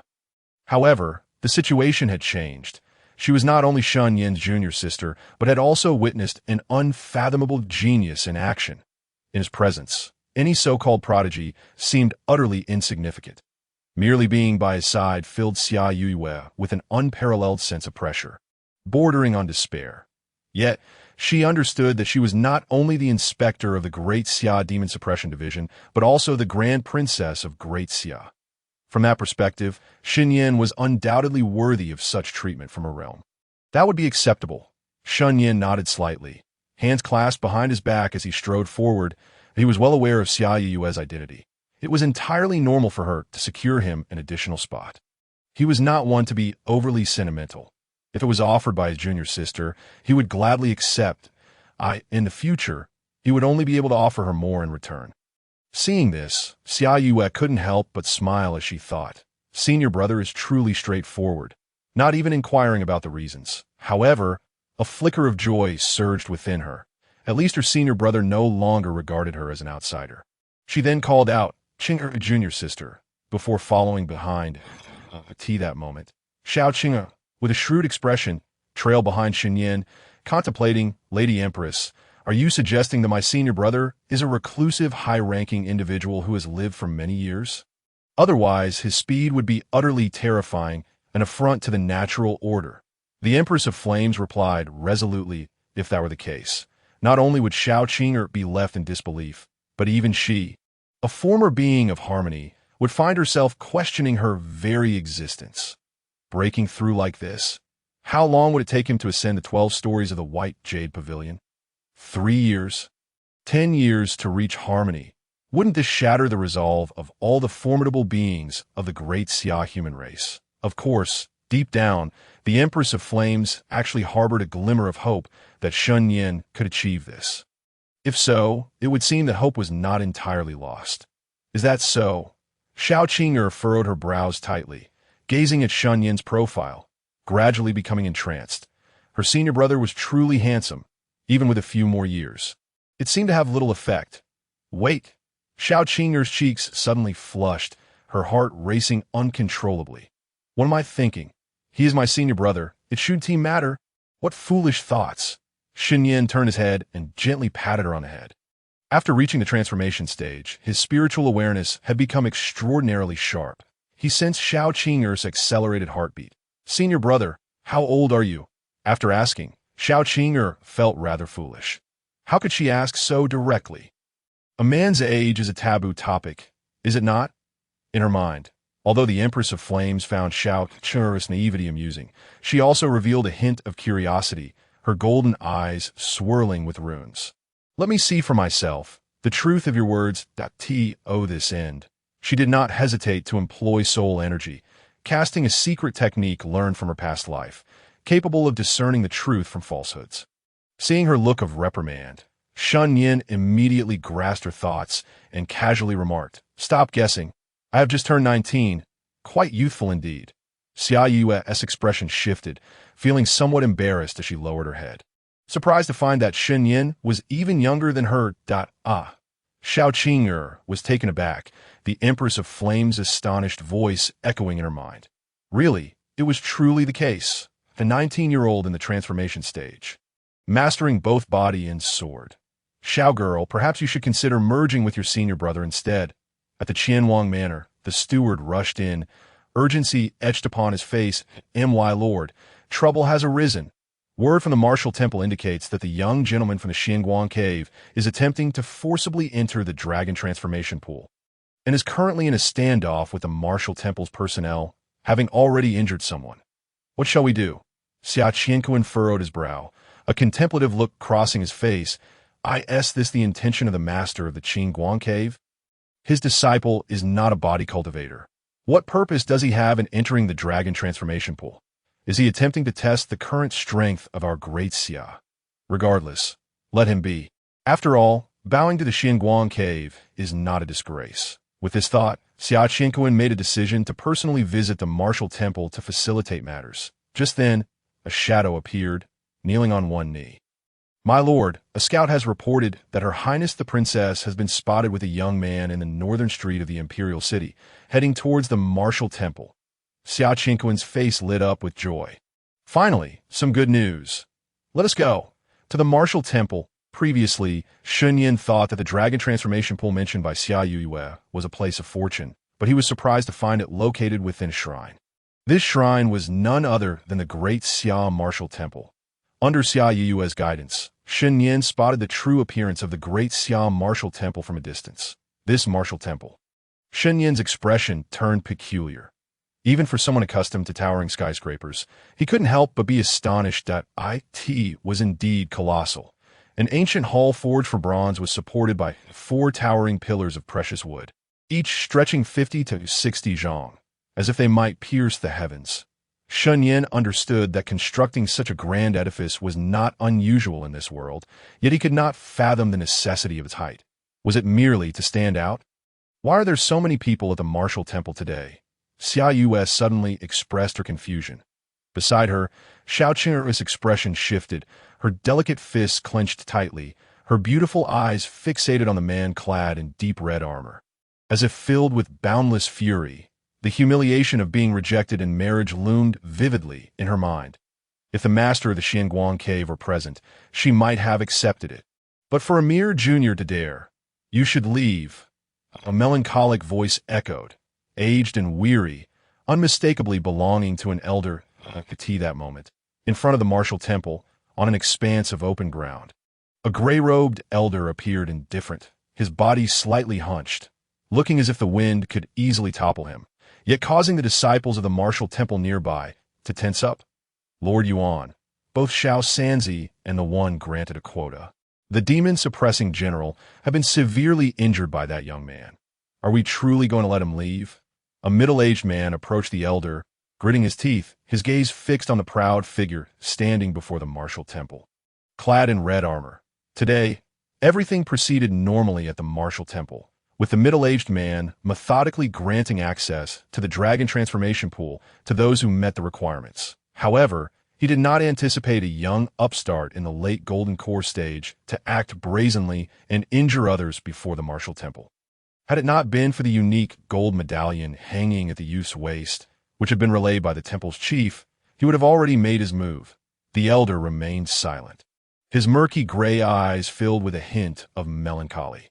The middle-aged man comprehended the unspoken words, his fists clenched so tightly that they bled, standing silently in place. In recent years, the great Xia had grown increasingly weak, only managing to survive the onslaught of the demon race by relying on the 3 sections. The other 2 sects were somewhat better off. The Heavenly Sword Sect merely exterminated demons, while the Setting Sun Sect maintained a peaceful demeanor. Yet, the Xianguang cave had long been a bully to the great Xia. This was no longer a secret. In the days when the Heavenly Sword Sect was strong, the Xianguang cave had not been so arrogant. However, as the years wore on, with the Heavenly Sword Sect suffering heavy losses among its sword cultivators, and the Xianguang cave's ranks swelling with powerful individuals, it gradually became the sole dominant force, rendering the Heavenly Sword Sect powerless to assist even when they wished to. Contemplating this, the middle-aged man ultimately revealed a sense of helplessness, relaxing his tightly clenched hand. "Return?"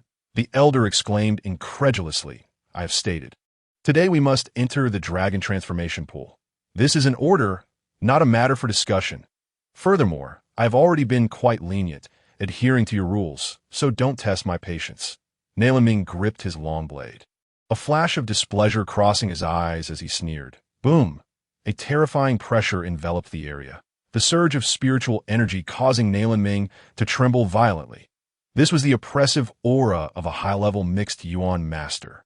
Yet, Naliming merely smiled faintly, unafraid, and replied, "Old man, think carefully. My master is currently seated in the Imperial City.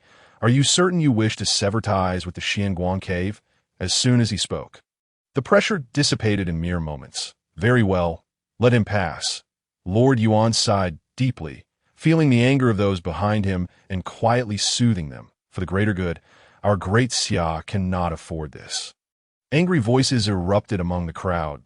As fellow humans, why must we endure this? Ha! In the eyes of the Xianguang cave's cultivators, do we even count as kin? One voice interjected bitterly. "This ingrate, I recall he hails from the great Xia.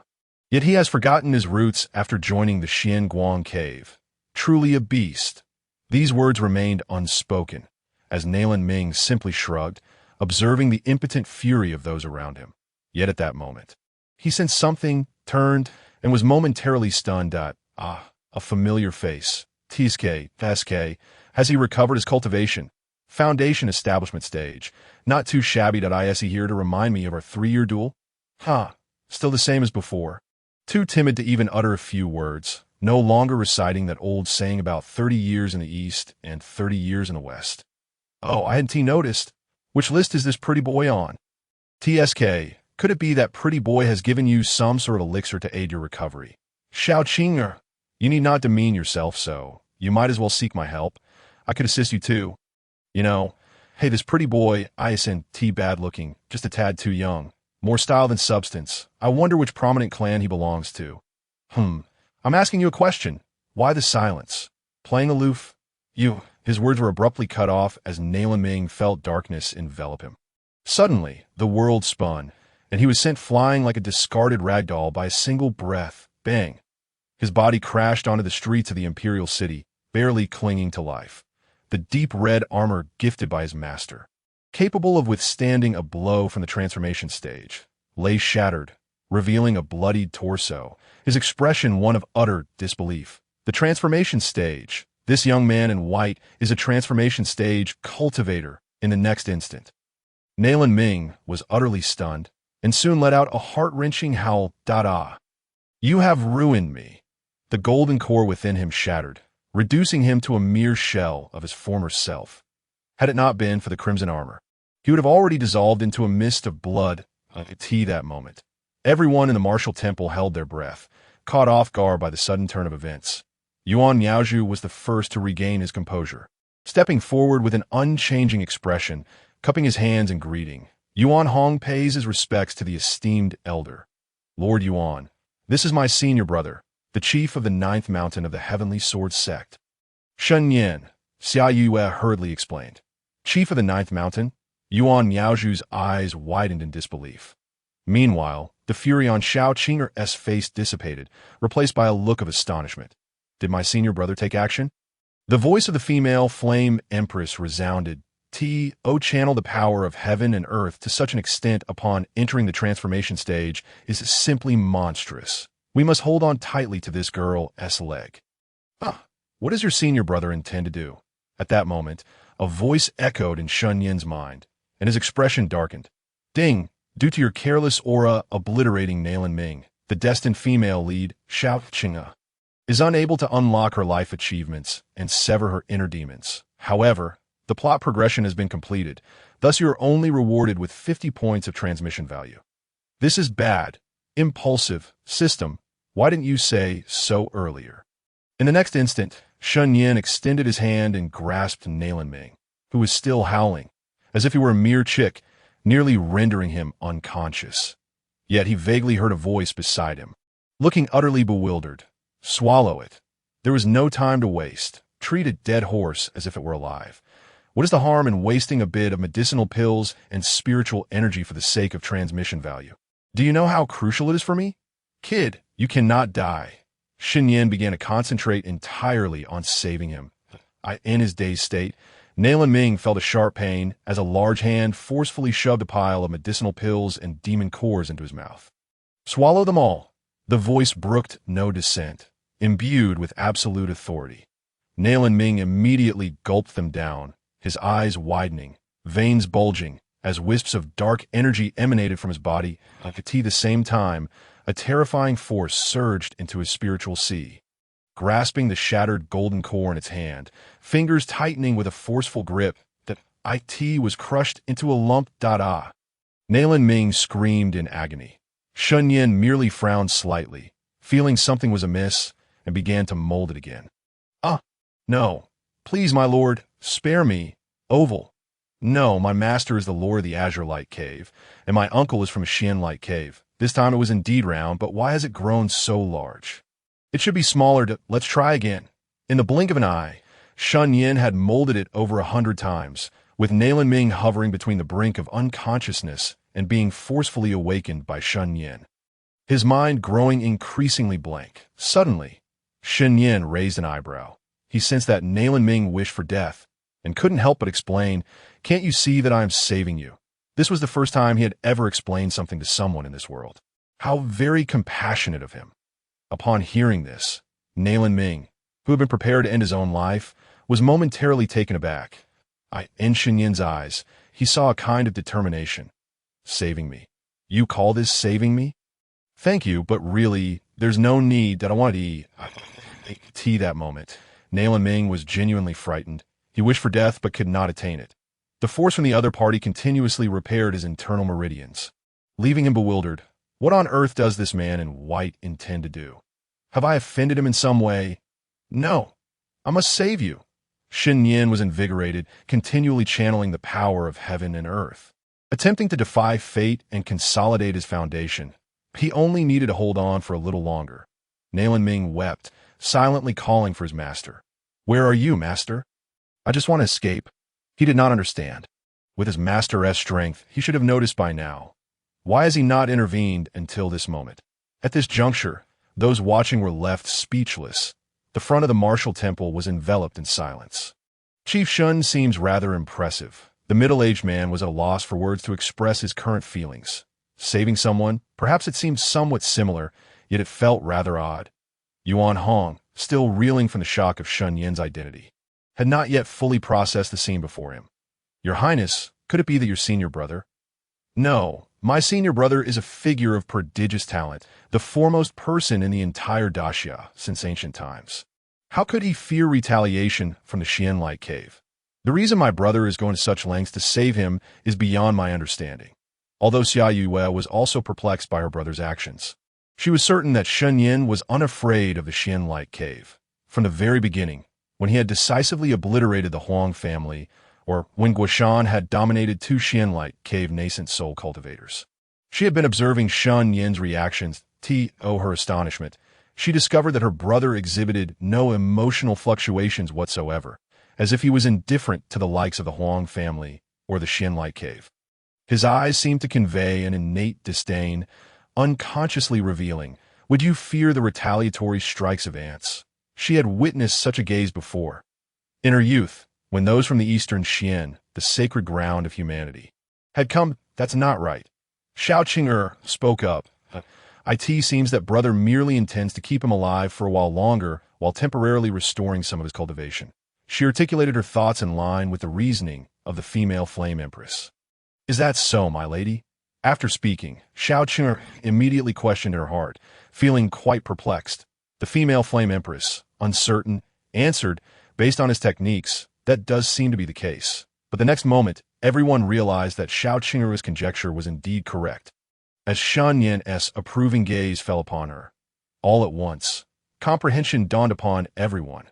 The middle-aged man couldn't help but mutter, "Then what is this?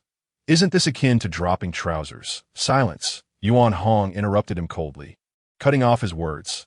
"Then what is the purpose of this? Forget it. Since he is the princess's senior brother, he ought to lend a hand."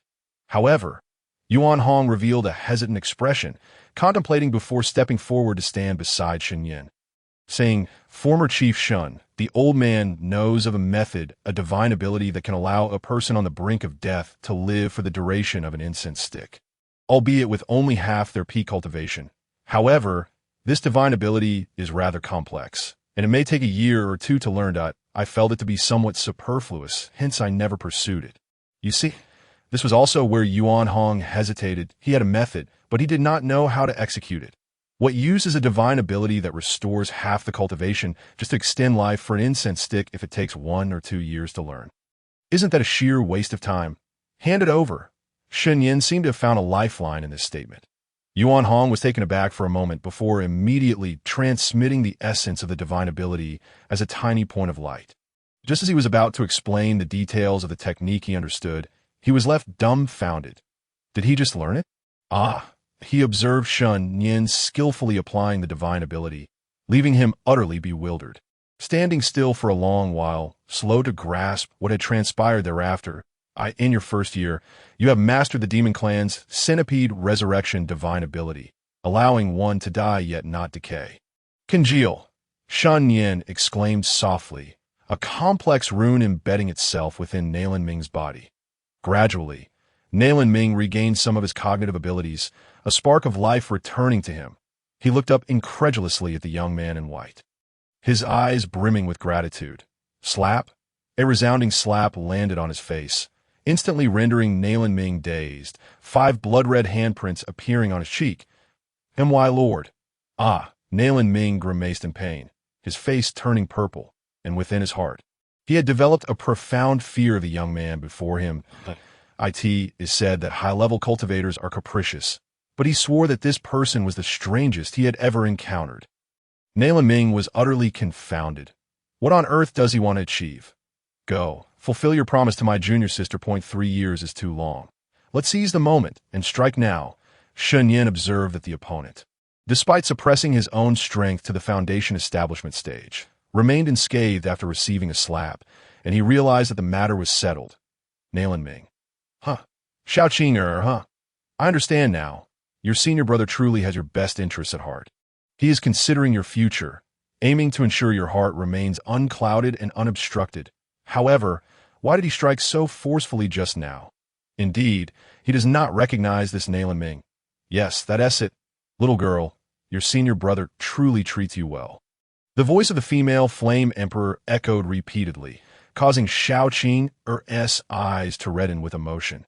Senior brother crying? Even tears are a waste of time. Hurry and retaliate. Shen Nian was counting the seconds. Fearing that Nalan Ming might perish on the spot, Nalan Ming felt a sense of grievance. He was already terrified by Shen Nian. How could he dare to strike his junior sister? That would be bullying. What could he possibly use to retaliate? Moreover, his own strength was nearly depleted. Yet in a sudden burst, Xiao Qing'er dashed in front of him and landed a punch on his face. This punch was in retribution for my father. Simultaneously, within the Qianwang residence, the enraged master of the Qingwang cave once again expanded his divine sense over the entire imperial capital. He hoped that the rude individual had already departed him. Disciple, how dare you? Do you think my Qingwang cave is unguarded? You deserve to die. This punch was in retaliation for the humiliation you brought upon Uncle Fu. Bang! Nalan Ming's face was swollen, and before he could spit out a few teeth, another punch struck him squarely in the face. Caught off guard, he swallowed blood along with him. This punch was for Xiao Hua. Another punch landed on Nalan Ming's face, sending him flying several meters. Struggling to brace himself against the floor, he was momentarily dazed, muttering, "Who is Xiao Hua?" He recalled everything else, yet this Xiao Hua eluded his memory. Who is this? Xiao Qing'er's expression remained cold. Yet her heart felt an immense thrill, a sense of satisfaction. Xiao Hua is the dog my father raised. Do you remember kicking it the day you came to my door, dog? Upon hearing this, Nalan Ming trembled with rage, wanting to curse. However, upon catching sight of her white attire, he forcefully swallowed his words. This is truly intolerable. At the same time, in the Qianwang residence, well, Yu Qingwang's face was frightfully cold, his brows revealing a hint of invincibility, and his vertical pupils shimmered with murderous intent. Under the stunned gaze of the servants in the Qianwang residence, Yu Qingwang vanished from sight as if he had never been there at all. The moment he stepped forth, he was already hovering above the martial temple, his golden robe billowing, his feet seemingly treading upon the void, with a blue lotus beside him, radiating multicolored brilliance, resembling an immortal descending to the mortal realm. Merely releasing a trace of his aura caused the entire martial temple to tremble. Furthermore, the countenance of everyone present shifted dramatically, even drawing the attention of cultivators who had previously overlooked the martial temple. The pressure of a transformation god level expert has engaged within the martial temple. How I wish to witness it, but the martial temple is restricted. Outsiders are not permitted entry. How frustrating. It's him, the one who loves playing the flute at night. Yu Qingwang, a sharp-eyed nascent soul cultivator, immediately recognized his identity and even recited his former title, the 9th master of the Xianguang 13 caves. It is said he has already touched upon the mid-transformation god stage. This aura is simply terrifying. Indeed, It is rumored that if he were a century younger, he would already be able to ascend the Xianlong ranking, and Dongxian, the master of the Qingguang cave, has arrived. Cultivators of lower realms finally noticed the figure in the sky and gasped. Huh. The master of Qingguang cave was defeated in an instant. They vaguely saw that the figure standing with his hands behind his back suddenly had a young figure in white appear behind him. Merely placing a hand gently on his shoulder, and the master of Qingguang cave suddenly plummeted, his knees buckling to the ground, his back straightening at the same time. Before the martial temple, the master of Qingguang cave has arrived. Yuan Hong looked up, his expression grave. While it was expected, facing a transformation god still left him somewhat breathless. Such a formidable figure. The Xianguang cave has a total of 13. They have suppressed the great Xia for centuries. Those present, whether disciples of the martial temple or members of the demon suppression division, fell into silence. Master! He, my master has come to rescue me. You all shall perish. After enduring a dozen punches, Ming, sporting a pig-headed visage, looked skyward, his expression fervent, revealing a gap-toothed grin, his body trembling uncontrollably. Salvation is at hand. Yet, in the next moment, Ming's smile instantly froze, his mind going blank. That master who constantly boasted about being invincible at the initial stage of transformation god, who could trade one for one at the mid-stage, was swiftly defeated. He could not accept this. No, master, is this all you've got? Ming shouted in exasperation. Not just him, everyone else was left in stunned silence. Their faces blank, their eyes filled with disbelief, all gazes fixed solely on that single figure in white. Only Xia Yue appeared slightly better off, her eyes reflecting a hint of admiration in the face of absolute power. Even one as formidable as the master of Qingguang cave could only kneel that I must become stronger. Xiao Qing'er paused for a moment, gazing into the distance. That ITSU. Yu Qingguang, bearing the terrifying weight upon his shoulder, struggled to straighten his posture, straining to look up at the white-clad youth before him, his body trembling uncontrollably. He recognized him. This was the impolite stranger he encountered. Simultaneously, his heart was overwhelmed with shock. Why is it that he, too, is at the initial stage of transformation god? Yet why is his divine sense so powerful? Just now, was that not merely the suppression of physical strength? No way. It seems it's sword intent. Why is it that despite both being at the transformation god stage, he is so vastly superior? My transformation god and his transformation god are completely different. Shen Nian remained oblivious, merely standing with his hands behind his back, murmuring, "What are you staring at?" Continued, "Oh." Xiao Qing'er nodded, then turned her gaze towards Ming, stepping forward. After so many punches, she found that her hatred had somewhat diminished. After all, Ming wouldn't survive for long. His life force was gradually waning. Then let us bring this to a final conclusion. Hey, I am speaking to you. Can you not hear? Release me at once, or the Xianguang cave will not let you off lightly. Yu Qingguang shouted furiously, his eyes reddening. He felt utterly ignored, and this long-forgotten humiliation caused his intelligence to plummet, leaving him completely oblivious to the current situation. Bang! A punch struck Yu Qingguang's face, instantly collapsing his nose and splattering blood. His vertical pupils widened, his gaze gradually clearing. The dizzying sensation caused him to suddenly collapse, the intense pain forcing him to curl up on the ground. Yet he did not utter a single sound. It was evident that the master was indeed stronger than the disciple. This scene left the martial temple's onlookers feeling their scalps tingle. Yuan Hong swallowed hard, murmuring, "Your Highness, are you certain this individual is the chief of the 9th mountain of the Heavenly Sword Sect, not the sect leader of the Heavenly Sword Sect?" The others were stunned. Even a transformation god wouldn't dare to treat the master of the Xianguang cave this way, for he is no mere loose cultivator. He pondered, racking his brain. Within the entire Great Xia, aside from the sect leader of the Heavenly Sword Sect and the Grand Master of the Sunset Valley, who else would dare to act so? Truly unimaginable. Indeed, Xia Yue slowly nodded, adding, "My senior brother has just turned 19. According to the rules of the Heavenly Sword Sect, he is not yet eligible to become sect leader, 19? Yuan Hong seemed to have heard some terrifying news. A look of exaggerated surprise crossing his weathered face. one that only a child would wear. The 19-year-old transformation god. What kind of family raises their children on celestial pills? At this moment, Nalan Ming gradually felt himself weakening. It seemed the effects of the medicine were wearing off, his body devoid of strength. Unable to bear it any longer, he could only lie on the ground, his gaze dazed as he stared at the sky. Am I to die again? Why do I need to use again? As he gradually recalled the events of earlier, the conversations around him began to permeate his ears. Her senior brother, merely 19 years old, it seems he is even younger than I am. What a blow to the spirit yet. Xiao Qing'er appears to be formidable as well.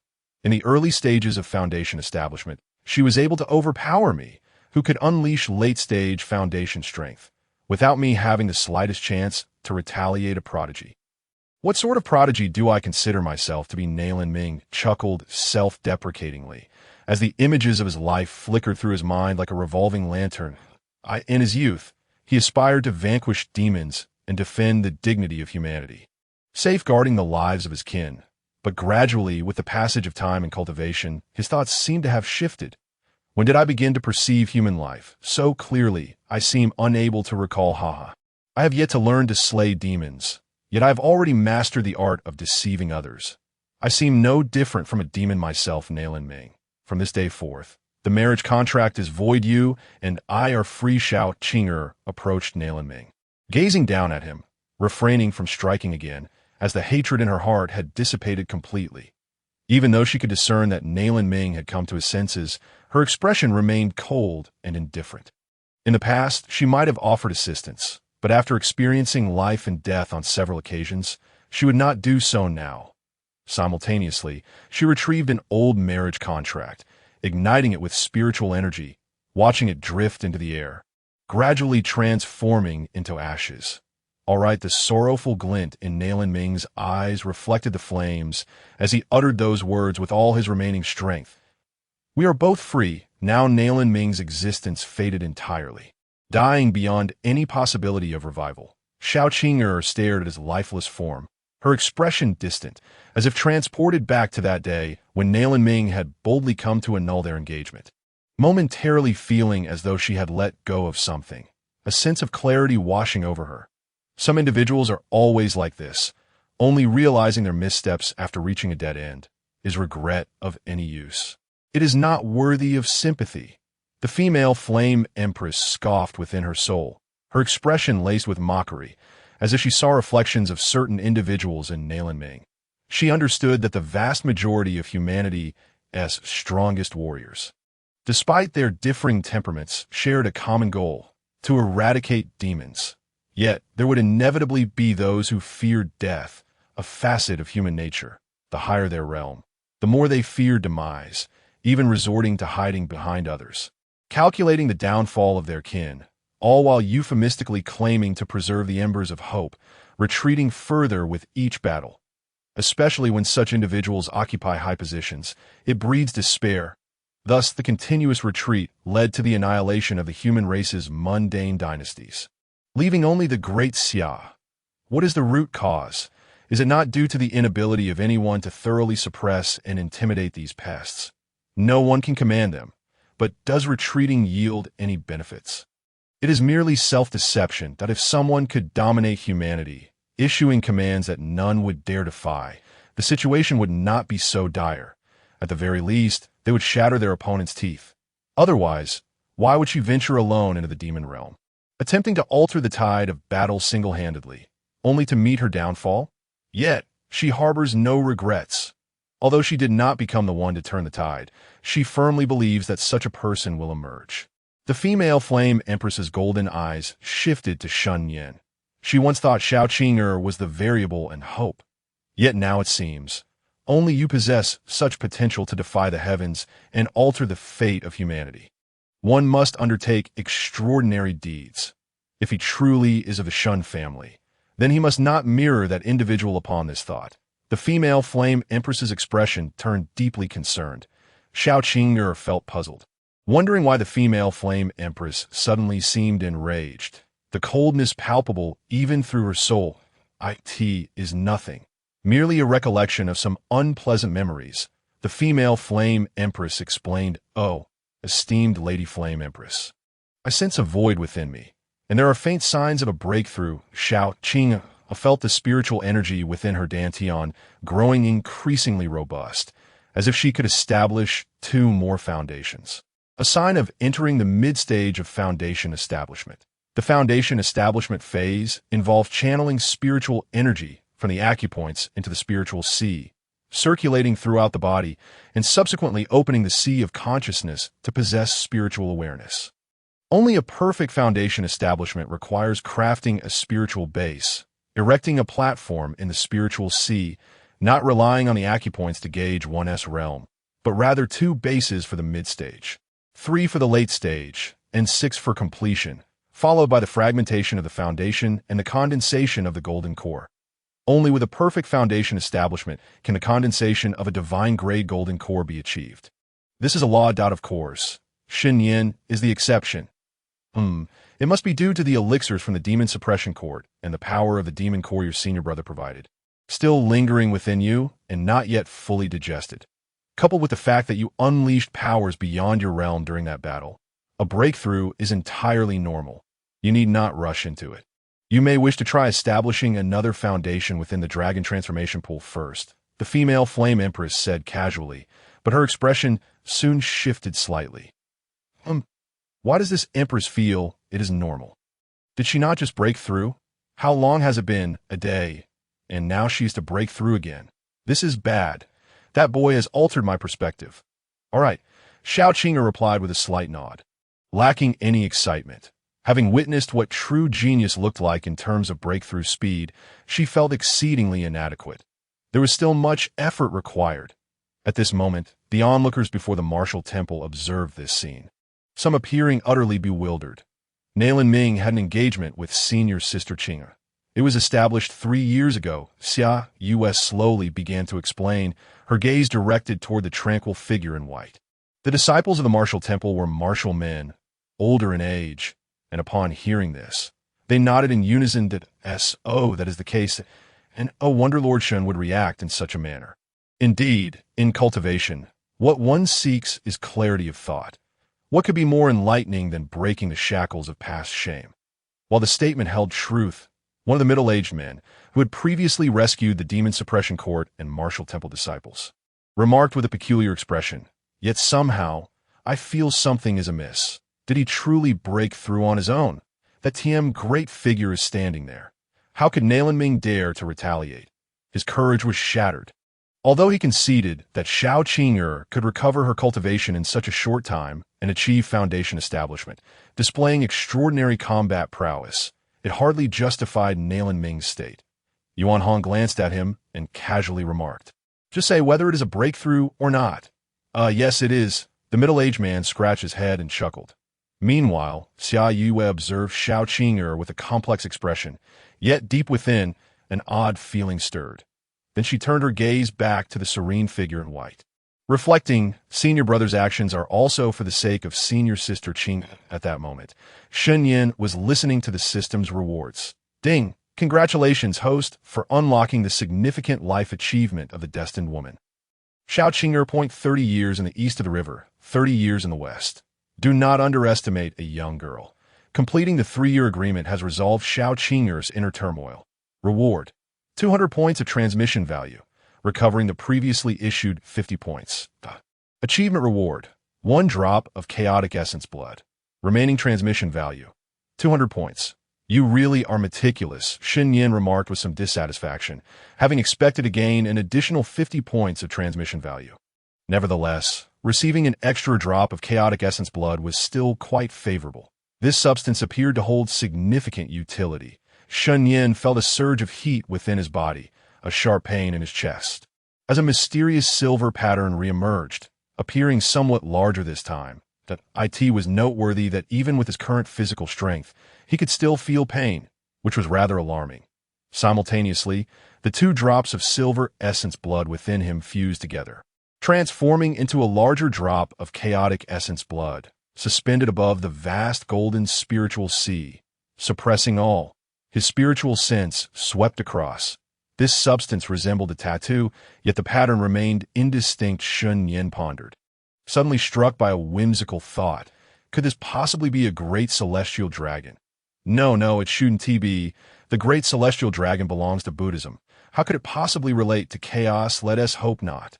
Shen Nian certainly did not wish for the scene of tearing off his top when he acted, which would indeed be quite mortifying. Meanwhile, Yu Qingguang, who had been feigning death on the ground, felt his pupils constrict slightly at such close proximity. When the aura of that drop of chaotic essence blood emanated, his very soul trembled. What is this aura? It's more terrifying than the artifacts cultivated by my senior brother. Damn it, who exactly is he? When did the great Xia produce such an extraordinary figure? This person is not ordinary. Great terror looms. No way. I must escape. Yu Qingguang, who had been biding his time to launch a surprise attack on Shen Nian, was utterly stripped of that notion. In the next moment, a foot descended upon his face, the sound calm, yet eliciting an unprecedented terror and disbelief in Yu Qingguang. Pray tell, how is it that you bear the aura of the demon clan? Demon aura? Yuan Hong's pupils constricted, his expression instantly grave as he turned to look. What does Lord Shen mean by this? Could it be that Yu Qingguang has ties to the demon clan? The members of the martial temple likewise displayed expressions of shock. Did the senior brother uncover something? Xia Yuan narrowed her eyes in contemplation. Beside her, Xiao Qing'er frowned, a murderous intent flickering in her beautiful eyes. Another scoundrel colluding with the demon clan? I should have anticipated this. If Xianguang Cave can turn a blind eye on Yinzhou, what good could possibly come from it? This sect must be eradicated. She unconditionally trusted Shen Nian. Once her senior brother proclaimed it, it was undoubtedly true. In her mind, the female flame emperor observed the scene in silence, her brow furrowed in confusion. Demon aura? Why did I not perceive it? How strange. You dare to insult me so. Yu Qingguang's face flushed crimson, his vertical pupils brimming with resentment. For the first time in his life, he endured such humiliation, being trampled before the crowd. He could not withstand this affront. At that moment, his mind concocted 1,000 torturous fates for Shen Nian. The next instant, a sharp crack echoed as his zygomatic bone shattered, Yu Qingguang's face contorting in agony, his body trembling violently, his mouth filling with blood. In that instant, he finally grasped the reality of his situation, rendered speechless. 3 breaths time. Speak or perish. The cold voice echoed in Yu Qingguang's ears, the scent of death surging within him. His pupils filled with terror. Impossible. My senior brother once stated that even if one were to return to the void, it would be inconceivable for him to see through it. How could he possibly know? This makes no sense. Yet the excruciating pain made Yu Qingguang aware that if he remained silent, he would indeed face death. I have long battled with the demon clan. Is it not normal for me to carry a touch of their aura? Yu Qingguang gritted his teeth against the pain. His words left Shen Nian momentarily taken aback. It seemed somewhat plausible. However, one breath. Shen Nian lifted his gaze, not meeting Yu Qingguang's eyes, and spoke in a tone devoid of emotion. The terrifying force increased yet again, distorting Yu Qingguang's visage. Yet he still gritted his teeth, refusing to concede. He understood well that if the news of his collusion with the demon clan were spread, no one would be more eager to slay him than his senior brother. Revealing such a secret would mean certain death. That I do not believe you would truly dare to sever our ties and resort to violence. There exists a long-standing rule among the Transformation God realm that forbids lethal combat. Yu Qingguang strained his neck, gazing up at the serene-faced young man in white, his tone laced with veiled threats. 2 breaths. The voice rang out like a death knell, sending Yu Qingguang into a complete panic as he hastily spoke. We are both of the human race. There is no need for matters to escalate to this extent. We will need to fight demons together on the battlefield in the future. We are comrades. If I and my disciple have offended you, he is now dead, and I have been so humiliated by you. Surely your ire must have subsided. Why must you seek to kill me? Time's up. Shen Nian's expression remained impassive as he pressed down with his toes. Even if you suspect my ties to the demon clan, you ought to report it, rather than simply proclaiming what you wish. You think you. Yu Qingguang's words were abruptly cut off, his eyes suddenly bloodshot. Bang! His skull shattered into fragments, a golden figure radiating brilliance bursting forth. Akin to a startled bird, just as it sought to flee, A silver divine hand enveloped it. This was Shen Nian's primordial spirit, and he was equally unaware of why it appeared silver. I truly have not colluded with the demon clan.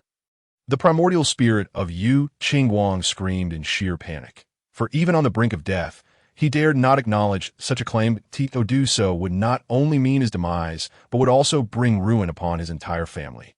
At that moment, only Shen Nian could hear the anguished cries of Xiao Qing'er's primordial spirit. Shen Nian remained silent, preparing to obliterate the opponent's consciousness when Xiao Qing'er completely broke down. That I will speak. I will speak. My lord, spare my life, and I shall reveal everything. The primordial spirit of Xiao Qing'er, in utter disarray, begged for mercy, gripped by a singular thought. Survival. Shen Nian raised an eyebrow in surprise. This reaction caused the primordial spirit of Xiao Qing'er to momentarily freeze. His expression dazed, but he quickly comprehended. You are deceiving me. You are merely bluffing. He had not discerned my true nature at all. Damn it. Without further ado, Shen Nian incapacitated the opponent's primordial spirit. He then proceeded to stow away the opponent's storage pouch along with the flute he always carried. After completing these actions, Shen Nian finally revealed a hint of astonishment. I had not anticipated he genuinely had ties to the demon clan. He had simply sought an excuse. Otherwise, in the presence of so many, he would not have been so brazen as to silence and rob someone that, if this were to leak, he would lose his reputation. After all, Xiao Qing'er had done little more than utter a few empty threats. To kill him over such trivialities would paint Shen Nian as heartless. Of course, my suspicions regarding your collusion with the demon clan provide ample justification. Yet unexpectedly, there's an unforeseen benefit from now on. I shall employ this rationale. It is convenient and yields unexpected rewards, Shen Nian mused, having refrained from completely eliminating Xiao Qing'er for a straightforward reason. He intended to acquire a soul-searching technique to probe for further secrets. Shen Nian had no desire to heed his words. He trusted not a single syllable from his lips. However, such techniques were exceedingly rare, belonging to the realm of dark arts. He would have to see if the Great Xia's Techniques Pavilion possessed any. Meanwhile, the members of the martial temple gazed at Shen Nian with expressions of dread. Xiao Qing'er is dead, a transformation god realm cultivator, slain in the Great Xia at the hands of an ally of the three sects. This would spell disaster if it were to spread. Did not Lord Shen just assert that he bore the aura of demons? Why did he not clarify the matter? How could it escalate to such violence so swiftly? This does not seem right. Look at how proficiently Shen Nian examines the corpse. Even Yuan Hong fell silent, the corners of his mouth twitching slightly. He was no fool and understood that Shen Nian sought merely to kill and seize treasures. Yet he found one aspect perplexing. Brother, could you not be more discreet? Must you do this before so many witnesses and right in front of our martial temple? If a disciple were to perish, it would be one thing. But the demise of a transformation god realm leader is quite another matter. That if things go awry, the next visitor could very well be the pinnacle of the Great Xia. Xiao Qing'er's master. Xiao Qing'er colluded with the demon clan, and my senior brother has exposed it, subsequently slaying him. There is no need for concern. Xiao Qing'er spoke calmly, though her small hands could not help but tremble slightly. Yuan Hong forced a bitter smile, quickly echoing, "What the princess says is indeed true." In the next moment, Yuan Hong finally reacted, exclaiming in astonishment, "Senior brother?" The first time he heard Xiao Yue's explanation, he had not had the opportunity to ponder it deeply. As he was still reeling from Shen Nian's actions and strength, that it was only now that he comprehended. The princess has joined the Heavenly Sword Sect? Yuan Hong's expression turned incredulous, if memory served. A superpower from Dongxian had once sought to take Xiao Yue as a disciple, and she had rejected them. That incident had caused immense heartache among numerous ministers, leading some who had once supported Xiao Yue to shift their allegiance to Xiao Qing'er, leaving him vexed for many days. Had the princess joined that faction, the Great Xia would not have found itself in its current predicament. Of course, he bore no resentment towards Xiao Yue. After all, no one could make choices for her. Xiao Yue nodded slightly, unwilling to elaborate further, and then added, "I have come to the Dragon Transformation Pool to secure 2 spots for my senior brother and sister. I believe my merits from many years of slaying demons in the Demon Suppression Division should suffice. Why is it convenient for you? Yuan Temple Master? She was acutely aware of Yuan Hong's thoughts. Yet she remained steadfast in her belief that her choice was the right one. Since it was Her Highness the Princess who spoke and was willing to adhere to the rules, there was naturally nothing inconvenient about it. Yuan Hong nodded and smiled. I could see that moment. A cold laugh echoed through the air. Is this what you call rules? Since when has there been a regulation allowing outsiders into our great Xia's dragon transformation pool? If that is the case, why was my dear friend S. disciple barred from entry? Do you look down upon me?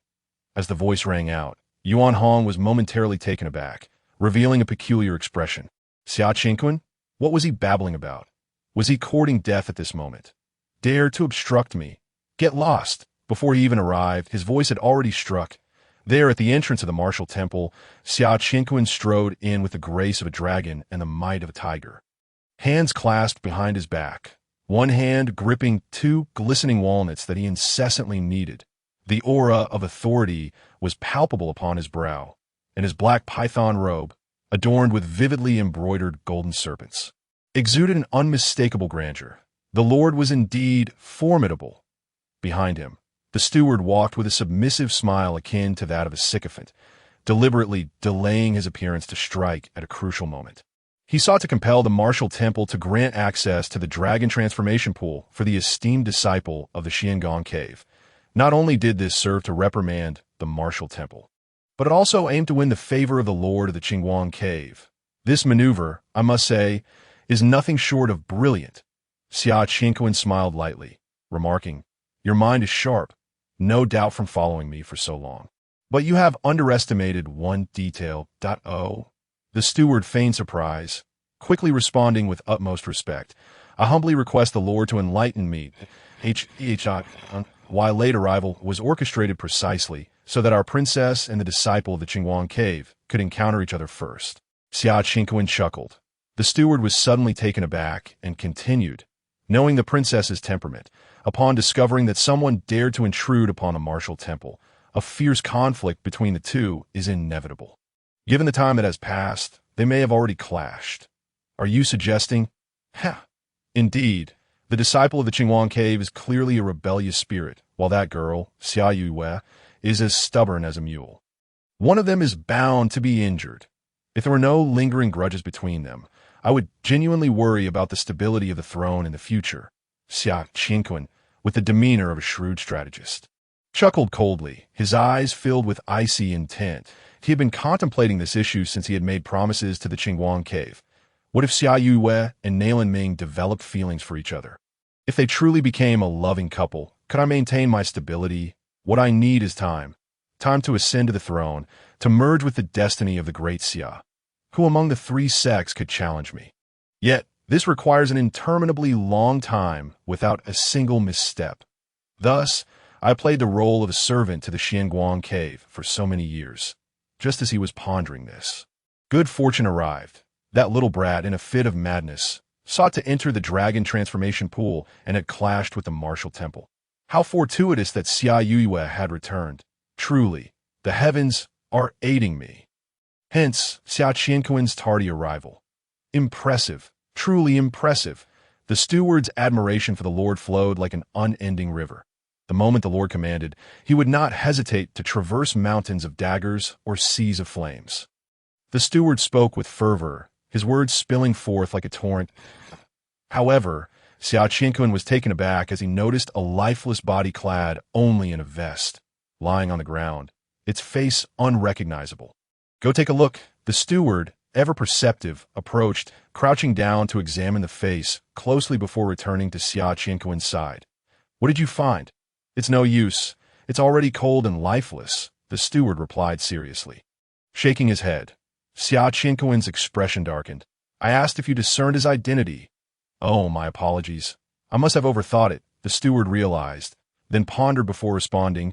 "He bears a resemblance to a pig demon, though I'm not well acquainted." Upon hearing this, Xiao Qing'er raised an eyebrow, gazing at the body with a sense of familiarity. Yet he thought little of it and continued on his way. Upon reaching the entrance of the martial temple, He was momentarily bewildered by the scene before him.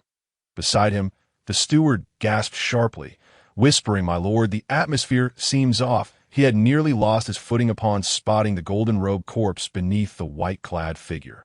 I suddenly remembered that the two spiritual flowers you cherish have yet to be watered.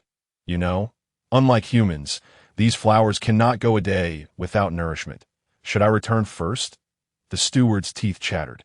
Having accompanied the highest-ranking monarch of the Great Xia for so long, he understood the strength of the lord of the Xianguang cave all too well. Yet now, he lay there, akin to a dead dog. This indicated that the assailant possessed strength far beyond his own. The waters here are far too murky. Lingering even a minute could be fatal. At this moment, Xiao Qing'er's expression was one of utter shock. What is going on?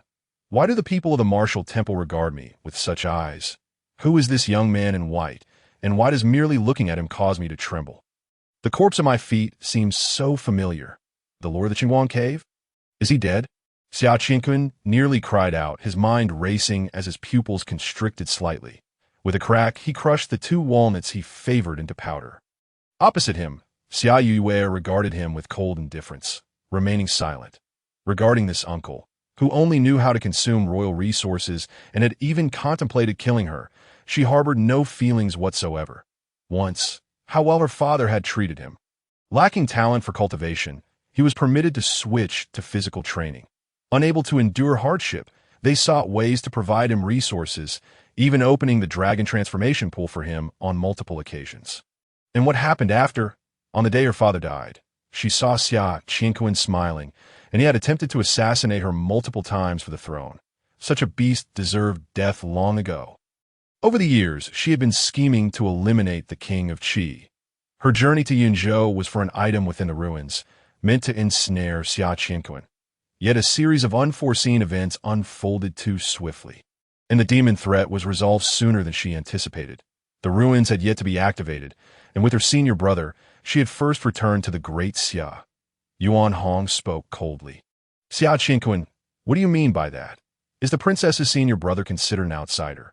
Moreover, Lord Shen is a prodigy of unparalleled talent, having slain a transformation realm master at the age of 19. Does he not qualify for entry into the dragon transformation pool? Do you? Upon hearing his words, Xiao Yue felt a surge of anxiety, unable to meet Shen Nian's gaze. Her lips pressed together. She was well aware of Yuan Miao's intentions. Xiao Qing'er had long been a malignant tumor within the Great Xia. Besides possessing formidable strength, he held sway over numerous factions within the realm, many of which were powerful, and he had connections with both the Xianguang Cave and the Sunset Valley. He sought to leverage Shen Nian's influence to eradicate this tumor. However, since her father's death, she had never relied on anyone. Now to borrow the strength of her senior brother filled her with shame, especially since Shen Nian seemed particularly fond of her junior sister Qing, yet appeared indifferent towards her, adding to her discomfort.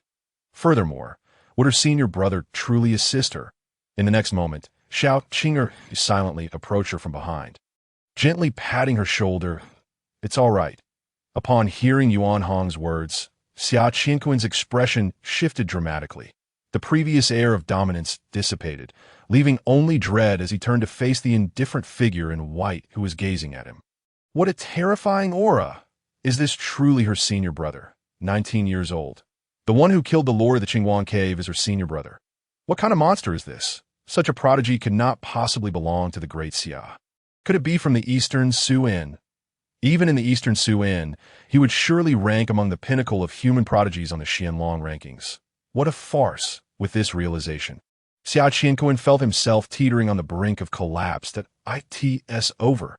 All my years of scheming have come to naught. Did you not once claim you would never be involved with any forces from the Eastern Suan? Xiao Qing'er glared at Xiao Yue, his voice hoarse, his inner fury boiling over, his eyes filled with resentment.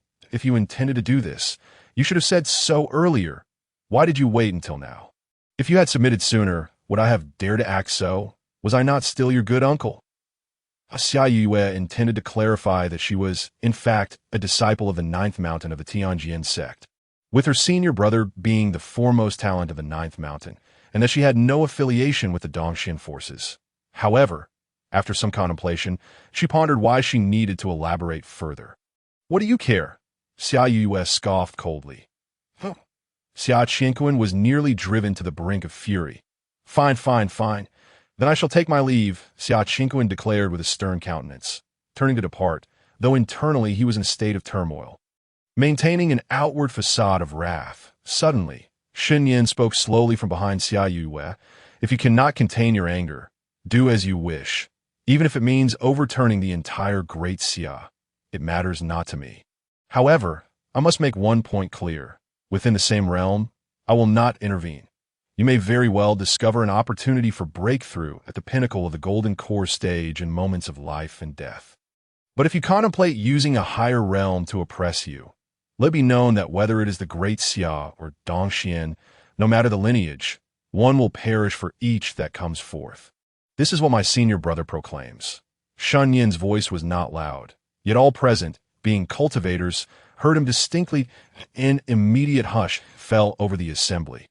The members of the martial temple gazed at the figure clad in white, their expressions somewhat dazed, while disciples of the demon suppression department and the martial temple exhibited looks of reverence. Truly, Shen Nian's words carried an air of dominance, regardless of whether he could indeed follow through on his threats against the Great Xia or Dongxian.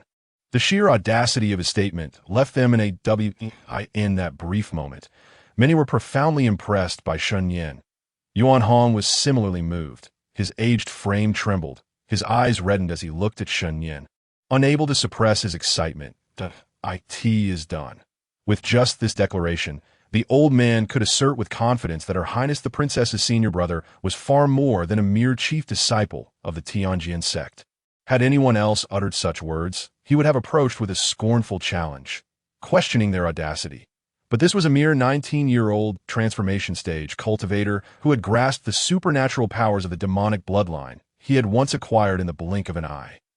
Such comprehension, such talent, could he truly be just the chief disciple of the ninth mountain of the Tianjin sect? Surely, he must be a scion of some transcendent family among the human race.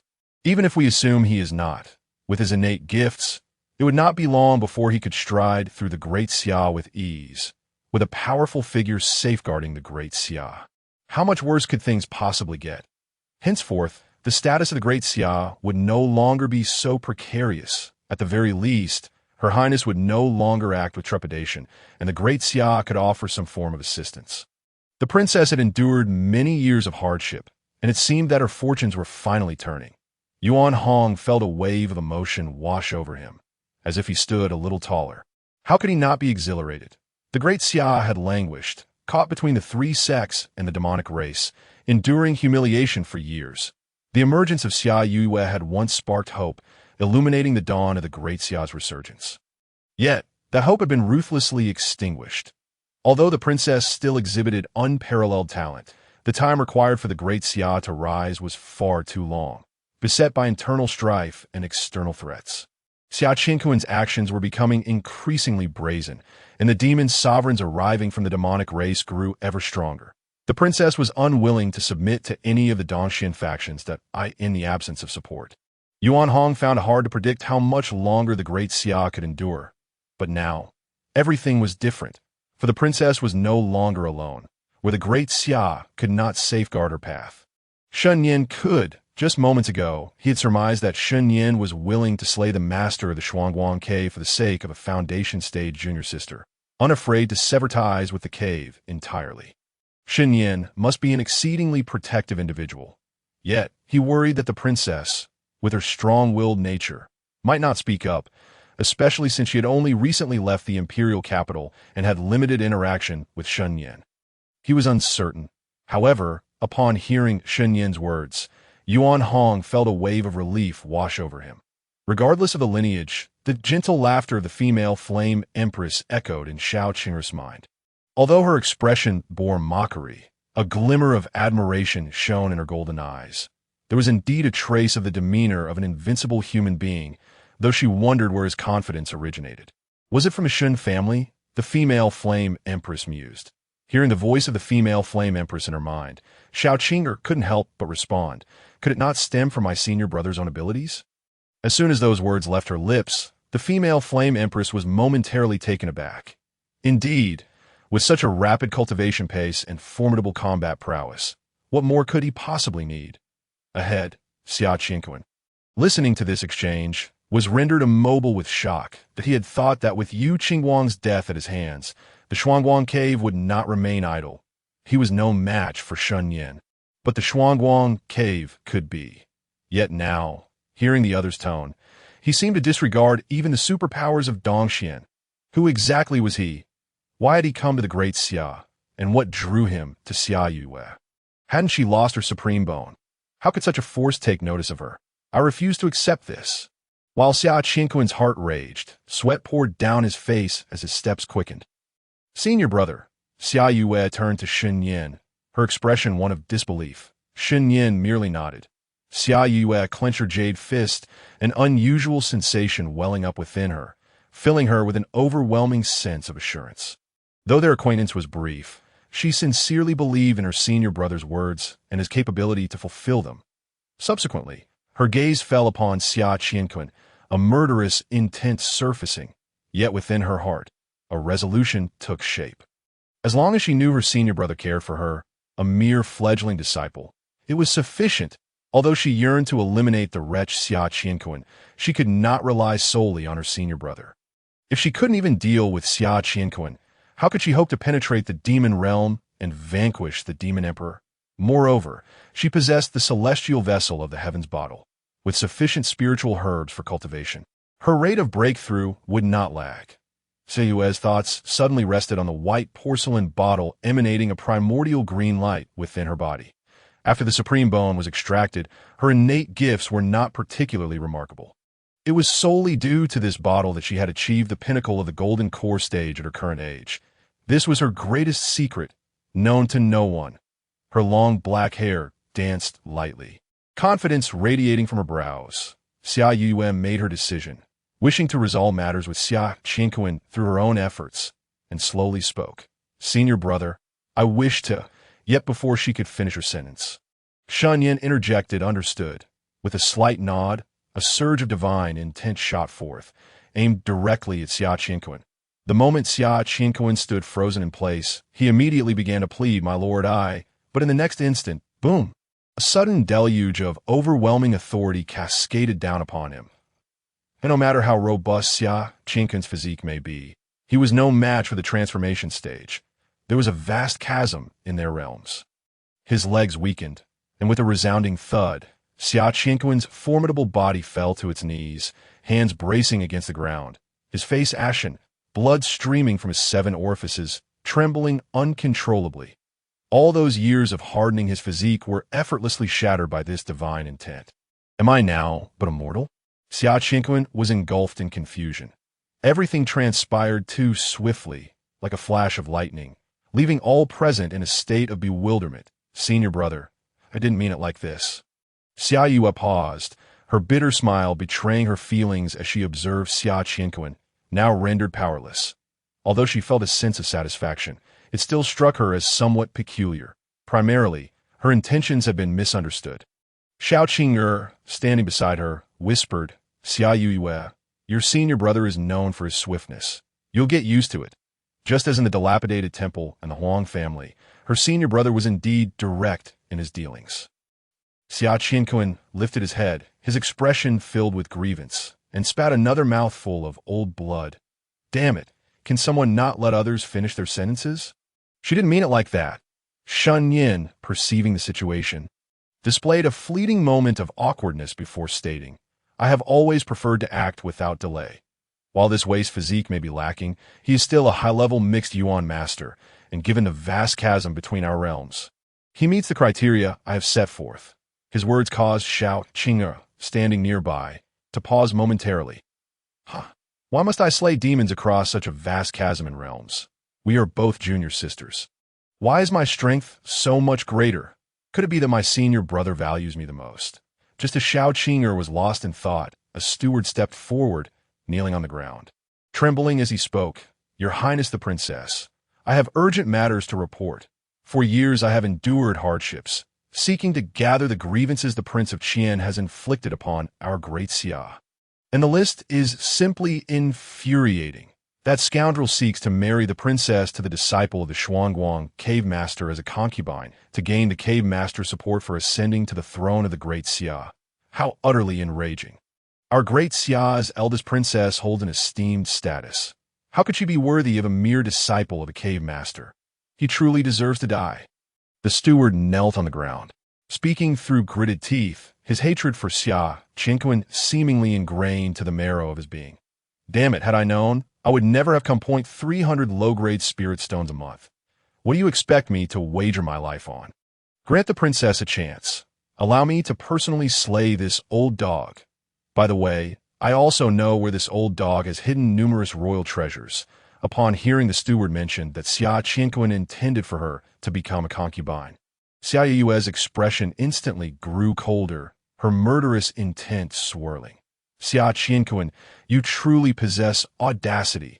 Since when did it become your place to dictate the princess's marriage, and you have committed so many heinous crimes? Guards, take him away, Yuan Hong declared with a composed face, his tone icy, as the warriors of the martial temple glared fiercely at Xiao Qing'er.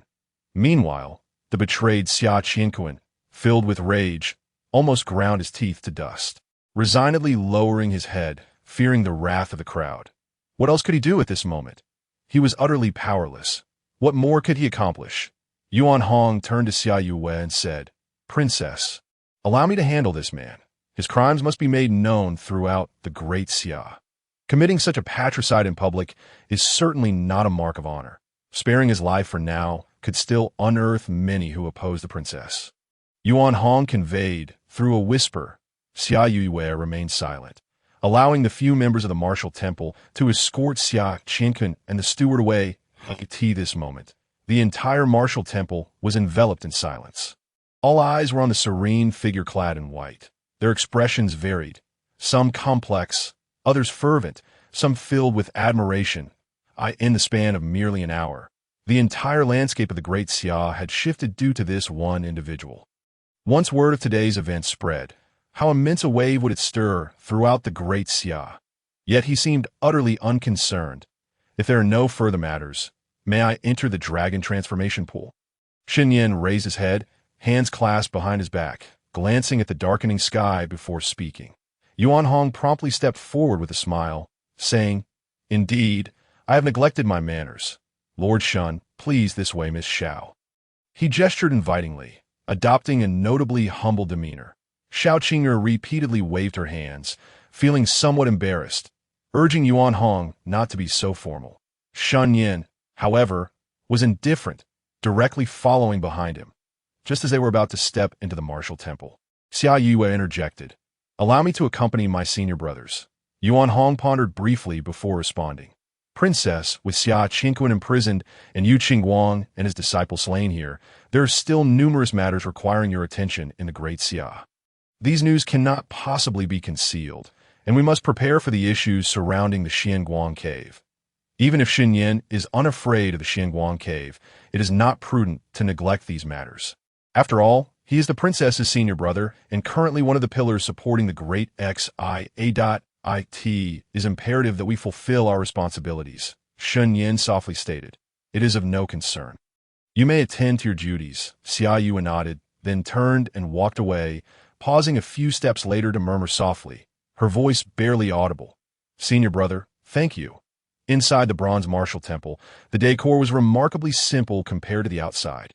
Upon entering, Shen Nian immediately caught a whiff of sandalwood, and in the next moment, he was captivated by the golden statues standing atop the gray stone platforms. These golden figures took on various forms, bodhisattvas, fierce arhats, demon-faced yakshas, and so forth. There were precisely 7 in total. Apart from the fearsome arhat, which stood 10 zhang tall, the others were uniformly 9 zhang. Their massive forms, though, of the Buddha's golden body, exuded a dense aura of malevolence, gazing down indifferently upon all beings, delivering a strong visual impact. Shen Nian was astonished to discover that these golden figures were, in fact, alive. Soon, fragments of memory surfaced in his mind.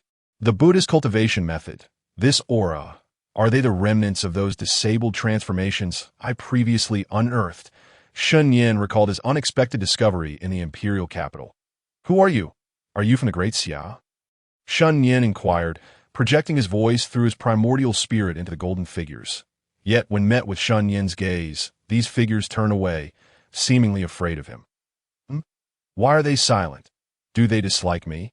This, Xiao Qing'er's complexion paled slightly, not from fear, but due to the overwhelming pressure. The Buddha's golden body Arhat technique was recognized by the Empress of Flames. "Your Majesty, what is the Buddha's golden body technique?" Xiao Qing'er asked, puzzled. The Empress of Flames explained. The so-called Buddha's golden body technique is a form of transformation cultivation from the Buddhist sect. It is said that eons ago, a high monk imparted this technique to the beings of the world. And this is one such method, the golden body Arhat. In the past, many human dynasties practiced the Buddhist techniques, and oh wonder, the martial warriors of the great Xia outnumber the cultivators. They must have taken the path of the golden body. However, for a fallen dynasty, where could they procure the method for transformation? Even if a prodigy were to emerge, they would likely choose to join one of the three sects for cultivation. Only those lacking talent would tread this path. Thus, it is hardly surprising that the great Xia cannot rise above its circumstances. This technique can only be cultivated to the transformation stage, and the Buddhist return to emptiness technique exists only in the Eastern Xian. The former strength of the great Xia was not insignificant. They once produced perfected transformations of Tianzhong golden bodies. If they had access to the return to emptiness technique, perhaps a true powerhouse could emerge. Yet why do these golden figures possess incomplete primordial spirits? Ahem, Lord Shun. Yuan Hong's smile turned slightly awkward, his hands trembling. Had it been another person showing such disrespect to the ancestors of the great Xia, he would have acted long ago. Shen Nian gazed at Yuan Hong, who then spoke with a hint of sorrow. The ancestors have long perished in battles against the demon race. Their golden bodies remain unblemished. However, their primordial spirits were severed by the demons, and only through the incense and willpower of the great Xia have we preserved a fragment of their consciousness. Tea times, they resemble mere children. I am uncertain if this counts as the legacy of the great Xia. After all, I do not know if, when the day comes, they will still possess the awareness to act. Yuan Hong divulged the secrets of the great Xia, having weighed his considerations. Yet upon reflection, if Shen Nian truly harbored intentions against the great Xia, who could thwart him? It was better to lay everything bare and perhaps gain his favor. Is that so? Shen Nian nodded slightly, then followed Yuan Hong onward. Soon, they arrived at a stone door, for which four figures clad in green emerged slowly. Their faces were extremely aged, and an aura of death surrounded them, unmistakably indicating their imminent demise. Yuan Hong presented his identity token as a temple steward, respectfully stating, "Please, open the dragon transformation pool." The elderly figures in green verified the token, nodded, and together they pushed the stone door open, clearing the path without uttering a word. Shen Nian stepped inside. The space was modest, measuring only a few square meters, with a stone pool at its center, bubbling with golden liquid. The aura here was quite potent. But if it was left behind by the transformation stage, it might not significantly enhance my current physique, Shen Nian mused. Having achieved minor success with the indestructible chaos body refinement method, he was uncertain of his true physical strength. He could already contend with infant demon beasts upon entry, and he believed he would not struggle against typical transformation stage demon beasts. Thus, upon seeing the dragon transformation pool, he contemplated whether to descend. Oh well, since I am here, Xiao Qing'er has only reached the foundation establishment stage. Even with her divine body, she likely wouldn't require such a large quantity. This is the Arhat pool formed from the powers of the golden body statues extracted from the ancestors over millennia.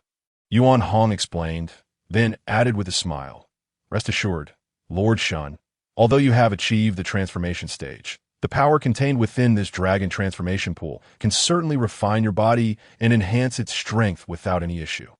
As for how much you can absorb, take as much as you can." Yuan Hong was exceptionally generous. Even for him, nearing the peak of the Hunyuan Grandmaster stage, what he absorbed from the dragon transformation pool was but a mere fraction. Lord Shun appears delicate. A little water will suffice, in Yuan Hong's view. The power within the dragon transformation pool was the culmination of millennia of accumulation by the great Xia, preserved here for the use of talented individuals aspiring to condense their forms. If Shen Nian could digest even 1,000th of it, it would be commendable. After all, physical strength and cultivation are two separate matters. Yuan Hong then smiled at Xiao Qing'er, saying, Miss Qing'er is the same.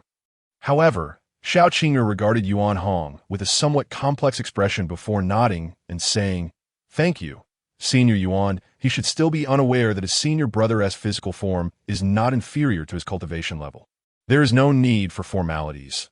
This is a reward exchanged by Her Highness the Princess for merits.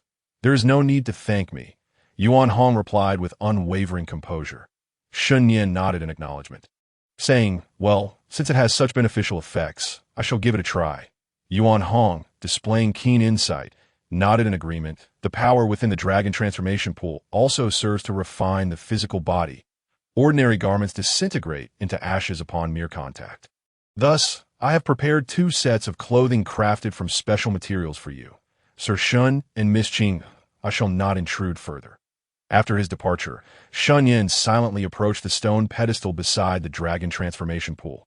Picking up a delicate white garment, as he rubbed it between his fingers, he found it exceptionally smooth and thin, reminiscent of the icy silk pajamas from his previous life. Meanwhile, Xiao Qing'er's breath quickened, her gaze darting as she appeared somewhat flustered. Change clothes? Here, in front of her senior brother? Why wasn't this mentioned beforehand? Is this garment made from such scant material? A peculiar expression crossed Shen Nian's face as he discerned the fabric's origin. It was made from the silk spun by the moonlit spider, a rare and magical beast. Though the adult moonlit spider possesses only the strength of the nascent soul stage, its silk is extraordinarily precious, impervious to fire, yet remarkably soft. A rare treasure indeed. The ancestral lineage of the moonlit spider, the white knight divine spider, produces even more valuable silk, possessing additional properties such as invisibility and concealment. It was evident that the great Xia was rather impoverished, as the silk obtained from a moonlit spider was only sufficient to create this flimsy garment. Shen Nian vaguely recalled that in his youth, his cotton padded jacket was entirely made from the silk of the white knight divine spider, which he had once burned for half a day without success due to his disdain for spiders. Soon after, Shen Nian noticed Xiao Qing'er's unusual demeanor. At a quick glance revealed a quaint and antique screen in the corner, made from exceptionally unique materials that could not be penetrated by divine sense, that would serve as a suitable place to change clothes. Blushing, Xiao Qing'er followed Shen Nian's gaze and spotted the screen. Feeling a wave of relief wash over her, there was a place to change clothes after all. In the next moment, she swiftly grabbed the garment and fled, her fair face tinged with embarrassment. Senior brother, I shall go change now.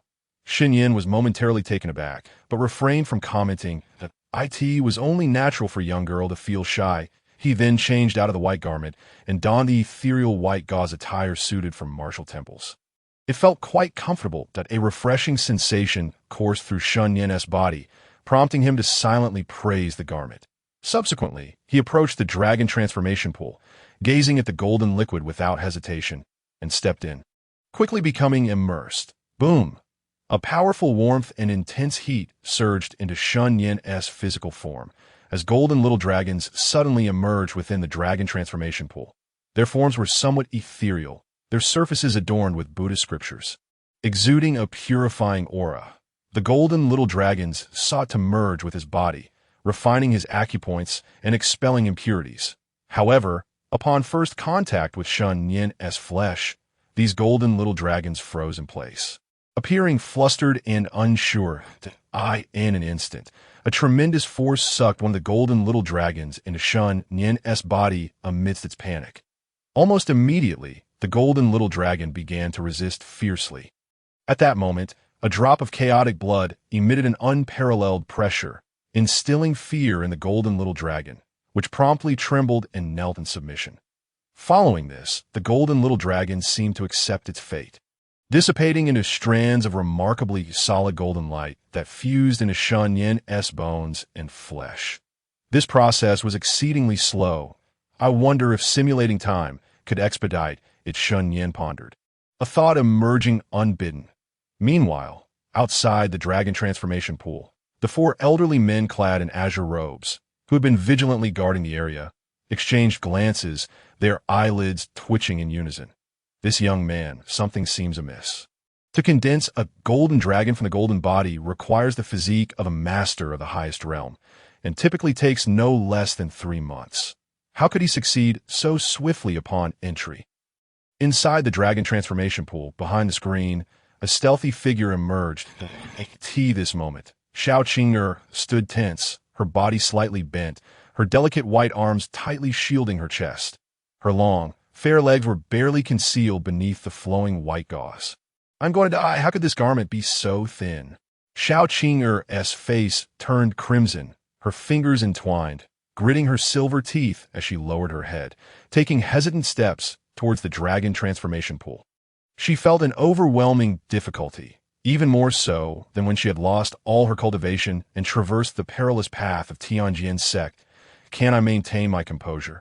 As cultivators, we need not be so constrained by trivialities. The female flame empress could not help but interject. Your Majesty, have you ever worn something like this? Xiao Qing'er inquired timidly in her mind. I haven tea. Whoever makes me wear such a thing, I shall kill. The female flame empress replied resolutely, her tone brooking no dissent. Xiao Qing'er was rendered speechless. After her relentless effort, she finally reached the edge of the dragon transformation pool, stealing a glance at her meditating senior brother. She felt a sigh of relief as she prepared to step into the dragon transformation pool. However, at that moment, his deep black eyes opened and gazed at her. Their eyes met, as if time itself had come to a halt. Xiao Qing'er felt her mind go blank, immediately lowering her head, her heart racing uncontrollably. This was the first time she had felt so embarrassed in front of man. What are you dawdling for? Aren't you coming down? Shen Nian arched an eyebrow, though he too felt a surge of restlessness, especially given Xiao Qing'er's striking beauty, which was accentuated by her current revealing attire. Shen Nian acknowledged that he was no saint, and he accepted his reactions with composure. However, he was not so easily swayed by base instincts. Senior brother, Xiao Qing'er hesitated, biting her lip before stepping into the dragon transformation pool, her mind flooded with thoughts of her senior brother's gaze upon her. Snap! Oh no! Xiao Qing'er's expression froze. The entire world seemed to spin as, in that moment, she misstepped and lost her balance, her body uncontrollably tilting forward as she fell into the water. She was immediately enveloped by the golden liquid. As if swallowed by a sea of gold, in that instant, she felt an unprecedented sense of suffocation, struggling to rise, but finding herself bound by an unseen force, utterly unable to move that moment. A powerful hand lifted her up. Steady your mind. Circulate your spiritual energy to resist, a soothing voice instructed. Gasping for breath, Xiao Qing'er clung to that strong arm as she stood up, immediately channeling her technique. Yet her breath remained rapid and shallow. Gradually, she managed to stabilize herself, only to find herself captivated by the figure before her. Beneath the white gauze, explosive muscles were barely discernible, complemented by an extraordinarily handsome face, truly the epitome of perfection. Moreover, after all that had transpired, Shen Nian had become an idol in her eyes, and in that moment, she found herself momentarily entranced. Senior brother, Xiao Qing'er blushed intensely, instinctively retreating into the dragon transformation pool. Resembling an ostrich hiding its head in the sand, her beautiful eyes nervously fixed on Shen Nian. What do you mean, Shen Nian gave her a light tap on the head, then admonished, do not entertain frivolous thoughts. Focus on absorbing the power of the dragon transformation pool to refine your body. Yet within him stirred a hint of unusual excitement. Xiao Qing'er covered her head, revealing a bright smile. Yes, senior brother, unbeknownst to her. The tension had begun to dissipate. Observing that she could withstand the pressure, Shen Nian also commenced absorbing the power of the dragon transformation pool. Let us give simulation a try. System exchange, 20 points of preaching value. Exchange successful. Remaining simulation time, 20 years. Remaining preaching value, 180 points. Simulation target. Cultivation in the dragon transformation pool, Simulation begins. In the first year, you begin refining the golden dragon within your body, and as it loses its will to resist, your refining speed is remarkably swift. However, you did not anticipate that the chaotic blood would take an interest in these golden dragons, directly seizing one for itself. Shen Nian was startled. Is this chaotic essence conscious? Soon after hearing the simulation sound, Shen Nian's eyelids twitched. In the following year, upon discovering that the chaotic essence possessed awareness, and after competing with it for the Luohan golden dragon, you began attempting to communicate with the chaotic essence, gently inquiring with your spiritual consciousness, "Are you there?" Yet, no response came from the chaotic essence, leaving you with an unsettling feeling. While merging with other Luohan golden dragons, you continued to reach out to the chaotic essence. A year passed, and you realized the absurdity of your daily endeavor to converse with a drop of blood, ultimately resigning to your fate, observing that her senior brother had commenced his cultivation. Xiao Qing'er shook her head to dispel distractions and began to practice her techniques. However, her cultivation method was exceedingly rudimentary, merely the most ordinary of qi condensation techniques. Were it not for the assistance of the female flame empress, she would likely not have been able to complete even the foundation establishment. Thus, her attempts to absorb the power within the transformation pool progressed at a snail's pace. Oh, great empress, when will I be able to cultivate the flame god technique? Xiao Qing'er lamented her sluggish absorption rate, unable to suppress a pout. The female flame empress also expressed her helplessness, stating, "There is no other choice. This technique requires the celestial fire of heaven and earth to be activated." Alas, Xiao Qing'er sighed in disappointment. Celestial fire. How elusive it is to find. Had she known, she would not have been so hasty and would have first acquired the Tianqian technique from the Heavenly Sword Sect, rumored to lead directly to the nascent soul realm. Sensing Xiao Qing'er's dejection, the female flame empress felt a tinge of embarrassment. After contemplating her own spiritual power, she spoke, "You shall entrust your body to me." "All right," Xiao Qing'er replied without hesitation. She held unwavering trust in the female flame empress. In the next moment, a golden glimmer began to appear in Xiao Qing'er's pupils, and her demeanor turned steely, exuding an aura of unyielding authority. "Although I cannot directly help you break through or digest this power, I can initially draw it into your body," the female flame empress explained within her mind. "Understood," Xiao Qing'er responded mentally. Subsequently, the female flame empress manipulated Xiao Qing'er's body to begin absorbing the power for the transformation pool, carefully gauging the amount. While she could withstand a considerable influx, Xiao Qing'er's body could not bear too much, given that her divine phoenix body had merely awakened and could not yet exert even a fraction of its potential. Soon, wisps of faint golden light surged into her body, purging impurities and enriching her spiritual power before the female flame empress stored it in her spiritual sea. What is that? Xiao Qing'er quickly noticed elongated figures at the bottom of the transformation pool. Her heart racing. Those are the Luohan golden dragons, manifestations that could only be condensed by those who had attained the Luohan form through Buddhist cultivation, embodying the purest essence of Luohan flesh and blood. Absorbing even one would allow her to effortlessly ascend to the mid-foundation establishment stage, and perhaps even elevate her physique to a higher tier. However, these Luohan golden dragons were the condensed flesh of chaotic essence, each possessing a certain level of awareness, making the challenge and danger of refining one akin to battling the golden core tiger tooth again. The female flame empress continued her explanation, while Xiao Qing'er furrowed her brow, her beautiful eyes brimming with resolve. Though she found herself free from external pressures, she understood who had brought about her current comfort. Without her senior brother, the Xiao family would have been uprooted, and the 3-year agreement could not have been fulfilled so swiftly. She would still be searching for a celestial sect. Thus, she had no choice but to grow stronger. Only then could she repay her debt of gratitude. At the very least, she did not wish to become a burden to her senior brother. "All right, I comprehend." Xiao Qing'er suddenly recalled something and expressed her concern. "Empress, if I absorb the Luohan golden dragon, will it affect my senior brother?" "Fear not. This transformation pool is a treasure of the great Xia. With a legacy spanning thousands of years, I just surveyed it, and found over 900 Luohan golden dragons. Even if your senior brother possesses the body of a high-level Hunyuan master, he could at most consume 20 or 30 before reaching his limit. The energy contained within is beyond your imagination. The female flame empress casually remarked, a hint of a smile gracing her lips. But what if my senior brother consumes all 900? Xiao Qing'er pondered with furrowed brows. The empress chuckled. While I must concede that your senior brother is indeed an extraordinary genius seldom seen in millennia, do you truly understand the magnitude of power contained within a single Luohan golden dragon? If he were able to consume them all, I would— The female flame empress's words trailed off, her pupils narrowing slightly. Prepare him a warm bed. Upon uttering her last words, she immediately regretted it. In a way. Is she serious? What a bizarre creature. With a thunderous boom, the transformation pool trembled.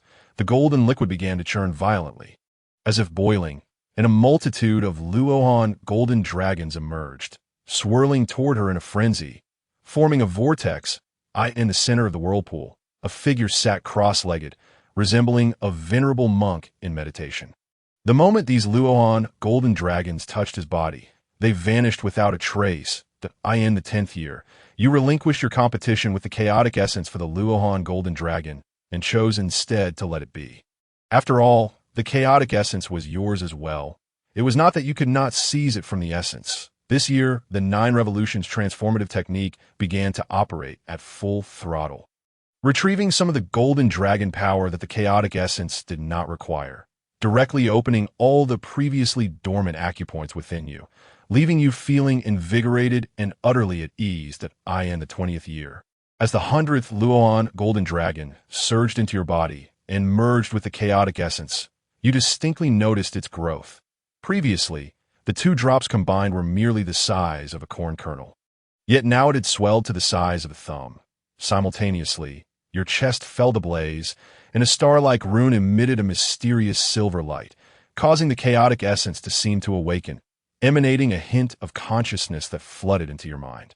You felt a surge of excitement and listened intently as it remarked, "Trash, not enough." You were left speechless, and the simulation for the 20th year concluded. Shen Nian's expression darkened, filled with indignation.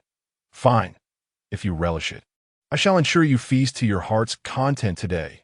System, exchange for 80 points of transcendence value." In the next moment, the simulation resumed in the 79th year, after 998 Luohan golden dragons surged into your body.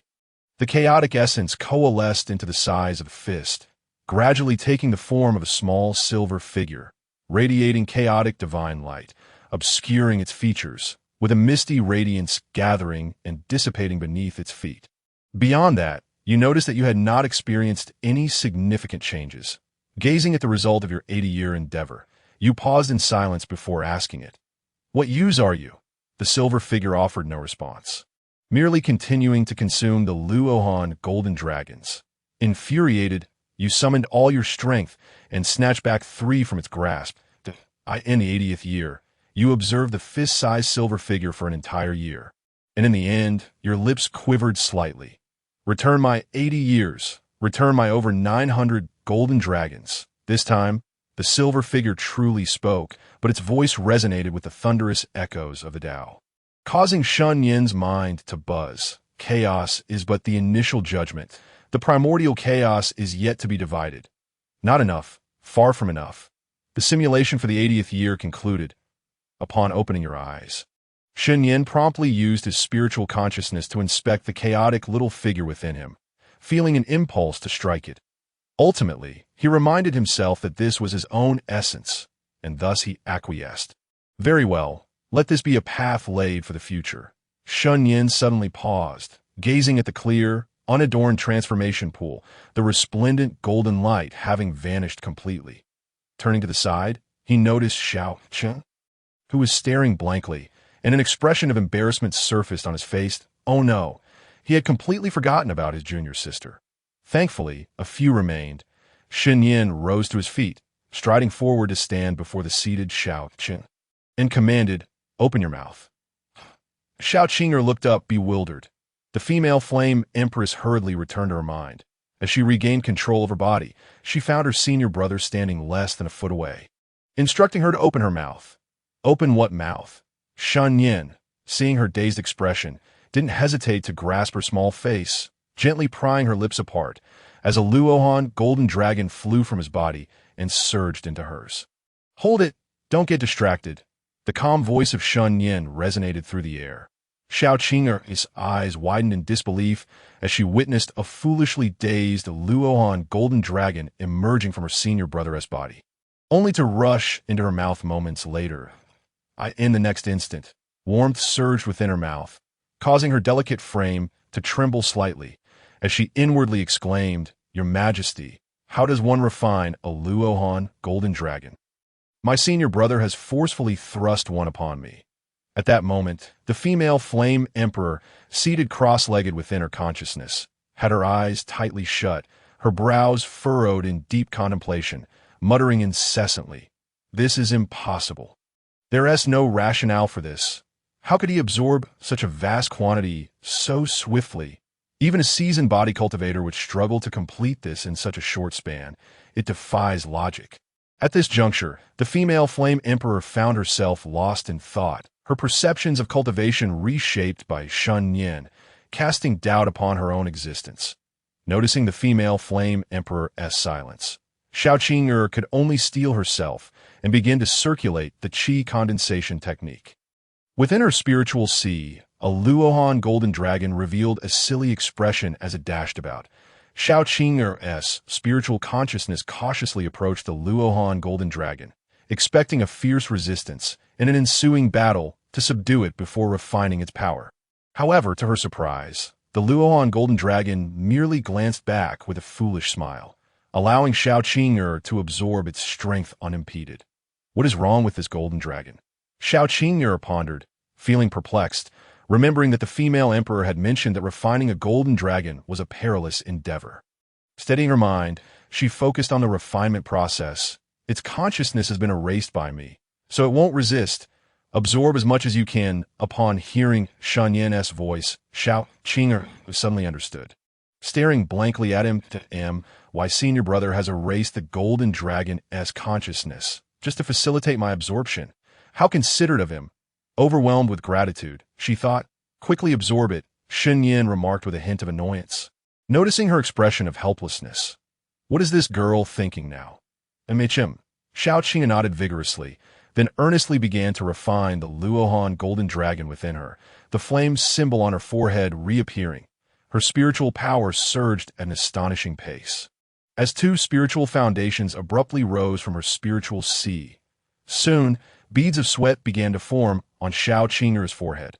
However, her refinement speed paled in comparison to Shen Nian's.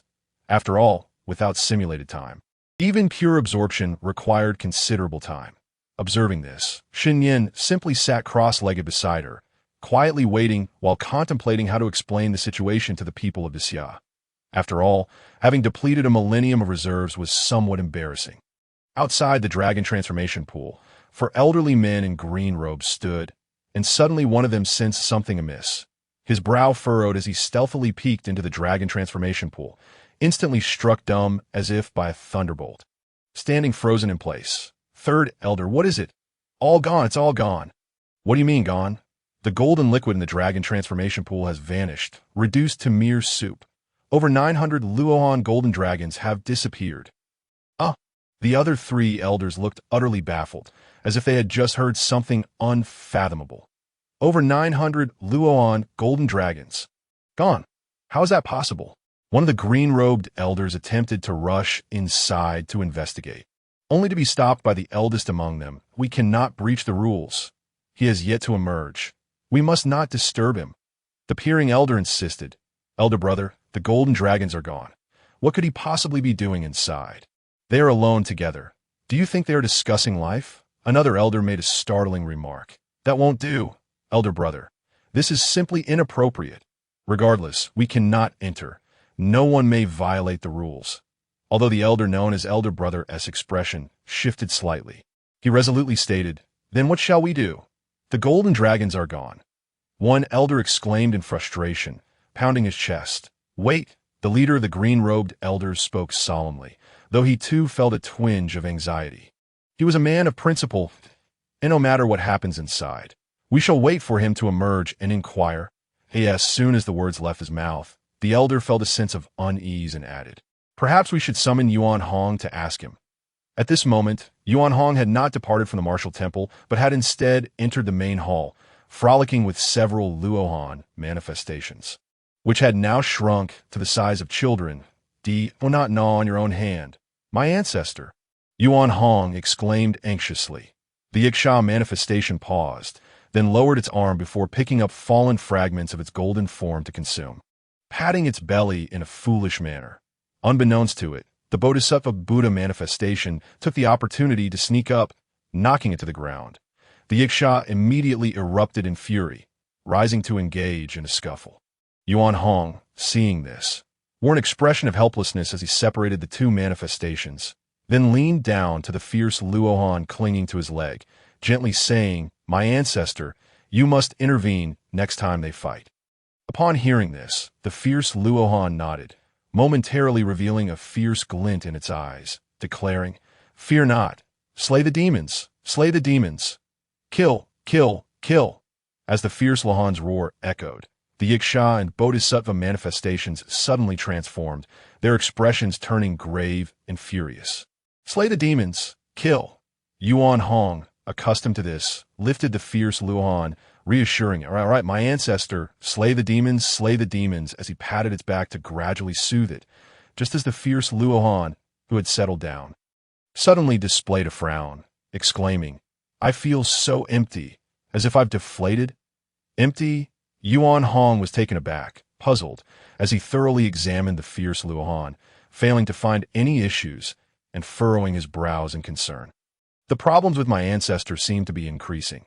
How could he suddenly mention feeling empty?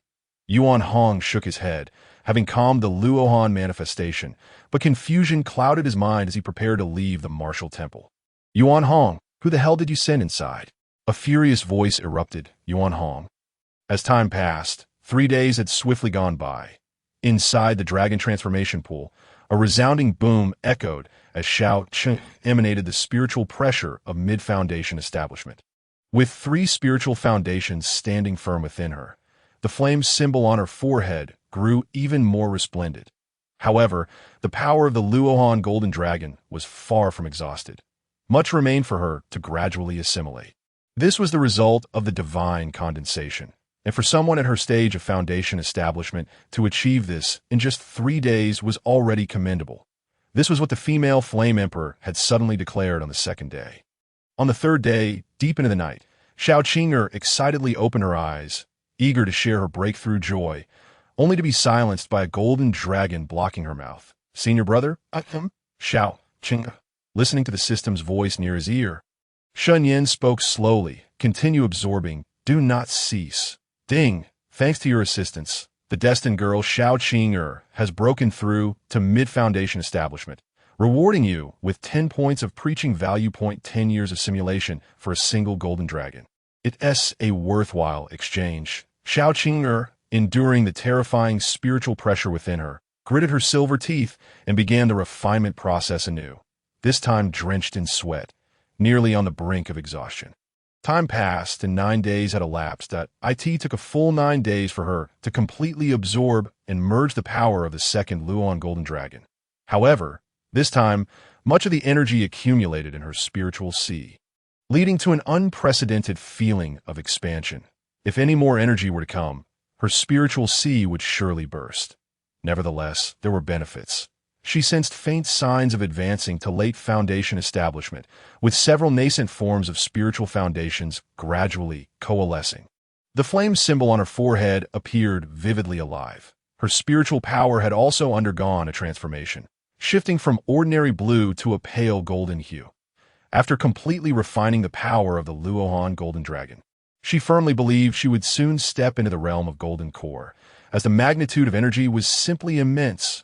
Upon reopening her eyes, Xiao Qing'er immediately beheld yet another golden dragon of the Arhut variety grinning foolishly at her.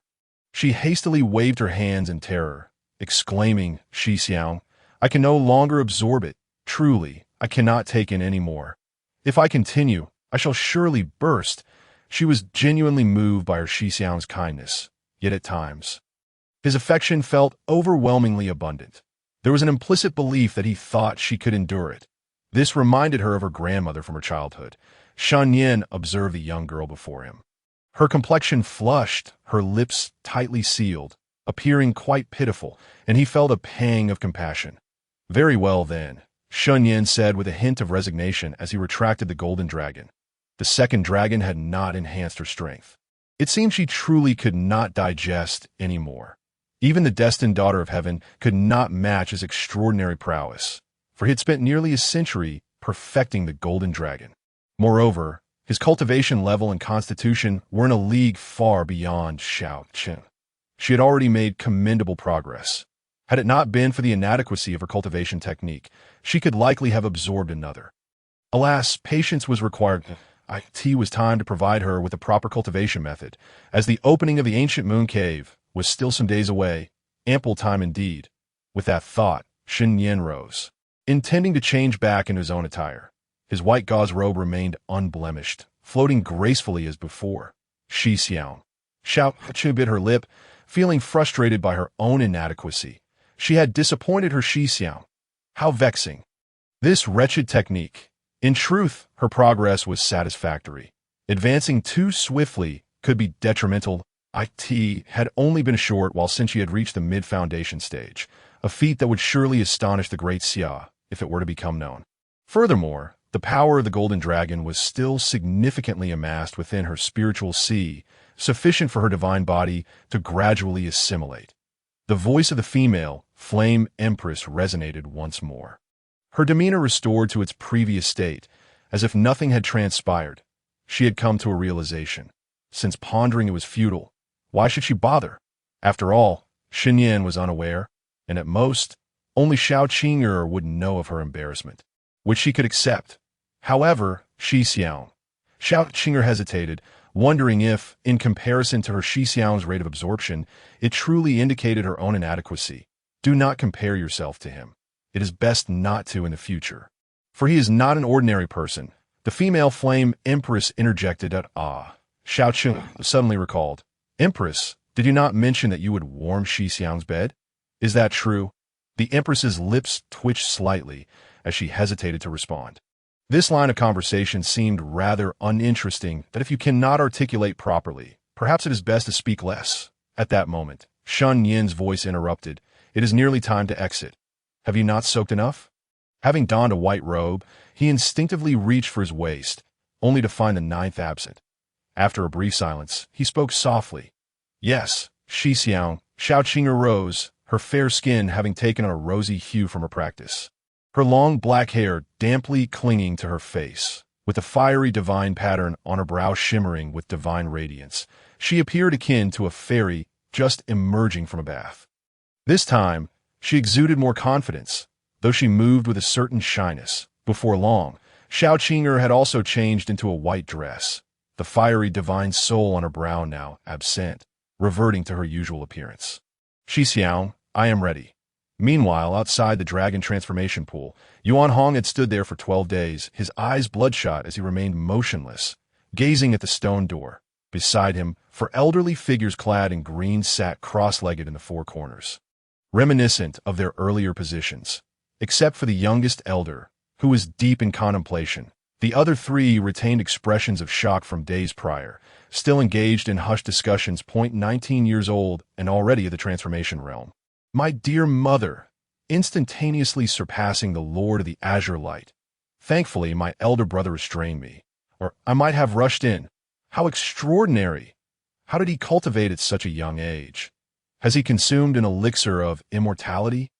I find Yuan Han's analysis quite plausible. This does not seem like a product of the Heavenly Sword Sect that likely originates from the Eastern Xian, but from which great clan I wonder.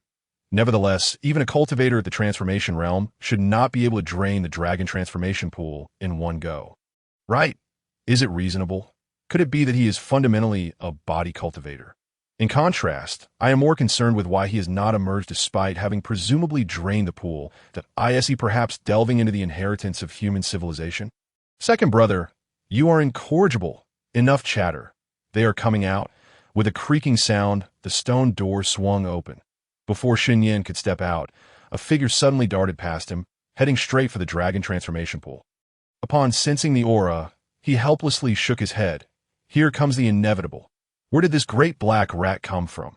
Xiao Qing'er exclaimed in surprise, then focused her gaze to realize it was Yuan Miao Zhu. Feeling somewhat embarrassed as her cheeks flushed, she silently lowered her head and followed closely behind Shen Nian. Oh no, Shi Xiang has drained the dragon transformation pool. Will this cause trouble? Meanwhile, the four elderly figures in green remained at the entrance of the dragon transformation pool. Merely peering inside, their heads craned forward, staring at the now depleted pool. Damn it, not a single drop left for us? I told you it had long been drained, but you did not believe me. Look at that little girl, her face glowing. Is she cultivating? After all these years, has anyone ever emerged from the dragon transformation pool looking like this? Oh dear, what shall we do now that the dragon transformation pool is gone? What are we supposed to do? Even the eldest of the green-clad elders was momentarily taken aback. Indeed. What will we do now? Their task had been to guard the dragon transformation pool. Now that it was depleted, what purpose remained for them? They were already at an advanced age. What could they possibly do now? Within the dragon transformation pool, Yuan Hong inhaled sharply, his gaze fixed on the clear water of the pool. Speaking with difficulty, has it all been absorbed? Strictly speaking, there is still one left. Shen Nian stood beside him, awkwardly producing the last golden dragon of the Arhut variety, offering it to Yuan Hong as if handling a slippery fish. Do you still want it? You could keep a seed for yourself. Upon hearing Shen Nian's words, Yuan Hong's lips twitched slightly. Keep a seed? This golden dragon was not even produced by me. Lord Shen, please do not jest with me on such ethical matters. Then, with somewhat stiff movements, Yuan Hong accepted the last golden dragon, astonished to see that it merely grinned foolishly, unable to reconcile this with the once mighty presence of the Arhut dragon. Child, what has happened to you? What did you go through? Shen Nian glanced toward a corner, his expression calm, choosing not to speak. After all, the situation was what it was. Yuan Hong regarded Shen Nian with a hint of melancholy, vividly recalling the days just over a week ago when he had allowed Shen Nian to absorb freely. Lord Shen is indeed a prodigy. You leave this old man feeling quite ashamed. Shen Nian turned back, raising an eyebrow as he spoke softly. If needed, He had not yet perused the belongings of Yu Qingwang after eliminating him, and there should be plenty of valuable items to compensate him to some extent. Lord Shen, you are overthinking. That is not what I meant. Yuan Hong hastily returned the golden dragon to Shen Nian, speaking lightly. To have absorbed all the golden dragons from the dragon transformation pool is indeed a testament to Lord Shen's prowess. The rules are set as such. I am merely a bit astonished. To absorb over 900 golden dragons in such a brief span of time is simply beyond my imagination. Yuan Hong's expression was one of shock as he gazed at Shen Nian. Yet he refrained from inquiring how Shen Nian had accomplished such a feat. Cultivators held their own secrets, and to pry was an act of extreme discourtesy, a line that should not be crossed. After the elder in green had summoned him, he had taken the liberty to investigate Shen Nian's background. The events in Yunzhou could not remain concealed for long, particularly with Her Highness the Princess present. Along with numerous observers from the Demon's Subduing Division, the situation was quite remarkable. Just 19 years old, in the initial stages of the transformation realm, a high-level mixed origin master, and seemingly adept in the art of the Void Sword path. Any one of these attributes alone would earn someone the title of prodigy among practitioners. Yet, when all these extraordinary traits coalesce in a single individual, it becomes utterly absurd. Beyond mere absurdity, this only solidified Yuan Hong's conviction. This youth could not possibly be a native of the Great Xia. Thus, even though Shen Nian had drained the dragon transformation pool, causing him some distress, he ultimately felt a sense of elation. Establishing a favorable relationship with such a remarkable talent as Shen Nian was, without a doubt, a tremendous boon for the great Xia. Exchange a millennium's worth of accumulation from the dragon transformation pool for the protection of a future unrivaled champion was an unparalleled bargain. He had waited outside for so long merely to ascertain the status of the dragon transformation pool at the earliest opportunity. Upon receiving the final Arhut golden dragon, Shen Nian did not hold back. After all, having absorbed so much, he was indifferent to this last one. He then cast a surprised glance at Yuan Hong. This old man certainly had a broad perspective. No wonder he had attained the position of temple master. May I be so bold as to inquire, Master Shen, having refined so many Arhut golden dragons, your physical form must have undergone immense enhancement, correct? Have you reached the pinnacle of mixed origin or even touched upon the golden body realm? Yuan Hong asked curiously, gazing intently at Shen Nian, his breath quickening with anticipation. It was only fair to know what kind of terrifying prodigy had been birthed after years of investment. Upon hearing this, both Xiao Qing'er and the four elderly figures in blue robes outside turned their gazes towards him. Hard to say, Shen Nian replied after a moment's contemplation. His response left Yuan Hong bewildered. Hard to say. What did that mean? Did he not know the strength of his own physical form? Yet Shen Nian's next words left Yuan Hong utterly stunned, trembling all over, that I should be able to contend with a beast at the initial stage of the transformation realm in a fair fight. With my 5 fingers, I can extinguish its 5 lives. With that, Shen Nian silently retracted his 5 slender fingers, placing them behind his back, not out of arrogance, but based on solid reasoning. While the description might seem exaggerated, it stemmed from the confidence instilled by the Tao-level body refinement techniques. When he first entered the realm of chaos indestructible body refinement, he could already annihilate ordinary beings at the initial stage of the nascent soul. Following the system's previous estimations, he was initially somewhat weaker than the initial stage Black Feather Demon King. But upon achieving a minor success, he would undoubtedly surpass that in physical confrontations, as long as Shen Nian held a superior advantage over his opponent. Coupled with his newfound understanding of the Tao-level Chaos Fist, it was inconceivable that he would not achieve a swift victory. As for the mid-transformation realm and the so-called demonic royal families, Shen Nian held no confidence. After all, he had yet to encounter them and lacked any reference values. Is that what you call a fair fight? Yuan Hong paused for a moment, unable to contain his exclamation. He had assumed it was a draw against a beast at the initial stage of the transformation realm. Think 5 fingers could extinguish 5 initial stage transformation realm beasts, relying solely on physical prowess, was more outrageous than even their strongest Arhut manifestation from years past. Though Yuan Hong believed Shen Nian to be an extraordinary prodigy, he still harbored doubts about this claim. It was simply too far-fetched. Soon after, Yuan Hong, astonished, looked at Shen Nian with a smile. Master Shen, you truly possess the ambition of an invincible being. You are indeed unmatched among our kind at the same realm. In response, Shen Nian merely smiled lightly, indifferent to whether others believed him or not. Beside him, Xiao Qing'er gazed at Shen Nian with admiration, completely unwavering in her faith in his words. She had long since become his little fan. Your Majesty, do you think my senior brother can truly achieve this? Xiao Qing'er asked, her heart racing with excitement. The Empress, in her mind, the flame Empress rolled her eyes. Had it been earlier, she would have rebutted vehemently. But after several instances of being proven wrong, she had grown cautious. Shen Nian's speed of cultivation and combat prowess had exceeded her understanding of practitioners. I do not know. Meanwhile, the elderly figures in blue at the entrance gasped in astonishment. Good heavens, what a bold claim! If I had his cultivation at his age, I would have been even more boastful. Indeed, by the dragon transformation pool, Yuan Hong pondered before speaking again. Master Shen need not feel overly burdened. Even if all the Arhut golden dragons are absorbed, it only takes a few years to condense a few more for future generations. Upon hearing this, Shen Nian furrowed his brow and inquired, is the Arhut manifestation difficult to cultivate? This question had lingered in his mind, but he had not had the opportunity to ask Xia Yue. Logically, while the great Xia had few pinnacle mixed origin masters, there were indeed some, and with the enhancement from the dragon transformation pool's Arhut golden dragons, how could it be that no one had managed to condense even one Arhut manifestation until now? If someone could condense an Arhut manifestation, there would not be such an accumulation of Arhut golden dragons. Master Shen, you may not be aware, Yuan Hong explained with a hint of resignation that in the past, the Arhut body refinement techniques of the Great Xia were casually carried by our ancestors. However, following a great war, a portion of the Arhut body refinement techniques were destroyed, and without the means to condense the golden body, Naturally, no one could achieve the golden body realm.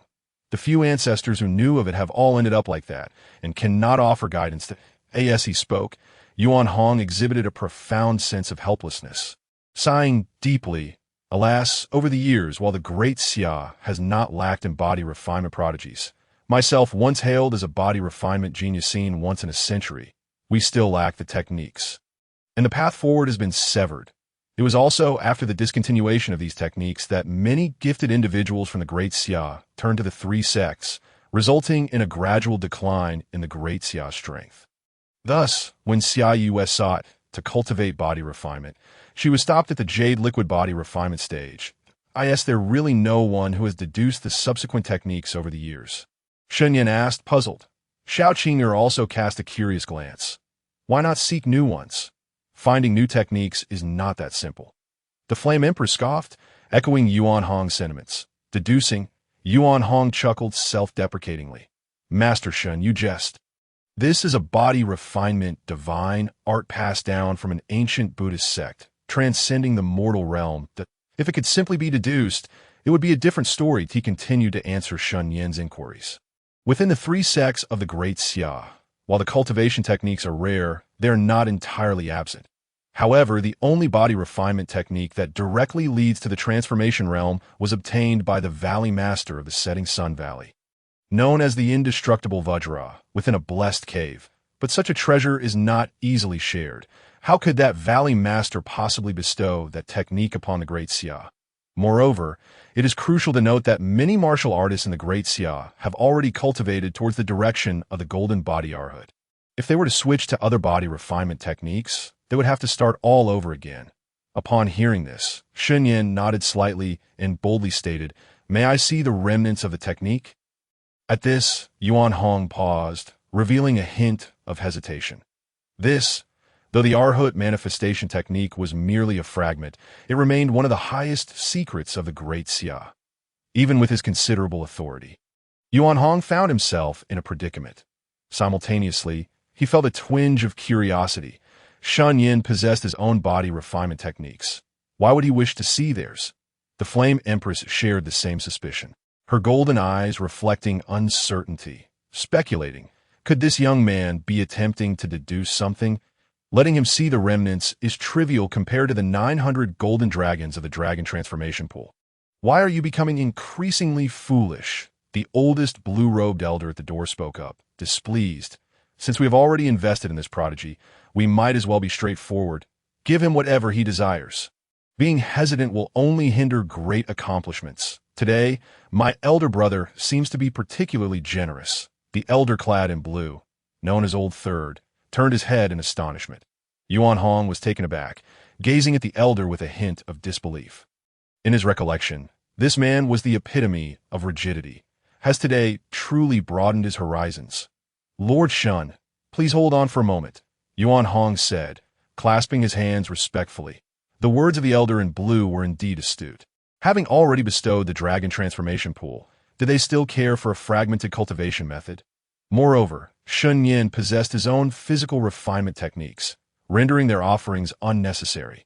Soon, Yuan Hong returned, bearing an ancient, weathered tome of golden hue, which he presented at the foot of the arhat statue within the grand hall of the martial temple. Lord Shen, please take a look. Shen Nian accepted the ancient book, casually flipping through its pages, only to discover that the latter half had been consumed by a black flame, the chill emanating from it palpable even after a millennium, suggesting the formidable power of the demon clan that had unleashed it. While I might as well learn another method of physical refinement, Shen Nian mused internally. He was averse to owing favors, especially to a dynasty led by his own junior sister. Yet it was only reasonable to assist, especially considering the potential enhancement of his own physical strength through mastering this golden body arhat technique. System, exchange for preaching value. The onlookers focused intently on Shen Nian, their expressions a mix of confusion. What can one glean from merely watching? Yuan Hong questioned, utterly perplexed. Nearby, Xiao Qing'er looked on with anticipation. Her senior brother never engaged in futile endeavors and undoubtedly had his own intentions. The figure of the female Flame Empress narrowed her golden eyes, keenly observing the fluctuations in Shen Nian's aura. Meanwhile, the four elders in blue at the entrance fixated on Shen Nian, their gazes unwavering as the simulation commenced. In the first year, you unlocked the method of condensing the golden body Arhat form of Buddhism.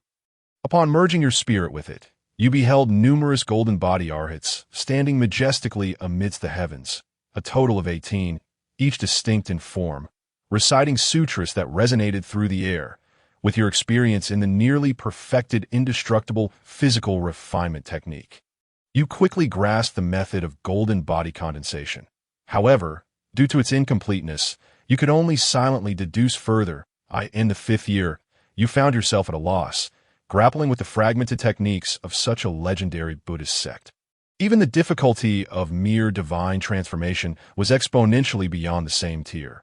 Yet your stubborn pride would not allow you to waver. You devised a strategy. Why not first cultivate the golden body Arhat form, and then gradually deduce further? With this resolve, you began to practice the first half of the golden body Arhat method. Your prodigious talent enabled you to swiftly comprehend its essence. The flesh and blood would eventually perish. Yet the golden body remained eternal and indestructible. The golden body technique bore a resemblance to an external incarnation, allowing for complete unity with oneself, significantly enhancing physical strength. Your interest was piqued. Suddenly, golden radiance emanated from your body. Glimmering in your dark eyes with symbols of Buddhism, your aura subtly transforming, appearing somewhat ethereal in the eyes of others. Shun. Yuan Hong's eyes widened, retreating several steps in terror, pointing at Shen Nian as though he had encountered a demon.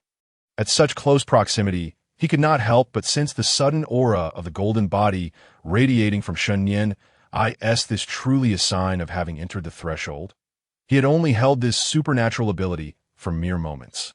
And you tell me he has already entered the realm? Beside him, Xiao Qing'er was baffled by Yuan Hong's sudden reaction. Your Majesty, what has happened to Yuan Temple Master? The female flame empress's gaze was somewhat vacant as she remained silent, her eyelids twitching. Could it be that he truly managed to push through? If that were the case, what an extraordinary feat! Within the human realm, there existed many prodigies with exceptional comprehension, such as the Elder of Heavenly Mechanisms from the Human Emperor's Hall, who could achieve such feats. However, the gap in their realms was vast. Moreover, even the Elder of Heavenly Mechanisms did not attain such mastery so swiftly. The four elders in blue at the entrance, the most familiar with the golden body aura, were left dumbfounded. In that moment, even the most composed elder among them stretched his neck forward to observe. Has he truly succeeded in his cultivation? Enough with the exclamations. Quiet down, the elder admonished softly, yet his gaze remained fixed on Shen Nian, his hands trembling as they rested behind him. At this moment, Shen Nian paid no heed to the commotion around him. Instead, he remained focused on the simulation interface, contemplating how many more years it would take. He could not afford to suffer a loss in the 10th year. You reached the midpoint of your cultivation. The golden body was nearly complete, yet advancing further proved to be exceedingly difficult. With no clear path ahead and lacking the complete technique, attempting to forcefully deduce a way forward plunged your mind into chaos. As if an endless chant of Buddhist mantras echoed, sometimes gentle, at other times resembling the howls of demons. Shen Nian empathized deeply, emitting a muffled groan as wisps of crimson mist began to rise in his pupils. Under the watchful eyes of the assembly, he slowly walked to the side, seated himself cross-legged, and gently closed his eyes. In the 20th year, you devoted yourself entirely to the refinement of the golden body Arhat form. Throughout this decade, you had experimented with no fewer than 1,000 methods to condense the complete golden body, 3 of which came remarkably close. Yet upon nearing completion, it would invariably shatter, this repeated fracturing causing your divine soul at the divine transformation stage to nearly succumb to the brilliance.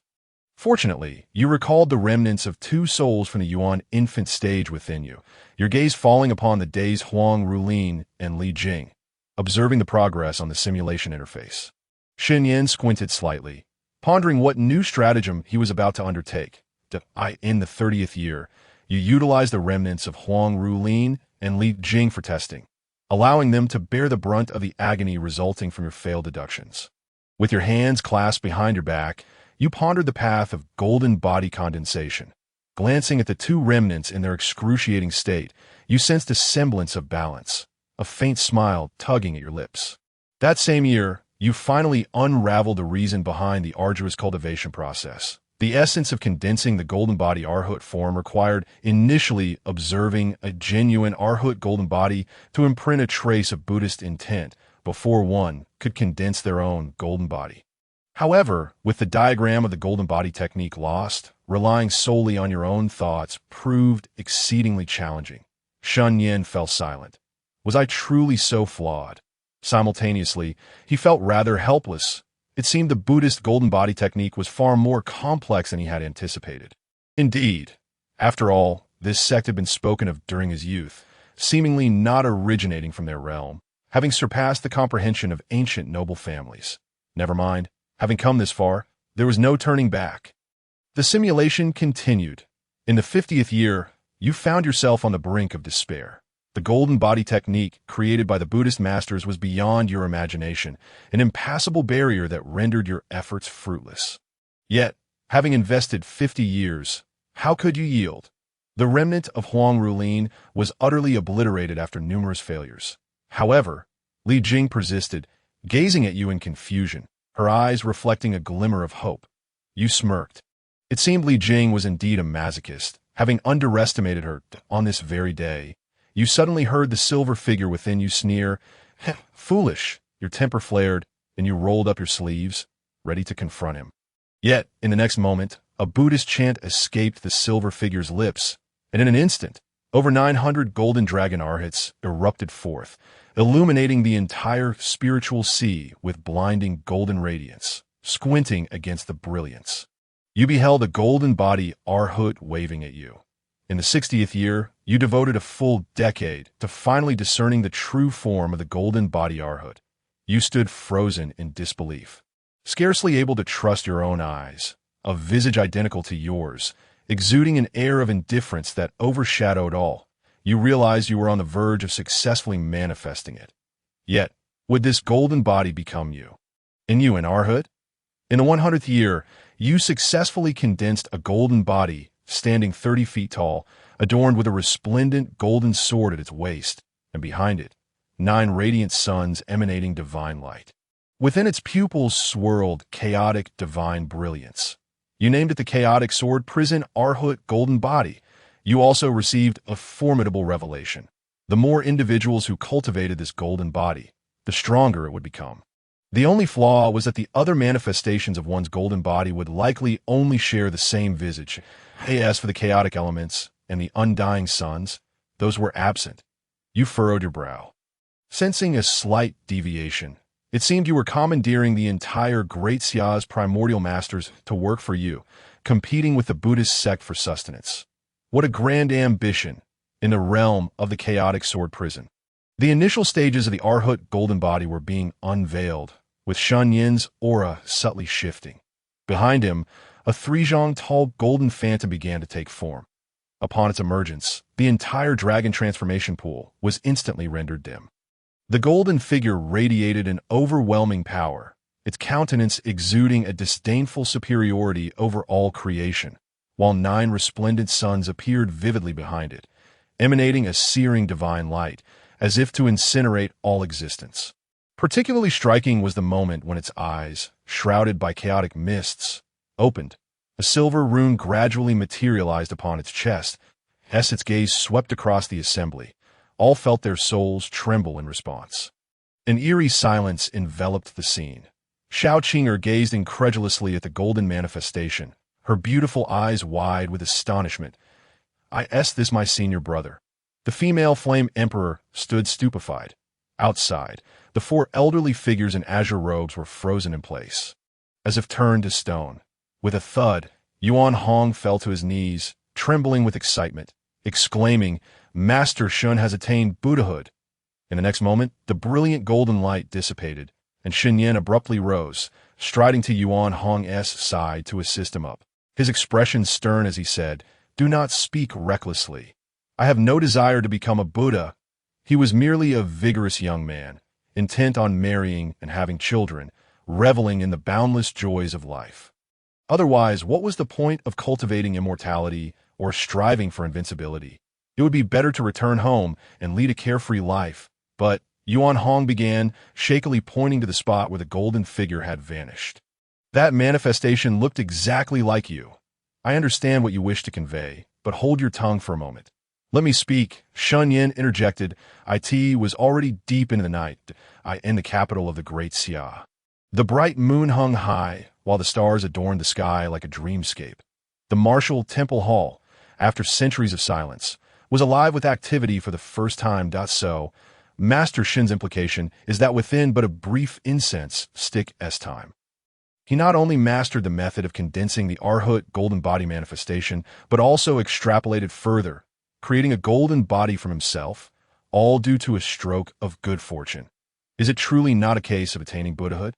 Or perhaps he is the reincarnation of the Buddha, come to enlighten our great Xia. Upon hearing Shen Nian's explanation, Yuan Hong's expression grew complex, as if questioning whether to believe him. What a jest! Did he think Yuan Hong a fool? Such extraordinary fortune could not yield such mastery. The four elderly figures in azure robes regarded Shen Nian as if he were an anomaly, the eldest among them repeatedly hesitating to speak. Shen Nian cast a sidelong glance at the fierce little Arhut rubbing against his shoulder, then found a bronze chair to sit upon, nodding slightly as he remarked, although it may sound preposterous. It is indeed the truth. How else would you have me explain it? Did I just activate a cheat code? The fierce little Arhut oscillated between lethargy and a silly grin at Hey, you are so strong. My strength has arrived.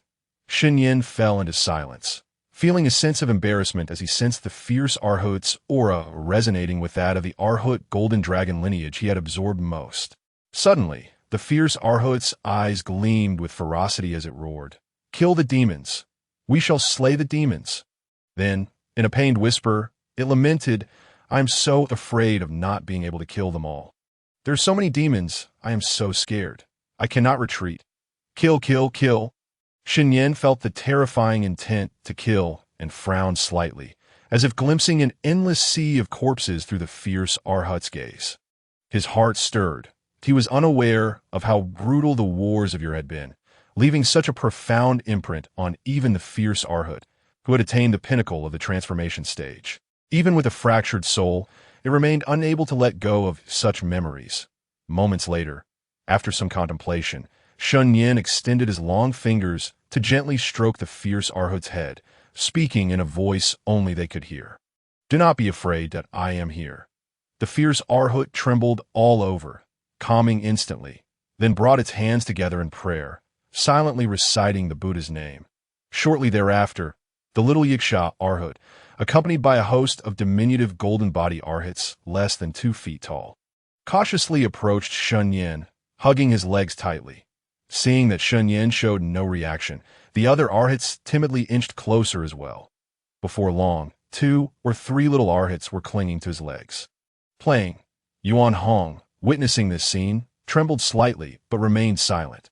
Xiao Qing'er, by Shen Nian's side, looked on with curiosity at these little Arhuts, her beautiful eyes shimmering with delight, finding them incredibly adorable, unable to resist the urge to reach out and touch them. Yet upon recalling that these were once great ancestors of the great Xia who had attained the transformation stage, she hesitated. This is unbelievable. The female flame emperor wore a shocked expression, at a loss for words to describe the astonishment she felt. Shen Nian had completely overturned her understanding. She had seen prodigies who created their own techniques before, but none had done so with such rapidity, especially deriving a method from the transcendent forces of the Buddhist realm.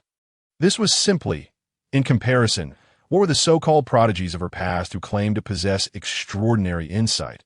After a moment of silence, Yuan Hong finally came to terms with it and spoke. Whatever Master Shen says is true. It matters not. I, for one, do not believe it. Shen Nian cast a reassuring glance at Yuan Hong and nodded that a promising disciple indeed. Then Shen Nian flicked a finger at the refined golden tome he had perfected, which transformed into a golden beam and fell into Yuan Hong's hands. Let me be clear.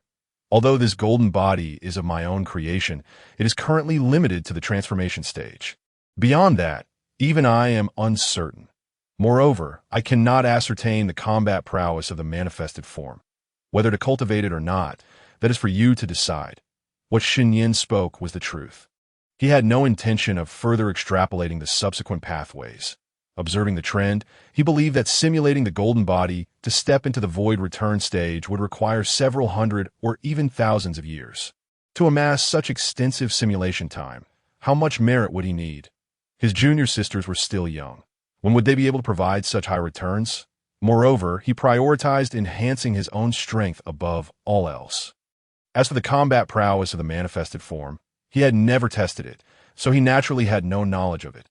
However, one thing he did not mention was that the more individuals of the great Xia who condensed golden bodies, the stronger his own golden body would be blessed by the incense offerings, a little benefit he had gained from bestowing the method. Opposite him, Yuan Hong swallowed hard, slowly articulating the chaotic sword prison's Arhut golden body. His mind suddenly recalled that extraordinary golden manifestation, and he held the tome tightly, momentarily at a loss for words. This is the path. This is the path of transformation. Tears welled up in his eyes as he looked at Shen Nian. Wishing to express his gratitude, he knelt and shouted a thanks to the Buddha. A strand of Shen Nian's aura caught him. I have said, I am neither a Buddha nor a Bodhisattva. Should you continue to call me that, I shall retract my words, Shen Nian replied, somewhat exasperated. What young person wishes to be called a Buddha every day? If word of this got out, people would think Shen Nian had renounced the world. Yuan Hong, upon hearing this, immediately shivered with alarm, hurriedly responding, Yes, yes, yes, Master Shen is not a Buddha. In the next moment, the elderly Wan Qingshan, the previous temple steward and now the guardian of the dragon transformation pool, stood up with a serious demeanor. After introducing himself, he asked, Master Shen, if I may inquire one last time, can all the people of the great Xia cultivate this golden body? Upon uttering this question, Wan Qingshan's entire being tensed. This was his first glimpse of hope. How could he not be excited? If he succeeded in condensing the golden body, it would be akin to living again. The three elderly figures beside him held their breath, gazing at Shen Nian with bated anticipation. Yes, Shen Nian replied softly, withdrawing his hand. This technique was inherently designed to compensate for the great Xia's extrapolations, and he did not particularly mind who would cultivate it. Moreover, in the current circumstances, it would bring him nothing but benefits. What irked him slightly was the prospect of future golden body martial artists from the great Xia battling opponents while summoning golden bodies that resembled themselves. That scene would undoubtedly be rather peculiar. Wan Qingshan expresses gratitude to Master Shen for extending the lives of our martial artists and imparting the teachings to the great Xia. Wan Qingshan took a deep breath and bowed deeply to Shen Nian. He was the eldest among the four elderly figures, having stepped into the pinnacle of the mixed-origin Grandmaster realm for many years. Old man Wan Qingshu, Wan Qingsa, Wan Kingsfeng expressed gratitude to Master Shen. After him, three elderly men in green robes rose in unison to pay their respects to Shen Nian, their previous flamboyance replaced by profound reverence. The combined might of all the Arhut golden dragons of the transforming dragon pool paled in comparison to the divine method bestowed by Shen Nian. This was a path toward the future resurgence of the great Xia, and indeed, a path for their very survival. Before long, Shen Nian, under the persistent guidance of Yuan Hong, exited the martial temple and arrived at a secluded villa. As they departed, the golden Arhats lingered, reluctant to part ways with Shen Nian. Had it not been for the four elderly men wielding incense and enticing fragments of golden bodies, they might have followed Shen Nian out. Within the villa, Shen Nian instructed Xiao Qing'er to select a room for a night's rest, as time was growing late. Tomorrow morning, he would take her to visit the Great Xia's Technique Pavilion and also arrange a meeting with Xia Yue. Nearly half a month had passed. He wondered how that girl was faring in a room adorned with ancient elegance and meticulous decor. Shen Nian sat cross-legged upon the bed, casually opening his storage bag, which now contained 2 additional items, one of which was a spatial ring, the very one belonging to Yu Qingwang. Just as he was about to peruse its contents, he noticed a jade slip within his storage bag, emitting a series of beeping sounds, its blue light flickering incessantly. Grasping the jade slip, Shen Nian recognized it as a common tool among cultivators of the great Xia, produced by the Setting Sun Valley, both affordable and functional, designed to record significant events within the realm. Having been engrossed in cultivation recently, he had only now noticed that the slip contained an impressive 99 notifications. Curious if there was any information regarding the ancient moon cave, Shen Nian delved into the slip with his spiritual sense. Top notification: a master of the returning void sword path has emerged in Yunzhou. This seemed oddly familiar. Shen Nian squinted, immediately recognizing the news at the pinnacle of the notifications. Even he could not suppress his curiosity and clicked to delve deeper. Soon, a flurry of comments from cultivators flooded the screen. Top comment: cultivator, and no exaggeration, don't spread rumors. That master of the returning void sword path is none other than Lord Shen from the 9th mountain of the Heavenly Sword Sect. The cultivators present that day at the Mandarin Duck Pavilion can attest. 999 replies. Not exaggerating? That's an exaggeration indeed, that if my memory serves me right, Shen Nian is only 19 years old and has not been in the sect for long. Yet some claim he has become a transcendent master in just a few days. Laughter. Do you even know about returning void? The Heavenly Sword Sect has several techniques related to it. Use some common sense. Cultivator Kong. Ha.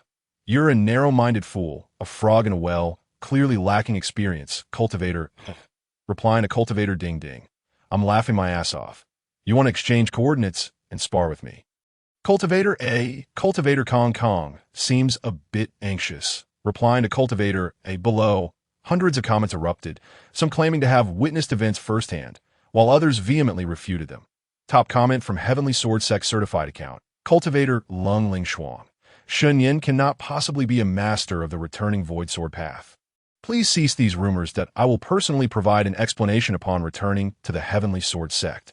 999 replies. The so-called certified accounts are those registered at the Setting Sun Valley, available only to the most distinguished talents of the Great Xia. Top-tier powerhouses and notable figures. Shen Nian also possessed one. Since a prominent figure from the Heavenly Sword Sect has spoken, it must be credible, thought cultivator to Xiao Qing'er, that I look forward to the 9 Peaks Grand Competition. I want to see it for myself. That I've heard Lord Shen is extraordinarily handsome. Cultivator Xiao Luo quipped, you're just a little nobody. Just wait for the 9 Peaks Grand Competition, and you'll see Lord Shen decisively put you in your place. Who are you? Asked cultivator Lung Ling Shuang, a cultivator from the Setting Sun Valley. I'm not Luo Zheng, replied cultivator Xiao Luo. Fool, don't associate with me. Scram, retorted cultivator Morong Chun. Shen Nian smirked slightly at this exchange, recalling the boisterous Luo Zheng.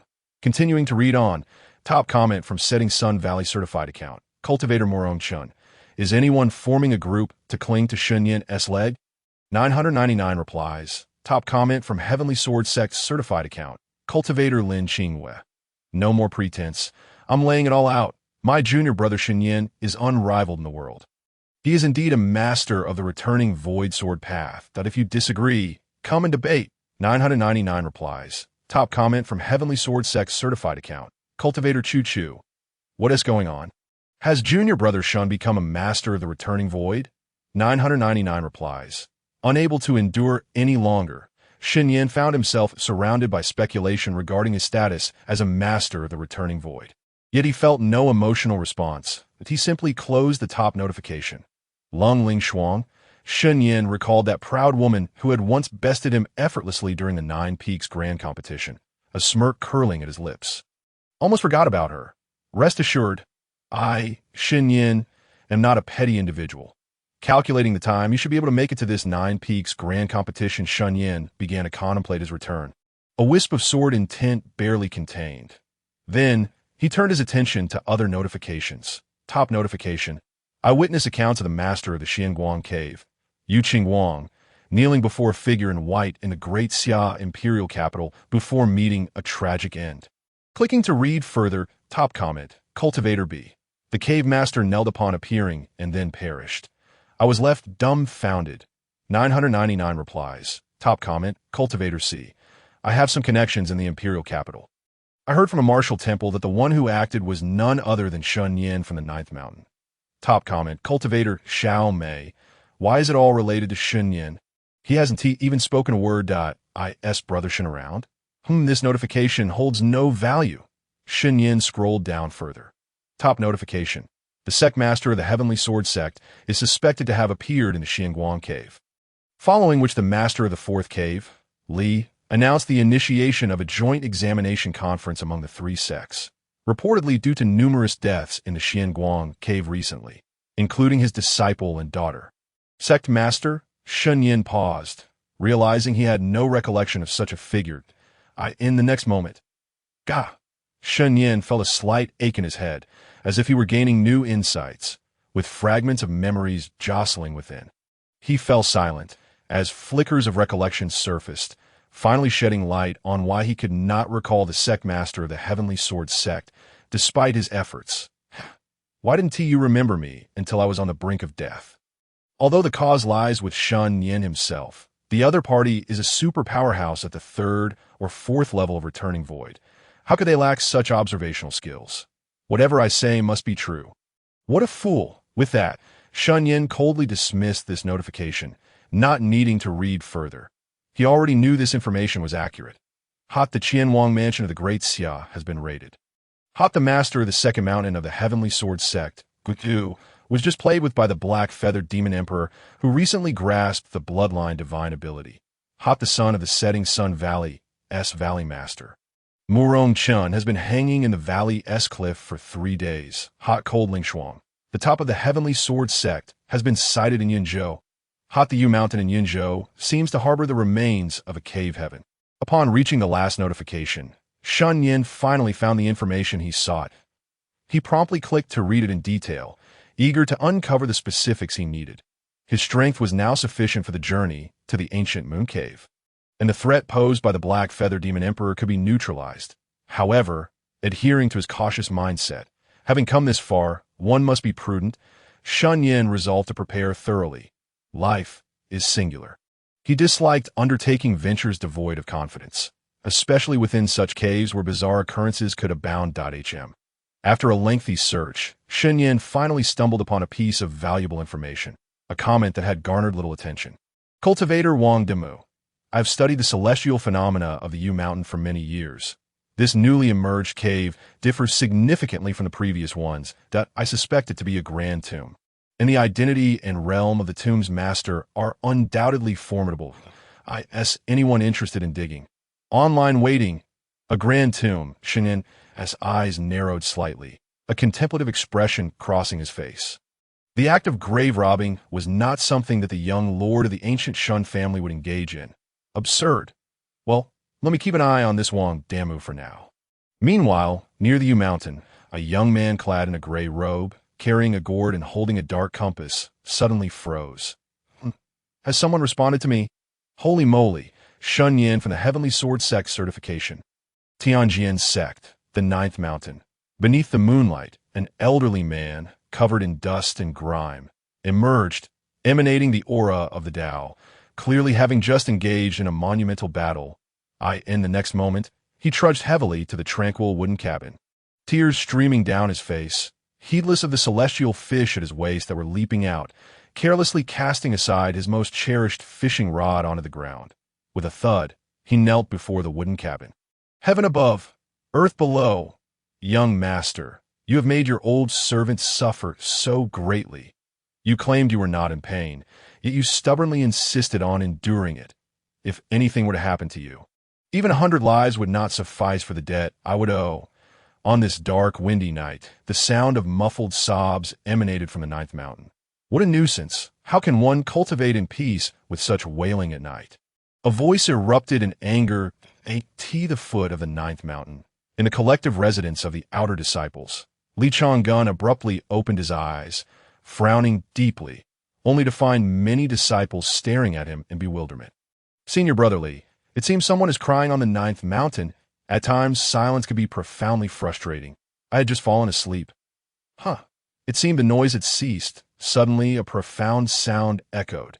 Everyone abruptly lay back down to sleep. At this moment, upon the ninth mountain, the elder rose, retracting his divine abilities, wiping away his tears, revealing an expression of deep sorrow and regret. In this instant, his memories finally returned in full. Today, he learned of Shen Nian's suspected identity as a mixed origin master, and with the mindset of a sect leader, he He began to pay attention to Shen Nian. To his astonishment, he realized he seemed quite familiar with the individual. Yet an inexplicable force forcibly tugged at his consciousness, compelling him to disregard the other. It was incredibly strange. It was as if one voice urged him to fish diligently, while another insisted he should continue to observe. Ultimately, he could not resist the allure of fishing and continued. However, as more and more information regarding the individual surfaced in the Daxia Secret Chronicles, he could no longer ignore it, especially upon receiving news from a mountain master of the Tianjin sect, stating that Shuangguang Cave might take action against Shen Nian. The moment he heard of Shen Nian's danger, it was as though the instinctive reaction within him awakened. Like an adrenaline rush, he charged towards Shuangguang Cave and directly engaged in a fierce battle. As the fight progressed, his memories became increasingly vivid. Until now, returning to the ninth mountain and gazing at the wooden cabin, everything came rushing back to him. I am Lin Yuan, the servant of the young master Shen Nian of the ancient Shen clan.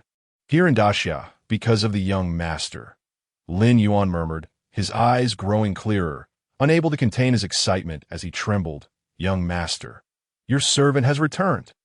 No one shall dare to wrong you again.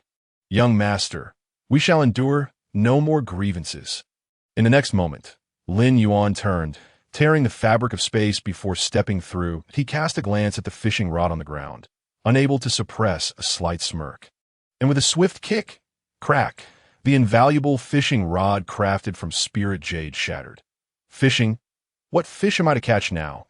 He was in a state of utter panic. The young master might still be asleep. What if something were to happen, and he were to be killed by a golden core or nascent soul cultivator in Daxia? That would indeed render him the most aggrieved young clan leader in the history of the ancient Shen family. He could not ascertain whether the news from the Daxia Secret Chronicles was true or not. Mixed Origin Master, returning Void Sword Dao, it simply did not add up. It was illogical. At this moment, in the northern Tianyuan, the air was in continuous turmoil, the barriers chaotic, a consequence of the great battle, with its residual waves yet to dissipate. Within the pitch-black interior of the first cave hall, no light could be seen.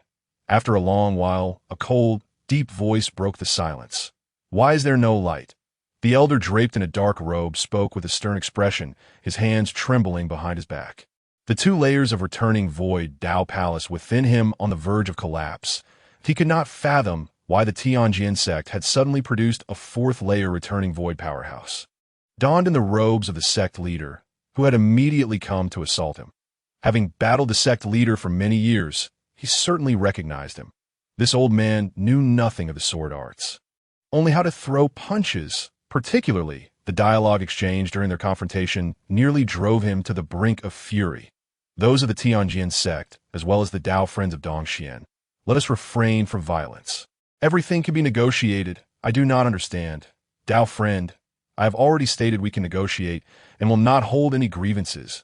I truly do not know. You, Dao friend, you curse me, and I shall crush you. Jiang Yang S. Rage tremblet coldly. Had that old man not suddenly gone mad and fled, he, the great master of Shuangguang Cave, the strongest in Daxia, would likely have been beaten to death. It would have been a death shrouded in mystery. My lord, you mentioned ensuring that secrets do not leak and that all actions should be conducted discreetly. I believe we could be even more secretive. Keeping the lights off enhances the atmosphere. A voice, faint as a mosquito's buzz, reached Jiang Yang's ear, tinged with slight excitement. Boom! A mist of blood erupted in the darkness, while dazzling golden light illuminated the grand hall, the acrid scent of blood permeating the entire space. Jiang Yang crushed the one who had just spoken with his divine sense, coldly stating, "Do not let such fools appear in my great hall again." He was already in a foul mood. Was this not courting death? At this moment, several shadowy figures knelt in the hall, trembling in fear. Yes, great hall master. After a prolonged silence, a quivering shadow spoke. Great hall master, will that terrifying elder return? If he comes again, our centuries of planning will be in vain. Jiang Yang's lips quivered slightly, remaining silent. Do you think I am unaware of what you speak? Whether he comes or goes is within my control. However, despite his thoughts, Jiang Yang began to sense something. He had just intended to investigate matters concerning his junior brother when the other party arrived. It was evident that it seemed he was protecting someone. Then, Jiang Yang spoke. During this period, let us avoid any further conflict with the Tianjin sect. The deaths of Elder Yu and the other disciples can be set aside for now. Great Home Master. What about the matter of the fourth cave wanting to initiate a joint trial of the three sects? Elder Yu's death is likely connected to the Tianjin sect. If we provoke that terrifying elder again, what shall we do? This cannot stand. The words have already been spoken, and they cannot be taken back. But now, the main issue is listening to these discussions. Jiang Yang contemplated and further stated, it is acceptable to remind him of the joint trial, but do not engage in any extreme actions. Otherwise, no one can guarantee his safety. We must endure, prioritizing the greater good of Shuangguang Cave. Yes, Great Home Master. Once the shadows had dissipated, Jiang Yang's eyes narrowed slightly. The situation was beginning to exceed expectations. He needed to consult with the Lord. Back in her room, Xiao Qing'er had already been cultivating on her bed for quite some time, even taking breaks to pose some doubts regarding Shen Nian, her delicate face displaying anger as she bit her teeth in frustration. Ultimately, the content within had severely affected her mood, prompting her to withdraw her divine sense and cease her scrutiny.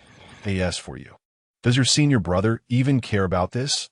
The female flame empress commented helplessly in her mind. Having also seen the information within the spirit jade, she found the items produced by the Sunset Valley utterly uninteresting. Daxia Secret Chronicles? With all that time spent discussing this and that, it would be better to devote more effort to cultivation. Clearly, they're simply idling. In no way.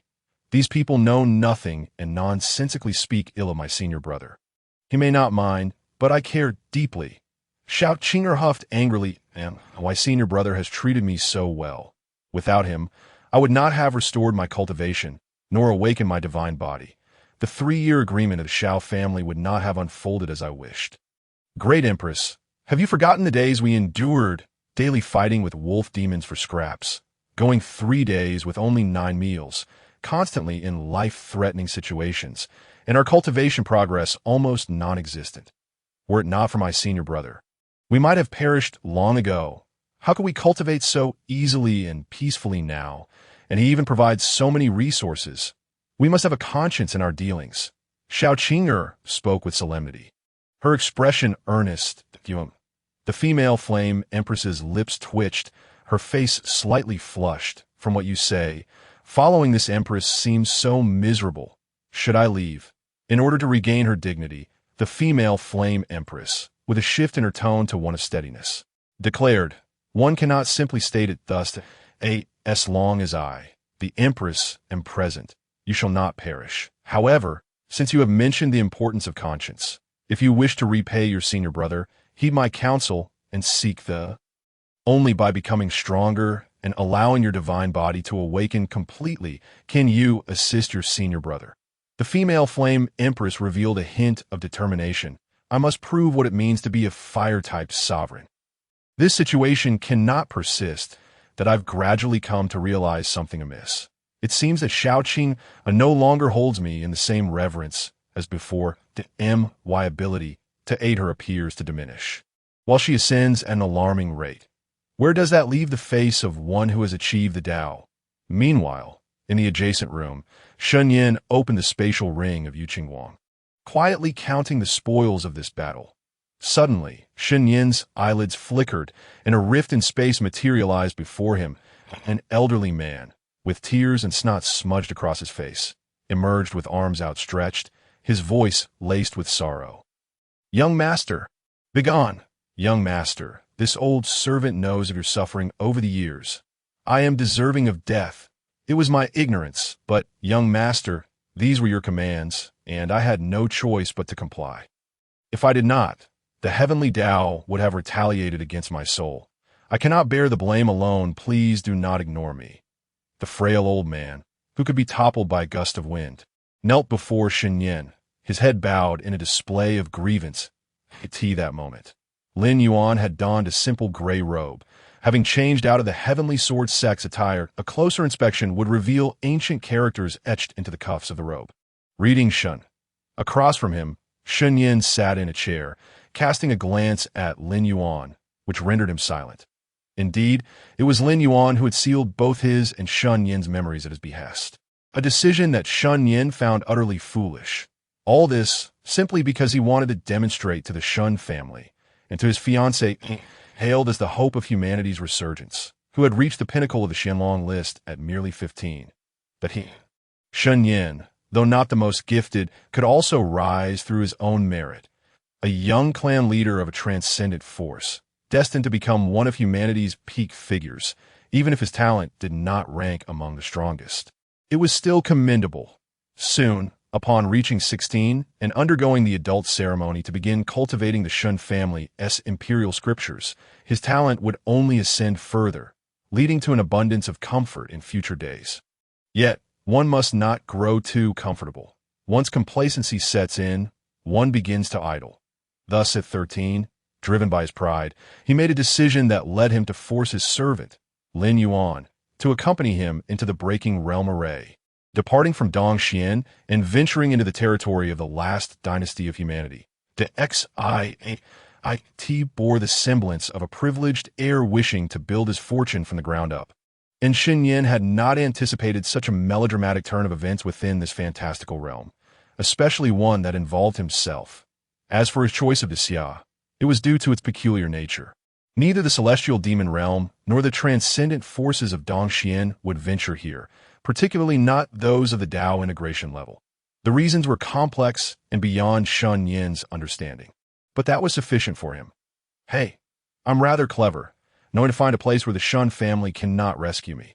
You tell me, isn't that impressive? You fool! Shen Nian could not help but exclaim in frustration. What need is there for proof? Do you not realize I nearly faced death at the hands of three-headed Yuan Ing demon beasts? If word of this were spread, it would become a tremendous joke. Young master. Lin Yuan lifted his head, mistakenly believing Shen Nian's ire was directed at him, his expression tinged with melancholy. Enough. Shen Nian withdrew his gaze, stating calmly, "Rised in truth, he bore no resentment towards Lin Yuan for executing his orders. Rather, he was appalled that this fool had dared to lead a 13-year-old clan leader out into the world without communication, without ensuring their safety. How could he be so reckless, wandering forth without a plan?" Upon hearing this, Lin Yuan's face lit up with joy, standing eagerly as he exclaimed, "Thank you, young master." For a moment, the atmosphere turned somber. Lin Yuan, accustomed to flattering Shen Nian, respectfully assured him, "Fear not, young master. From this day forth, I shall protect you, and we shall traverse this Xia unhindered." His confidence was palpable. However, Shen Nian merely cast a disinterested glance at him and remarked, "Do I still require your protection?" At these words, Lin Yuan was momentarily taken aback, but upon recognizing Shen Nian's cultivation, he could not help but be astonished. "Young master, you truly are a prodigy. That old coot, the heavenly mechanism elder, once predicted that you would be gifted but would meet an early demise. Not living beyond 19, that I must have been barking mad, for how could a prodigy like you, at 19, be at the divine transformation stage? Who in Dongxian could rival you?" Lin Yuan's eyes widened. "Wait, something seems amiss. The aura of divine transformation. Is this truly my young master? Young master, have you attained divine transformation?" His gaze sharpened, studying the strikingly handsome and coldly composed youth before him, nearly leaping in excitement. "What year is it?" 6 years ago, the young master had merely reached the qi condensation stage. No, just recently he had achieved the pinnacle of foundation establishment. How could it be that mere days had passed? This is disastrous. Finished. Lin Yuan's countenance darkened, his eyes filled with arcane symbols, the rhythm of the Tao swirling within him, and his demeanor transformed instantaneously. How dare you usurp the body of the ancient Shen family's young clan leader? Regardless of who you were in your past life, you are destined for death. Return my young master's life. I, Lin Yuan, shall perish alongside you if need be. Shen Nian regarded him with indifference, exasperatedly pointing out, "Enough. I do not require your fealty. Cease this charade." If he had been possessed, then his soul would be altered, and Shen Nian would no longer be Shen Nian. Lin Yuan would have perished long ago. "Ah, Lin Yuan forced a smile, scratching his head, musing to himself, the young master has grown wise, he has matured and is not easily deceived. Yet he also fell into deep contemplation. What could have transpired? Could it be that the young master encountered some extraordinary opportunity? Moreover, his demeanor seems altered. While his pride remains, this self-assuredness is something I have not witnessed before. How could the young master suddenly attain divine transformation? This pace of cultivation is unprecedented. Could such rapidity jeopardize his foundation? How will he ascend to the Jade Peak? If this news were to return, it would undoubtedly send shockwaves through the Shen family. He pondered whether they had discerned anything over the years. With that thought, Lin Yuan shivered, overwhelmed by a wave of despair. He feared he would never return to the Shen family. Just the fact that he had dared to lead the young clan leader away from home would ensure no one could protect him. What of the leader of the Heavenly Sword Sect? Shen Nian's voice suddenly broke through his thoughts. What of the leader of the Heavenly Sword Sect? He recalled that upon seeing the information in the Xia secret records, he had surmised that Lin Yuan had infiltrated the Xianguang cave. As for why he was mistaken for the leader of the Heavenly Sword Sect, it was not difficult to deduce. Given Lin Yuan's character, even with his memories sealed, he would not stray too far from Shen Nian as a soul-bound servant. He would still react upon perceiving danger. Thus, the Heavenly Sword Sect could not possibly produce an elderly gentleman without reason. Lin Yuan must have sought a suitable identity. Other mountain masters spent their time slaying demons, and an elder over 1,000 years old among the disciples would be fitting in the entire Heavenly Sword Sect. Only the position of the sect leader would suffice for Lin Yuan to assume that as for how he managed to deceive everyone over the years, it was an effortless task for a cultivator of the fourth layer of the void returning stage. Lin Yuan was momentarily taken aback, his expression contemplative, the leader of the Heavenly Sword Sect. In the next moment, Lin Yuan's expression shifted slightly, and with a wry smile, he clasped his hands and said, "Young master, it seems I must first return to the Heavenly Sword Sect. Let us hope that old woman has not perished." Seeing his demeanor, Shen Nian understood that matters were not simple, that he felt a wave of exhaustion wash over him. Sighing helplessly, "If we have offended her, we must apologize sincerely. It is indeed our fault." Having spent these years together, he had grown quite fond of the Heavenly Sword Sect, even developing some affection that he did not wish to resort to intimidation.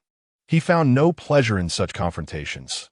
"Indeed, I shall offer my most sincere apologies, even if it requires me to kneel in contrition," Lin Yuan replied earnestly, just as he was about to tear through the fabric of space and depart. Shen Nian's voice resonated once more. "Wait, do you possess the method of soul-searching?" Suddenly recalling that he had just been dismantling Yu Qingguang's storage bag, and that his primordial spirit was still in a state of unconsciousness. Shen Nian felt it prudent to learn the soul-searching technique sooner rather than later. He was convinced that there were indeed issues with Xianguang Cave. However, lacking concrete information, even with Lin Yuan present, he would not act rashly. Caution was always wise. Upon hearing this, Lin Yuan turned, a righteous expression adorning his face, and said, "Young master, how could this old servant possibly learn such wicked arts?" The very next moment, he bowed respectfully, leaning close to Shen Nian's ear, and continued, "Young master, we are an ancient noble family. We must speak of such matters discreetly. Soul-searching method, the wandering soul's banner, the soul-locking chain, the blood and flesh dissection technique, be it for the nascent soul or the returning void. Which do you require?" Shen Nian looked at Lin Yuan with a hint of astonishment. This old man, who would have thought he had dabbled in such dark practices in his youth, shortly thereafter. After Shen Nian selected a soul-searching technique suitable for the transformation stage, he waved his hand dismissively. By the way, this item, I truly must return it to you. I cannot dare to possess it any longer. Lin Yuan's face contorted in agony. To be honest, it was one thing to not have his memories restored, but now that they were, holding on to this item was more excruciating than death, young master. This was forcefully sealed onto me before your memories were sealed. Now, I return it to you." With an expression of utmost seriousness, Lin Yuan knelt on one knee, presenting a piece of white jade insignia with both hands. This token bore no inscriptions, yet it exuded an ancient aura. And even from the perspective of the transformation stage, one could not discern the profound pathways flowing across it. Shen Nian was no stranger to this object. It was a token given to him by his ancestor when he was 9 years old, worn closely as a symbol of the Shen family patriarch, known as the Heavenly Order. This token could summon the might of the Shen clan. And to behold, it was to behold a king.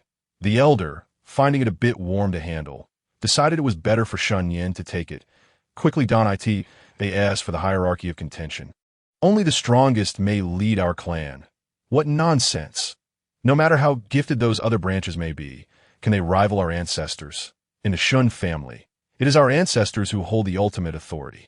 We heed not their words. Those who dare to oppose, let them come forth. Though I may be of advanced age, I still possess some knowledge of martial arts. Not question why. Simply know it is because you are my grandson. Is it not permissible to enjoy some privileges? By the way, young Nian, ordinarily you would have but one protector. However, that old man of heavenly mechanisms loves to spout nonsense. What does he mean by merely having superior talent? Destined to perish before the age of 19? Indeed. Next time an opportunity arises, the elder would secretly dismantle his heavenly mechanisms pavilion. Nonetheless, on the other hand, that old man truly possesses some remarkable predictive abilities, which has left the elder quite restless. After much contemplation, it became clear that he could not see the entire picture. For safety's sake, you must always keep the heavenly order close at hand. After a moment of silence, the elder continued with a smile. Young Nian, our Shen family has stood at the pinnacle of humanity for many years, revered among the 4 great ancient families. Wang, Jiangji, and ourselves that it is no exaggeration to say that once you inherit the Shen family, you'll be among the most powerful individuals in this realm. Behind you stands not merely the Shen clan, but countless beings across this starry expanse. Should you falter, it would spell disaster for countless lives, a calamity from which there can be no return. Are you afraid? I am not afraid. At the tender age of 9, clad in a dark jade robe, with red lips and white teeth, the naive Shen Nian received the heavenly order, his face brimming with pride. Why are you not afraid? The elder inquired solemnly. Young Shen Nian raised his head and declared with conviction, I'm not afraid because I am not afraid. Well done, truly, the elder's own grandson. Inside the chamber, the flickering candlelight cast dancing shadows. Shen Nian sat cross-legged upon the bed, gazing at the heavenly order in his hand, a slight smirk tugging at his lips. What a pair they made, one daring to give, the other daring to take. At merely 9 years old, it was no wonder he had faced so much skepticism in his youth. Sometimes excessive favoritism, when mismatched with one's talents, could manifest as immense pressure. Shen Nian recalled the moment he first laid eyes on the token at the age of 9, as if understanding why he had felt the need to prove himself in such extreme ways back then. Alas, pondering these matters was of little use now. As he contemplated, he was about to stow the heavenly order and delve into the soul-searching techniques, when his brow furrowed slightly, that he noticed the heavenly order had integrated into his flesh and blood, now hovering within his dantian. How convenient feeling the aura of the heavenly order, he realized that with but a thought, he could summon it forth. Was there additional space within? In the next moment, Shen Nian's consciousness immersed itself within, and golden chains of profound pathways suddenly manifested out of thin air. Each chain was adorned with radiant runes, and the mere aura emanating from them instilled terror in Shen Nian. The golden chains pierced through Shen Nian's soul, as if assessing something. Unperturbed, Shen Nian easily deduced that this was an identity verification process. Otherwise, how could just anyone enter the heavenly order? Time passed slowly, and once the golden chains confirmed Shen Nian's identity, they vanished, replaced by an endless expanse appearing before him. Was this space truly so vast? Shen Nian was taken aback, even with his current range of consciousness. He could only perceive a mere fraction of it. It was indeed vast. He had previously contemplated whether he should acquire another storage bag or spatial ring, as the one given by the Heavenly Sword Sect was already too cramped. He had accumulated far too many items during this time, some of which were as useless as chicken ribs, tasteless to consume, yet regrettable to discard. The space within the heavenly order perfectly resolved this dilemma. Next, Shen Nian transformed into a streak of lightning. soaring through this space for what felt like an eternity, eager to uncover its contents. Since the elder had instructed him to wear it, it must surely hold more than meets the eye. However, after a full half-hour of exploration, he still found nothing of substance. Aside from its vastness, was there truly no other purpose? Could it be intended for storing resources during a hasty retreat? Shen Nian regarded the empty expanse with a peculiar expression, pondering this possibility, given his understanding of the elder's character. Indeed, such a scenario was not without merit. Ultimately, Shen Nian relinquished his exploration and withdrew his consciousness. Yet, as he faded from view, a series of terrifying auras awakened. Upon the bed, Shen Nian opened Yu Qingguang's storage bag, tallying the belongings of the ninth master of Xuanguang Cave. Thousands of high-grade spirit stones, several nascent soul elixirs, a golden core breaking pill, 98 varieties of jade flutes, 3 transformation stage talismans, 1 transformation pill, and 1 talent transformation pill. This transformation pill is quite good. It should help speed things up during simulations. Shen Nian contentedly stowed the transformation pill into the heavenly order and turned his gaze to the other items. Spirit stones could be used for the flying boat. Nascent soul elixirs could be reserved for the junior sisters. As for the transformation stage talismans, they were of little use to me. I could also pass those on to the junior sisters. And these flutes? Shen Nian rubbed his chin. Lost in thought, he could not fathom why a grown man would possess such peculiar interests. It seemed that not only the demon clan had eccentricities. Human cultivators also displayed their share. It was evident that Yu Qingguang truly enjoyed playing the flute. Perhaps he could form a duet with the cloud sky sparrow demon. Never mind. For now, I shall simply set them aside. This golden core-breaking pill should be reserved for Nailan Ming. However, it could also be beneficial for that girl Xiao Qing'er, assisting her in breaking through to the golden core stage. As for this talent transformation pill, it was somewhat rare. Shen Nian held a somewhat ancient brown pill in his hand, inwardly contemplating. Though its rank is low, it merely grants ordinary individuals the qualification to cultivate, and it is the lowest grade amongst them. What purpose did Yu Qingguang have in acquiring this pill? Realizing this, Shen Nian mentally chastised himself for becoming somewhat dim-witted, likely influenced by Xiao Qing'er. He was already planning to search through Yu Qingguang's soul. Wouldn't he that reveal everything? Why was he still left to speculate? In the depths of his heart, Shen Nian spoke quietly to himself. During the first month of simulation, with your prodigious talent, you mastered the method of soul-searching at the transformation stage in merely a month. Capable of probing into the souls of the transformation stage as primordial spirits. Arrogantly, you deemed this technique to be nefarious, causing your progress to slow considerably by the third month, having achieved a minor success in the soul-searching technique. Shen Nian decided to halt the simulation, for this level of mastery was sufficient, and there was no need to squander further time on it, especially after noticing that only 9.7 of the transmission value remained. A sense of unease settled within him. Indeed, the less one possesses, the more frugal one becomes. In the next moment, Shen Nian extracted the golden primordial spirit of Yu Qingguang and swiftly slapped it awake. Master, please don't kill me. I will tell you everything. The Grand Cave Master had colluded with the royal family of the Sky Demon Realm. When the Supreme Bone was born within the Grand Xiao royal family, he was the first to spread the news. Subsequently, he was bestowed with the 9 infants demon flower, which he intended to use to break through and unify the 3 sects of the Grand Xiao. It's true. I can take you to sea. Please don't kill me. I can be your servant and swear an oath to heaven. Just spare my life. Awakened, the primordial spirit of Yu Qingguang exhibited an unprecedented terror. He was utterly frightened. This person was ruthless. It mattered not whether he had support behind him, for the threat to annihilate him came without a hint of hesitation. He was genuinely intimidated. However, Shen Nian remained entirely unfazed. His large hand penetrating through the primordial spirit as the soul-searching technique commenced, revealing a series of images. The truth indeed aligned with Yu Qingguang's words. The Grand Cave Master had secretly colluded with the demon clan. Yet, Yu Qingguang knew little of the details, such as which royal family was involved, the whereabouts of the 9 infants demon flower, why Zhang was so confident that he could unify the 3 sects upon reaching full mastery. and whether the other cave masters of the Grand Cave were aware of all this, among other inquiries. Yu Qingwang was oblivious to these matters. Gradually, Shen Nian's gaze became clearer as the soul-searching divine art ceased its operation. With a snap, he casually discarded the dazed Yu Qingwang's primordial spirit into the celestial command, intending to utilize it during future simulations that TO him. It was almost certain that the Grand Cave was not pristine. This soul-searching was merely to confirm his suspicions. Soon after, Shen Nian began preparing for cultivation, simultaneously transferring items from his storage bag into the celestial command.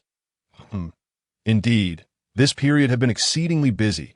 He had almost forgotten to pass the supreme rebirth technique to Xiao Qing'er tomorrow. Suddenly recalling the golden leaf-like supreme rebirth technique, he realized the oversight. Perfect. Perhaps he should assign her a task. He had nearly forgotten about her capabilities. How about within 3 months, she fully develops supreme bones? That wouldn't be unreasonable, would it? The pressure shouldn't be overwhelming. She was diligent and far more composed than Xiao Qing'er, so it should pose no problem. Yes, let us set it in stone. After resolving matters with Xiao Qing'er and her cultivation tomorrow, it would be time to head to Yunzhou. With all plans laid out, Shen Nian commenced his silent cultivation. Though he called it cultivation, he merely split his focus to observe the 9 golden figures continually absorbing the spiritual energy of heaven and earth, refining their bloodlines and acupoints. Much like a leader inspecting a project, IT was now deep in the night. In the Grand Xia, within Yue Palace, after a day of toil, Xiao Qing'er returned to her chamber, walking on the soft white carpet, allowing her face to relax slightly. After dealing with the faction of Xiao Qing'er, she still had to soothe the ministers, which had truly exhausted her. She had barely rested these days. In the past half-month, many matters concerning the Grand Xia had been resolved, ensuring that there would be no disturbances in the near future. As for the Grand Cave, the absence of any inquiries for retribution surprised her. The silence over these many days had compelled her to arrange for spies in the Grand Cave, prepared to respond at the first sign of unrest. She couldn't help but wonder how her senior brother and Qing'er were faring at the dragon transformation pool. Sitting upon the plush, luxurious purple couch, Xiao Qing'er murmured softly. She recalled the figure clad in white, especially the words he had spoken behind her that day, stirring a peculiar emotion within her, causing a stunning smile to bloom. Soon after, she pondered aloud, my senior brother seems quite concerned about Qing'er's cultivation, but why not about me? Could it be that Qing'er's level is too low, and I, having reached the peak of golden core, have met his expectations, thus no further improvement is needed? Yet that shouldn't be the case. Xiao Qing'er felt a twinge of confusion. Given her senior brother's strength, he shouldn't be so easily satisfied with just a peak golden core. Nevertheless, she resolved that regardless of the situation, even if her senior brother had not assigned her any tasks, she could not afford to slacken her efforts. After all, there was that demon emperor. In the next moment, a solemn expression crossed Xiao Qing'er's face. Although her senior brother was currently powerful and extraordinarily talented, he remained within the territory of the Grand Xia. His brilliance could not remain hidden for long. Soon, he would undoubtedly become renowned throughout the Grand Xia. With his talents, it was likely to attract the attention of the Demon Emperor, and she could not allow her senior brother to tread the same path she had. The protection of the Heavenly Sword Sect would not suffice for her senior brother. She did not doubt her senior brother's potential to vanquish the Demon Emperor alongside her. She simply did not dare to take the risk. Only those who have truly faced such a despairing existence could grasp its horror. All calculations pale before overwhelming power, akin to moths drawn to a flame, insignificant and pitiful. Thus, Xiao Qing'er resolved that she must assist her senior brother, and in doing so, aid herself. In a few days, the ancient moon cave would open. Even if it were not for the formation, she must enter to gather more heavenly materials and treasures to infuse into her green bottle. As long as she had ample resources, she could secure a continuous supply of cultivation materials. Confidence gleamed in her eyes, as if she possessed immense assurance. Soon after, she retrieved a small green porcelain bottle. Holding it in her hand and gazing at it, recalling the moment she first found it in the palace's lotus pool, feeling somewhat dazed. Had it not been for this item, she would never have attained her current level of cultivation after losing the supreme bones. Little Green, you must perform well. Do not let me down. While caution is essential in cultivation, sometimes one must take risks. This time, she might not be able to accompany her senior brother to the ancient moon cave. But when they meet again, she would ensure to surprise him greatly. Just then, a voice echoed from outside the palace. "Your Highness, Yuan Hong seeks an audience." In an instant, Xiao Yu stowed the small green bottle back in her body, then rose and walked toward the palace door. "Yuan Miao Zhu, what brings you here at such a late hour?" "Oh, what happened to you?" As Xiao Yu opened the palace door, she was taken aback by the sight of Yuan Hong. His face flushed as if he had been invigorated with energy, alongside three elderly figures clad in green garments whom she recognized but did not know well, all remnants from a bygone era of the martial temple. Their continued existence was a miracle. Taking a deep breath, Yuan Hong spoke. "Princess, what I am about to reveal may completely overturn your understanding of Lord Shen and forever alter the landscape of our Grand Xia." Upon hearing this, Xiao Yue's expression immediately turned grave, a flicker of tension in her eyes as she inquired, "What has happened to my senior brother?" However, Yuan Hong did not rush to answer. Instead, he solemnly asked, "Princess, are you prepared?" Xiao Yue raised an eyebrow, feeling a surge of irritation. Hurry and speak." Beside her, an elderly figure in green grew impatient, exclaiming, "This is maddening." Yuan Hong nodded and began. "Today, Lord Shen emerged from the dragon transformation pool, having absorbed every last one of the Arhut golden dragons, leaving not a single drop behind. Not a drop left, truly not a single drop. I later checked the depths of the dragon transformation pool, employing my years of cultivation and keen senses to comb through every inch, and indeed, there was nothing remaining." One of the elderly figures nodded in agreement, smacking his lips as he spoke. Xia Yue was momentarily stunned, unable to restrain herself from questioning. "Over 900 Arhut golden dragons, the accumulation of our Grand Xia, for over 1,000 years. How did my senior brother consume them all? This is impossible." Even though she was aware that Shen Nian was a master of the high realm of mixed origins, it seemed utterly extravagant. After all, that was the manifestation of the Arhut golden dragon, condensed from the golden body of transformation. Wasn't that a bit outrageous? The elder in green clapped his hands and exclaimed. We were the same expression as the princess at that moment. It was simply absurd. Yuan Hong immediately chimed in. "Your Highness, there is something even more absurd. Although Lord Shen adamantly refuses to acknowledge it, with my keen insight, I have serious doubts that your senior brother Shen might have attained Buddhahood." Yuan Hong wore an exceptionally earnest expression, and the other three elders in green nodded in agreement. Xiao Yue was taken aback. Attained Buddhahood? How could that be? Her senior brother was merely cultivating both the body and sword. What does that have to do with Buddhism? What on earth did that mean? Regaining her composure, Xiao Yue pondered for a moment, concluding that it was utterly impossible, and questioned, "It's only natural for your Highness to be skeptical. After all, you have not witnessed Lord Shen personally deducing the latter half of the Arhut Golden Body Dharma in less than the time it takes for half a stick of incense to burn, and even condensing a unique golden body manifestation of his own. Behold, this is the cultivation method of the chaotic sword prison golden body. Upon completion, the appearance of the golden body mirrors Lord Shen perfectly. I have researched the records, and there is no such Arhut golden body in Buddhism, clearly indicating that Lord Shen has newly attained the status of an Arhut. Is that not akin to attaining Buddhahood?" Xiao Yue, somewhat slow on the uptake, received the golden book, her mind momentarily blank. Deducing the Arhut golden body manifestation was simply unfathomable. "Your Highness, Lord Shen has also bestowed this technique upon our great Xia. We should not take anything for granted. This act is truly a matter of life and death for our great Xia. I believe we ought to erect a temple in honor of Lord Shen and offer him the incense of our great Xia. Only then can we cultivate with a sense of peace. Tonight, I implore your Highness to issue the order to construct a temple for Lord Shen." Upon finishing, Yuan Hong solemnly bowed to Xiao Yue, and the three elders in green did likewise at that moment. Shen Nian, who was supervising the training of the golden figurine, suddenly opened his eyes, furrowing his brow as he scanned his surroundings, feeling that something was amiss. Yet he could not pinpoint what it was, ultimately returning to his meditative state. Night swiftly transitioned to dawn, with a hint of pale light gracing the horizon.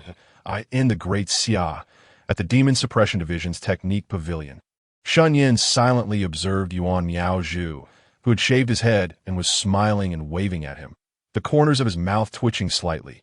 "You are truly impervious to reason, senior brother." Yuan Xianbei is, at that moment, Xiao Qing'er, standing behind Shen Nian, was momentarily taken aback by Yuan Hong's gleaming bald head. "Wasn't everything fine yesterday? How did he become a monk today? He certainly looks the part of a high monk." Yuan Hong, being of considerable age, appeared kind-hearted and benevolent when he smiled. Now, having shaved his head, he resembled an ascetic. Shen Nian, with his hands clasped behind his back, walked past Yuan Hong without even a glance. Observing this, Yuan Hong stepped forward, beaming, "Ba, good morning, Lord Shen." Shen Nian remained silent. Sometimes silence spoke volumes. Yuan Hong chuckled awkwardly, scratching his bald head before signaling to Xia Yu ahead, preparing to return to the martial temple to continue cultivating his golden body. He had initially intended to greet Shen Nian before entering seclusion to strive for the transformation of the spirit realm. Not far away, a dark tower stood quietly. At this early hour, there were not many individuals heading to exchange techniques. Only a few clad in the attire of the Demon Suppression Division. They seemed to have received prior instructions, not daring to look at Shen Nian and the others for long, hastily bowing respectfully to Xia Yu before leaving.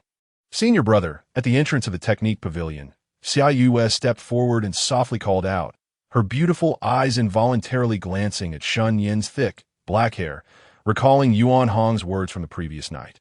It seemed Lord Shen was quite resistant to the notion of attaining Buddhahood. After careful analysis, she concluded that Lord Shen did not wish to reveal this terrifying talent for enlightenment. Indeed, if word of this spread, how could the demon race remain calm? Therefore, I have sealed the information regarding Lord Shen's deduction of the transformation technique, and only a few of us are aware of it. However, the temple must still be built. Your Highness should also understand that the more prosperous the incense offerings, the greater the support for the golden body being venerated. This is beneficial for both Lord Shen and Great Xia. This matter must be expedited. It will grant Lord Shen a grand surprise and serve as a way for Great Xia to express its gratitude. After thorough contemplation, Xia Yu tacitly approved this plan. Shen Nian sensed the peculiar gaze from Xia Yu and sighed helplessly, stating, "I will only say this once. I have not attained Buddhahood, nor have I become a monk. Not now, and certainly not in the future." "Understood, senior brother," Xia Yu nodded earnestly. "You had better mean it." After saying this, Shen Nian stepped into the Technique Pavilion. Upon entering, he was greeted by the scent of sandalwood.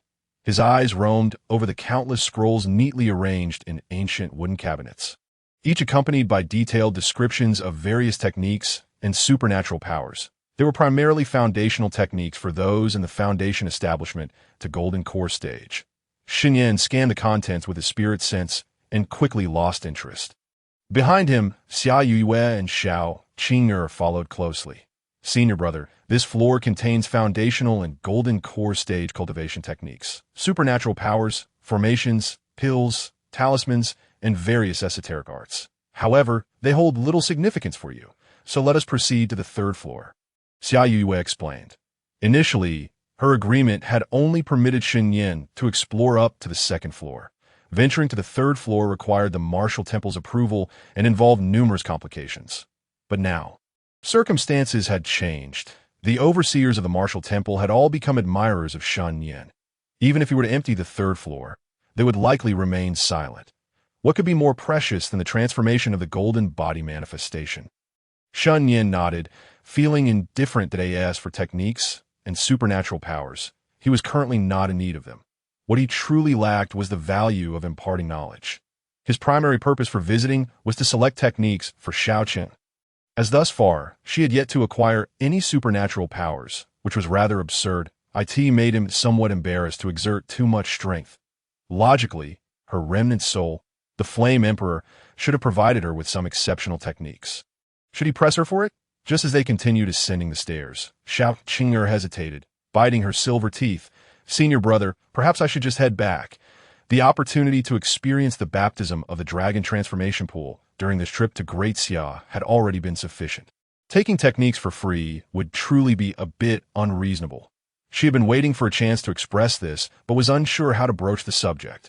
Moreover, after the information discovered by the Empress last night, she had come to understand that ordinary techniques and supernatural powers could not be compatible with her sacred phoenix body. It would be better for her to make a trip to Yunzhou and take her chances. Although she lacked the jade talisman of the ancient moon cave, going there would still present opportunities. Now that she was aware of the existence of a rare fire within the ancient moon cave, she needed to act quickly. There was no need to waste time learning new techniques. She should hurry to Yunzhou, for she could not expect to follow her senior brother indefinitely, nor could she hope for him to accompany her to the ancient moon cave. The Flame Empress spoke slowly. What a jest! Those relic jade talismans belong to the fated. Can all the good fortune be monopolized by him?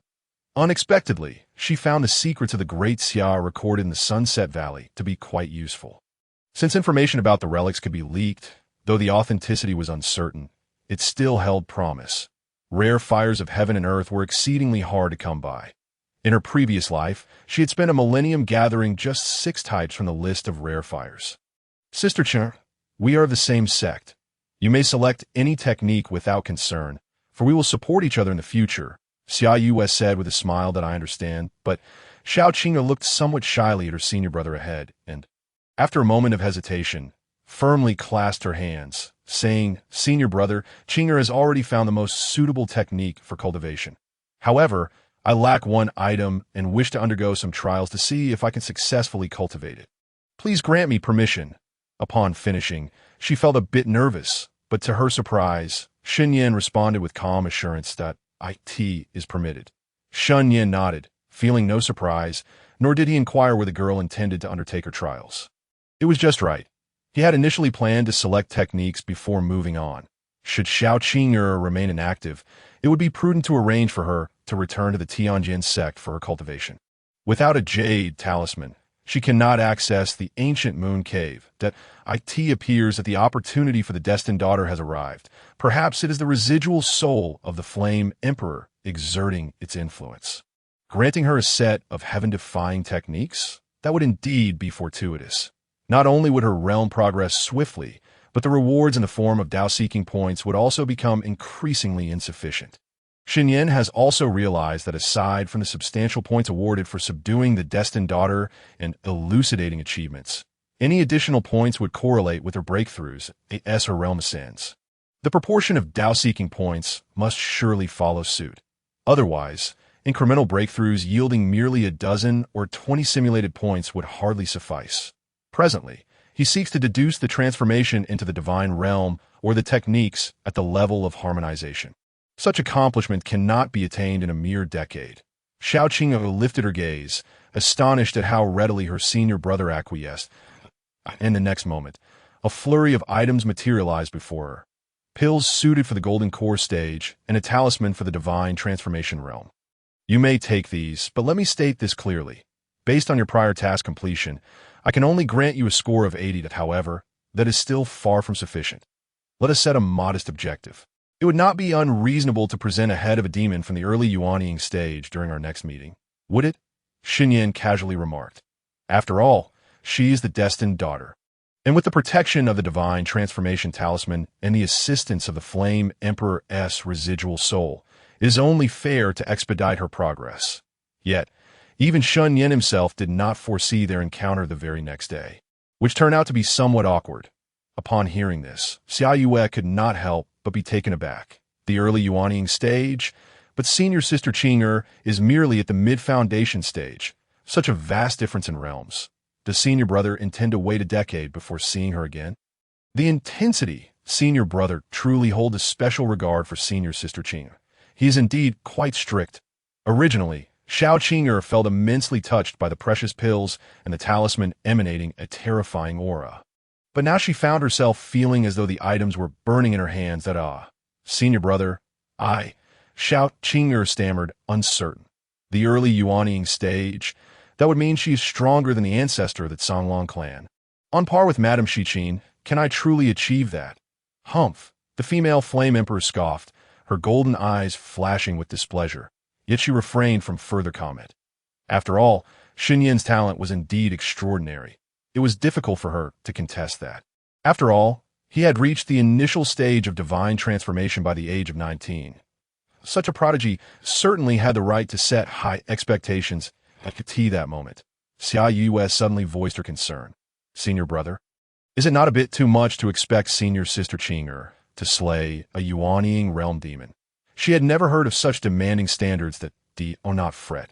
You shall not be left out. Shen Nian replied with a sidelong glance. Xiao Qing'er was momentarily stunned. What do you mean? I shan't be left out. Does senior brother have a task for me? Do you doubt my ability to complete it? After dismissing the 3-year agreement and resolving my own cultivation issues, I feel no pressure to engage in such life-threatening endeavors. Have you forgotten what I once told you? As the destined elder brother, Shen Nian understood that merely raising the intensity was insufficient. What was paramount was instilling a sense of moral obligation in these justice-driven destined daughters. He had witnessed time and again how a powerful declaration of unwavering belief and righteous victory could unleash unprecedented potential. Though it seemed somewhat exaggerated and juvenile, it was unavoidable. After all, which destined protagonist did not harbor a touch of youthful fervor? Having said that, Shen Nian calmly regarded her, recognizing the need to bolster her resolve. Xiao Qing'er's expression shifted to one of fervent determination as she replied, No, senior brother. The human race faces peril, constantly beset by demon threats. I have always borne this in mind, daring not to forget. She recalled vividly what her senior brother had said, the fall of the human dynasty, that the great Xia was the last of the mortal dynasties, and that the threat from the demon race could descend at any moment. You are correct, senior brother. Time is of the essence. We must seize every moment, achieving what ordinary people cannot to hold on at any hope for survival. Most importantly, I do not wish to be a burden to you one day. As you have forewarned, upon hearing these words, Xiao Qing'er was momentarily stunned, finally understanding why her senior brother was so stern with Xiao Qing'er. The demon threat, the human race. It became clear that her senior brother had a grand vision, caring deeply for the very survival of the human race. And oh wonder he remained composed and unwavering even in the face of such monstrous adversities. It seems my perspective was too narrow. Senior brother, I understand, Xiao Qing'er declared with unwavering resolve, raising her small hands. When we meet again, I shall bring the head of a great demon from the Yuanying stage to toast with you atop the 9th mountain. In that instant, Xiao Qing'er's desire to grow stronger surged more fiercely than ever before. The female flame emperor appeared bewildered. What is happening? You truly dare to say such things? Did he merely inspire you with a few words? Nevertheless, she resigned herself to the situation, recognizing that at least there was no time constraint, and that possessing the divine transformation talisman would ease matters considerably. With this in mind, the female flame emperor acquiesced, knowing that Xiao Qing'er slaying a Yuanying demon was merely a matter of time. Ding! The deepening resolve of the destined daughter, Xiao Qing'er, to grow stronger granted Shen Nian an additional 10 Dao-seeking points. Upon hearing the system's notification, Shen Nian nodded appreciatively. Good, I'm glad you have not forgotten. Take these items. I do not intend for you to walk into certain death. These pills are meant for golden core cultivation, sufficient for your short-term advancement, and the talisman can withstand a peak strike from the initial stage of divine transformation, ensuring your safety. I may not have set a deadline, but do not keep me waiting too long. However, Xiao Qing'er merely accepted the pills, returning the divine transformation talisman to Shen Nian. Senior brother, I have given this much thought. Although this talisman is powerful, it would instead hinder my progress with an escape route. I would find it difficult to embrace death to attain rebirth. Thus, I implore you to reclaim this talisman. Rest assured, I will not keep you waiting long. Xiao Qing'er declared with unwavering determination that I in her spirit.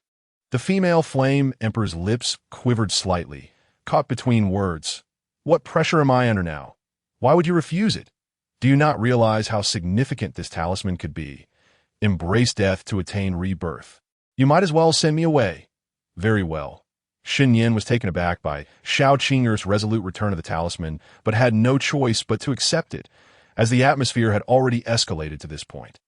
After a moment as contemplation, Shen Nian suggested, "Very well, you should return and await my arrival. We shall set forth together at dawn." Xiao Qing'er, having stowed away the pills, looked puzzled and inquired, "Senior brother, are you returning to the Tianjin sect?" Beside them, Xiao Yue snapped out of the conversation, turning her gaze towards Shen Nian. "Not quite. I have some matters to attend to that. If it is on the way, you may accompany me on my flying vessel." Upon hearing this, Xiao Qing'er pondered for a moment, as she had also planned to depart for Yinzhou tomorrow, and nodded. "Very well, senior brother, that I shall take my leave for now."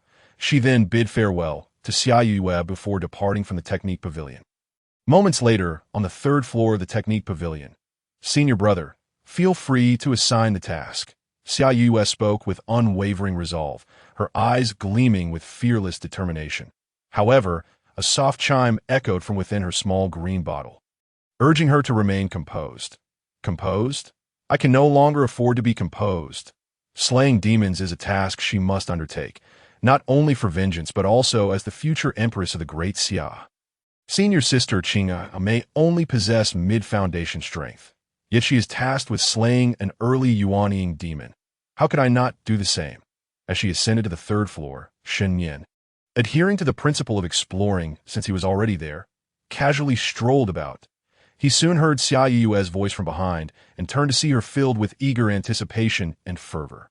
Leaving him somewhat astonished, it seemed he had inadvertently inspired her as well, which would indeed simplify matters, be it slaying a late Yuanying demon or a great perfection one. "I fear not," Xiao Yue declared. However, Shen Nian merely shook his head, responding to an entirely different matter. "You are the eldest princess of the Great Xia. You once possessed the bloodline of a supreme being, correct?"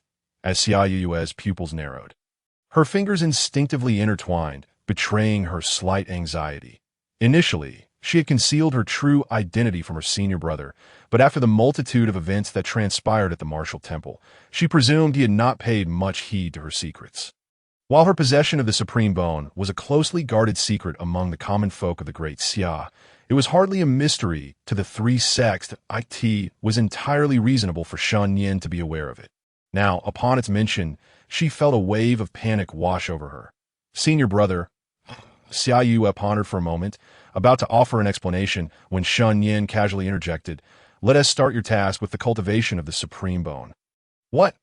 Xiao Yue was momentarily taken aback, questioning whether she had misheard that. In disbelief, she asked, "To cultivate a body full of supreme bones?" "Huh. Surely, senior brother, you jest. The mere acquisition of a single piece of supreme bone was already a testament to the favor of the heavenly Tao, and its terrifying nature could instill fear even in the demon emperor. To contemplate cultivating them in abundance. What an absurd task. This was far more daunting than facing off against a fully realized late-stage Yuanying demon. Completely beyond her imagination, the supreme bone, a divine entity of the heavenly Tao, was something she had once possessed, yet before she could even wield it, it had been excavated by the demon emperor. Xiao Yue clenched her fists, her beautiful eyes reflecting a hint of indifference, as memories of that time surged back. However, she quickly suppressed those emotions. In truth, over the years, how could she not have fantasized about once again possessing this divine artifact of the heavenly Tao? Yet with no leads and no mentors, how could one be reborn? By mere will. How could that possibly be? Xiao Yue forced a bitter smile and said, "I understand your intention, senior brother, but it is impossible for the supreme bone to be reborn. If it were any other task, I would surely live up to your expectations." In the next moment, Xiao Yue displayed an unprecedented shock, covering her mouth with her hands, revealing a look she had never shown before. "If you say it can be done, then it can," Shen Nian declared as a page of gold leaf materialized before him, exuding an aura of supreme essence that subtly revealed the silhouette of a golden ancient sage paying homage above it. This technique was known as the Supreme Rebirth Technique, capable of allowing those born with the supreme bone to cultivate, transforming every drop of blood within into supreme blood, with each bone becoming a supreme bone. Only upon reaching consummation could one truly be deemed worthy of the title supreme. That I transmit this to you. Let us set a small goal. Can you cultivate the first piece within a month? With a casual flick, Shen Nian tossed the gold leaf towards her and began to survey the third level's treasures. He was accustomed to allowing the shock to linger for a while. This is the aura of the Supreme. Xiao Qing'er caught the gold leaf with trembling hands, her voice quaking, her beautiful eyes filled with astonishment. The familiar essence of the Supreme caused her blood to surge with renewed vigor. Looking up at Shen Nian, who appeared entirely unfazed, Xiao Qing'er found herself at a loss for words. How could such a senior brother exist in this world? With a mere gesture, he had expanded her understanding. She could confidently assert that if the Supreme Rebirth technique were to be divulged, it would send ripples throughout the entire Eastern Xian and the Heavenly Demon Cave.